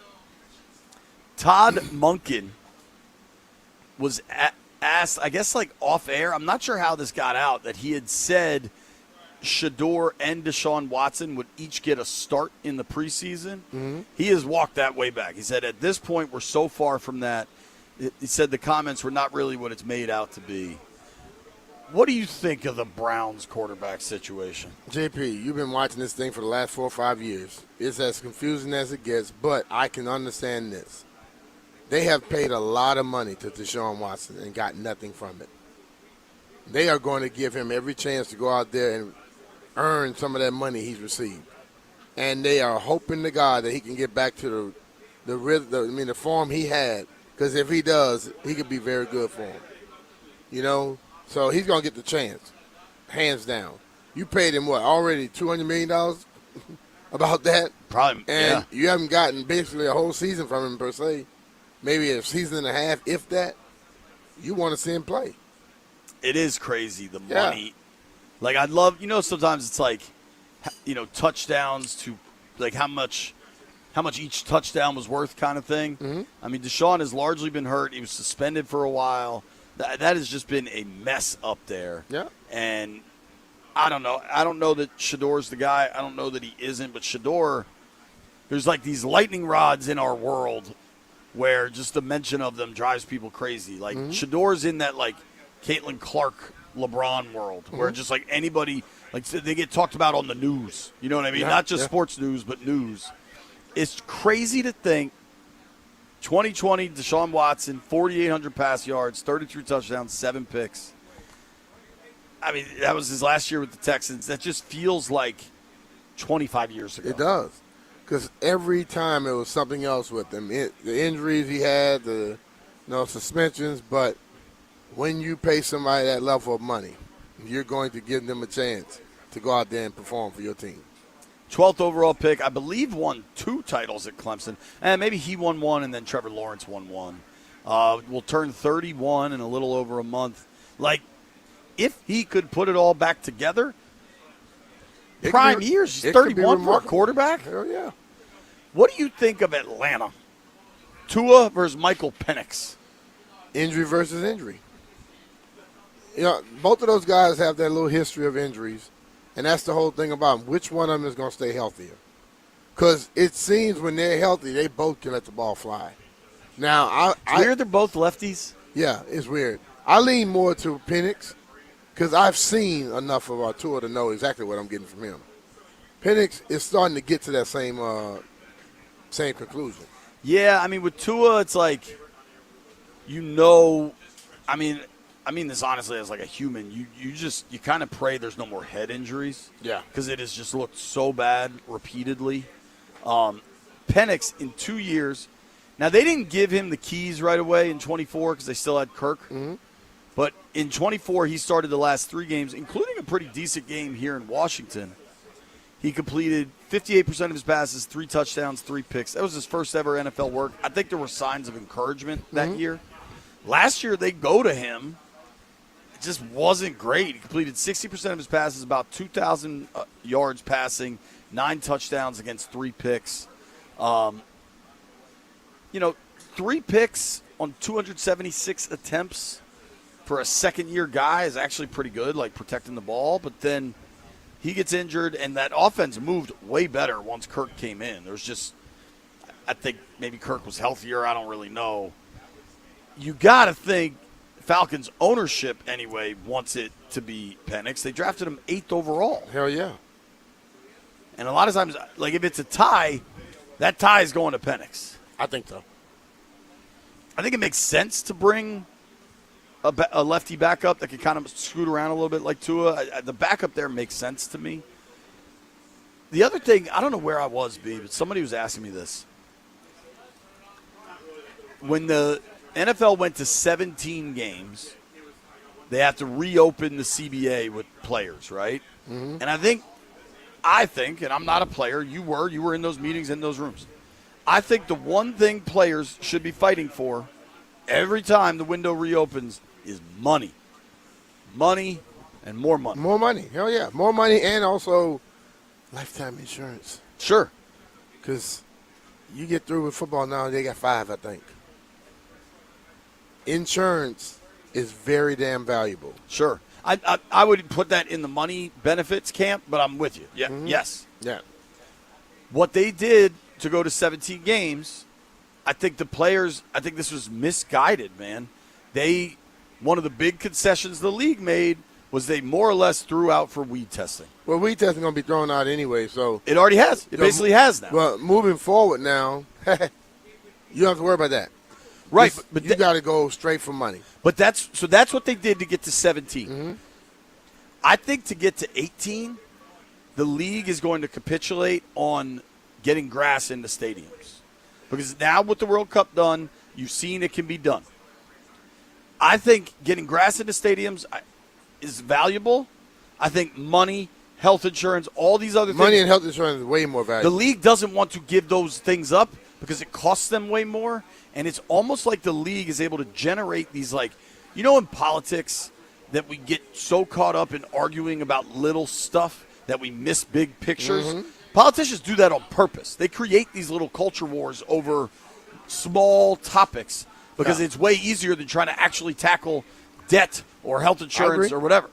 I almost think the NFL is creating these small topics to be super relevant for players so it can be like, all right, let's talk about this and ignore the health insurance stuff. And that's the pension stuff. The seasoned veterans of the league need to get more involved with the union instead of the peons and the young dudes. They don't know what the hell's going on. They need to get more guys that understand. So when you going into these meetings, you understand, look, we got to fight for this. Okay, because the guys before them knew exactly what the hell to fight for. And them salaries that they're getting, it ain't because of nothing you're doing. It's because of what people did before you. Go back and look at the history and understand that, and stop letting the league dangle little carrots in front of you while avoiding you from seeing the big picture. Yeah, man. Because that's exactly what the hell they're doing. What was your quote about the elephant in the room? Someone is focusing on the ant in the corner. Meanwhile, there is an elephant in the middle of the room. Yeah, if you're looking for an ant in the damn corner, that's a big-ass elephant there, then you're a fool. That's all I'm saying. Yeah, dude. Money. money. Show me the money. All right, here is the plan. Mike Sando from The Athletic published his annual quarterback tiers article, I think today, maybe yesterday, and is going to join us next. Excited to talk to Mike, see what his thoughts are about this new David Blau offense getting installed here in Ashburn. Don't you forget, all of our training camp coverage from Ashburn is brought to you by Paul Henry's Window Installation. PaulHenry'sWindows.com, your clear home improvement choice.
Lots of NFL news to get into as training camp is underway.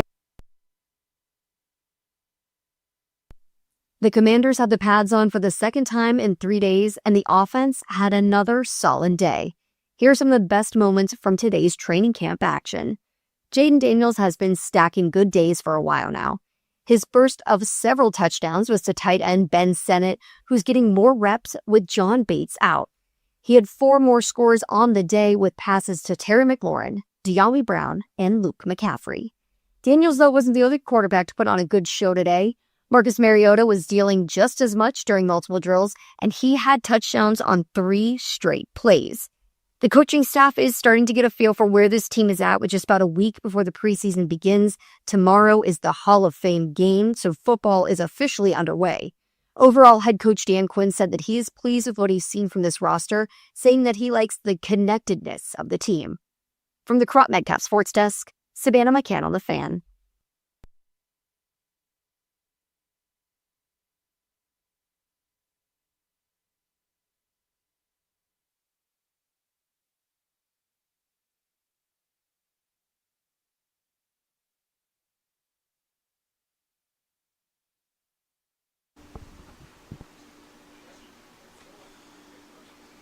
B. Mitch and Finley, 1067 The Fan. Excited to jump on the Rude Guest Hotline and talk with our guy, Mr. Mike Sando, NFL reporter for the Athletic Hall of Fame voter. Mike, what's up, man? How you been?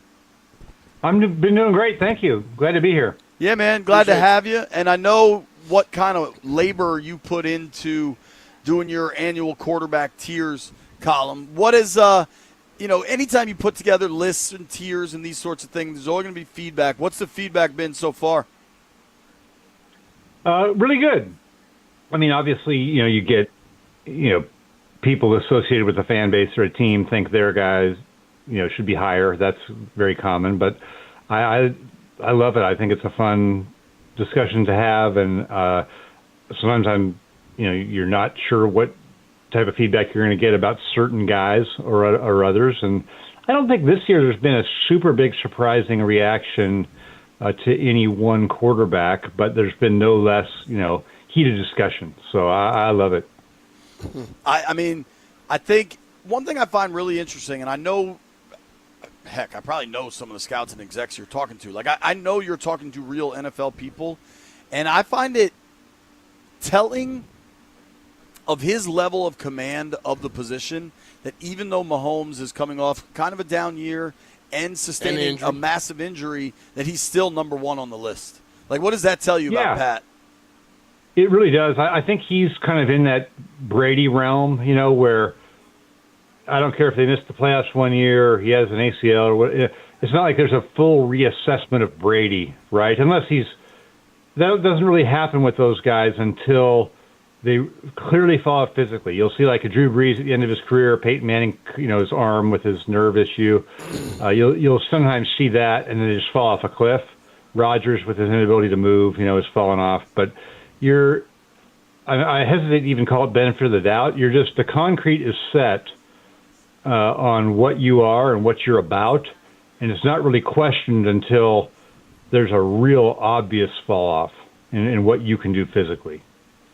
And I saw you had a tweet. Everybody can follow Mike here at Sando NFL, Sando NFL, kind of comparing Mahomes at this stage to Joe Montana. Can you expand on that one? Yeah, I'm old enough to remember that. Joe Montana obviously won Super Bowls with the 49ers, but he got to a point in his early 30s where I think they were one and done in the playoffs 3 years in a row. He'd had some injuries. There was one game against the Giants. They lost like 49-3, and he just about got killed. I mean, just got slammed, broke his back or hurt it. And so there was a lot of talk about, hey, they had Steve Young. He gives them the better chance to win. And he came back and over the next, I think, 3 seasons, won 2 MVPs and 2 Super Bowls. So, let's just tap the brakes on Mahomes here a little bit.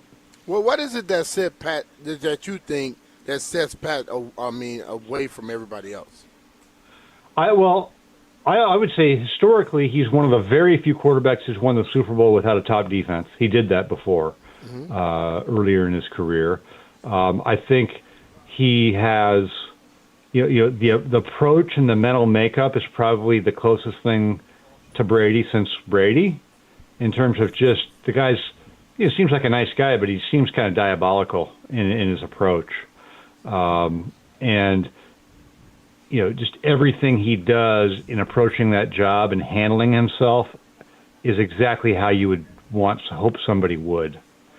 Ultimate team guy, ultimate toughness. When he's hurt, he's still going to go out there. We can picture him limping for first downs, right?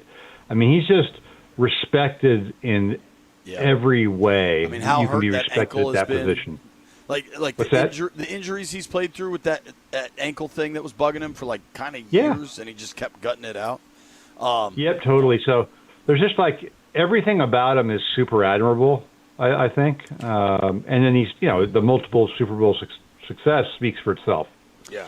So I want to localize this a hair for the Jaden Daniels conversation. Jaden last year, when you put your list out, came in at number 6, the top quarterback in that second tier. Now Jaden has landed at 13, still in that same second tier. I think that's entirely fair because he was hurt and didn't play a whole heck of a lot. And obviously, the way I look at it is execs and scouts around the league still see a guy that is oozing with talent, just got to have a better season. Is that kind of what your research showed?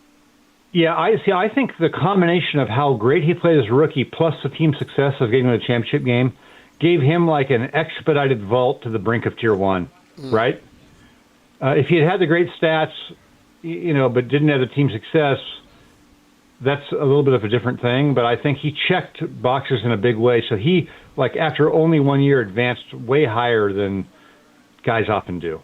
And then to have a letdown year that probably brought back up or revived what some of the concerns were coming in about his, ability to stay healthy. That caused a little bit of a correction, not a wholesale correction, but what was interesting is, I've broken it down by hey, do personnel guys like this guy better than coaches? What about offense, defense coaches? Jaden's regression this year was across all of those buckets, all the GMs, personnel, all of that type of stuff. So everybody just kind of tapped the brakes a little bit, just like we did on Mahomes, where the body of work is so long there's not going to be an overreaction. This was just a little bit of, hey, we were betting he was going to make it to tier 1. That's part of why he was in 6. And so to kind of have a disappointing season, maybe it brought him back closer to what a realistic place would have been for him. What do you think he needs to do to get into that, back to the top of tier 2, or possibly creep back into? I think it's just play the whole year, and not have the concerns about the durability for him, because I do think that he is unusual as a mobile quarterback to be that refined as a passer. He can really do both. So there's tremendous optimism on him. And I think, look, the coaching situation heated up real quick there, didn't it? I mean, the honeymoon ended, and now it's there's new coordinators, and and the new offensive coordinator is not somebody established. We don't really know how it's going to go. So I think if he weathers that well and has a good season, plays the whole year, he should get a lot of respect, a lot of credit for that. For sure. I'm curious, and I don't know. I don't think you've been here yet. I haven't. If you did, I'm sorry I didn't say hello. But, as you do your research getting into the year, I think Jaden could really thrive in this new offense. I think the Kingsbury offense grew pretty stale. And, frankly, I think there was too many designed quarterback runs in Cliff's system. Yeah. What do you think of Jaden getting under center, running some play action, just kind of a real shift for him in his third season? I'm all for it with him because I think I think it does help with the durability component. You still have to use his mobility, and they will. The bootleg game is part of that. But I think the under center offense is the number one way to have the most diversified run game. Now, you don't want to stop him from running altogether, and I'm sure they'll put him in the gun or the pistol or whatever, some too. But I think it's a proven way to put the defense in conflict. That's harder to do without super involving the quarterback in the run game. It's harder to do from the shotgun because in the shotgun the running backs off to one side, and the defense, has fewer things they have to worry about. So I like it. I'm excited to see it. And you're right. I have not been out there yet this year, but I think I've heard Kingsbury can be really good for the fit, but you do hear about the shelf life being a couple of years, before he sort of gets figured out. Talking with Mike Sando here on the Rude Guest Hotline. You can give Mike a follow at Sando NFL. You can read all of his work in The Athletic, including the new quarterback tiers that comes out every year, generates a ton of conversation. Zooming out from Washington, who are some of the most kind of polarizing quarterbacks for discussion? I'm curious, Caleb Williams, Jalen Hurts. I'm curious kind of where those guys, I know where they landed on the list, but what the conversations were around them.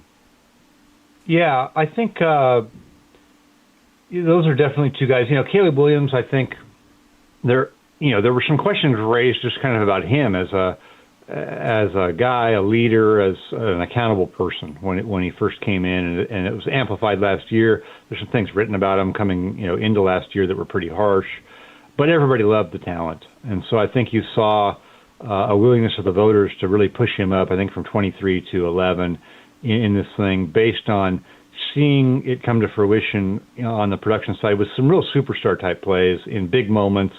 Again, in the playoffs.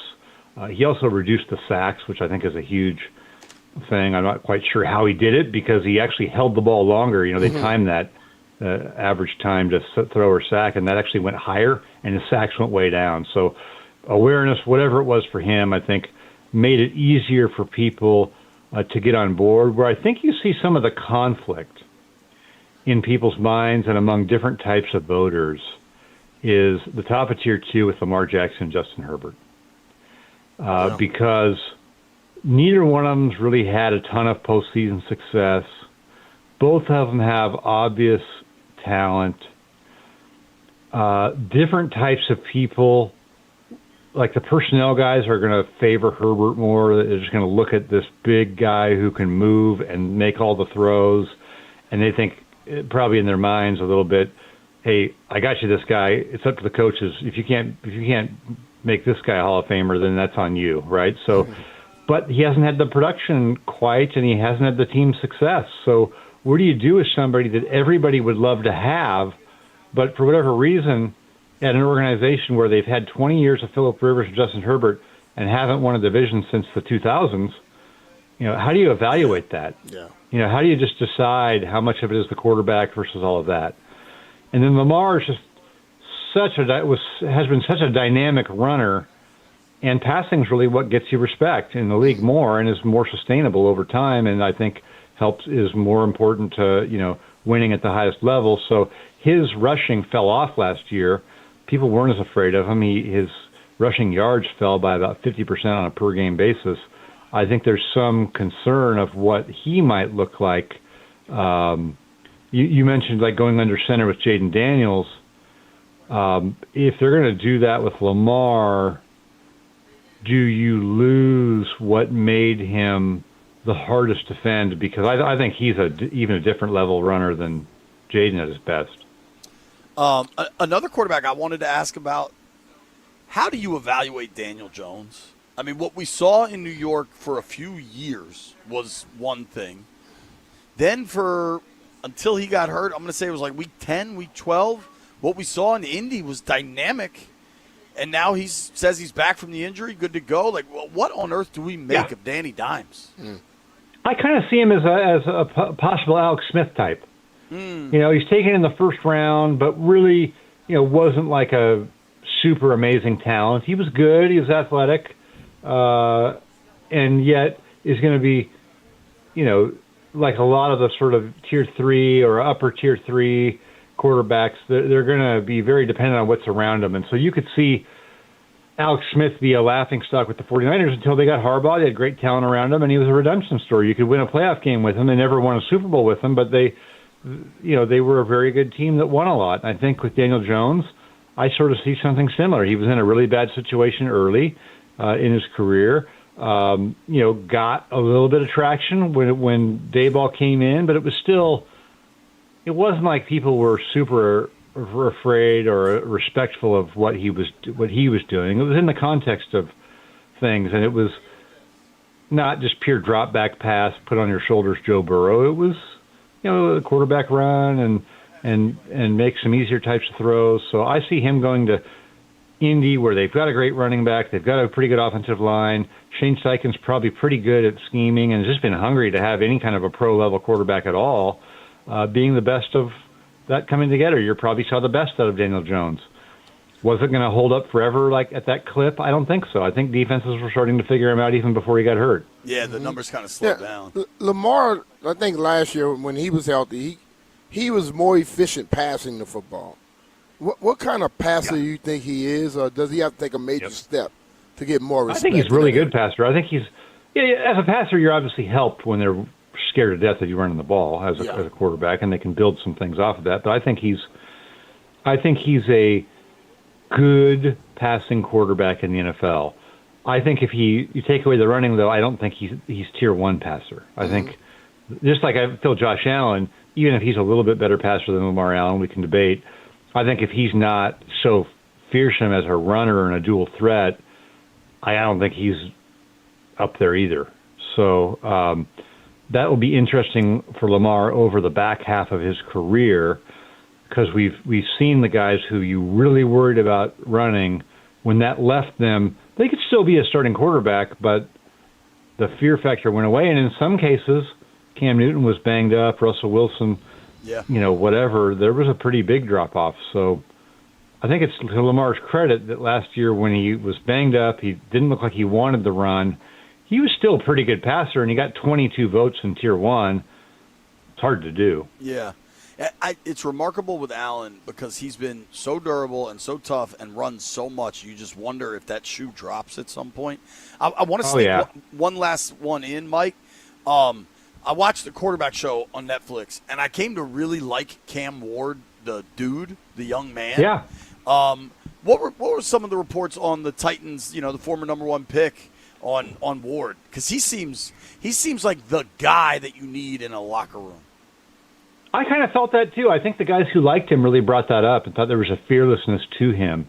What happens a lot of times when guys come out is, people have their opinions in the draft, and it takes them a while to come off of that. And in a place like Tennessee, let's face it, people weren't watching the Titans every week, right? And the team was really bad around him. Yeah. But I think in general there was respect for his ability to kind of do what he was able to do despite all of that, with a need to probably work on some refinement and consistency to his game to be better, down to down. And I think that's easier to do when it's better around you.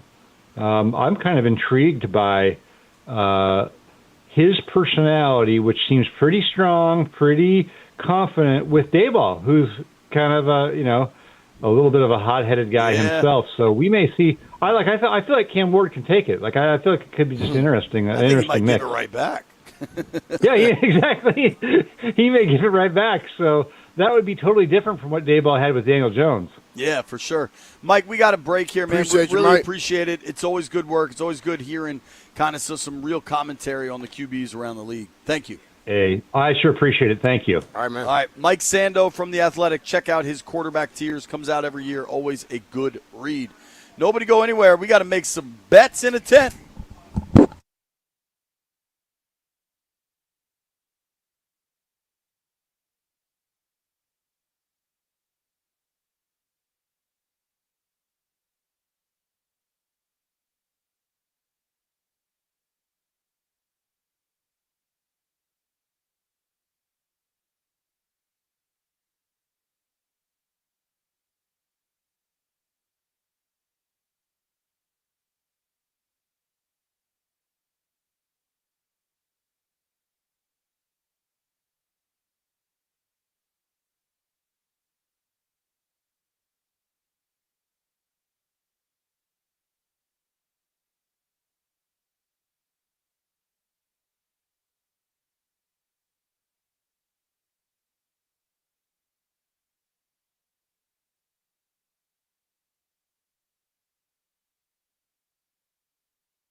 Jeff, when we were talking quarterbacks earlier, I know one of the callers mentioned the Madden ratings. Does Jaden have a bad Madden rating?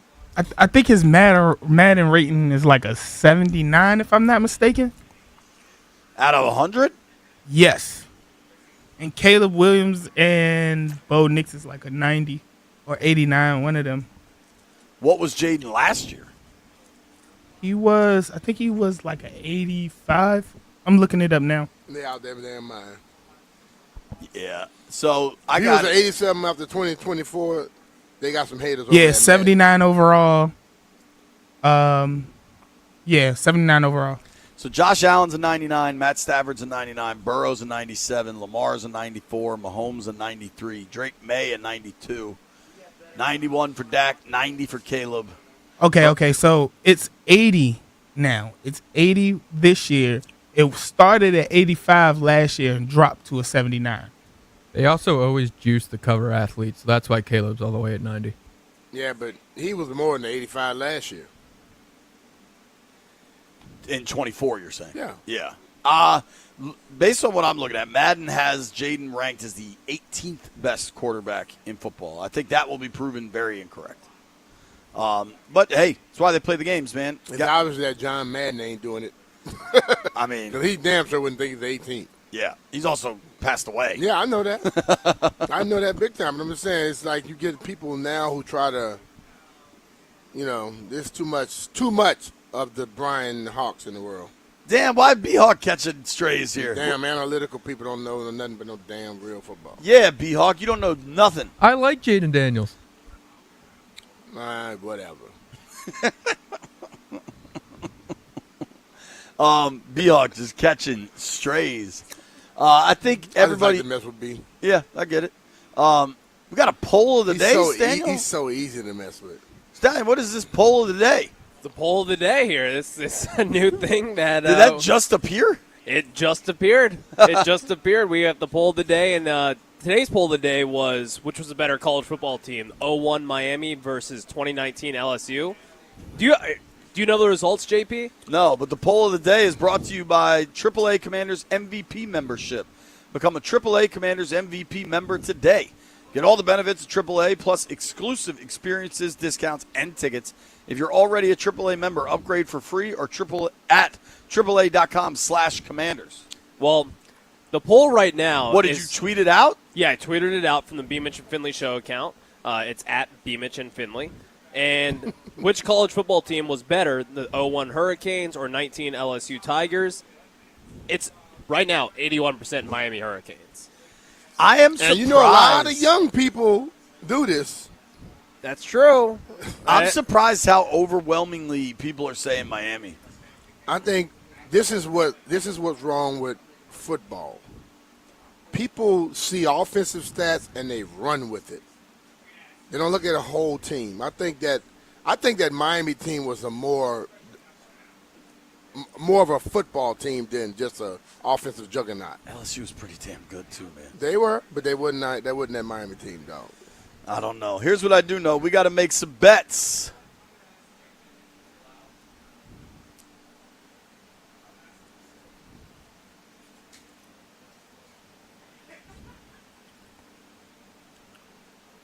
Was heard it here first. I can tell you one thing. Hell or high water, I'm betting on football tomorrow night. Like Panthers, Cardinals, Kenny Pickett versus, as Arizona said, who there's Carson Beck. Yo, I'm gonna watch. I'm gonna gamble. Watch it. I'm gonna keep my money in my pocket. Especially for that, dude. How about this, B? Today's August 5th. In 24 days, we get to watch a real college football game. Carolina, TCU. Remember TCU rolled into Chapel Hill last year and beat the tar out of Belichick? And there was so much hype. Now it almost seems like Belichick might get run from Chapel Hill. I don't even know what's going down there, but there's like investigations. I think Lombardi had to suspend himself or recuse himself. I don't know what's going on there. All right, but for today, we got baseball. I don't know if is there WNBA? Maybe I'll put a WNBA bet in. I'm taking over 9.5, and that's Phillies. I'm taking the Phillies again. The Mystics play tonight at home against Dallas. I'll take the under 9.5. Joey, Matthew. are the Mystics on Monumental tonight? Sure, don't know. Well, I'm also talking to him like he can answer me. I guess he could text me. I'm taking the Sticks. He said yes, they are. I'm taking the Sticks plus 1.5 against And Dallas. he said, and the Commanders just signed Stefon Diggs. Is that for real? That's what Joey just put. Well, hold on. Let's be sure. Huh? It does seem like there is some movement. My phone is going crazy Okay. right now. Looks like the Commanders did just sign Steph Diggs. All right, that is what happens on this show. News breaks right as we are wrapping up. And we'll take it. Here comes Grant and Danny. They'll talk to you about Diggs. You know what we're talking about tomorrow.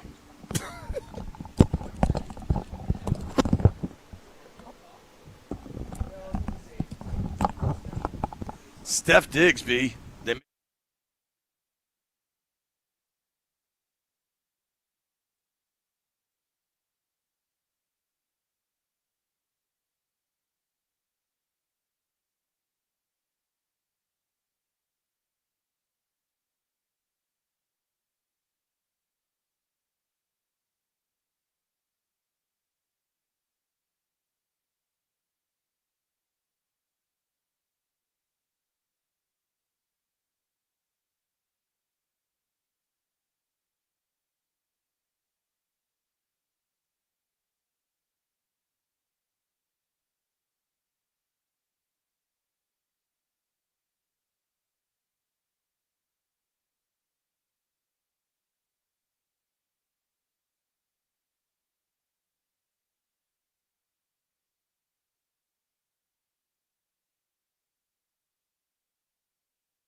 The Commanders are going to have a new wide receiver, too. They are going to be signing four-time Pro Bowl wide receiver Stefon Diggs. According to multiple reports, Jordan Schultz, Nikki Jabvala reporting that the Commanders are going to be bringing in Stefon Diggs. The Commanders have the day off tomorrow, but they'll be back out on the practice field on Friday, and they'll have a new wide receiver, too, Stefon Diggs, signing with the Washington Commanders.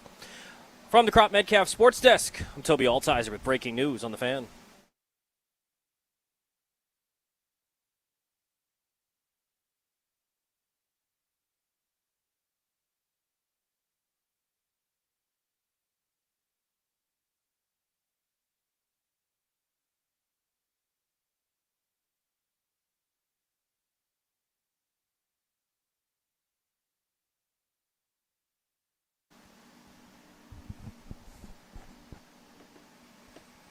Good afternoon and welcome into Grant and Danny. You're listening to The Fan on August 5th, 2026. It's Wednesday. We had a whole rundown. We had a whole plan. We had a lot of things we were going to talk about early in the show, and now they all get shoved to the back burner for some breaking news. Right out of the chute, the Washington Commanders are finalizing a deal with four-time Pro Bowl receiver Stefon Diggs. He will be showing up at training camp, should be on the practice field the next time the team practices on Friday. They are off tomorrow. Diggs, 4 Pro Bowl appearances, one of the more productive receivers of his era, a former Maryland Terrapin, DMV ties, 32 years old. Last year, a 1,000-yard receiver for a Patriots team that made the Super Bowl. Danny, he is signing a contract with Washington. I love it. So correct. This is what's needed. You look at their returning receivers. Outside of Terry McLaurin, who had this injury-plagued year, and you're hoping for a bounce back, their leading wideout that's back on this team is Jalen Lane with 225 yards. It's a lot of unproven. There's a lot of hope in there. There's a lot of, let's see what happens with Traylon Burks. Let's see what happens with Yami Brown with his second act here in Washington because he was good for that playoff game or two. This is a bona fide. This is even slowed down, even not the guy that went for well over 100 catches and 1,500 yards a couple of seasons ago. This is better than anybody else they had by a long shot, in my view. This is exactly what they needed. I understand it's not the perfect fit in terms of skill set. He's maybe a little bit of a slot guy, a little bit outside. I'm not worried about that. That is a productive football player that they were in dire need of for this offense. More weapons, more security. Make it easier on Jaden Daniels, not harder. I love this signing. I love it. Yeah, Adam Schefter's reporting it could be worth up to $12 million, which means that the Stefon Diggs deal is going to be worth less than that in terms of initial guaranteed money at signing, and maybe with some escalators, that number could go up. But this is a really savvy and cerebral play. There was no panic for me on this because Diggs was not in a rush to get into a NFL training camp. When you're a veteran of his caliber, when you've been around the block as long as he has, you're not trying to get here and sweat and bleed with teammates for the entirety of camp. I'm actually a little bit surprised. I am too. That he's coming in this early. Yeah. I thought he could wait longer, and the team might want to wait longer to just continue to get reps for some of their younger players. But this is now all of a sudden a pretty well put together room. Terry McLaurin's a $30 million man who they want to target 10 times a game and is a wide receiver one. Diggs last year, playing sub 60% of snaps, went for 1,000 yards with the New England Patriots and looks like he could still be a volume guy as a route runner in the slot. He becomes your wide receiver too. We know how they're going to use Chigakonkwo. I've been out here at every single practice. Whatever amount, Danny, you think he moves around or is involved or is targeted, you're wrong. It's more. I mean, it's just he is going to be maybe the second most targeted guy on the team, even pushing Diggs in that regard. It's why they made him their marquee and priority free agent addition. And then the other guys that they've got all get slid down the depth chart a little bit, which is a good thing. You know, Traylon Burks has had a fantastic camp in that wide receiver 2 role. He caught 10 balls last year. They bring De'Ami Brown back, who shined in the playoffs a couple years ago. He's flashed at camp. Luke McCaffrey's coming off of his 2 best days of camp. His practice yesterday was maybe the best practice I've ever seen him have in terms of separation, catching passes, getting open, beating starting corners. That's all good. Those are good things. Now you slide everybody down a position, Danny, and you've got McLaurin as a 1 and Diggs as a 2, and maybe it's McCaffrey or Burks, depending on the role in 11 personnel, as a 3 and a 4. The rookie Antonio Williams is the guy I haven't mentioned, who shined like a strobe light at times in this camp, but he becomes a little bit of a redundant piece to Diggs, and his development's going to take a step back, I think, to trying to win in the moment and help Jaden Daniels. So if it's about developing him and getting him looks, That's a little frustrating because he's going to get stunted in that way. But the best thing you can do is to give Daniels as many weapons as possible on his rookie contract. And Adam Peters, at 1 year and probably around $10 to $12 million, is doing that with a proven, bona fide 4-time Pro Bowler. Just feels like the right decision and a no-brainer decision after last year when they were in shambles after the McLaurin injury at wideout. 100%, and I think it's well put. I mean, to me, philosophically, if you have a quarterback on a rookie deal, you do not rest until you have the best skill position players money can buy, best offensive line money can buy. Until that's over, nothing else really matters. Once you get into the Mahomes, Josh Allen, even Lamar Jackson, and some of the other guys, that tier where you're making all of the money, now you're going to go, hey, man, you got to figure it out with Antonio Williams and De'Ami Brown. We got to figure it out with Traylon Burks and a couple other cast-offs. You shouldn't be putting a guy that hasn't started 25 games in that position, and they're not. And I give them credit. I was worried about this. Because there's other siren calls out there, right? Whether it was Kansas City, whether there's an injury at training camp somewhere else for a really competitive team, Diggs could kind of pick his spot. I thought this would kind of go down to the wire. I thought we'd be almost to the end of August before he kind of made his choice. So I'm thrilled that it happened. I love that he's going to get in here.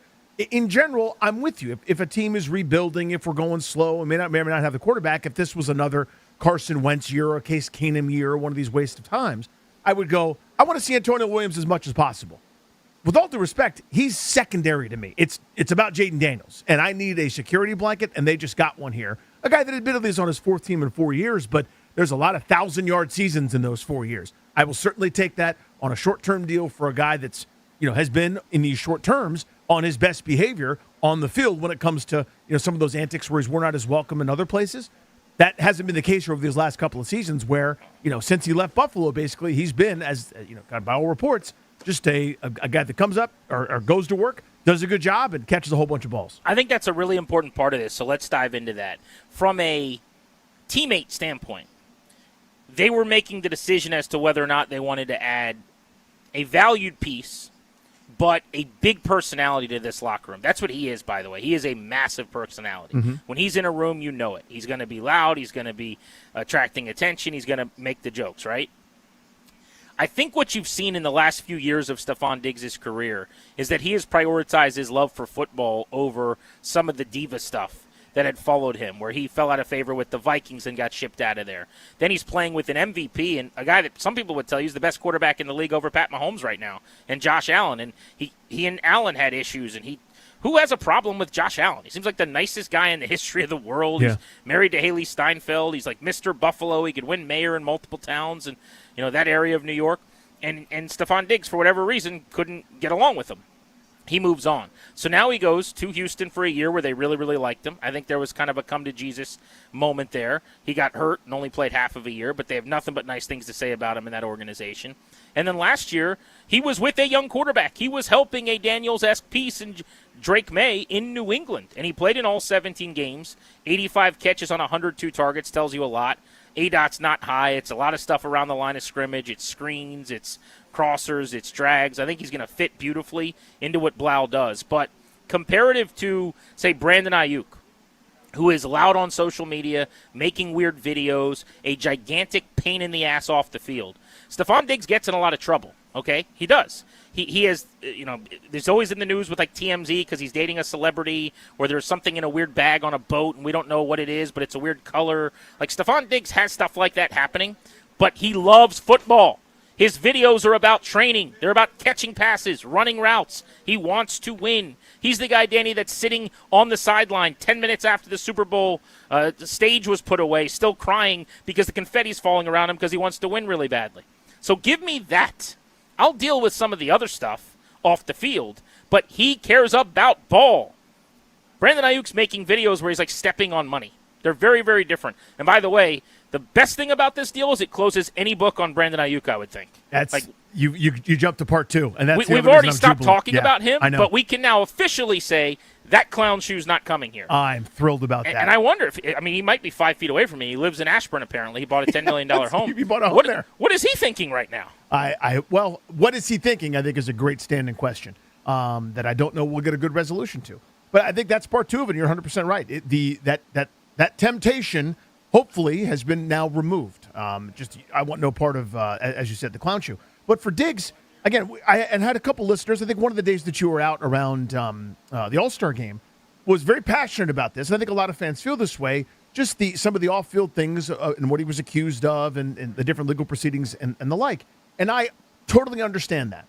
I have less of a moral high ground when it comes to those sorts of things than a lot of people might.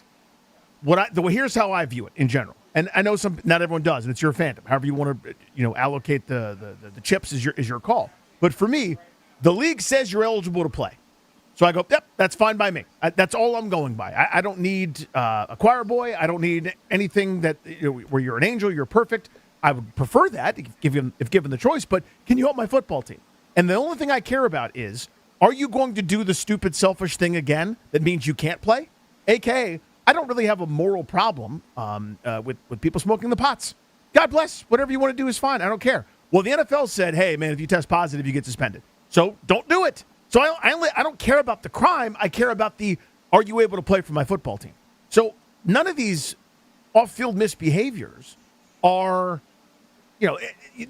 some would say emblematic of not great decision-making, but ultimately – these aren't like, Jamin Davis couldn't stop speeding, for example, or these aren't sort of chronic, kinds of issues. They are one-offs. I'm not proud of them. It's not something I'm really thrilled about, but that doesn't really matter to me. If I'm on a short-term deal where he's been best behavior each of the last couple of years, fine by me, sign me up. I just got a 1,000-yard receiver in August. I will do that 1,000 times out of 1,000. Yeah, here's the thing about the way that Peters played this, too. He deserves a lot of credit.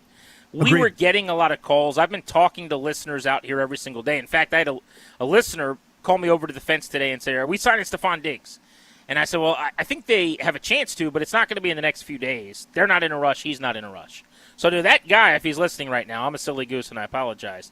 I led you astray. But they had a good relationship with Diggs over the last several weeks, and I would say probably throughout the offseason, where they knew, yes, the Chiefs, the Niners, other teams could be interested, but in their mind, we got $44 million. We could spend what it takes. Call us. Don't just do a deal with someone. Reach out to us. We're interested. And Peters played it correctly. You keep in touch with the agent. You're contacting pretty routinely. What are you guys thinking? What are you feeling? So I thought all along this could end with Diggs coming here. We had Jeremy Fowler on the show a couple days ago. In fact, Darius, grab the clip when Toby asked him about the likeliness of it happening and what Jeremy Fowler of ESPN has been reporting on this said, because he's throughout the process been pretty steadfast that he thought it could end with Diggs coming to D.C. But there just wasn't a whole lot of a rush. I think the Commanders liked the idea that Treylon Burks is getting a ton of reps and De'Ami Brown and Luke McCaffrey are getting the work in right now. Diggs is going to be in shape. Diggs is going to have plenty of time to get up to speed. But give Peters credit. Yep. I'm not knocking you, but people were panicking and screaming and angry and that you didn't do the wide receiver thing, the veteran thing. You've now drafted a third-round pick at receiver. You pay another guy $30 million, and you brought in a 1,000-yard receiver. What the hell else can I do for you? Oh, by the way, I signed you a $10 million tight end, and I got a good offensive line, and I upgraded my defense. Now leave me alone, and let's go play football. I don't know what else I'm supposed to do. But to that point, support the quarterback. That signing changed it for me. Honestly, the signing changes it because I'm sitting there going, this is the third straight year you have so much unspent cap space. Third straight year. What are you hoarding? What are you waiting for with a rookie quarterback? Down the line, you make these kinds of deals where you go, we got to sacrifice somewhere. We'll pinch pennies on this one, and it's up to the quarterback to elevate. I did not understand it, and I didn't see it. Now, I was hoping it was Diggs, but they keep things so close to the vest, and it's to their credit. So, yeah, I was 100% concerned. And if you want to pick on me, that's totally fine. I'll wear it. I was basically looking at this regime going, are we sure these guys see what needs to be seen, or do they have their blinders on because they're so in love with this fourth rounder or this third rounder or these other guys that are just going to magically finally materialize and produce? This is this is the bona fide. This is a guy that, even though he's not the same player he was a few years ago, is still, as you said, playing around half the snaps, coming off an 85-catch, 1,000-plus yard season. That's 5 of their receivers, not named Terry McLaurin, put together. Yes, you absolutely needed this, and I'm thrilled that it happened. And to me, it changes the entire offseason. Yeah, I think you're right. I think it should. I wasn't convinced. I didn't know for sure they would always do this. I didn't think it was as perilous as a lot of people that they needed to. I think it's smart. I think it makes a okay group good. I think it might even make them really good. But your wide receiver one is the beloved $30 million guy. Your wide receiver 2's coming off of 1,000. Your wide receiver 3 is huge collection of players used in different roles, led by a top 75 pick this year. So all of a sudden, the team that doesn't use enough assets at wide receiver looks like they're in a pretty good place. This was Jeremy Fowler of ESPN on the show going back 2 days ago. They are monitoring the Stefon Diggs situation. That's one that's firmly on the radar, I would say. It's really a situation where they can play out at least this week and just see who emerges, who develops. They really have pretty big plans for Traylon Burks. Not that he's a bona fide 2 at this point, but they do feel like he can help them with some of his strengths, especially in the red zone. He might not be able to be like the quick twitch separation guy, but he is a contested catch guy in the red zone, so he'll help. And they want to see what Antonio Williams can do. The early signs are promising. I still think they'll add somebody. I think Diggs would probably be the pick if they can work it out. But, he one, needs real money, and 2, probably isn't eager to get to training camp this early. Guys like that are in their 30s can wait a little bit. So the Commanders will have to navigate that. We can throw out the number for you guys, your first chance to react, because the news broke, frankly, minutes before we came on the air between the two shows, that Stefon Diggs was agreeing to terms with the Commanders. But this has been several months of debating about what they had and what they needed at receiver. Right now, Danny, looking at the room where McLaurin is a 1, Diggs is a 2, Williams and 11 personnel being shifty in the slot could be a 3, or maybe in the red zone, high or low red, you've got like Traylon Burks with his size. And then other guys for depth, like your kick returner McCaffrey, your punt returner Lane, if Van Jefferson still makes this roster, something like that. You got to be feeling a lot better today. 100%. 100%. It now gives you some of that versatility, right? Where you think about, we talk about this with the defense to a degree, where we're going, who's the green dot? Well, some plays, the middle linebacker will be this guy, but another play, that middle linebacker will walk down as a defensive end, and it's kind of that town hall defense. You don't know what's what. Your number 3 doesn't have to be, I am outside receiver, number 3. It can be, a couple of slot guys. It can be packages. It can be, hey, we got smaller corners, and we got a red zone package that includes Traylon Burks, or whatever. It gives you some versatility, and that's number 1. But number 2, it slides everybody down to a more appropriate role. Guys that are 3s, 4s, 5s will now be that instead of going, shrug your shoulders, man, I hope one of them turns into a number 2. And it's got to be more than the 400 yards Olamide Zaccheaus gave you 2 years ago or 200 yards that Jalen Lynn gave you last year. You just need more dependability, and they got that today. It's a much different room. One big beneficiary to the Diggs signing for the Commanders to me is Terry McLaurin. He has never played with a wide receiver with a resume that resembles anything like Diggs's. It's not to take away from some of the guys that have come through here, Houtier, but we're talking about a guy who's a reigning 1,000-yard receiver on the field with you, who can attract attention. So if you want to bracket and double and really pay attention to Terry McLaurin, God bless you, go do it. No problem.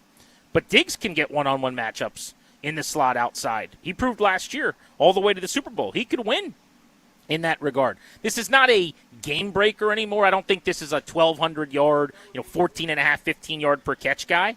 But he can absolutely be a volume player underneath, making catches, making plays, moving the sticks. Really, really nice addition. This would have been exciting on day 1 of free agency. Yep. And for Washington, it comes on August 5th. If you're just joining us on Grant and Danny, massive and developing news. The Commanders agreeing to a deal with Stefon Diggs. We'll get to your reactions next.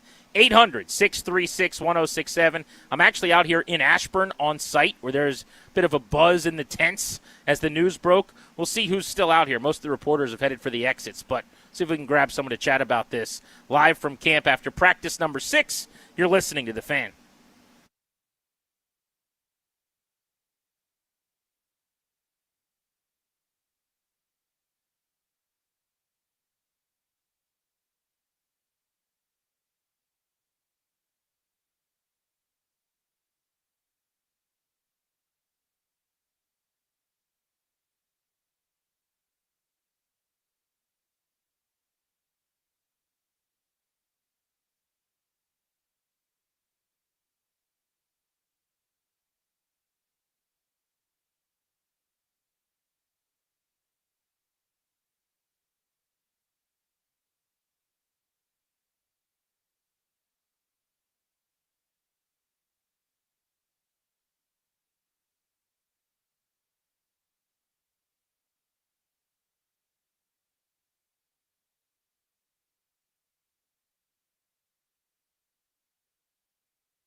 This update is brought to you by PVI Office Furniture. Fast, excellent, affordable business grows with PVI. About a half hour ago, the Commanders added to their wide receiver room. Stefon Diggs is signing a one-year deal to join the Burgundy and Gold worth up to $12 million. Last season in New England for the Patriots, Diggs went for 85 receptions, just over 1,000 receiving yards and 4 touchdowns. Now he joins a receiving core of Terry McLaurin, Antonio Williams, and others. We'll see where he slots in on the depth chart for the Commanders as they held their second padded practice out here in Ashburn today. The team is also going to be hiring Nick Charlton as an offensive assistant. He most recently served as a pass game assistant with the Browns. Baseball, the Nationals taking on the Phillies for Game 3 of the 4-game set. Nats looking to snap a 7-game losing streak. 6:40 first pitch right here on the Fan.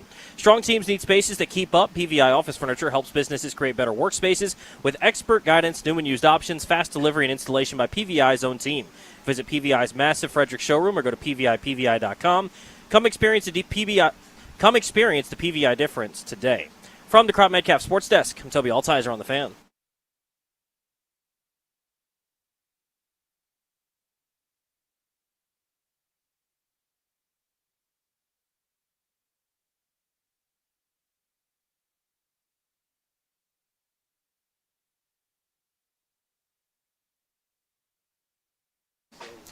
Welcome back, Grant and Danny on the Fan. Danny's in D.C. I'm out in Ashburn, which is a fitting place to be right now at Commanders Camp after practice number 6 for Washington. Stefon Diggs, speaking of sixes, a 6-time 1,000-yard receiver as recently as this past year in his one season with New England. He has gone for a NFL best 1535 as a first-team All-Pro back in the pandemic year 2020 when he caught 127 balls in Buffalo. But a 4-time Pro Bowler, Stefon Diggs, is coming to Washington. He is a DMV native. He at Terp, Maryland's own. Stefon Diggs playing his high school ball at Good Counsel, a 5th-round pick back in 2015, a homecoming that's been much anticipated for many months. He's made no bones about wanting to be here. He's talked about being a guy that wanted to play in front of his family all offseason. He's going to get that chance, Danny. Really, really cool. I love that. And I know this is catnip to fans in general, but I'll fall for it a little bit, but I want to be, fill in the blank, here, right? I want to be with the place that I grew up, the place that matters to me, et cetera, to be able to play in front of friends and family. I don't begrudge Kevin Durant for not wanting to do that, for example, but when somebody does, man, is it exciting. Man, is that fun. It feels more significant than, respectfully, him going to Houston or New England or Buffalo or to New Orleans or something like that. This is one of those, he's here, and it feels exactly right. He should be here, with kind of frankly. But it's awesome, man. They just upgraded a room that I think was their biggest weakness. There was too much uncertainty there for me. Now there's more certainty, and it's exciting. Pending physical, he's going to be a Washington Commander. The deal has been agreed upon at this point. The Commanders and Stefon Diggs, we can confirm, are going to be doing business. He's got to come in here. He's got to pass a physical, and then he's added to the wide receiver room. So it's McLaurin as your 1 and Diggs as your 2, as everybody's kind of been clamoring for. That means Antonio Williams becomes depth. That means Luke McCaffrey, who's been running with the starters and 11 personnel, Traylon Burks, who's had a really good training camp. Everybody slots down the depth chart, and all of a sudden, when you look at the weaponry around Jaden Daniels, Bill's had a very good training camp. He's caught the ball really well out of the backfield. Maybe he's in line for a solid season. They brought in a pass catcher who averages 50 catches a year in Rashad White. They brought in a tight end who made the number 2 paid tight end in free agency.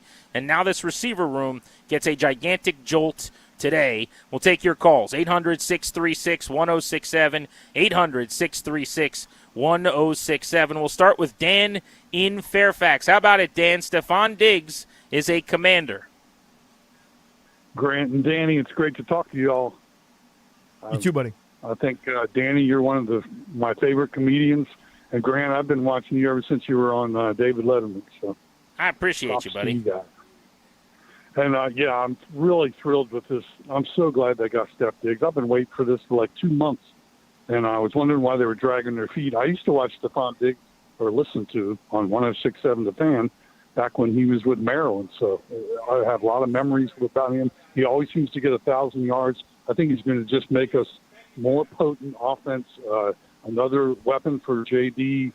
And can you imagine now they can't key on Terry? I think it's going to be awesome. Yeah, that's the idea, is to remove the pressure. The easy button is kind of the thing to me that is just so intoxicating about players on offense. I didn't see it really. I mean, you like deep threats or a guy that can strike up the band, etc. I didn't see it. I was wrong. I admit this, GP, about Deshaun Jackson. I didn't want him here. Once he got here, I got it.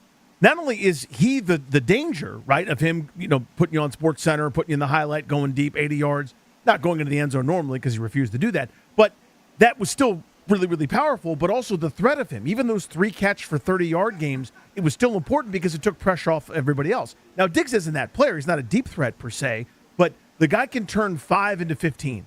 And they didn't really have much of that, to be honest with you, right? And that kind of, to me, is what was needed, someone that commands attention to make it easier for everybody else. He is still a route-running technician, tactically, right? A guy who's just very technical in how he operates at his position. He can use the footwork to get out of press coverage, can beat man. He is a really cerebral zone beater. That's a guy that's going to throttle it down and find little holes. He's the consummate veteran, and has his 40 time lost something? I'm sure. Is he the player he was when he caught 130 balls back in 2020 at 27? No, but he can absolutely still help you. And you're not breaking the bank here. I mean, one of the reports was that he was holding out for multiple years. Now, we haven't seen the terms on this yet, although Adam Schefter's suggesting it's going to be 1 year and close to $12 million. But there's never been a bad 1-year contract. And as you and I talk about so often with a quarterback, we've argued about whether or not you can elevate your quarterback by insulating him with complementary football, by improving the defense and other areas to do that. The more you can take off Jaden Daniels' plate, the better. No one's ever going to disagree with that. The more good football players that he can get the ball into the hands of that can make him look good, the better. Let's go to Jackson in Purcellville on Grant and Danny. Thanks for the call, Jackson. Stefon Diggs coming to the Commanders. He'll be at camp on Friday. What do you think? Hey, Grant and Danny. Thanks for taking my call. I listen to your show every day. I'm a huge fan. Appreciate you, bud. But really, what comes to mind for me, I think this is a great signing for them. So it gives them another receiver to add to their depth chart opposite of Terry. But the one question that raises my mind is, now you have, say, 6 receiver spots. Who's getting cut out of those 8 guys that you have? Now you look at it, Diami might be on the chopping block. Van might be on the chopping block. I think that's the main question I have. But other than that, super excited, and I'm excited to see what he does here. So I came to camp thinking Van Jefferson wouldn't make the roster, and then I watch him and I watch his interactions with other players, and I go, this is an NFL receiver. I don't know how to put it otherwise. What I would say, Danny, is I'm sure you probably have a different opinion on him, having not been out here, than I do. And that's not saying mine is right. But you just watch this guy. He does everything right. He's the son of a coach. He's literally coaching up other players. That's a guy I'd like to see on the roster. But here's what we don't know. Luke McCaffrey's probably your kick returner. Jalen Lane's probably your punt returner. They're both in, right? So you would think, right? Okay, now you've got McLaurin, who's a roster lock, Diggs, who's a roster lock, Antonio Williams, who's a roster lock. That's 5 right there. That's 5 before we even start counting anybody else that may or may not play teams. The way Treylon Burks runs around, the way they talk about and think about him, I would say he's in as a 6th guy. So that means for one other spot, you've got, and that's if they keep 7. A lot of times you keep 6. That could be the end of the road right there. Now, I think because Lane's a punt returner, because McCaffrey's a kick returner, you absolutely could keep 7 receivers. But this is a hypothetical. If they do, you've got Van Jefferson and Diami Brown, among anybody else on this roster, competing for that last spot. So my guess right now would be that you'd keep Diami as the 7th guy, good relationship with Daniels. I think Van Jefferson's actually, for what it's worth, had a better camp. I don't know how much that's worth, 6 practices in. Maybe the preseason has something to say about this as well. Indeed, yeah. But the fact is that that's such a better question, right? Who's the 6th guy? Who's the 7th guy? Instead of who the hell's the 2nd guy?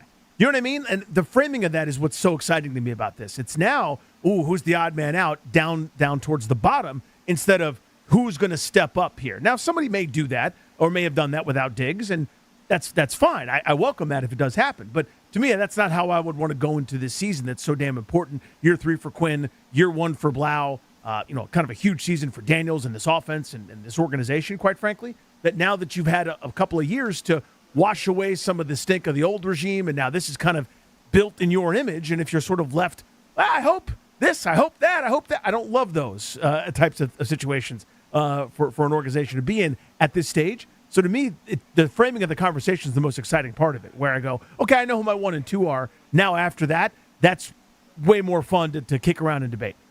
Let's go to Kevin, who's in Arlington, wants to join us. If you're just getting in the car today, you're listening to Grant and Danny all over the DMV on 106.7 The Fan. You can watch us on the 106.7 The Fan YouTube channel as well. Stefon Diggs is signing a one-year deal with the Commanders. We can confirm this is pending him passing a physical. He'll be at the facility to do that, and their next practice is Friday. He would be expected to be on the field in front of fans here in Ashburn, the 32-year-old Maryland native who played for the Maryland Terrapins. What's up, Kev? How are you? Hey, boys, God, this is what a relief. Thank you for taking my call. And, just that last little discussion, isn't it great to be able to talk about is our 6th and 7th? Yep. Are we going to keep Diami or are we going to keep Van Jefferson? Two guys we know who've been, solid, deep threat NFL players at different times. So, compared to, the clowns we were running out last year at the wideout position. So, and just on that real fast, Van Jefferson doesn't drop the football. Sadly, De'Ami Brown does. So I think in the end, that's going to come down to Jefferson staying versus Brown. But we're here to talk about Diggs. And my thing about Diggs, I told Darius this on the call in, is like, when I heard that Mike Evans is now the latest San Fran wideout banged up, I'm going, oh, my God, they're going to get Diggs. They're going to sign him this morning. I was thinking that on the ride in this morning. So I'm thrilled because – look, we don't know who's going to get hurt. Could Terry get hurt again? Sure he could. And, man, can you imagine if Terry got hurt again and we didn't have Diggs? I mean, this way Peters can say, I've layered this roster as best I can. I think he's done a phenomenal job with the exception of the center decision, and we'll see how that plays out. But by getting Diggs, I mean, you can't say Adam Peters hasn't done everything he can. Well, let me jump in on that. I appreciate the call. Thank you. I want to redirect to Danny because you've been much more critical of the receiver room than certainly I have. Now here on August 5th, with a situation where you've got Diggs added to McLaurin and you drafted Williams, who looks good out here for what it's worth through a week in the 3rd round, and they brought in Chigakonkwo. Running back room, they didn't do a lot. Bill's going to be elevated, but they did. New pass catching back in Rashad White. Yeah. McNichol's still around, and they drafted a guy in the 6th round in Katron Allen. So I guess they did do a decent amount. But the defense massively upgraded in terms of both talent and scheme. How do you feel about the Peters offseason, so to speak? Like we kind of said the offseason was over when camp started.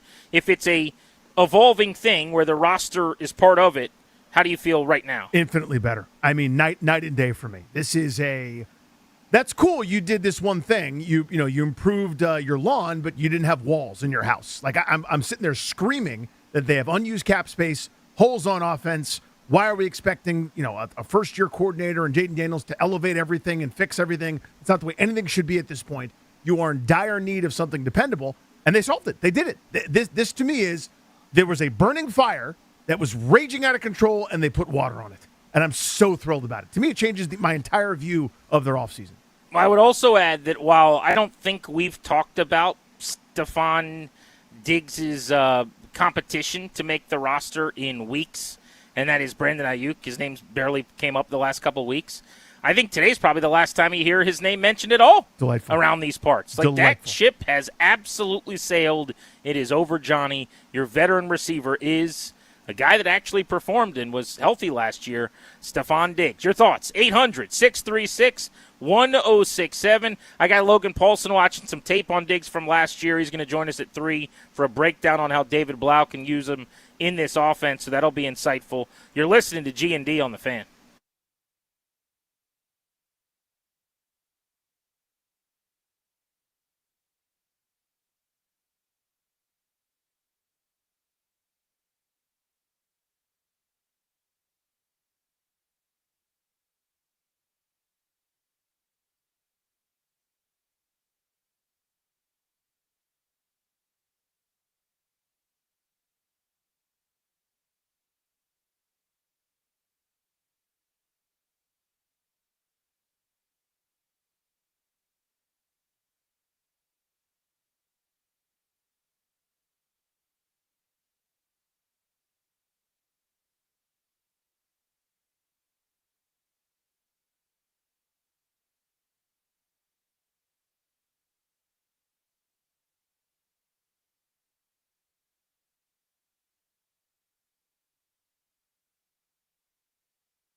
major news for the Washington Commanders. They have added midway through training camp a big-time pass-catching weapon. Sources say Stefon Diggs, the former New England Patriots receiver, former Bill, former Viking, who has done exceptionally well in helping young quarterbacks get to where they need to go. He is now set to sign with the Washington Commanders, going to get a one-year deal north of $10 million.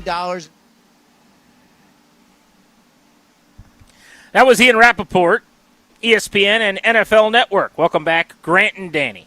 You're listening to The Fan. Danny's in D.C. I'm out in Ashburn at the facility where Diggs is going to be plying his trade. He'll be at camp Friday, assuming he can pass his physical. This will become a done deal. Sounds like it could be worth up to $12 million. We're getting your reaction at 800-636-1067, 800-636-1067. As I mentioned, Logan Paulson watching tape right now for us on Diggs in the New England offense. We'll get his insight on how he'll fit in the Blau offense. But, man, is this a big deal for Jaden Daniels and for Washington. And it really changes the bar of the expectation of what they can do with Blau. Yeah.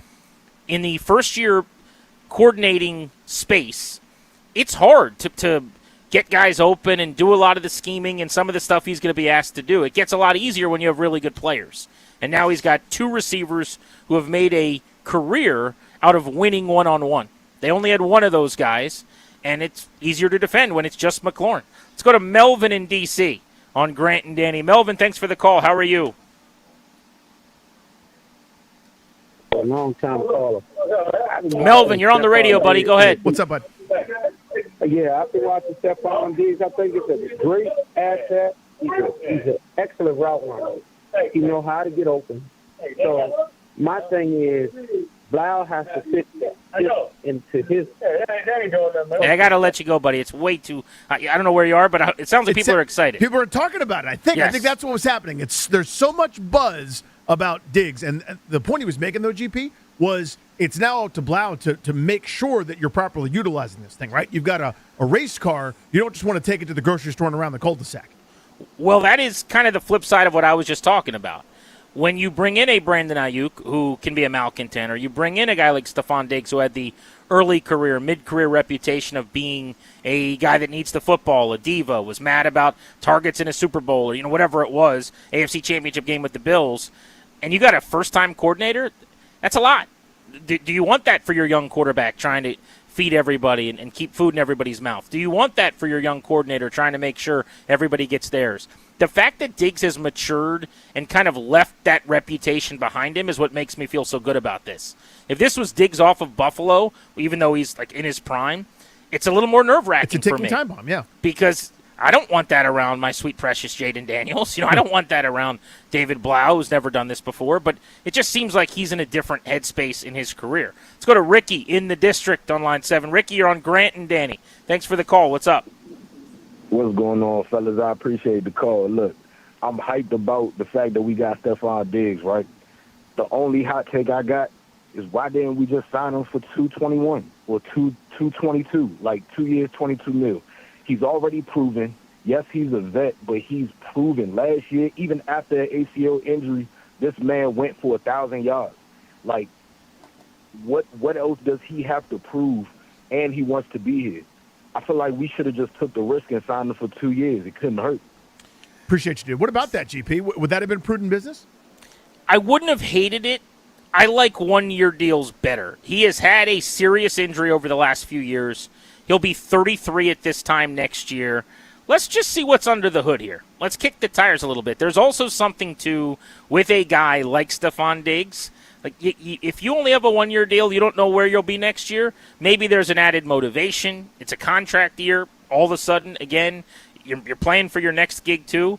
So I'll always prefer, with wide receivers in their 30s, a one-year deal. If you can go year to year, it's just more convenient. It's like month to month on a lease for an apartment. Yeah.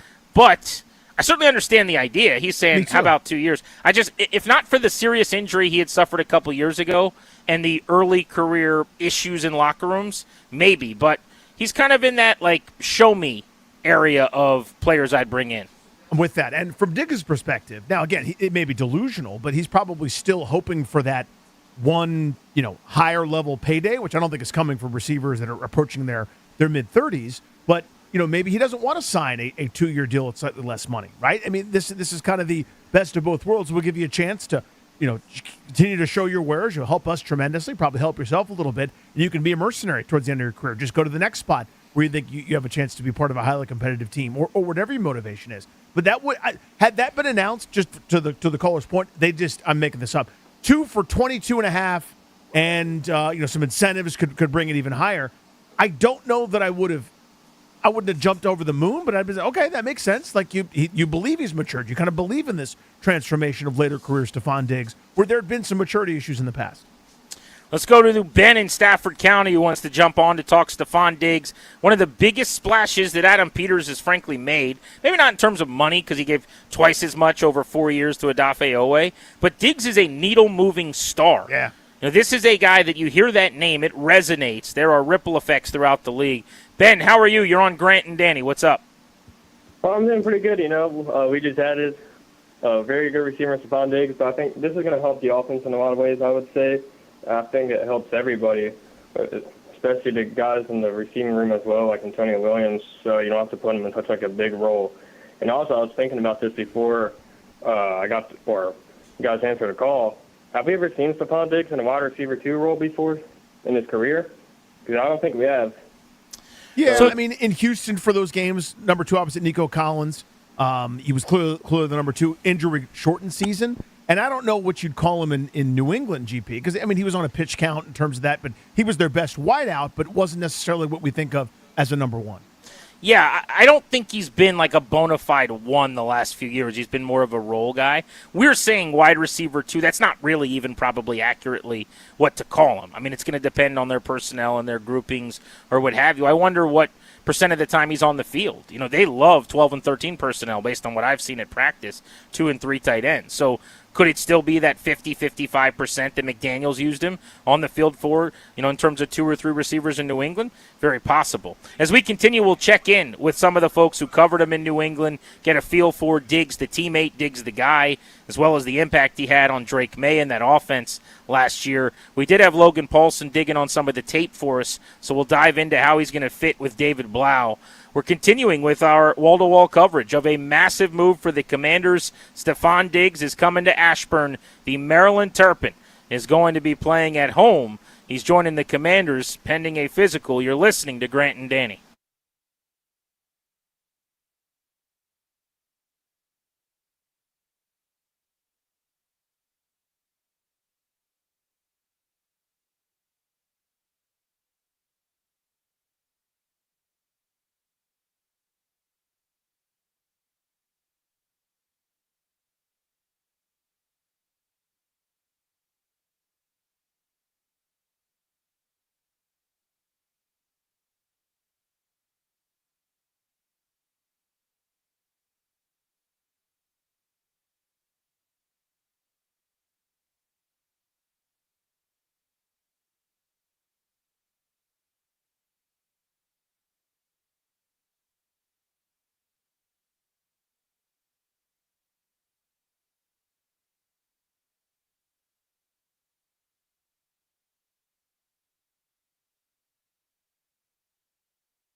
The Commanders have a new number 2 wide receiver as they are signing wide receiver Stefon Diggs on a one-year deal up to $12 million. Last season in New England on just over 50% of the snaps. He went for 85 catches, over 1,000 yards, 1,013, and 4 touchdowns. Diggs joins the wide receiver room with Terry McLaurin and others. Commanders had their second padded practice out here in Ashburn today. They're also going to be hiring Nick Charlton as an offensive assistant. He most recently served as a pass game assistant with the Browns. They're gearing up for their first preseason game coming up next Friday, August 14th, against the Dolphins. Other news across the NFL, Falcons second-year edge rusher Jalen Walker left practice early yesterday. He had his ACL tear confirmed by an MRI today. Baseball, the Nationals taking on the Phillies, Game 3 of the 4-game series in Philadelphia tonight, 6:40 right here on The Fan. Jake Irvin takes on Andrew Painter. From the Crop Metcalf Sports Desk, I'm Toby Altizer on The Fan.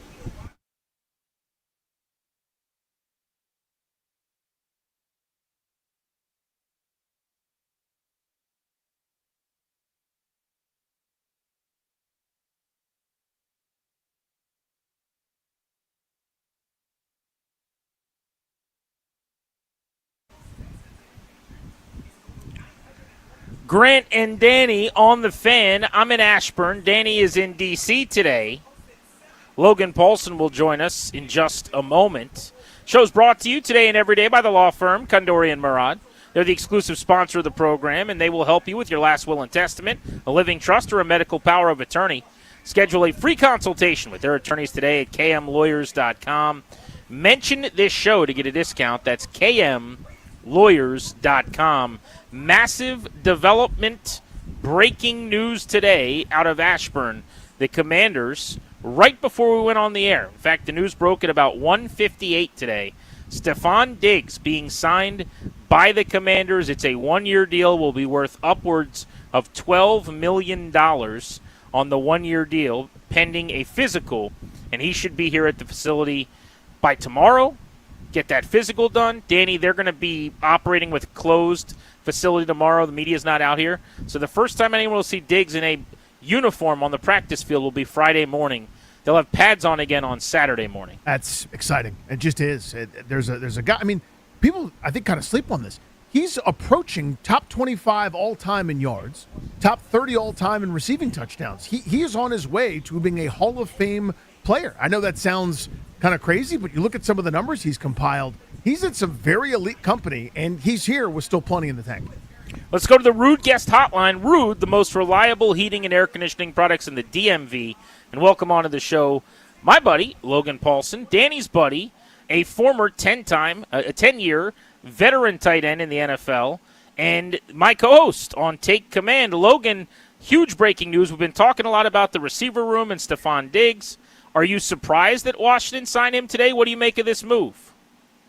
No, I'm not surprised. I think, it kind of goes back to that old adage, like you could have probably gotten by with what was in the room. But anytime you can add a good football player like Stefon Diggs, I think it just makes the roles a little bit better, kind of bumps people down the depth chart a little bit, and you're not relying on guys who haven't necessarily done it. Like, Traylon Burks, I think, has had a great camp. But he had 10 catches last year, right? He's been hurt a bunch of times, right? So, I don't want to be reliant on him to be super productive or do something that he might not be comfortable doing kind of in his first year healthy in a while, right? I want to give that responsibility to a guy like Stefon Diggs, who did it at a high level last year, very, very productive, and just has such a great feel for those moments, those big moments, and that level of production and that level of importance for an offense. What is his skill set now compared to maybe what it would have been a few years ago when he was going for, 1,400, 1,500 yards? Yeah, I mean, I think he went for almost 1,200 yards last year. So, what I say is that I think he's more of like an off-ball player now. Like, early in his career, I kind of characterized him as like a true X on-ball, like win versus man, win with great vertical speed. Now I think he's still very, very talented. I think he still has some vertical juice to his game. But really, I think you see, after going through all of his receptions, all of his targets last year, you see a guy who's very comfortable in the slot and has tremendous feel.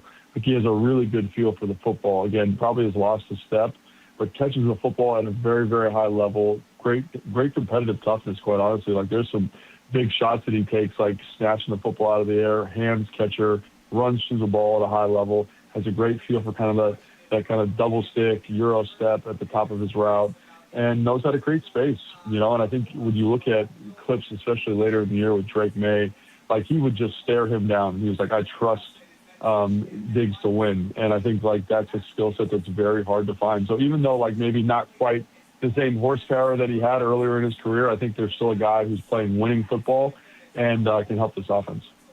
You mentioned staring him down and waiting for him to win. I like him on third down in that way a lot. Some of those choice routes, right, where he can kind of break things off one way or the other or kind of throttle it down. How much do they use him in that way in New England? And then also slot versus outside in this Blau offense. Like, how do you view him being a fit there? Yeah, so I was expecting a ton of choices, but they actually just ran a ton of straight out routes with him. A bunch of out routes, kind of slants, kind of working the seam, like kind of big, kind of looping, what I would call like a sail route. And he just showed a great feel for that. Again, you see some of the movement qualities that make you think you'd be really good in a choice situation, which, again, is going to be a feature of the David Blau offense. So I think that savvy, that kind of short area quickness is still going to be an important part of this thing. But, you mentioned outside, inside. Like, when you look at the targets last year, like, he is playing on the perimeter, but I think he's just drawing better matchups on the inside. Like, we talked about this on the Take Command show, Grant. Like, this idea that, like, you could put him at X, right? But he's going to draw tough matchups, tough coverage looks. Like, then all of a sudden you bump him into the slot, and he's drawing kind of the nickel defender, a hook player, and he has enough feel and savvy to beat that guy 9 out of 10 times. And again, like, there's plays in New England where he's lined up as a true X on-ball player, and he can still win there, but why not maximize his production? And so I think he fits really well. I think him and Terry are going to complement each other. I do think this kind of bumps Terry back to, like, that true X role in the offense, which he's shown he can win at, for the last 10 years in the NFL. So I think that's kind of what you're looking at. But I think you got a guy really smart, really savvy, good feel is the word I'm going to use here. And Grant, like, just the way he snatches the football out of the air, I think is something that can't be overstated. Like, I think he had 3 drops last year, and 2 of them were on bad passes. Like, the way he catches the football is very, very high level. And, ultimately when you're a receiver, that's the most important part of the position. Logan Paulson with us here on G&D. Do you make anything of his camp? And I think it was via Jeremy Fowler. Clearly, that's where the info came from. But how much do you buy of, hey, he was coming off of his ACL, he was on a pitch count, he's that much further removed now, and maybe there's a little bit more juice in the tank than we think, maybe than we saw even last year? Yeah, I mean, it's a good question, one that probably only Diggs knows for sure, Stefon Diggs knows for sure. I will say, like, just looking at his gait, and again, like, I don't know him, I have no GPS data, just kind of to the eye test, he doesn't look like he has the same vertical juice that he had, again, when he was in Buffalo, which was, 4 or 5 years ago now. But, again, he still has the ability, because of how well he catches the football, to win some of those 50-50 contested catch footballs down the field. So, again, like, probably not his main course du jour anymore, but I think there still is a skill set that allows him to be successful in those roles. And, again, I can't overemphasize, like, the hands, obviously, but the feel for the position, like, just at the top of some of this stuff, like just that subtle push-up at the last moment to create a little bit of separation on a go ball, right, where we're in a contested catch situation. Like, he's got a lot of tricks in the bag, a lot of tools in the bag, and I think if the quarterback's willing to trust him, he's going to make you feel a lot better about this offense. Logan Paulson breaking down the addition of Stefon Diggs, a 1-year deal with the Commanders. One of the only reasons I was kind of adamantly against Diggs as a fit going back to the offseason was when they drafted Antonio Williams, I wanted to give him every chance to flourish, and I view he and Diggs as somewhat redundant in how they operate. Give me a thought on what this does for Williams, spreading his wings a little bit, and then also the flip side, the positive of that, all the guys we've seen, some of whom have had some really good camps so far, just moving down the depth chart. It's like getting an extra starting pitcher, and everyone moves down the depth chart, you become that much better. Yeah, it's a great question. So, like, that's another reason that I was a little bit reluctant because, again, I think there is a lot of crossover. And as I was watching the film, going through the run cut-ups, going through the pass cut-ups, one of the things that came to the forefront of thought was, like, this is what you hope Antonio Williams becomes at some point, right? A guy with this kind of route-running feel that catches the football this way. I think Antonio Williams needs a little bit of time to grow, and I think that's one of the reasons why this signing happens, right? So you can get a guy in here, mentor the young pup. And again, I've talked to people up in New England.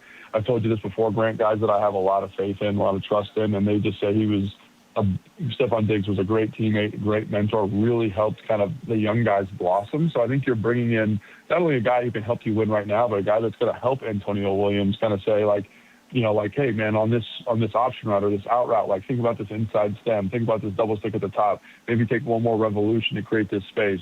And then like I think like having that kind of mentorship in the room is going to be really advantageous. So maybe this like initially kind of limits the amount of Antonio Williams in terms of his touches, but maybe later in the year, man, you're getting like 3 receiver sets and they're all on the field together and they're being dynamic playmakers that all can win in one-on-one situations, kind of with this like slinky basketball type suddenness. And so, and then the other thing you brought up there, Grant, which I think is great, is like how it kind of moves everybody down, right?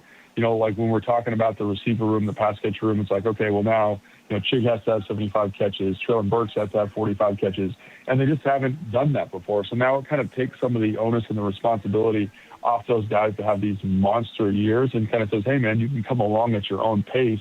We have this other weapon here. And so when Chigakonko is ready, when Traylon Burks is ready, and they've matured as the year's gone on, all of a sudden it's like, holy cow, like we've got a bunch of pieces that are more mature, more comfortable in their roles, and now are ready for larger opportunities. And I think that's exactly what you're looking for with this type of signing. Logan, I'm going to use a poorly drawn basketball analogy here for a second to tie it back. So in years past, if somebody's a primary ball handler or point guard, you're like, oh, we can't possibly have another one of those guys because that's the point guard. Now the game is pretty positionless. It's 5 guys outside the three-point line, and everybody kind of takes turns initiating the offense and whatever.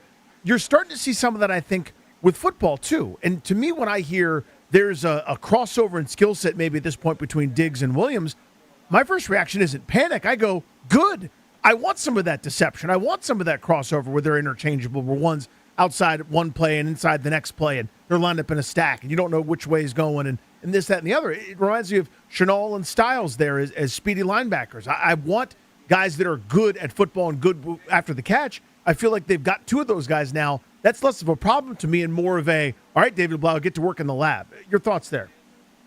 No, I think that's a good way of looking at it. And again, like, I like the basketball analogy too, because like you kind of got 5 major pass catchers, right, that you're going to get in the rotation, maybe 6 if you want to kind of spread that out a little bit. And then you got 2 guys who are kind of like your stud alphas, right? And I think that, you got Terry, you got Diggs, and like you said, like redundant skill sets aren't that worrisome. Now just the role for that redundant skill set is more specific to that skill set. So instead of Antonio Williams having to learn, how to play Z, maybe some F, some X, like to get on the field, it's like, okay, now we can use them in this specific package, in this specific situation, because we have this other talent to kind of offload some of that responsibility, this other kind of star, as the word I'm going to use, to kind of offload some of that responsibility from these other guys on the roster and let them kind of fall in more natural, the more natural playmaking roles. So like with Williams, I think this is good because it says, hey man, now we can be more specific about what we're asking you to do. With Burks, we can be more specific as opposed to saying, hey man, we need you guys to play a lot of minutes on Sunday, win a lot of reps, kind of be very productive players. Like this, again, I think is the right kind of thing. And the skill sets, the redundancy doesn't really bother me. It's just, I think it's more like, it more is the allocation of roles after this signing that I think is the important element to kind of focus on. Logan, I'm not going to pretend like they signed Justin Jefferson, but it's like closer to that than signing, a dude who was on the Defenders this year. What do you think this does for Terry McLaurin? He has never had a wide receiver 2 coming off 1,000 yards who was someone you had to worry about on third down, really. Yeah, it's interesting because, like, I think, it'll be interesting to see how they kind of allocate a role because I kind of thought Terry was going to fall into this role, and then, like Traylon Burks, De'Ami Brown was going to be kind of your sacrificial X. And so what sacrificial is maybe a little bit of a harsh word, but someone to kind of clear coverage out, create space, draw poor matchups, kind of indicate or kind of force a certain kind of coverage role. And now I think Terry is going to occupy that role, and I think Stefon Diggs might get some more of this underneath stuff because he's shown a high proclivity for it, obviously, last year in New England. So it'll be interesting, I think, to kind of see how you maximize a guy who has predominantly played X over the last couple of years and how you kind of say, oh, like, where do we maximize this X player and where do we maximize this off-ball Z player? Because that seems to be their natural roles. But, again, we'll see what happens when they get into camp because maybe you can get De'Ami to fit some of that stuff in terms of sacrificial X and get Terry and, Stefon on the field together, kind of in those off-ball roles, running some of that underneath, running some of those underneath route concepts. Logan, in terms of target distribution, you kind of touched on this. I'm actually fascinated by it. I could see a world where Diggs gets more targets than Terry, even though David Blau famously said, like, we're going 10 a game for Terry or maybe that many more, but just because of the nature of the routes. If Diggs is working underneath more, it's, those first down pitch and catches, maybe for not that much just to keep you on time in terms of down and distance. And still Terry ends up with more yardage and some of the bigger plays, et cetera. How do you see the distribution going? Yeah, I think it's something, at least as of right now, they made this signing, like an hour ago, 2 hours ago. So I'm still kind of working through it, but that's kind of the way I see it. I think I see Terry as this guy that's going to be a little bit more kind of a traditional vertical route tree, kind of a little bit more one-on-one basketball on the perimeter, kind of if we like the matchup, let's let it rip. And then Stefon Diggs is the guy that you're kind of saying, okay, he's the inside guy. He's the number 3 receiver in certain concepts. He's got a matchup on a linebacker. Let's exploit that. Oh, okay, we're going to use him in motion. He's going to run that choice or that option, like Grant was talking about. Like, that's kind of what it feels like to me. Like, he might be more of Stefon Diggs might be more of a driver of the offense, while, Terry McLaurin's more like the knockout punch artist. And again, that role seems very natural for both of them, because that's what Stefon Diggs did last year, and that's what Terry's done specifically the last 2 years here in Washington. Logan Paulson breaking down Stefon Diggs on a 1-year deal to the Commanders. You mentioned De'Ami Brown in one of your answers, and it's funny, we've gone from going, who the heck's going to be wide receiver 2 to how did they get all these guys on the roster pretty quickly? But I'm just going to workshop this, and then I want your reaction to this. But I think clearly McLaurin, Diggs, and Williams are like put it in Sharpie locks. Those are 3 guys. Yeah. Then, based on Jalen Lane being a punt returner coming off 2 major tutties last year, I think he's a lock to be your punt returner. You'd say he's 4. McCaffrey was the best kick returner in the league, so I'm just going to put him in pen and say he's 5. And then just workshopping this out loud, I think Treylon Burks is so big and gives them so much that they don't really have otherwise. There's no one redundant to him on this roster. Plus, you could disagree if you want to, but I've loved his camp. I think he's been awesome in that wide receiver 2 role. So I kind of view him as like he's going to be in. That's your 6th guy. I think they keep 7 maybe because you have 2 return men in this mix. But even if you keep 7, which is not a lock, now you're talking about De'Ami, Van Jefferson, bunch of dudes competing out here. I mean, it's a pretty stiff competition. So there's now an odd man out probably from this group. Yeah, I guess there is, and I think with the way I kind of think about it is like with Nick Valora retiring, like obviously there's like a special team spot vacant. So like that Jalen Lane role is going to I think that Jalen Lane position kind of offsets that roster spot or that roster vacancy. But I do think you bring up a great point. I think it is a little bit more competitive, and I think the roles are going to be much more interesting. Like I kind of think even though Van Jefferson had a really good day a couple days ago, I think about the youth and the explosiveness of De'Ami and how that would accent Stefon Diggs, Terry McLaurin, right? You mentioned the size of Burks, how that accents this room in a really nice way. And so I kind of think, I think you keep 6. I think it's the 6 that a lot of fans are probably thinking. And for whatever reason, I think, Van Jefferson, again, has been a stud in camp, is maybe on the outside looking in just because he doesn't have anything. He's just so consistently steady. He's a good route runner. He's got consistent hands.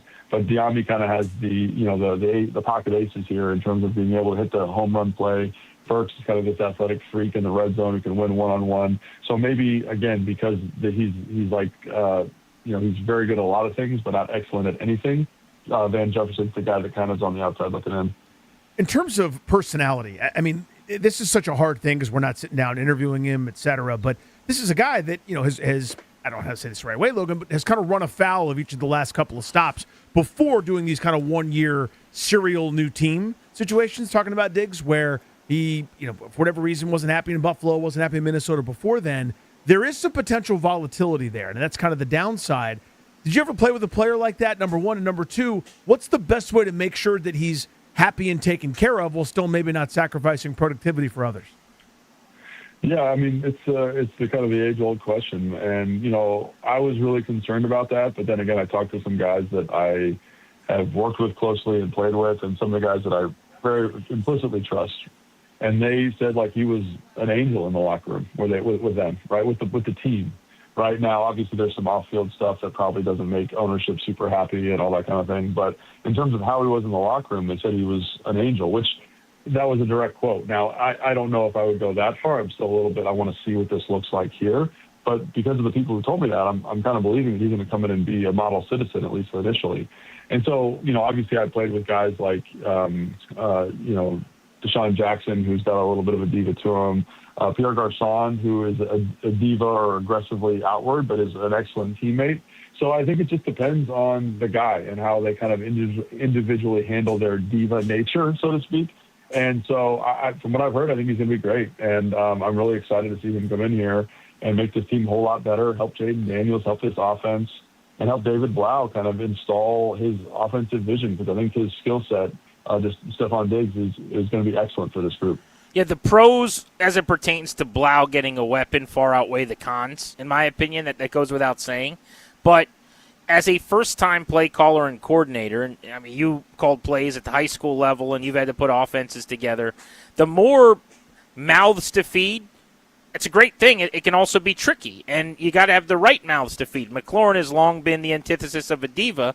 You just talked about the fact that Diggs' reputation has changed some, but what's your take on that part of it with Blau and trying to keep a wide receiver one you pay about $30 million happy? Now Stefon Diggs comes in here, and I don't think he's going to be thrilled with a one-catch, 11-yard game. Like, how does he go about that? Because they added Chig. They're trying to get the ball to Bill. They've got pieces.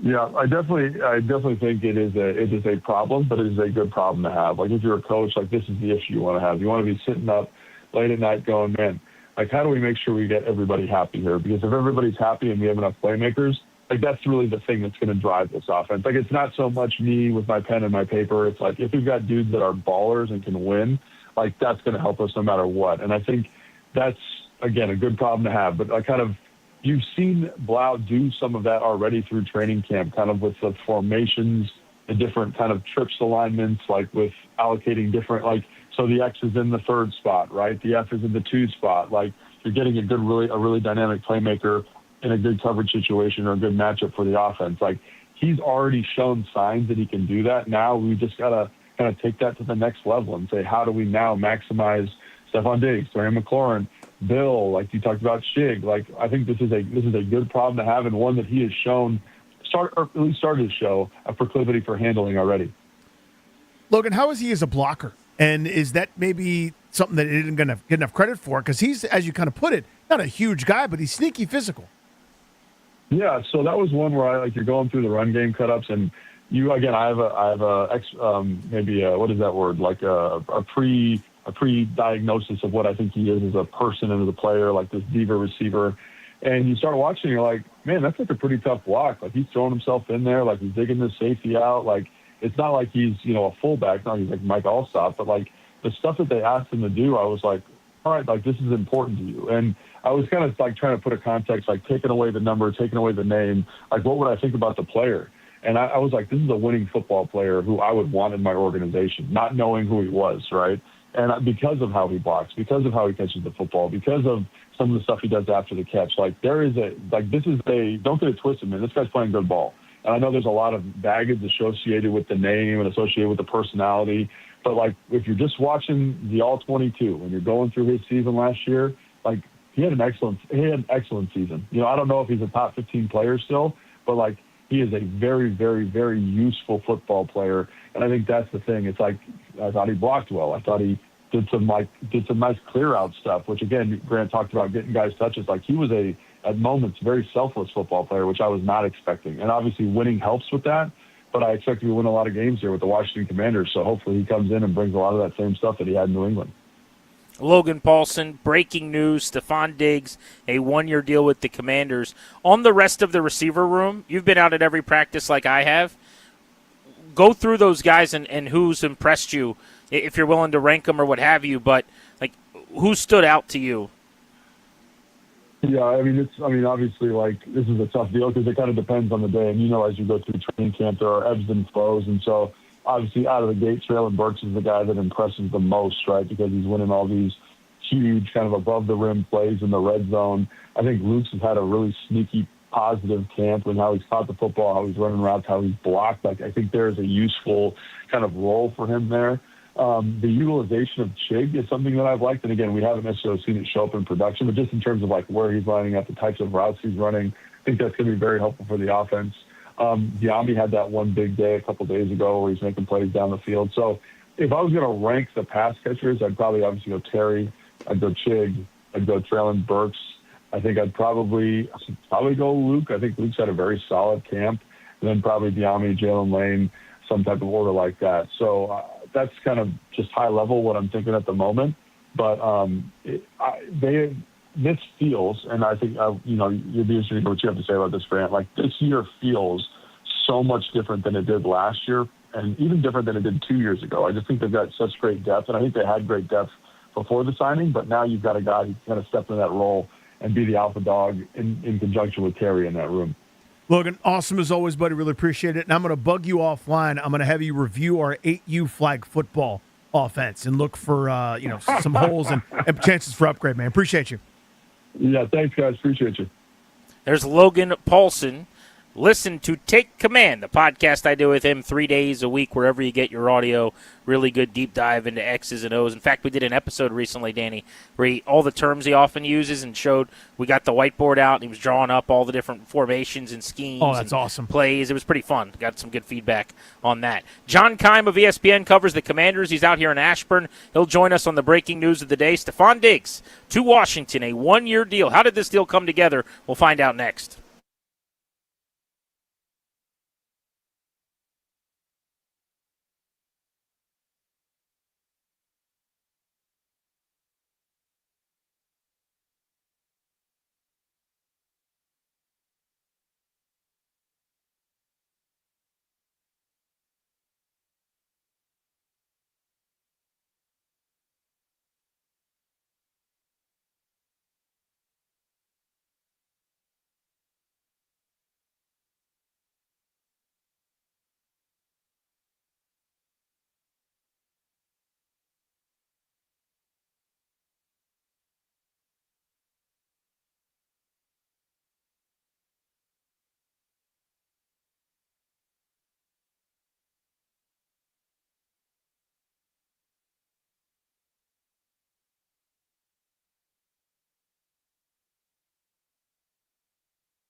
This update is built by PaulHenrysWindows.com, your clear home improvement choice. The Commanders are going to have a new number 2 wide receiver as they're signing wide receiver Stefon Diggs. 1-year deal worth up to $12 million. Last season in New England, he went for 85 receptions, 1,013 yards, and 4 touchdowns. He'll now join the Commanders' wide receiver room. The Commanders had their second padded practice out in Ashburn today. The team is also going to be hiring Nick Charlton as an offensive assistant. He most recently served as a passing game assistant with the Cleveland Browns. Commanders gearing up for their first preseason game coming up in 9 days, Friday, August 14th against the Dolphins. Baseball, the Nationals looking to snap a 7-game losing streak. Game 3 of the 4-game set in Philadelphia tonight, 6:40 right here on the Fan. Jake Irvin takes on Andrew Painter. This August, score $100 off each window with a 5-window minimum and $500 off each door at Paul Henry's Window Installation. Schedule your no-pressure free estimate today at paulhenryswindows.com, your clear home improvement choice. From the Crop Metcalf Sports Desk, I'm Toby Altizer on the Fan.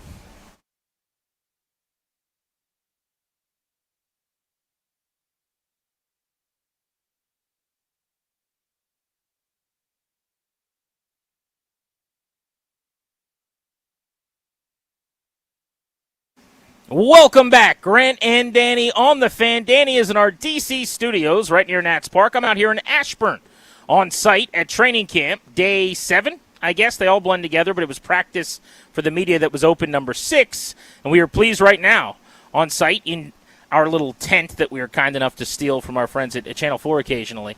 Our buddy John Keim of ESPN joins us. Cakes, this day was not imminent per se, but it was certainly a day a lot of Commanders fans were hoping for. 1-year deal for Stefon Diggs. What do you make of this? So I thought this was going to happen whether end of this week or early next week because there was definite optimism that a deal would get done. So I would say prepared for it and all that. I think it's very good because, and you brought it up, you've talked about this too. This will be the best guy that Terry has played with. But it gives them, like, Stefon Diggs may not be this whatever he was 4 or 5 years ago. He doesn't have to be. In New England last year, he kind of had to be the number 1 guy. He doesn't have to be that here. I think he can alleviate pressure on Antonio Williams. Like, you can allow him to kind of segue into the NFL at a more reasonable pace for him, right? And so I think there's so many things that are good with this, and it just gives you another proven guy. Like, I don't know, Grant, if does this take the offense from, like, good to great? I don't know. What I know is I thought the offense could be good before. Now I think they could be really good now. So I think that it's just there's a lot of good with this. And I know, and people I've talked to in other cities talk about what a good leader is in the locker room. They don't necessarily need to be him to be that here, but he can be. So, John, looking back to last year, the kind of the narrative on him is, he's lost a step, he'll work underneath, etc. Throw a couple numbers at you. 11.9 yards per reception. Now it's not up near his career highs. He was up almost 18 a handful of years ago there in Minnesota, but it's only 2.2 yards off his 1,500-yard pace of 2020. His yards per target, as evidenced by his really high catch rate, again, the second highest of his career. There's a little bit more dynamic there than it feels like we're given credit for. He put up some pretty decent numbers despite basically playing half the time in New England. Just kind of your thoughts there that he may not be this, old decrepit guy limping around the pickleball court like me. He can, that's quite a vision. But nobody wants that. He can still play. Like his other part, like his yards after the catch were just under league average. But that also, then it depends on how are you being used, right? I know his percentage, but having said that, it was his best number since 2019. I know that he had, I think his percentage of catches 20 yards or more was one of the best in the last 7 or 8 years. So, like, there's still game there. Like, how good he is. Are we looking at Pro Bowl Stefon Diggs? I don't know. But are we looking at a guy who can help Washington? Yes. And a guy that, again, the best guy that Terry has probably played with. And they definitely like this room. It doesn't mean they thought the room was complete. We know based on their offseason search that they knew they needed a little bit more. So, and it just makes the room deeper and better. There's going to be some interesting decisions to make here. But, yeah, he could say, like, he had, I think it's in the last 2 years combined, that's like a short season in Houston. And then last year, 14 catches in the red zone, 7 of those were touchdowns. So He can help you there as well. So I think there's again, he doesn't have to be what he was. That's Terry's job. Let him be. He can be the dynamic guy. You need another guy like when it's third down, I know where this guy's going to be and what he's going to do or whatever down it is, right? I know in this spot I can go to him. he can still make those contested catches. There's a lot of good in his game still. John Keim of ESPN covers the Commanders. There has been so much consternation about the skill group around Jaden Daniels. Wait a minute, really?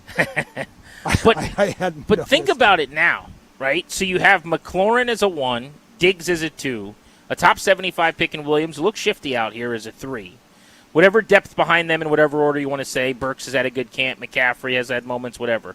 Then at tight end, they made Okonkwo a priority. They got one of the better blockers in the league in Bates. Sinnott is a better fit in the offense. Yankoff makes a crazy athletic catch every day. Yeah. I'm not trying to go full Ashburn on you, but, I mean, the running back room, you drafted a 6th-rounder. You brought in a guy who catches 50 balls a year. You've still got Bill. And they dramatically upgraded their defense. It feels to me like they did a lot to help Jaden Daniels. Well, that has been my thing all along is if you really want to help the quarterback, give him a defense that can get off the field. And give them a defense where you don't have to score 28 or more to win a game. So they started there like they needed to repair that side of the ball big time. They did that. And then I think this is the last piece to get there. I mean, they wanted to get Alec Pierce. If he comes free, I think he's here. But if you have Alec Pierce, you may not have some of these defensive pieces. They tried to sign Romeo Doubs. They would have considered Carnell Tate at 7. So they clearly knew they needed a little bit more for him, but to me, Jeeps, it starts with the defense. It had to, because they were so bad, and when you look at teams that go far in the playoffs, it's that defense. I think the other thing that really helps Jaden that we haven't talked yet is David Blau. Like, this system, I think, is better suited for what they want to do.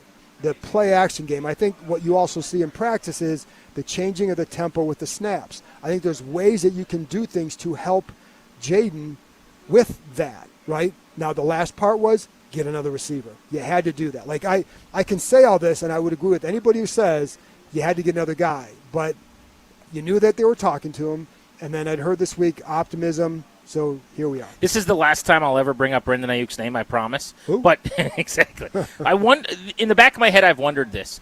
I think there's a chance, tell me if I'm completely wrong on this, that like maybe 2 months ago or a month ago after free agency, Peters all along thought, we're going to get our veteran receiver in camp. It'll be Brandon Ayuk. And then when he went off the reservation or whatever we're going to call it, like when he went ham sandwich, then that guy became Stefon Diggs. Yeah. Is that possible, or it was like the plan was always a receiver? It just happened to have been Ayuk at one point, but they pivoted to the other guy, and they always felt like they were going to get a wide receiver too. They just weren't in a rush. Correct. And I think with Ayuk, that would have been the guy. I mean, Adam Peters knew him, and Jaden knew him. And so it made sense. The matter was, okay, will you ever get released? And will you do what you need to do to get released? The answer was no. But I also had heard, I also wonder, Grant, I had heard a little bit in the spring that, Brandon would have been cheaper.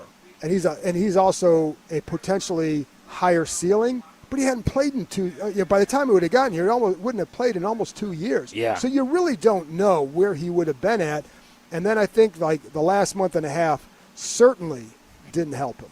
For sure didn't help him. And, in Diggs, Diggs was a guy, and it's funny because I did a podcast one time, or story, I don't know what it was, story of pie, one of those things, where I talked to a handful of people who either are in the league, have been in the league and all that.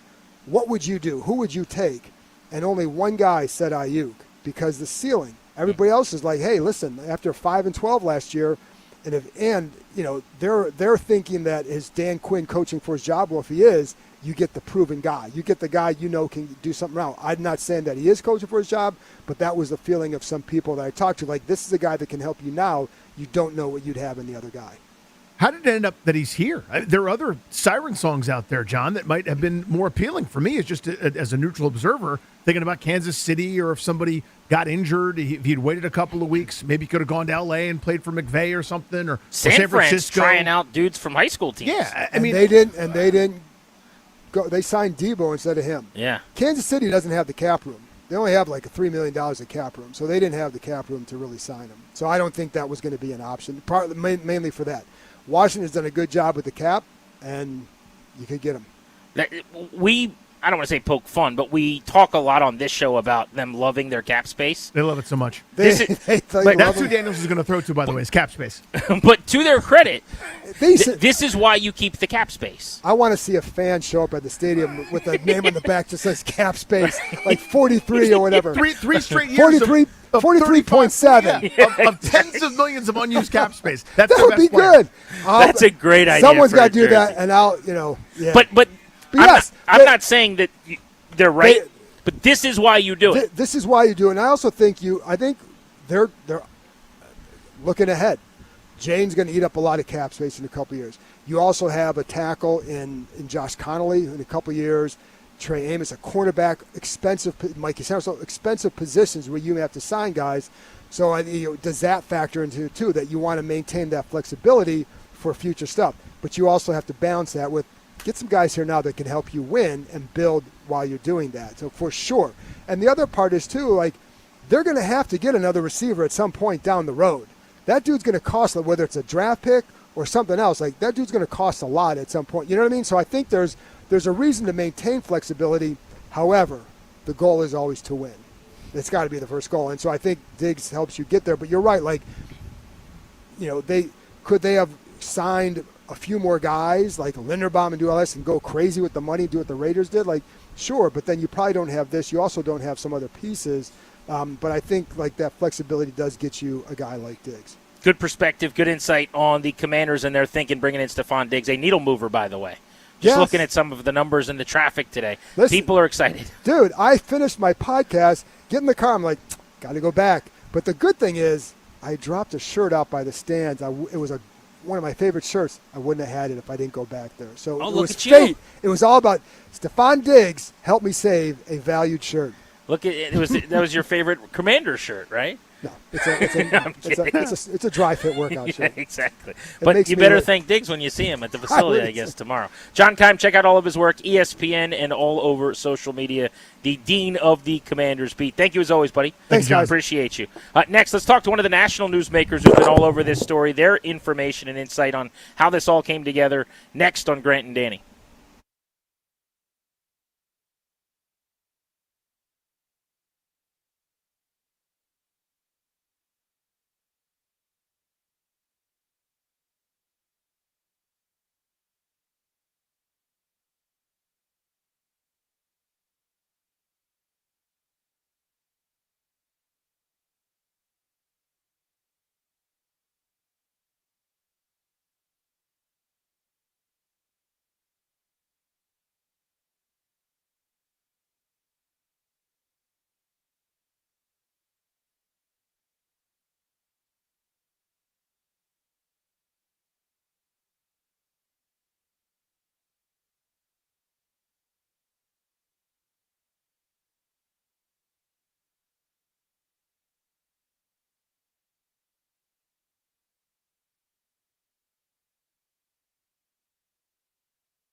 Grant and Danny on the Fan. It is time for a double play on Stefon Diggs Day. What's going on in our lives? Nothing to do with sports.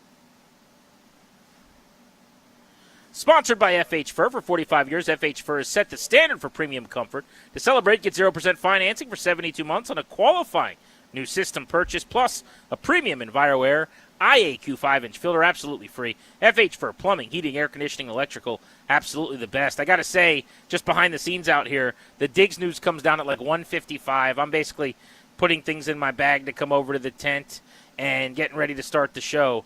And the buzz in the room, everyone just jumping up, staring at their phones. Yeah. I saw a couple of the TV guys come running out of their tents.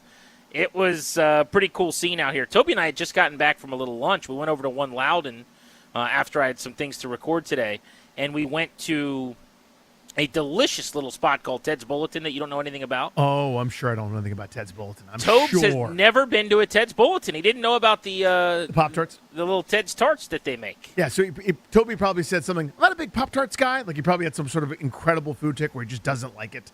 And then said, I've never really done breakfast or breakfast pastries or anything with jelly in it or anything like that. But the If I Ted's could Bulletin say this, Pop-Tarts are a 10. you would have loved Toby's order. If I'm going to be honest, you're throwing a lot of shade right now. Tell me about it. I'll just tell you, you eat Toby's order a few times, you would fit in with you on vacation. He crushed it today. Yeah, chicken and biscuits, Danny, Yes, with a little toast. bit of the hot honey on there, and I got the side of sausage gravy, threw it over all of it. You damn and right. it was fantastic. Proud of So you, buddy. here's the only thing that was interesting about Toby's choice. You pulled the pickles off of the sandwich when it came. Because I didn't eat it like a sandwich. Understood. But what do you think about that? Because he said, well, I'm going to pour the hot gravy all over everything. And my thought was, you could just keep the pickles on and still do that. What if you just did that? There's nothing stopping you from just is the allegation there, Tobes, that it's going to contrast too much?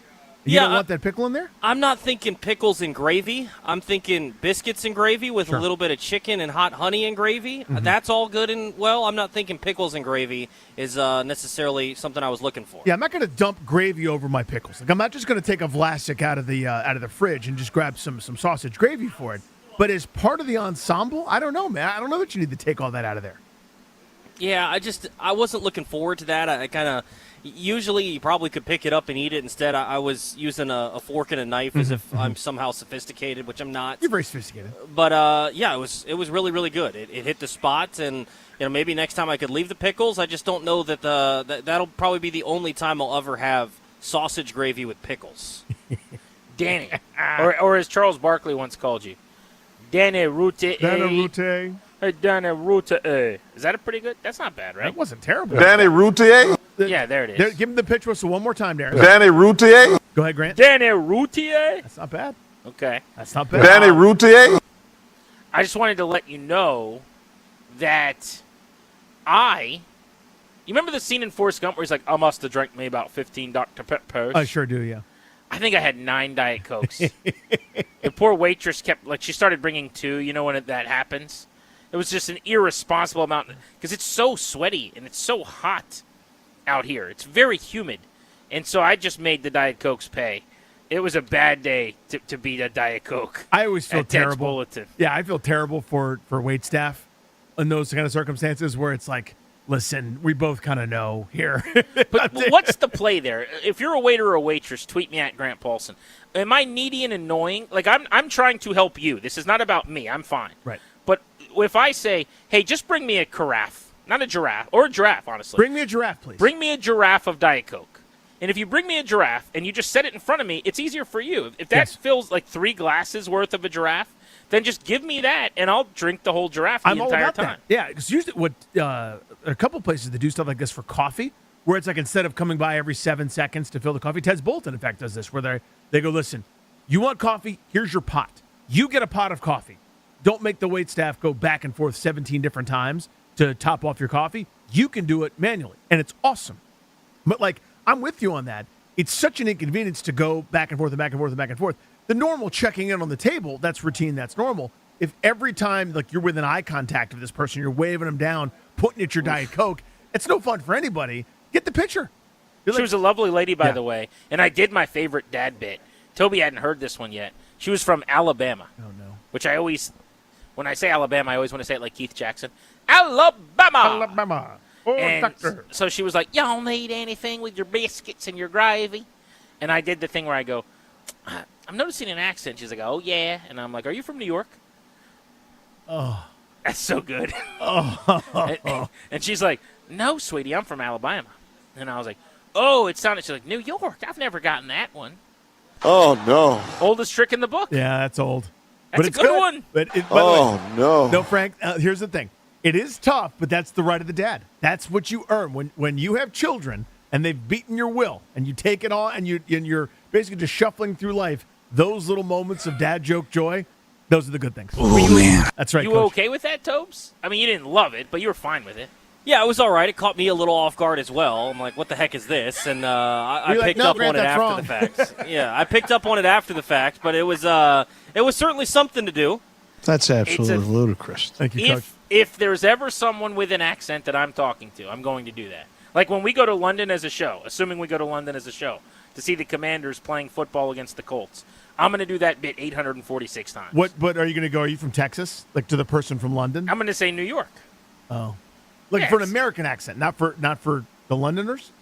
No, for the Londoners. Oh, that's tough, see. That's Although hard. actually, to do it on their soil feels just. I'm not. I only do it for Londoners here. I'm not going to go there and in Right. their house be disrespectful. There you go. That's what So I was you trying know to what? get. Yeah, so I'm going to reel that back in. If somebody from London comes here and is looking around at the sites, you're like, "That's a lovely accent you have." New Jersey. I do that all the time. Yeah, but that's a I'm good not bet. going to do it at their village. You know what I mean? Yes, I do. I can't do that. All right, next, our Beltway Blitz going to be football heavy. We're going to cover the Stefon Diggs story here locally with Washington as well as nationally, why the Commanders, and we'll check in at some of the other teams in the division. Huge news day. Commanders, 1-year deal. Stefon Diggs, what's it mean for the rest of the wide receiver room? We'll get into that next on The Fan.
Commanders have a new number 2 wide receiver. It's going to be Stefon Diggs. They're signing him on a 1-year deal worth up to $12 million. Last season in New England, and just over half the snaps, Stefon Diggs went over 1,000 yards, 1,013 on 85 catches with 4 touchdowns as well. Diggs will join the Burgundy and Gold. Again, a 1-year deal worth up to $12 million for Diggs to play for the Burgundy and Gold. Commanders had their second padded practice out in Ashburn today. The team is also going to be hiring Nick Charlton as an offensive assistant. He most recently served as a pass game assistant with the Browns. 9 days away from the preseason opener for the Commanders, they'll take on the Dolphins on Friday, August 14th. Also around the NFL, Falcons second-year edge rusher Jalen Walker left practice early yesterday, and an MRI confirmed today that it is a torn ACL, so he'll miss the season. Nationals looking to snap a 7-game losing streak. Game 3 of the 4-game set in Philadelphia against the Phillies tonight. 6:40 right here on the Fan. Jake Irvin takes the ball for the Nationals. Andrew Painter starts for Philadelphia. From the Crop Metcalf Sports Desk, I'm Toby Altizer on the Fan.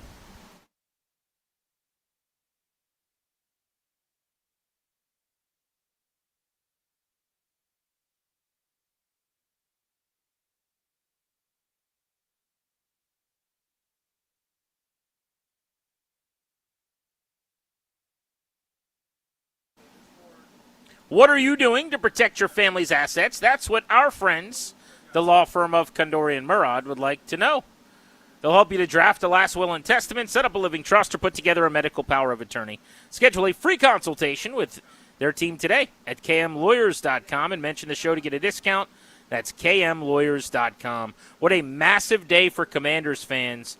The hunger to add at the receiver position has been squashed. Satiated. Yeah, you've eaten. We sat down, we set the table, and now we've eaten. Stefon Diggs on a 1-year deal as wide receiver 2. I'm out in Ashburn. Danny's in D.C. Our training camp coverage today comes your way via Paul Henry's window installation. PaulHenry'sWindows.com, your clear home improvement choice. Let's get to our Beltway Blitz. Ryan Fowler, we're going to check in with him out in Eagles camp. He's now writing and working for NBC Sports Philadelphia. But, Ryan, I know you've covered Washington off and on for some time in the league abroad. Your thoughts on pretty massive news here in the DMV, Stefon Diggs' 1-year deal to help out Jaden Daniels and Terry McLaurin. Yeah, first things first, guys. Hope all is well, and appreciate you guys having me on. It's, look, huge news. Absolutely. I think it obviously changes what you look at from the skill room perspective, right, with the Commanders. I think Stefon Diggs adds a whole lot of toughness and competition as far as you're a defense. Look, you don't know exactly where the ball is going to go to, where Terry McLaurin for a long time, as you guys know, was it Jahan Dotson that was going to take some snaps? Was it Curtis Samuel? I mean, back in the days of Antonio Gandy Golden, you guys might remember that as well. So this is a legit 1-2 combo right now. You brought in Chigakonkwo, you brought in Antonio Williams. I really like the pairings as far as what they have on offense right now, and a really complementary group, I think, is really the best word to describe it. Because as you guys know, whoever's out there, you feel like Jaden Daniels, when healthy, can elevate the guys around him. Right, let's get to the Eagles. It's an even year, which means they're probably winning 14 games, right? Going back over the last 4 seasons. Yeah. It's odd years are 11, even years are 14. But a little bit of a change. It feels like a slightly different roster. And maybe the league's, maybe people perceiving it a little bit down on them by and large. I'm not. I think they'll be right back at the top of the division again. But kind of where are you? What's the state of the union there? Yeah, the big question right now, guys, is starting on offense, right? Brand new looks with Sean Mannion. It's going to be an offense to where a lot of easy buttons, if you will, for Jalen Hurts. Once that back foot hits the ground and he's under center, that ball's going to be out. The pillar is going to remain around Saquon Barkley and Tank Bigsby in the ground game behind a front five that has missed Lane Johnson the last 4 practices. And then Landon Dickerson was also out today, and he shows up with a sleeve on his leg for an offense already that's missing Devonta Smith and Mekhi Lemon. Now, those are short-term concerns, but this is a group overall that they're not expecting to score 25 points a game, right? With this defense that could be one of, if not the top defensive units in all of football, they expect to win 10, 11, 12 games like they do every single year. So I think the biggest questions for this group right now will be on this new-look offense with Sean Mannion, and I think there's going to be some speed bumps early on in the year, and we'll probably wait till 5, 6, 7 weeks so we're looking maybe see the ceiling of this group start to come together. But a lot of questions really starting with the front five, the safety rotation, and what Rick Woolen can really be opposite of Quinyon Mitchell on the outside. Yeah, to that point, I've been saying I don't like the fit between Sean Mannion and Jalen Hurts, and it sounds basic, but Mannion's going to be wanting to do a lot of the in-breaker, digs, Minnesota-type stuff where you're throwing over zoning, dropping linebackers. Hurts hates the middle of the field throughout much of his career and likes to throw outside. I mean, why am I wrong about that?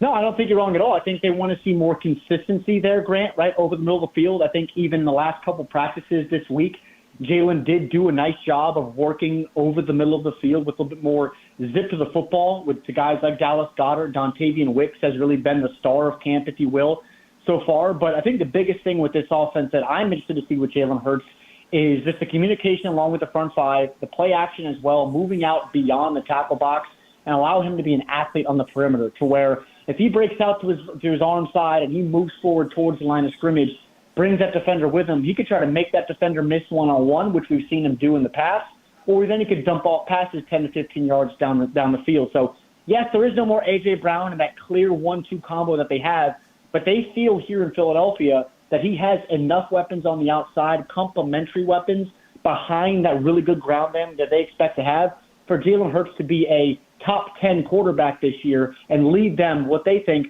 would make them their third Lombardi trophy as an organization. Ryan, at 7, thrilled that Washington ended up with Sonny Styles. I thought it might have been a little bit too early for somebody like a Mekhi Lemon or something like that, right? But I didn't want Philly to get him, and then they did. That feels like such an unbelievable fit. I know it's a different skill set than maybe that they've had in the past, but, I mean, to me, he's Amon-Ra St. Lemon, and I know that's lofty expectations, and it may be not fair to him, but I feel like he's just the perfect complement with this new offense in transition, asking him to do more middle-of-the-field stuff. Well, there's your underneath guy. I think he's just a great fit in the slot. Just what have you seen from him so far? I know he's been banged up, but what's the prognosis there for his year? Yeah, right now you just want to see him on the football field, right? For a young guy coming in, as you said, Danny, he's tough as nails. He went over the field at USC at 5'11", and he plays like he's 6'4". Scouts love to see that. Reason why he was so highly regarded in the Biletnikoff winner coming out of USC. But just right now, you just want to see him on the football field with that lingering hamstring injury that is now really tailed from the spring now into training camp. But he is going to be an excellent fit. You mentioned he is tough as nails. I like the ability as well on the outside in the screen game. Josh Gazard, for them now coming over from Tampa Bay, that was a huge part of their offense down there, and that horizontal offense, if you will. So rhythm throws, timing throws, designated touches for him is what you'll see once he gets healthy. But it is a good fit. He is going to be that wide receiver 2, wide receiver 3 in this offense. Because I think as of right now, guys, as we sit here on August 5th, it is Devontae Smith as the clear 1, Dontavian Wicks as the clear 2, and then Mekhi Lemon right there at wide receiver 3. But he's got to get on the football field because these reps are just so darn important for him as a young player. Thank you, as always, for the time. Enjoy camp. Absolutely. Thanks, as always, fellas. All right, let's localize the discussion on the Commanders. They are the number one story today, and most days this time of year. But Stefon Diggs, a one-year deal, could be worth up to $12 million. Let's bring in our buddy covering camp each day, who I just saw out here a few minutes ago working hard and sweating in the tent, David Harrison, Locked On Commanders. David, it happened. What do you think? I'm excited, man. We've been talking about this possibility for a while now, and initially when it was first kind of brought up, at least to me, I kind of thought maybe, Stefon and Antonio Williams might be a little redundant, and I didn't know if it would really work. But then the more we see in camp, the more we see of David Blau's system, it just became obvious that those two guys, and of course, obviously with Terry McLaurin, I think they can thrive, man. I think they can be really good this year. Why did it happen now? I thought this was going to be a Diggs just sort of, working out on occasion, posting the occasional Instagram video and stuff, and it would be at the end of training camp somewhere. I'm surprised that it happened this early. Yeah, I really thought, when I really put some time behind it, maybe after the Dolphins game, at least, looking at the joint practice and kind of get a chance to see what this unit and what this group looks like against a team that's not wearing the same colors, things like that. That was kind of the timeline I thought. So, about a week from now, give or take a day or two. But, I think at the end of the day, man, go back to Adam Peters and the conversations that he's always had with us is if they identify whether it be a need or whether it be a player that can fill a need and bring something to them that maybe they just don't have. I think it kind of goes back to that. They've done a lot of red zone work, a lot of third down work. Those are really critical areas of the field, really critical downs. And clearly, even though we've seen some incremental improvements over the course of specifically this week, they see a gap somewhere that Stefon Diggs can fit, and whether that's just continuing to spread the field out to open things up more for guys like Terry to be able to operate, or it's just something that Stefon brings on his own. If Adam Peters thinks it's a fit, I'm not going to argue with him, and I think that everybody is going to be on board with it. Specific to the role, you just alluded to this, but we had Logan Paulson on. He'd watched some tape right after the deal was made. And he came to the conclusion, he's like, there's a world where maybe Diggs ends up being, because he's the underneath guy and the volume guy, like he gets more looks and Terry's more of the knockout punch, vertical threat, not as many targets perhaps, but the big plays. I mean, could you see it actually working out that way? Yeah, you could definitely see it working out that way. Defenses are going to do a lot of things to try to take away, Terry McLaurin. He's obviously going to be kind of the main character. So as you go through it, and, Dan Quinn likes to use a lot of boxing analogies, right? You got to use your jab, and that jab could be Stefon Diggs on a drag, Antonio Williams on a hitch, and maybe Chigakonkwo, coming in behind Terry McLaurin on a clear out and things like that. But then that sets up the hook, you know what I mean? And if you can get those 2 or 3 big plays from Terry McLaurin, you might end up with a stat line to say, maybe 3 catches, 65 yards, and a touchdown, and maybe Stefon Diggs ends up with 5 catches and a good amount of yards, maybe another touchdown. Then statistically, sure, Stefon Diggs will look like maybe the more, regularly productive receiver, but it's just really the combination of things. And the great thing about Terry McLaurin is, he knows he's going to be a part of this offense and a focal point of this offense. Just because you're a focal point, though, doesn't mean the ball's always going to be in your hands. And we know that he's a guy who's going to go out there and do whatever is necessary to get Washington a win. Because at the end of the day, man, that Lombardi trophy weighs as much as it does whether you have 100 catches or 85 catches, and Terry's not going to carry either way if he gets to hold it up. So last year they only threw or only had 432 targets among all pass catchers. The year before they were over 500. Just kind of speaks to the offense's effectiveness. So let's assume, if we can, that they're closer to that 24 level. Just some back-of-the-napkin math here. How many guys do you see getting that kind of magic 100-target plateau? Blau talked about McLaurin getting to 10 targets per game. That would put him among the league leaders. So let's say it's over 100 for him. Do you think Diggs cracks 100? Does Okonkwo crack 100? Like, how is it going to be dispersed in your view? Yeah, I think at the top 4, you're looking at Terry, Chig, Steph now, and we'll see what Antonio Williams turns into. But really, Rachaad White, I think that's probably your top 4, and I think that's reasonable. I know there's a lot of excitement about Antonio Williams. I've certainly enjoyed what we've seen in camp from him so far. But we got to remember he's a third-round rookie, and I don't think it wouldn't be prudent, I suppose, to put a whole lot of expectations on him. I've heard people talking about, Terry was a third-round pick too, and while that's obviously true, Terry's a little bit of a special case. So I think it gives the opportunity for Antonio to kind of contribute where he can, but let some of those, proven playmakers, those veterans, kind of take the reins and really take advantage of what Jaden Daniels was able to do in Blau's offense, and then let Antonio grow a little bit behind the scenes, but also contribute when it's time for his number to be called as well. So as far as the return specialist last year, I've kind of assumed because Luke was so good at kick returns, and definitely because Jalen Lane scored 2 touchdowns as a punt returner, that they're sharpied in on the roster in those roles. And maybe I feel more that way about Lane than McCaffrey, but I'd say that about both. Do you feel that way? Like those 2 guys plus Diggs, McLaurin, and Williams are 5 locks. Then there's 2 spots. Burks is probably a head and shoulders above everybody else right now, but is that about right, or do you think it's not that simple with McCaffrey and Lane? I mean, that's how I had it too. I had the special teams contributions for Luke and Jalen certainly making a difference. I think Jalen, like you said, is certainly more secure in my mind as well. I think Luke is pretty secure. I think he's been doing some good things in camp as well. This first 6 practices, and certainly there's a good ways to go. But I think he's done a good job of mixing in there, inside, outside, doing some things downfield, doing some things in the short game as well.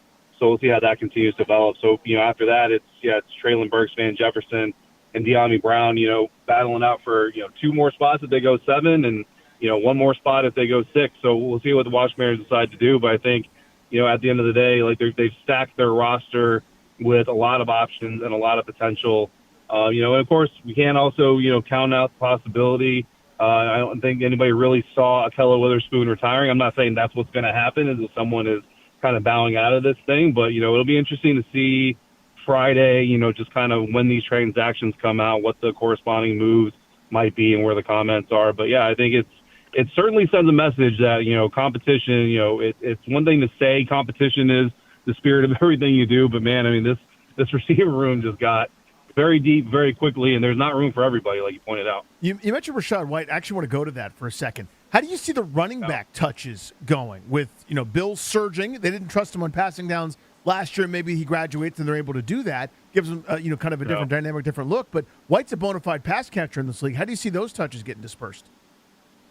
Yeah, I still look at him as kind of 1A, 1B. I think that right now, just from the looks of training camp, I probably put Bill in that 1A spot, and I put Rashad in that 1B spot. And I think that's kind of the way that everybody, maybe envisioned it. I know Jeremy McNichols came back, but he kind of took some time, and whether that was on the Commander side or on his side, it certainly kind of appeared that maybe he was, going out there looking for other opportunities, and that would indicate as well that everybody kind of knows Bill is the intended, hopeful, if everything goes right, future for the team. He's looked really good as a pass catcher so far. That the volume hasn't necessarily been, as grand as it could be to make a bold statement there, because they've done a lot of red zone and a lot of third down. But his opportunities to catch the ball, I think he's really shown some improvement. So we'll have to see the pass blocking, right? And then when the Dolphins come to town, that'll be the real big test to see how he picks up his blitzes and things like that, because Rashad has proven through his NFL career that he's capable of doing that, willing to do that, and also willing and capable to be a pass catcher. And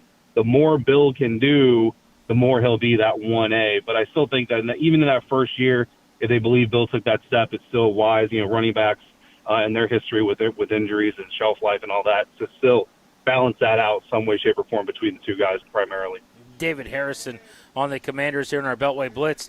I know you covered the Bucs to an extent, so you're familiar with Rachaad White too. He's definitely gotten high marks with his pass pro over the years. I wonder if you agree with me. I feel like he's been almost silent at training camp, and I'm not saying he's at a bad camp, but while we're watching everyone and taking notes on things, I haven't noticed much about him. He was one of the talks of the spring. I wasn't out here, but a lot of people were raving about him. I feel like Bill's been awesome. I have not really noticed Rachaad White. I'm not even trying to throw shade on him. Have you noticed him a bunch? What's your take on his camp? No, yeah, I think you're just saying he hasn't flashed, right? And I agree with you. I think that Rachaad really hasn't flashed yet, and I don't know that I'm disappointed in it. I know that there was a lot of excitement, like you said, about him, but Bill has certainly flashed, and I think that certainly kind of helps kind of increase that feeling potentially. But no, I think you're right. I think Rachaad hasn't necessarily had that kind of breakout play or that moment where everybody kind of says, okay, this is why you brought this guy in. But I think that expectations are a big part of it. So what he was in Tampa a lot of times was kind of a stabilizer, right? Talk about floor raisers and ceiling raisers, and Rachaad really was kind of that floor raiser where you have this safety net of steady, you know what to expect from him. You kind of know what you're going to get. It's not going to be, Jahmyr Gibbs or something like that, but it's also not going to be, bottom of the league. It's a guy who's going to be very serviceable for your offense, and I think that's kind of what he's been, which is not, necessarily, it's kind of like vanilla ice cream to some people. I love vanilla ice cream, but, I know that's the analogy that we like to use a lot of times, and it's not going to get people excited, to line up at the window. But when you need a 3rd and 4 conversion, you put number one on the field, the defense has to honor, both ways that he can execute on the offense, and it opens up a lot of things for David Blau, and I think that's really where that value is going to come in more so than maybe a highlight reel. David, appreciate you, buddy. Have a good rest of your week. Of course, appreciate you guys. Thank you.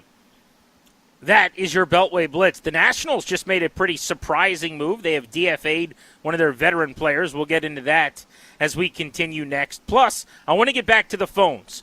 800-636-1067 is the number. Stefon Diggs is coming to D.C. He will be playing for the Commanders. I want to talk about what this means for David Blau and the pressure on him to spread the ball around. But how do you feel about today's significant news? Out here in Ashburn, Grant Paulson, back in our D.C. studios, Danny Rouillet. This is G&D on the Fan.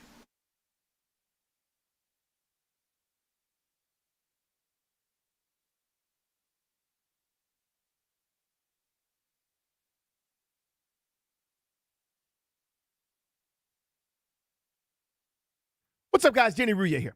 You've been pulling off, I'm sure. If you've been putting off selling your home, I can read, I promise. If you've been putting off selling your home because it needs work, you've got to hear this. We've been telling you about Debbie, Sarah, and Reynolds' Power Home team with Keller Williams, and a WJFK listener named Kevin finally gave them a shout.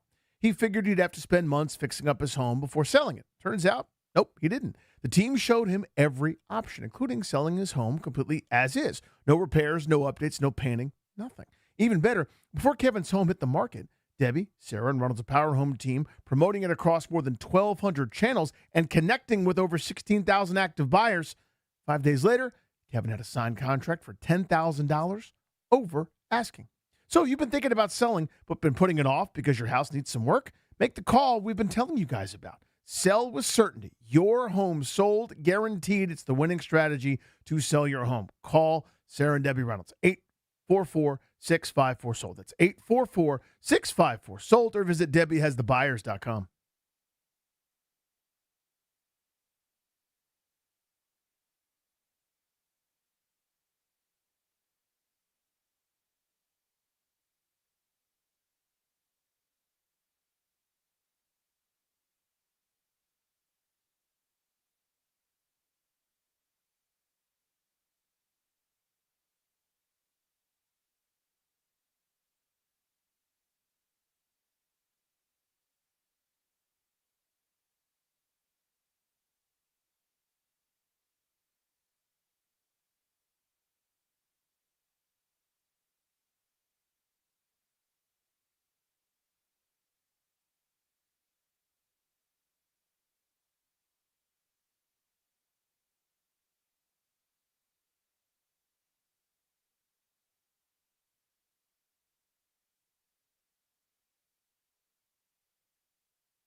The wide receiver room got some much needed help today as Stefon Diggs is joining the Commanders' wide receiver core on a one-year deal worth up to $12 million. Last season in New England, Diggs went for 1,013 yards on 85 receptions, also had 4 touchdowns.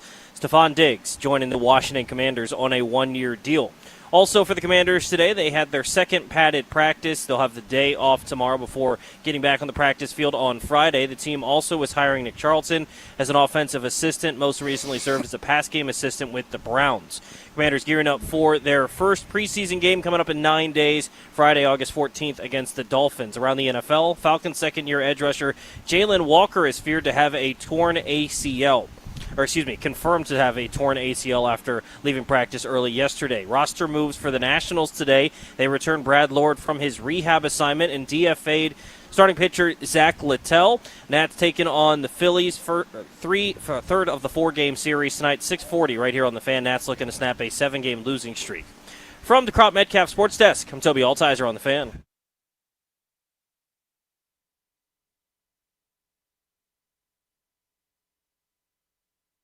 May over the middle. He's got Diggs. Stefon Diggs at the 5. Diggs, stiff arm, diving for the pylon. Touchdown! What a play by Stefon Diggs!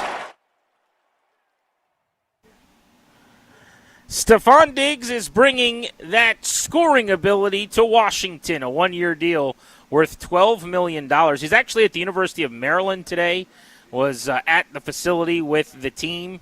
I think we've got some audio of him discussing becoming a Washington Commander. It's not very long, but this is the only official words we've gotten from Stefon Diggs so far, so let's hear it. Stefon Diggs here. I'm here at the first practice, the first fall practice. They out here getting it in, man. Shout out to my Terps and go Commanders. Let's go. And go Commanders, let's go. That's a reasonable, kind, calm, warm wide receiver video. It's my kind of wide receiver video. Not what I'm used to. I'm used to something very different. I've seen other videos of his where he's what's the thing I'm looking for? Practicing football. Those are unique too. Those stand out. I promise today's the last day we'll ever mention Brandon Ayuk on the show, but can I get a search of his social media yet, Tobes? There's got to be some type of subtweeting. There's got to be some type of, you got to be kidding me, like emoji, doing the hand on the head or the side eyes or something. There's no way he's just taking this in stride. We're going to get to the phone in a second because I want to hear from you guys. 800-636-1067 on the signing of Stefon Diggs. But how about this breaking news from the Nationals? We'll be real quick on this because bigger fish to fry today. But they are DFAing Zach Littell. That's designating for assignment, meaning you're risking another team claiming him, losing him, or potentially, if nobody claims him, you could send him to the minors. But this is the equivalent in baseball of cutting a guy. They sign him for 1 year and $7 million. Typically, they don't spend a lot of money like that, so they're not often allowed, you wouldn't think, or don't want to basically eat money, but they're doing that with Littell. He's just had a brutal season. His ERA is just below 5. He allows 2 home runs per 9, which is one of the worst marks in Major League Baseball.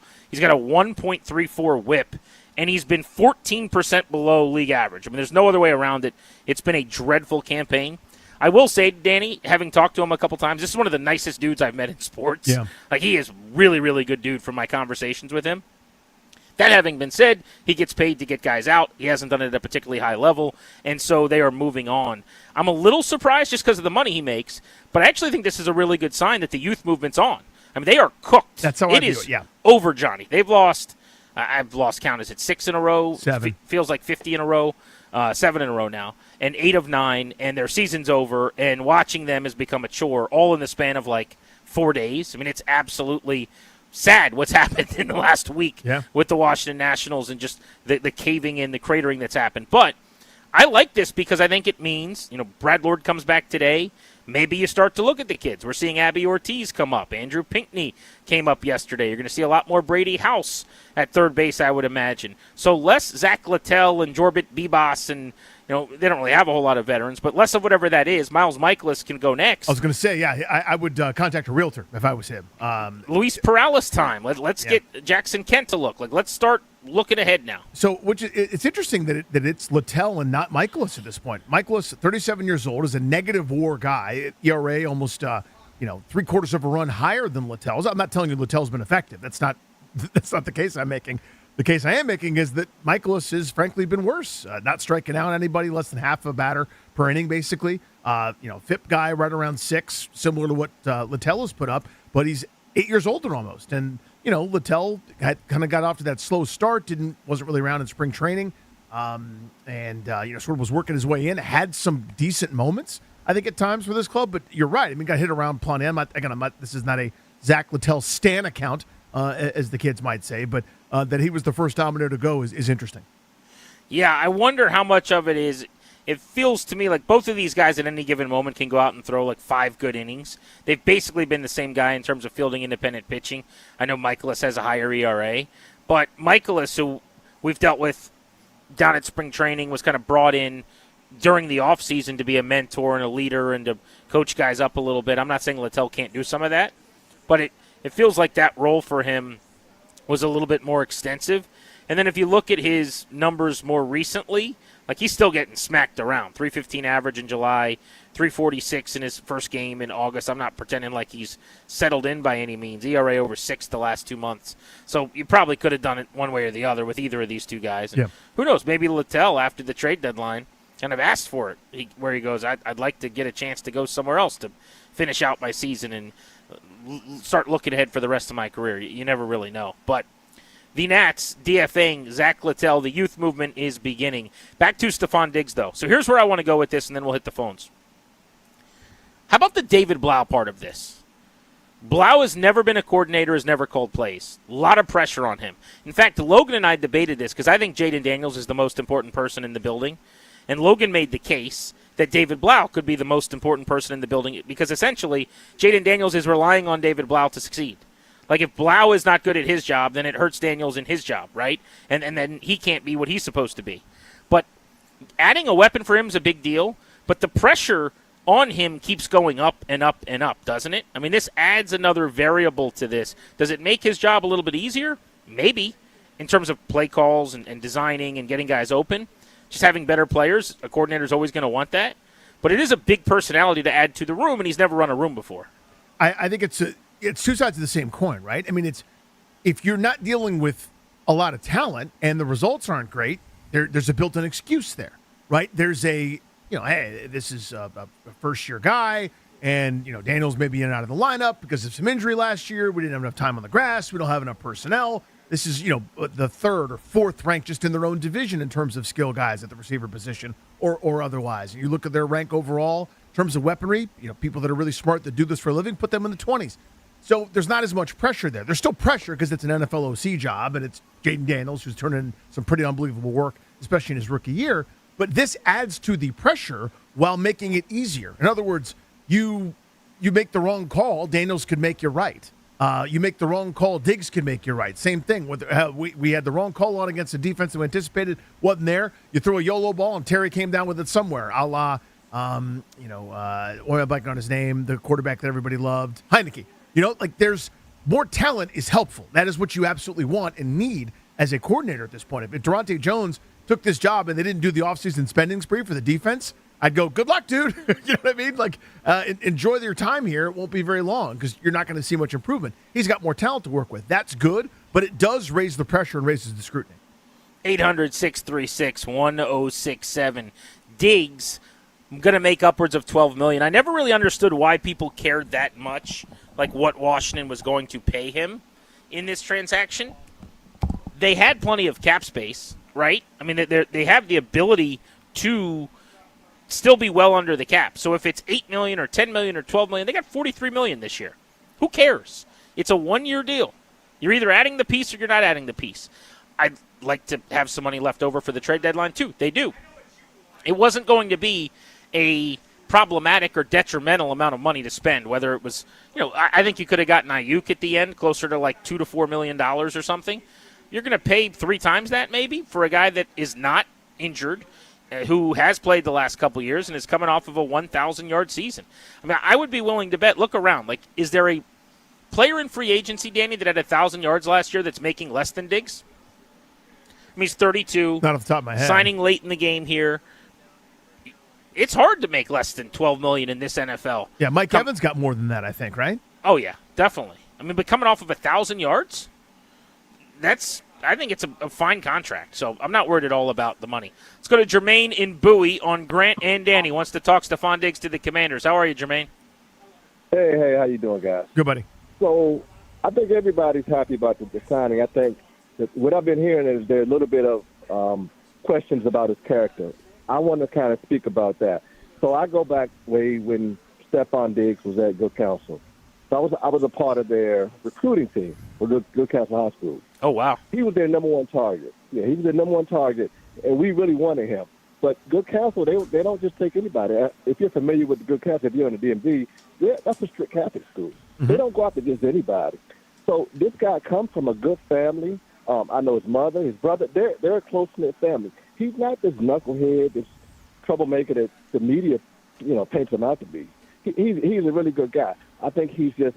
I mean, he's got 6 kids, so that might be the only not. He likes the ladies. So he's not.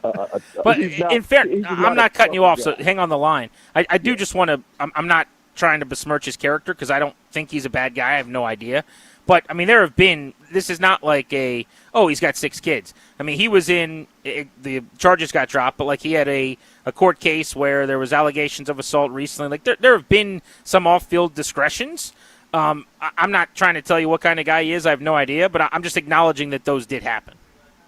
Yeah, his thing, too, is he was around the wrong people. A lot of stuff, the people he was around, that guy that did the allegation, it was all false. He lied on him. So he keeps the wrong company, but as far as he's concerned, he's a good guy. He's a good locker room guy. He wants to win. He's a competitor. So I just kind of want people to put their mind at ease. He's not going to be a troublemaker, for the team. He wants to win, and he wants to play. Appreciate that, buddy. Thank you so much for the call. He seems like he loves ball. Well, that means that's my kind of guy. Well, for the last few years, that's been the case. I'm it's always so hard to talk out of both sides of your mouth here, but we all saw what happened at the end in Minnesota where he was disgruntled. We saw what happened in Buffalo where he was disgruntled. There was a very public feud that didn't make much sense to anybody after he was featured and awesome and going for 1,400 and 1,500 yards, double-digit touchdowns, and everything was great, except it wasn't. These last couple of seasons on these one-year deals, these short-term deals, he has been what the caller just described, and I'm here for that. That's what I want. But I don't know. I don't want to, because I'm sitting here excited about the signing. I'm into it. I've advocated for it for months, but I also want to acknowledge that it's not just, I was hanging out with the wrong people a couple times. There was more to it than that. Allegedly, we don't have to go through all the perceived indiscretions, but it wasn't just he got like a traffic ticket one time. Right. Also, to your point, he got him in Minnesota, it ended very badly, and then him in Buffalo, it ended very badly. So he had a reputation of a guy that is going to have issues with your coach or your quarterback or both, and that was kind of the book on him. And Josh Allen has such a impressively, beloved, kind of universally revered demeanor that I think that's where everybody turned a little bit on Diggs, where they're like, what is this guy's deal? But maybe there was some epiphany or awakening. What have you done for me lately? By all accounts, even though no team has kept him longer than a year, they didn't have a problem with him in Houston. They did not have a problem with him in New England. They have nothing but good things to say about him. We'll talk to Tom Curran, who covered him with the Patriots last year. Curious to see what he has to say coming up in 20 minutes at 5 o'clock. But by all accounts here recently, he's kind of been on the straight and the narrow. And I will also say, for what it's worth, we had him on at the Super Bowl. This has been a long time ago, you and I. I'm going to say he was in Minnesota still, early in his career. Oh, definitely was in Minnesota, yeah. Right? So this is a really long time ago. That was as entertaining and enjoyable a conversation as we've ever had with a player, not in our market. He is incredibly charming. He's got a great smile. He was wearing this beautiful blue suit. I don't know if you remember that. 100%. I can't believe you pulled that. It was custom. Yes. It was in just a gorgeous-looking suit. But he is a very, very charming guy. And I remember leaving that conversation that's my favorite receiver in the league. What an awesome guy Stefon Diggs is. And I think he's got that take over a room, bubbly, big smile, amazing personality. He's a needle mover. He really is a star. I said this earlier. When he's in a room, you know it. I think there's some gravity to him in that way. 800-636-1067. We'll talk to Curran, who covered him in New England, coming up in 20 minutes on The Fan.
Stefon Diggs here.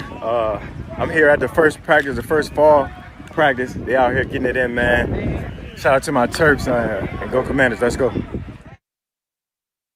Stefon Diggs, who's over at the University of Maryland today at their first workout for the fall. Welcome back, Grant and Danny. Danny is by Nats Park in the Navy Yard. I'm in Ashburn, practice number 6 of training camp today. Stefon Diggs gets a 1-year deal with the Commanders. He will come in as wide receiver 2 behind Terry McLaurin. How about what Logan Paulson said earlier today? You can grab the audio of our conversation with him wherever you get your podcasts. But Logan suggested, the way the offense could run horizontally and around the line of scrimmage, that maybe Diggs ends up being their most targeted receiver, and McLaurin is more of an vertical threat down the field, clearing things out for people, maybe pushing safeties and being the kill shot guy. He'll run your digs, he'll make your 15 to 18-yard catches. Maybe it's a year where he's catching 65, 70 balls for 1,100, 1,200 yards, averaging 15 or so per, and it's Diggs who leads in targets plenty of games. That's interesting. I think that's entirely possible. Again, it's I screamed about this all last year when they were getting beat by 25 points per week, which, by the way, we should never forget and should never, ever, ever let go. But they had no threat. Nobody was scary. Teams that weren't particularly good defensively were just loading the box, playing downhill. Everything was just, doing nuclear fusion with chopsticks. They had no ability to stretch the defense in any way. And I'm not saying this is Deshaun Jackson in his prime. This isn't, go ball Diggs here. But there is more of a threat there than there's been for most of these guys. Whether it's, if the cushion's too big, there's yards after the catch. He was still in, the top 45, I think, in terms of yak last year, despite sort of, maybe losing a step or two. I still think there's a threat there. Again, it's not what Deebo Samuel was in his prime, turning 5 into 75, but there's just more danger having him on the field. You have to be aware. Teams have to respect it a little bit more, and that only helps everybody. Let's go to the phones. E's in Rockville wants to talk about the Diggs addition on a 1-year deal. How are you, E? I'm doing good, man. Hey, I just got off the phone with my dad. We was talking, and I was just, seeing all the chatter on Twitter because, I work from home. So I don't have the ability to always honestly check on Twitter. I got to do my job. And I was like, what is all this chatter? Why is everybody saying, I think it was Linnell, he posted, man, this roster looking deep now, man. And I looked, I was like, Diggs, why did he post Diggs on here? This doesn't make any sense. This must be like an if scenario. And then I looked in 2 hours ago, Diggs signed. So I want y'all to do this. I got a little thing for you guys. Close your eyes, and I'm going to say something. Terry in motion. Diggs fakes the motion. Chico Conco goes down the middle for a 10-yard route. Terry goes down the middle. He crosses over for a 15-yard route. Oh, don't forget, Rasheed White goes into the flat, and then Diggs goes deep. See how much more explosive that sounds? Yes. You can't guard all those guys. David Blau now can cook. David Blau went from an electric stove to a gas stove, okay? And I know that's the opposite, but now he's got a lot of gas. He's got a lot of power, a lot of boom. So now when he's drawing all this up, now he knows he's got that. And then don't forget, you still got Antonio Williams who moves to your number 3. Oh, and don't forget, De'Ami Brown's now your best wide receiver number 4. So see, there's depth, and I think you talked about this, Grant, a couple of days ago when Danny was on vacation. They got depth. They needed that extra receiver. I wasn't begging for it, but they got it. Yeah. Now, I want people to do something I told my dad to stop doing. For my dad, for some reason, I love him. Okay, but at 64, this man thinks that they still got a chance at Brandon Ayuk, and he knows I got mad at him. But I told him, you got to put that debate on, Dad. Because I gave him this explanation. I said, that's like you going to work, you don't like your boss. You post on Instagram, Facebook, Twitter, F this, boy that, I hate him, and then you go back to work and you get fired. You can't unemploy yourself and then get mad at the person who unemployed you. You keep working on helping Pop see the light on that one. I'll let you handle that. Yeah. But, yeah, there are certainly people that said, now go get Ayuk and you're really loaded.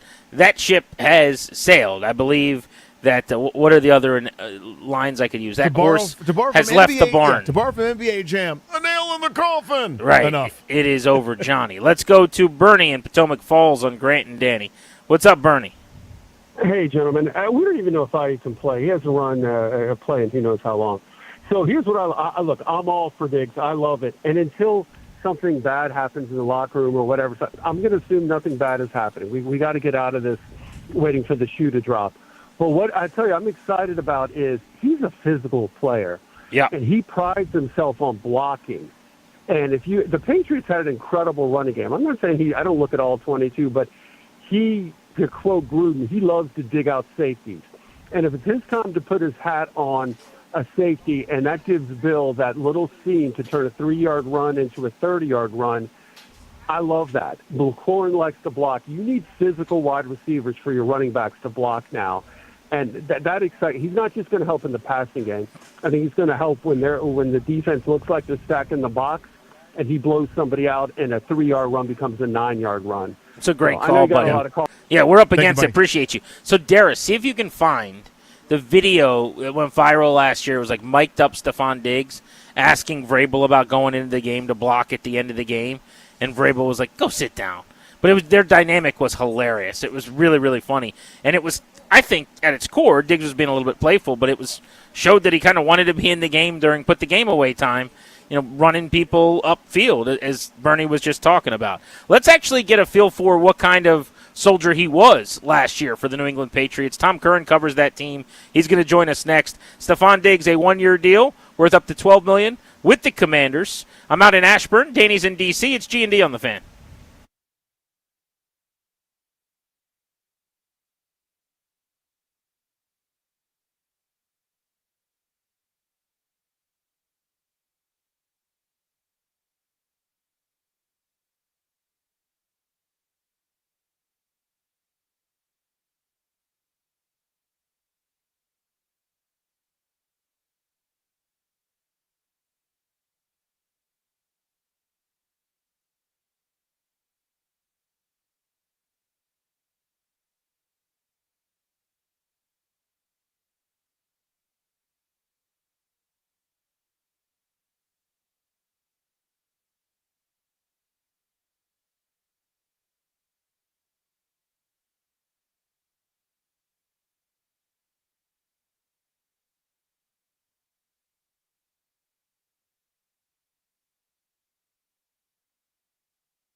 The Commanders are adding a wide receiver too. Stefon Diggs is signing a one-year deal with the Washington Commanders up to $12 million. Last season in New England, Diggs went for 1,013 yards on 85 receptions, also had 4 touchdowns on the season. Now he joins the Commanders' wide receiver room. The team had their second padded practice today and are hiring Nick Charlton as an offensive assistant. He most recently served as a pass game assistant with the Browns. Other news across the NFL, Falcons second-year edge rusher Jalen Walker had an MRI confirmed today that he did tear his ACL after he left practice early yesterday. Roster moves for the Nats today. They return Brad Lord from his rehab assignment, and the corresponding move, they have DFA'd starting pitcher Zach Littell. The Nats taking on the Phillies for Game 3 of the 4-game series in Philadelphia tonight. Jake Irvin takes the hill for the Nationals. Andrew Painter starts for the Phillies. 6:40 right here on The Fan. From the Crop Metcalf Sports Desk, I'm Toby Altizer on The Fan.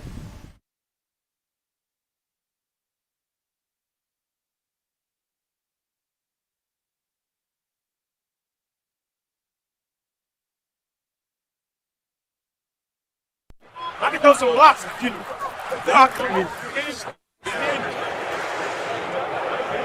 ready to block. Hey, how do we go 250 yards in 3 quarters? He ain't blocked one time. Hey, but I was willing. I was willing. Hey, you heard him. I ain't trying to be on that tape. See this? This is not what we do. We finish over here.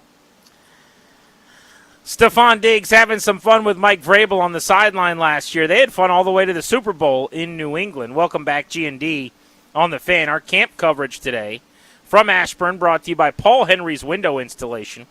PaulHenry'sWindows.com, your clear home improvement choice. I want to go to the Ruud Guest Hotline.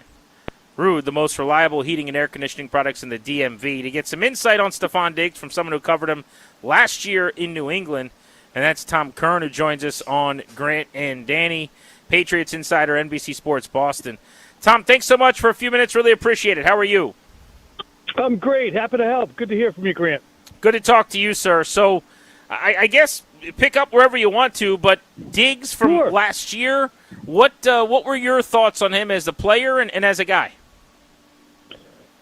Well, he's coming off an ACL that he suffered the previous November, and when they signed him, it was as if, I think they spent about $12 to $14 million. They wanted to get DK Metcalf. They wanted to get, I can't remember who the other high-profile receiver was. They were even talking about, can we get Terry McLaurin somehow? They got Diggs. And you said, okay, well, they settled, and it can be kind of a pain in the ass, and hopefully it works out here. And he came in, beginning of minicamp, and he was, I remember saying at the time, it's breathtaking to see the way he's moving coming off an ACL 6 months ago. So not only did he move extremely well, work extremely hard, sit in Josh McDaniels' back pocket throughout these minicamps. He wouldn't go on the sideline. He would stand behind the quarterbacks and with the offensive coordinator, really try to learn things. So I thought that was an interesting thing to see. And then when training camp started, my buddy Phil Perry and I had actually said on TV, yeah, sometimes it can be a pain in the ass. Well, that got back to him via Twitter, as it often does by an aggregator. So he stands up at the podium the first day. He goes, to Phil and Tom, I don't know why you think I'm a pain in the ass. I don't think I've done anything, but I hope we can get off on the right foot and have a good season. So now you feel bad. You didn't do anything, clean slate, sorry stuff. And he was great. So no complaints in New England about Stefon Diggs nor his performance. Long story short. So longer. Yeah, well, go to that performance because he was only playing just over half the snaps. Still ended up with 85 catches, over 1,000 yards. That's the kind of production we don't really get around here very often. Just what did you see from him on the field as he was getting healthier? Yeah, when he says that I'll be the best number 2 in the league, I would concur with that. Just based on the fact that he's still certainly a borderline 1. What he can't do is really win down the field with speed. He can win with craftiness. If you check on Pro Football Reference, which we all use, or Next Gen Stats, look at the contested catches and separation rate. His contested catches and separation rate, put it this way, his separation rate is really low. He does not get wide ass open, but he catches everything. I think his catch rate was around 80% last year. And yes, May had a great year, but those guys didn't drop the football. He or Booty or a lot of the players, but everything close to him he caught. He is still the technician that you figured that he was. He's a smaller guy, so that's why he doesn't necessarily fit the profile of a classic one if he doesn't have that breakaway speed or after-the-catch speed. But he's certainly a highly complimentary player who will be perfect for a guy like Daniels, who had such a star-crossed second season. Yeah, Tom, how beneficial was he to May, and what was their relationship like? He was very beneficial because I think that May, probably like Daniels, you come into the league and, you were 14, 15, 16 watching Stefon Diggs rise in the league, and you were a fan of his, and now you're playing with him, and he's a very smart, normal teammate. Fun guy to be around. He was gregarious. He was not a planet unto himself. And I think that, May learned a lot from having that kind of receiver. Now, Daniels already has that with McLaurin, but I think that in the Patriots wide receiver room, with experience, nobody really had that level among the Patriots wide receivers. So Diggs was a bump up, and there were many times I think that May specifically sought him out in critical junctures and, really looked for him on, key 3rd and 5s or, bail me out here. I need somebody. So as you look at, and I want to get to the off-field part of it, there were some incidents that, or allegations that swirled around that could have easily been a distraction. This team went to the Super Bowl. They played so well, and Diggs was an integral part of that. How was that handled? Where, I'm sure he's maintaining his innocence, but it just became this huge deal, and it seemed like nobody missed a beat. How did that go? Our media horde is like yours. It crosses over from sports into news, and when a player of Stefon Diggs' notoriety has a court case and an allegation of, domestic violence, the dust-up occurred later in the year. It might have been around Thanksgiving or early December, if I remember correctly. And it was a living cook who complained that there was an argument over her not being paid and that he had abused her and locked her in a room, etc. Ultimately, he was completely exonerated of the charges. Meanwhile, we had another player on the Patriots at the same time with what seemed a more dire domestic violence situation that eventually was excused, but it seemed a little more dire when you thought. So those things just swirl around the team, and they also involve news. And it's hard, I think, for players to negotiate that. But Diggs is used to the limelight. Look, there's a lot that goes on with Stefon Diggs. He does not lead what we would call a conventional life. 2 cars and a white picket fence. Yeah, I think he had 4 children last year, and he goes out with Cardi B. But when it comes to being a teammate and how that impacts how he plays on Sunday or how he shows up to work as a teammate, it was not noticeable. So we do spend a lot of time, and we've both been doing this, all of us been doing this for a long time and around the league, and we presume that when a player has something happen off field, that his teammates are going to look at him and wonder how he's doing. And I think it's really just a passing thing. Everybody's doing their own thing. I'm going to root for my guy at work if something happens to him, but I still got my own stuff to do. And he did not bring it to the field in any way in a negative, whether that's a positive or not. You'd rather nothing happen at all. But so put it that way. I would not be surprised if there is a headline at some point that makes you say, oh, well, I guess that happened. That's funny. He does have a pretty unique life. Tom Curran, Patriots Insider, NBCS Boston. So getting back into the football X's and O's side of this, I'm curious, how is he best used right now, right, in terms of inside, outside, just crosses and drag routes around the line of scrimmage? It seemed like it was a low ADOT. You just saw him for a whole year. What are the ways that you think make sense to use him, and what are ways where maybe you can't expect Minnesota, Buffalo, Stefon Diggs to walk through that door? Is McLaurin a full-time X? Pretty much, yeah. I think that's the plan. He'll be their vertical guy. Then that's fine. Diggs works really well underneath. Like I said, he's a technician. His footwork is really cool to watch if you get out to camp, which it sounds like you guys are. as we speak. So, his footwork is really cool to watch. The speed with which he gets into breaks, out of breaks, the way he decelerates and, chops his feet. It's really cool. So he can do all that stuff inside with no problem at all. He does have the toughness. There were a couple occasions I could illustrate. He took some real good hits last year, including one on an onside kick. They put him out there on the hands team, and it was early in the year. You still didn't know what Stefon Diggs was going to give you or what kind of player he was going to be because you had preconceived notions of him. He went up, pulled down one of those high-bouncing onside kicks, and got absolutely annihilated. Held onto the ball, popped up, everything was fine. So he showed, by way of illustrating that you can send him over the middle, and he will show toughness. He's not saying, you know what, I'm not doing that anymore. I'm 33. Tom Curran with us here on G&D, giving us some insight into Stefon Diggs, the newest member of the local Washington 53. In terms of him being removed far enough now from that injury, one of the selling points, it sounded like it came from his agent or his camp or whatever. I remember a Jeremy Fowler report a couple of weeks ago reminding everybody he was just over 50% snap count and it was coming off the knee injury. How much truth is there to that in your view, that he could be that much better further removed from that surgery, maybe a bit more explosive than we've seen him maybe over the last year and a half? Yeah, I would buy that. I would. I mean, I've never had an ACL, but I imagine that 10 months removed from it, which he would have been in September and October when he was having some pretty good games, including, there was a game against Buffalo, if you guys want to call it up. Grant, I don't know if you still write anymore, but that would be a good game to reference and look back at. It was on a Sunday night, I believe, against Buffalo at Buffalo.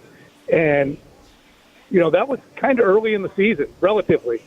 And he was a big piece of that. And that's only like 9 or 10 months removed from the ACL. So I would not be surprised if he is more comfortable at least to run on it. It's got to get sore, doesn't it? One would think. But they didn't really manage him that well. Tom Curran, a couple of more moments with us. Before we let you go, good insight on Stefon Diggs, who you covered last year. I'm just curious about the Patriots. Part of the reason Diggs isn't there, I'd imagine, is they had a different vision moving forward, and that wide receiver room's pretty loaded right now with the additions of Romeo Doubs in free agency and maybe more importantly, going out and getting A.J. Brown. What's the outlook and the mindset? They're coming off of a Super Bowl. The national narrative last year, as you know, was that they kind of took advantage of the schedule. There was obviously the off-season distractions with Mike Vrabel. What's the state of the union there in camp right now? Upbeat. It's probably the same state. I think that there are parallels between the Patriots, the Commanders, the Broncos, maybe to an extent the Jaguars, Bears, all of these teams with young quarterbacks, and I included Trevor Lawrence in there for the hell of it, even though he's not as young. But all these teams with these young quarterbacks who look like they are going to be the next group of top tens, going into the 2030s. Those guys, I think, would all be in that mix. I don't know if Bo Nix will be there or not, but could be because of the team around him. It's high, and as we're watching this training camp, I've watched training camp here since 1997 and had the really true, no lie, privilege of watching Tom Brady for 20-plus years. And when you watch that, you know what a really good training camp looks like. You know what a really good quarterback practice looks like. And Drake May is having those. And I've seen some really crappy ones post-Brady. And I'm seeing really good ones now. So that was one thing. Was it a flash in the pan last year? Will it come out and look a little bit cleaner? It does look cleaner. I'm a little bit circumspect about the pass rush. Did you guys sign Caleb on Chase on? Yes, Commanders? We did, yeah. He's here, yeah. Yeah, good player, really good guy. They got rid of him because he really isn't that stout against the run, but he was a very good pass rusher and a very high-energy guy.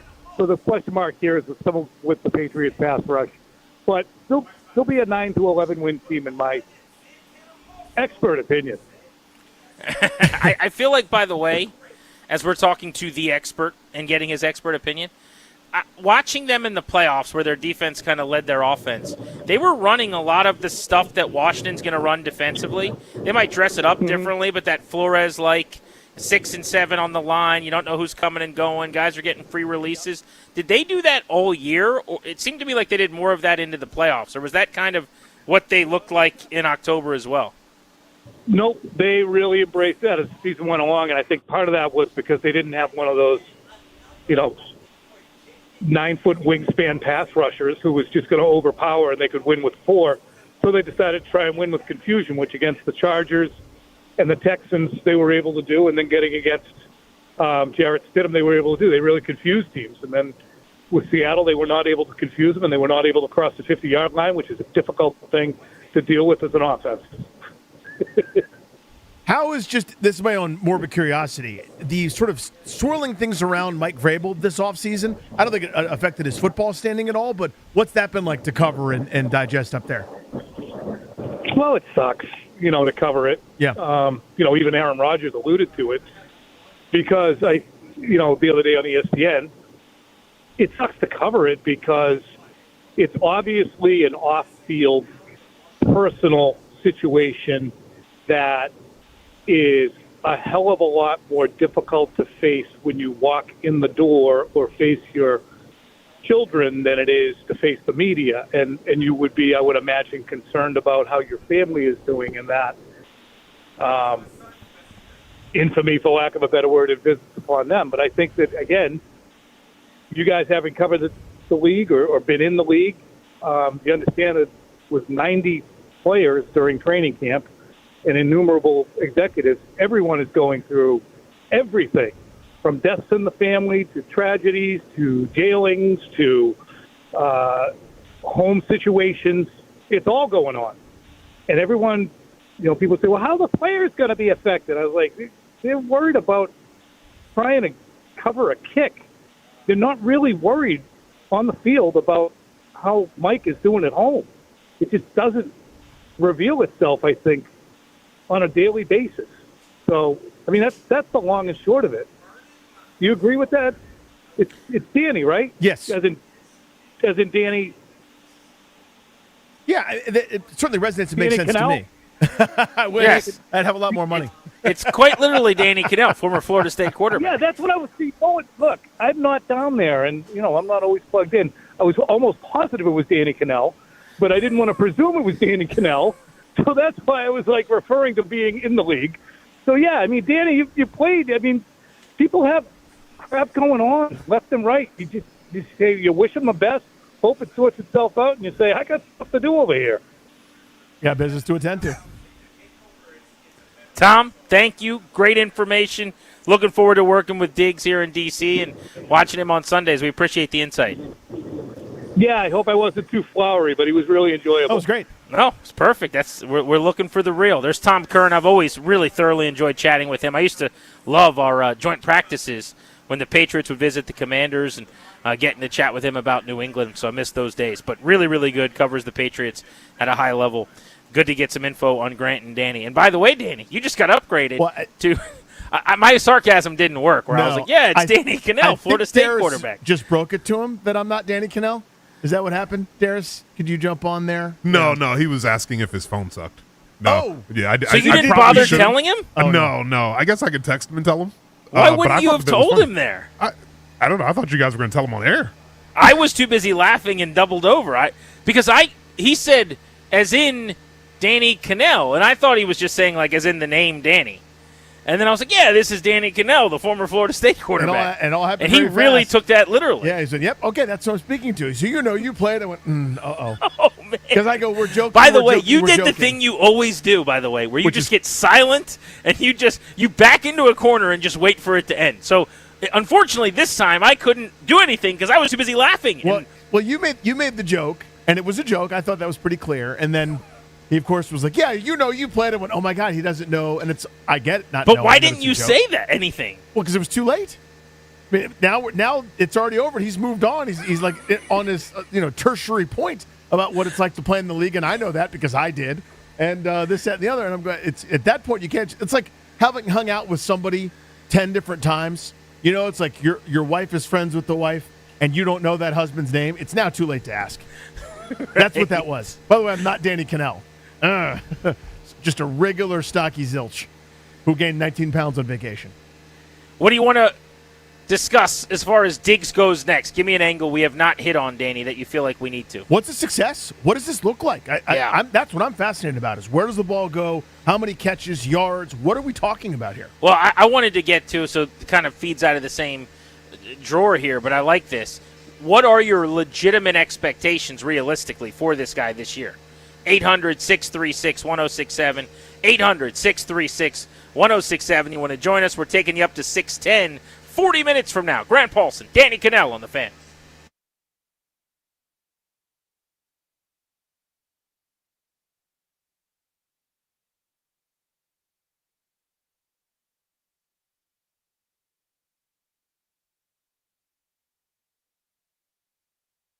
What's up, guys? Danny Rouillet here. Danny Rouillet, that is. $30 million in guaranteed prizes. Cash in this football season in Las Vegas with 3 Circa Sports contests. Entries starting at $1,000, all with no rake. Circa Million, 18 weeks of point spread action, 128 ways to win. Circa Survivor, pick one winner each week. Last one standing wins. And Circa Grandissimo with a $100,000 entry. Enter in Nevada, play from anywhere. $30 million guaranteed. Visit circasports.com for details.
This update is brought to you by Reynolds and Power Home Team Keller Williams Realty. The Commanders have a new wide receiver, too. It's going to be Stefon Diggs. He signed a one-year deal worth up to $12 million with the team. Last season in New England, Diggs went for over 1,000 yards on 85 receptions with 4 touchdowns. Now he joins the Commanders' wide receiver room. Today, the team had their second padded practice out here in Ashburn. The team is also going to be hiring Nick Charlton as an offensive assistant. Most recently served as a pass game assistant with the Cleveland Browns. Other news across the NFL, the Falcons lost second-year edge rusher Jalen Walker to a torn ACL. MRI confirmed that today. And the Rams had Aaron Donald in for a workout today. In baseball, the Nationals returned Brad Lord from his rehab assignment and DFA'd starting pitcher Zach Littell. Nats taking on the Phillies, looking to snap a 7-game losing streak. Game 3 of the 4-game set in Philadelphia tonight, 6:40 right here on The Fan. Want to hear the fastest way to know what your home would sell for? Reach out to Empower Home Team. Simply text your address to 800-763-3000. No phone call. Just text your address to 800-763-3000. That's 800-763-3000. From the Crop Metcalf Sports Desk, I'm Toby Altizer on The Fan.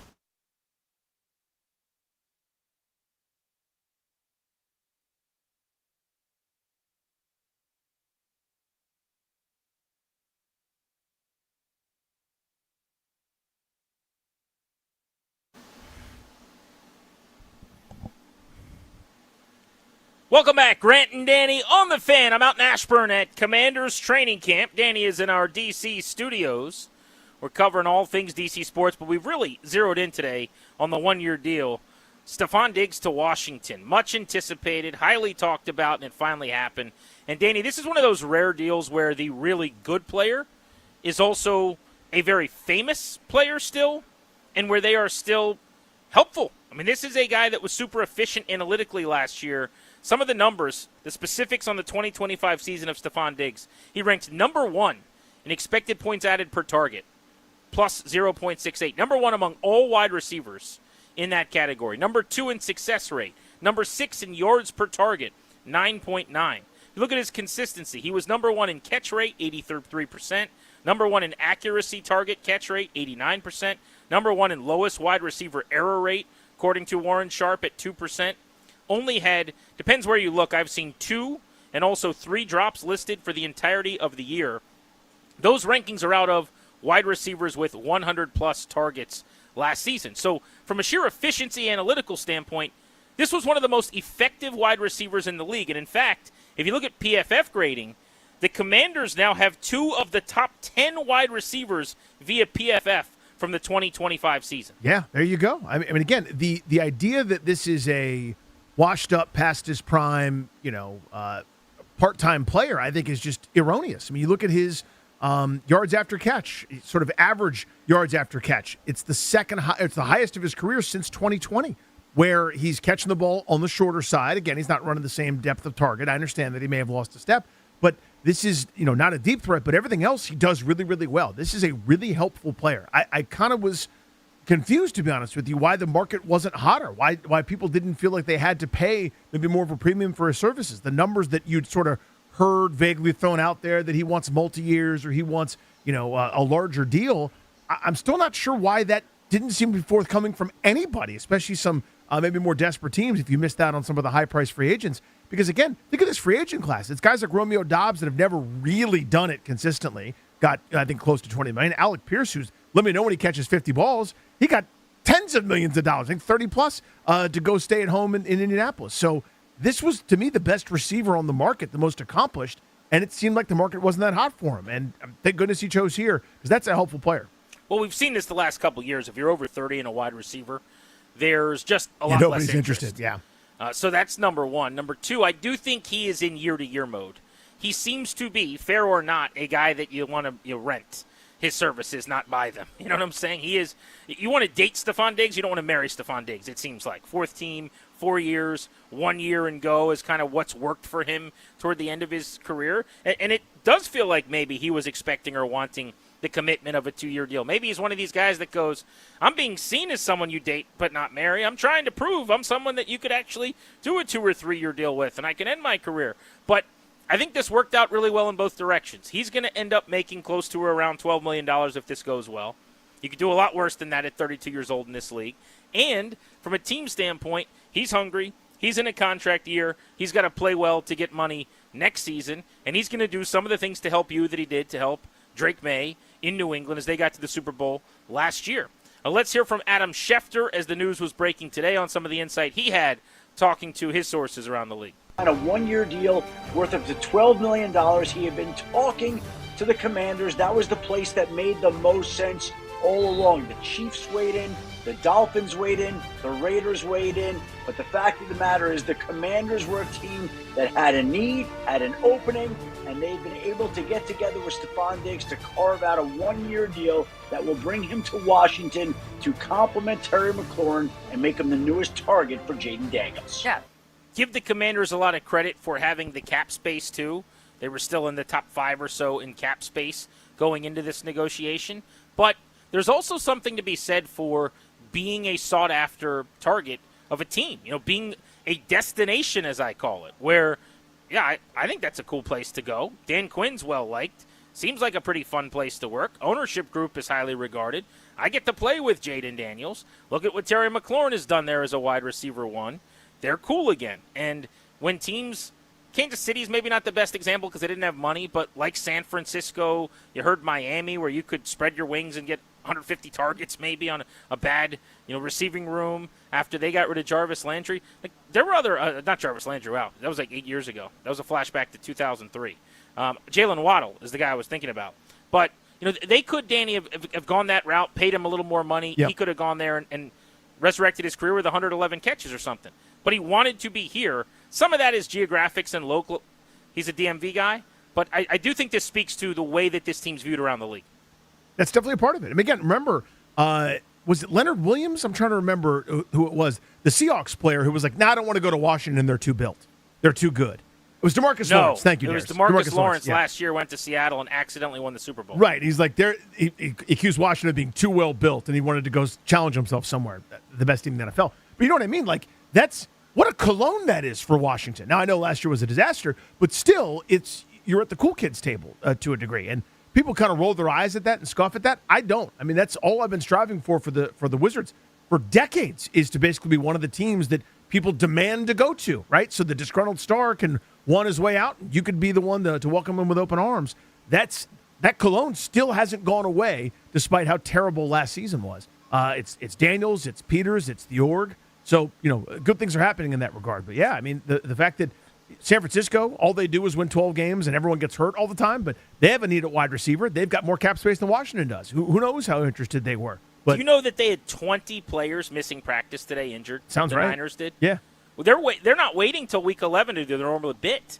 20 guys today not practicing for them. They're so hurt. They're always hurt. And whether you believe in the power substation by their practice facility or not. I do now, by the way. At first I thought that was the dumbest thing I've ever heard. Something that can't be explained by normal reason is happening. So I'm now going to assume that whatever that building is, substation, Substack, Ben Standig's stories that he writes about the Substack is there. I think Ben Standig is the reason. You can tweet me on this, that the 49ers are always hurt. It's his Substack. Substation Standig is what's happening. Yeah, by the way, question for you. Mm-hmm. Do you remember a player that got signed around now that didn't have a market that ended up having a monster season? And I'm wondering if you ever played with a guy, like when you were with the Giants from 96 to 98, or in Atlanta 99, 2000, or that year you had in Denver in 03 when you were 30. No, that's a great question. Was there ever a guy on your rosters that just came kind of out of nowhere at the end of the offseason and then really came on? Nobody's coming to mind. I just, me, I had my nose in my playbook. That's all I was doing. Like, I was worried about me and my standing. I mean, not to say that I didn't care about the team. I did. Of course, I'm a team guy. But I had so much to worry about as an NFL quarterback that, like, I didn't have time to notice, so when is someone signing or whatever. I just see numbers, and is this guy open? I'm looking at my read. Where are the safety's feet? What are the eyes telling me, et cetera? I just have so much to worry about every play. I don't remember some of those ins and outs of when people signed.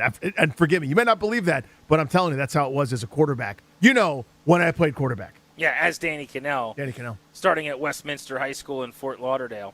To the phones we go, 800-636-1067. Our guy Chris is in Hyattsville. What's up, Chris? How are you? Guys, I have been busy working all day, crunching numbers. I missed the huge show announcement.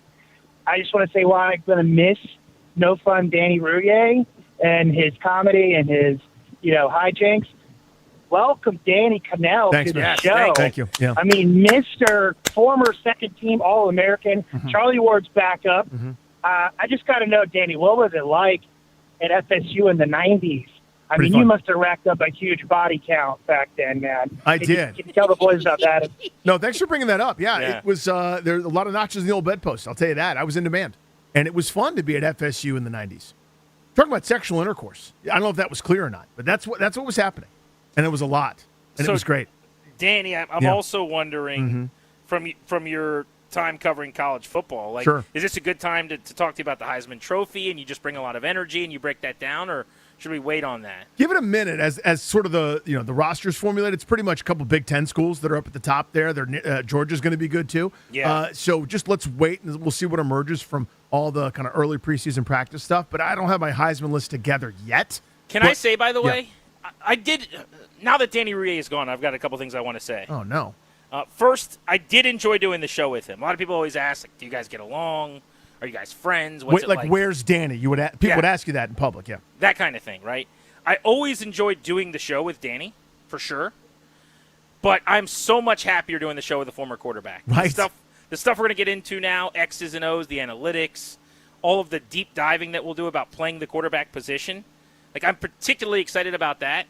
And I just got so tired of some of the, the Barkley impression. How many times are you going to do it? Oh, do the funny voice, guy. Yeah, I get it, that man. kind of thing. I know. I mean, just because I played the position, and that's the beauty of it. So when we start talking C.J. Carr and Arch Manning and everybody, like, I was in their shoes. You know what I mean? Like, that's such a cool thing.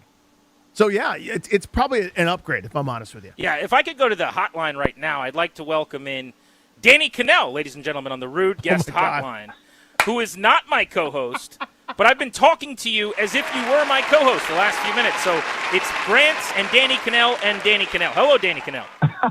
Now, my social media is blowing up. I heard there's an imposter out there. Like, I was going to call my agent and find out, like, if we should take some sort of legal action to get, like, a cease and desist order. Like, what is happening up there? What is going on? You're asking a great question. I'm trying to enjoy my summer vacation, just enjoy some time off, and I got imposters out there? What is going on? Grant, how do we explain this? Yeah, I don't know how I'm going to do my best. Do your best. So we had a guest on who's a longtime buddy of mine, does a great job covering the Patriots. You may know him from your time in the league, Tom Curran, okay? Yeah, of course. The legend, yeah. He is a beast, right? So Tom's on, and the whole time it's Grant and Danny, and I know him, but he doesn't know Danny. So he's on, and he keeps saying he's referencing Danny. But he said a couple times, when you were in the league. I thought he was saying that, and I'm like, what is going on? Because we thought he was sort of talking about, because Grant covered the NFL very close. He was on the beat for years. And that's so kind of what toward we the thought end he of meant. this conversation, he goes, and Danny as in Danny Cannell. And I thought he was just saying Danny as in the name Danny. And I was like, yes, this is the former Florida State quarterback and, college football analyst. He's like, oh, my gosh, I was so worried to say. I knew it was you, but I wasn't sure. And at that point, it was like we'd gone too far. And now he starts talking to him as if he's you. And so since then, I've just been doing the show with Danny Cannell. Yeah, so Danny, he referenced like 3 or 4 different times, like my time in the league, what it's like because you were there in the locker room. And I'm like, I hate to break it to you, dude. I'm just an unathletic, stocky white. I have no NFL background, just a zilch. But it was too late. It was like going to dinner with like a couple and you forgot the husband's name and the check comes. Like it's too late now to correct him. Well, now, Danny, did you at least, were you nice, amicable, cordial, well-spoken? Did you represent the name well? That's a great question. Or did Tom Curran hang up and be like, what an a-hole? I don't I'm never doing that guy's show again. You were definitely what was pleasant. He like? He was pleasant, but I don't think it came off like former quarterback ball knower. So Curran right now is going, Cannell's lost his fastball a little bit. Does that guy even watch the game anymore? You know what happens to me quite a bit because coming out of high school, I was the exact same class as Danny Werfel, the former Heisman Trophy winner from the University of Florida. I played at Florida State against Danny Werfel. Mm-hmm. We're both Danny's. We're both kind of, same style of play, pocket passers. I get confused at least 2 or 3 times a year. Somebody will recognize me and they'll say something like, hey, Danny Werfel, go Gators or something like that. And if they do the go Gators thing, then I'm like a jerk. I'm like, don't look me in the eyes. I'll say something, but I won't tell them I'm not Danny Werfel. I kind of mess with them a little bit. If they're nice and they're not Gator fans, then I'll straighten them out. but it is kind of awkward sometimes. Like, what do you do? Because you don't, especially if you're on live, like you want to embarrass the guest. Like, I kind of like the way you handled it. Well, it was 20 minutes into the and before we missed the breadcrumbs.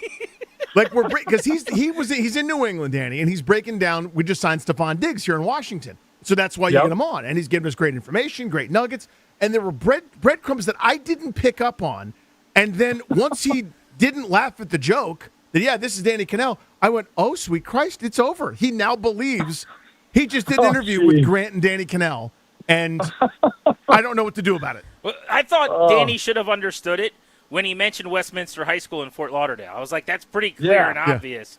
But I guess Danny just missed that. I missed that. Right. Yeah, that was that one that probably went right over his head. I mean, completely. Hey, before we let you go, I appreciate you having some fun with us. So nice here on short Real notice. fast. It doesn't have to be long. I know you're busy. Give me a deep cut Heisman Trophy candidate. Maybe not one of the top one or two guys, but someone to look out for. I'll go with somebody completely off the radar. Keelan Russell. He hasn't even won the job yet at Alabama, but I think from a value standpoint, I don't think there's a lot of value on Arch Manning, C.J. Carr, Julian saying the favorites. And when you're a favorite, there's only one direction to go, is down. Keelan Russell is a phenomenal athlete. I think he's a blend of what they saw with Jalen Milroe and Ty Simpson. He's an electric runner, but he's a really good passer, too. Kalen DeBoer has been awesome with QBs. You're the quarterback at Alabama. If you put him back towards the top of the SEC, everyone will love him. How about Keelan Russell from Alabama? Love that. And I congratulate you on your new show gig, but it'd be a huge downgrade for you just to be here in D.C. as a one-market zilch. Move, bro. So I'll say sorry about it. I love it. You guys are awesome, man. Be Appreciate good, Danny. it. Love Thanks, it. Danny. Thank you for representing the name well. I tried, man. Best he knows, yeah. Thank you, buddy. There's the real Danny Cannell. The actual. The imposter Danny Cannell alongside. I'm Grant Paulson. We'll take you up to Nats baseball at 6:10. Let's give our expectations for some numbies for Diggs this year next.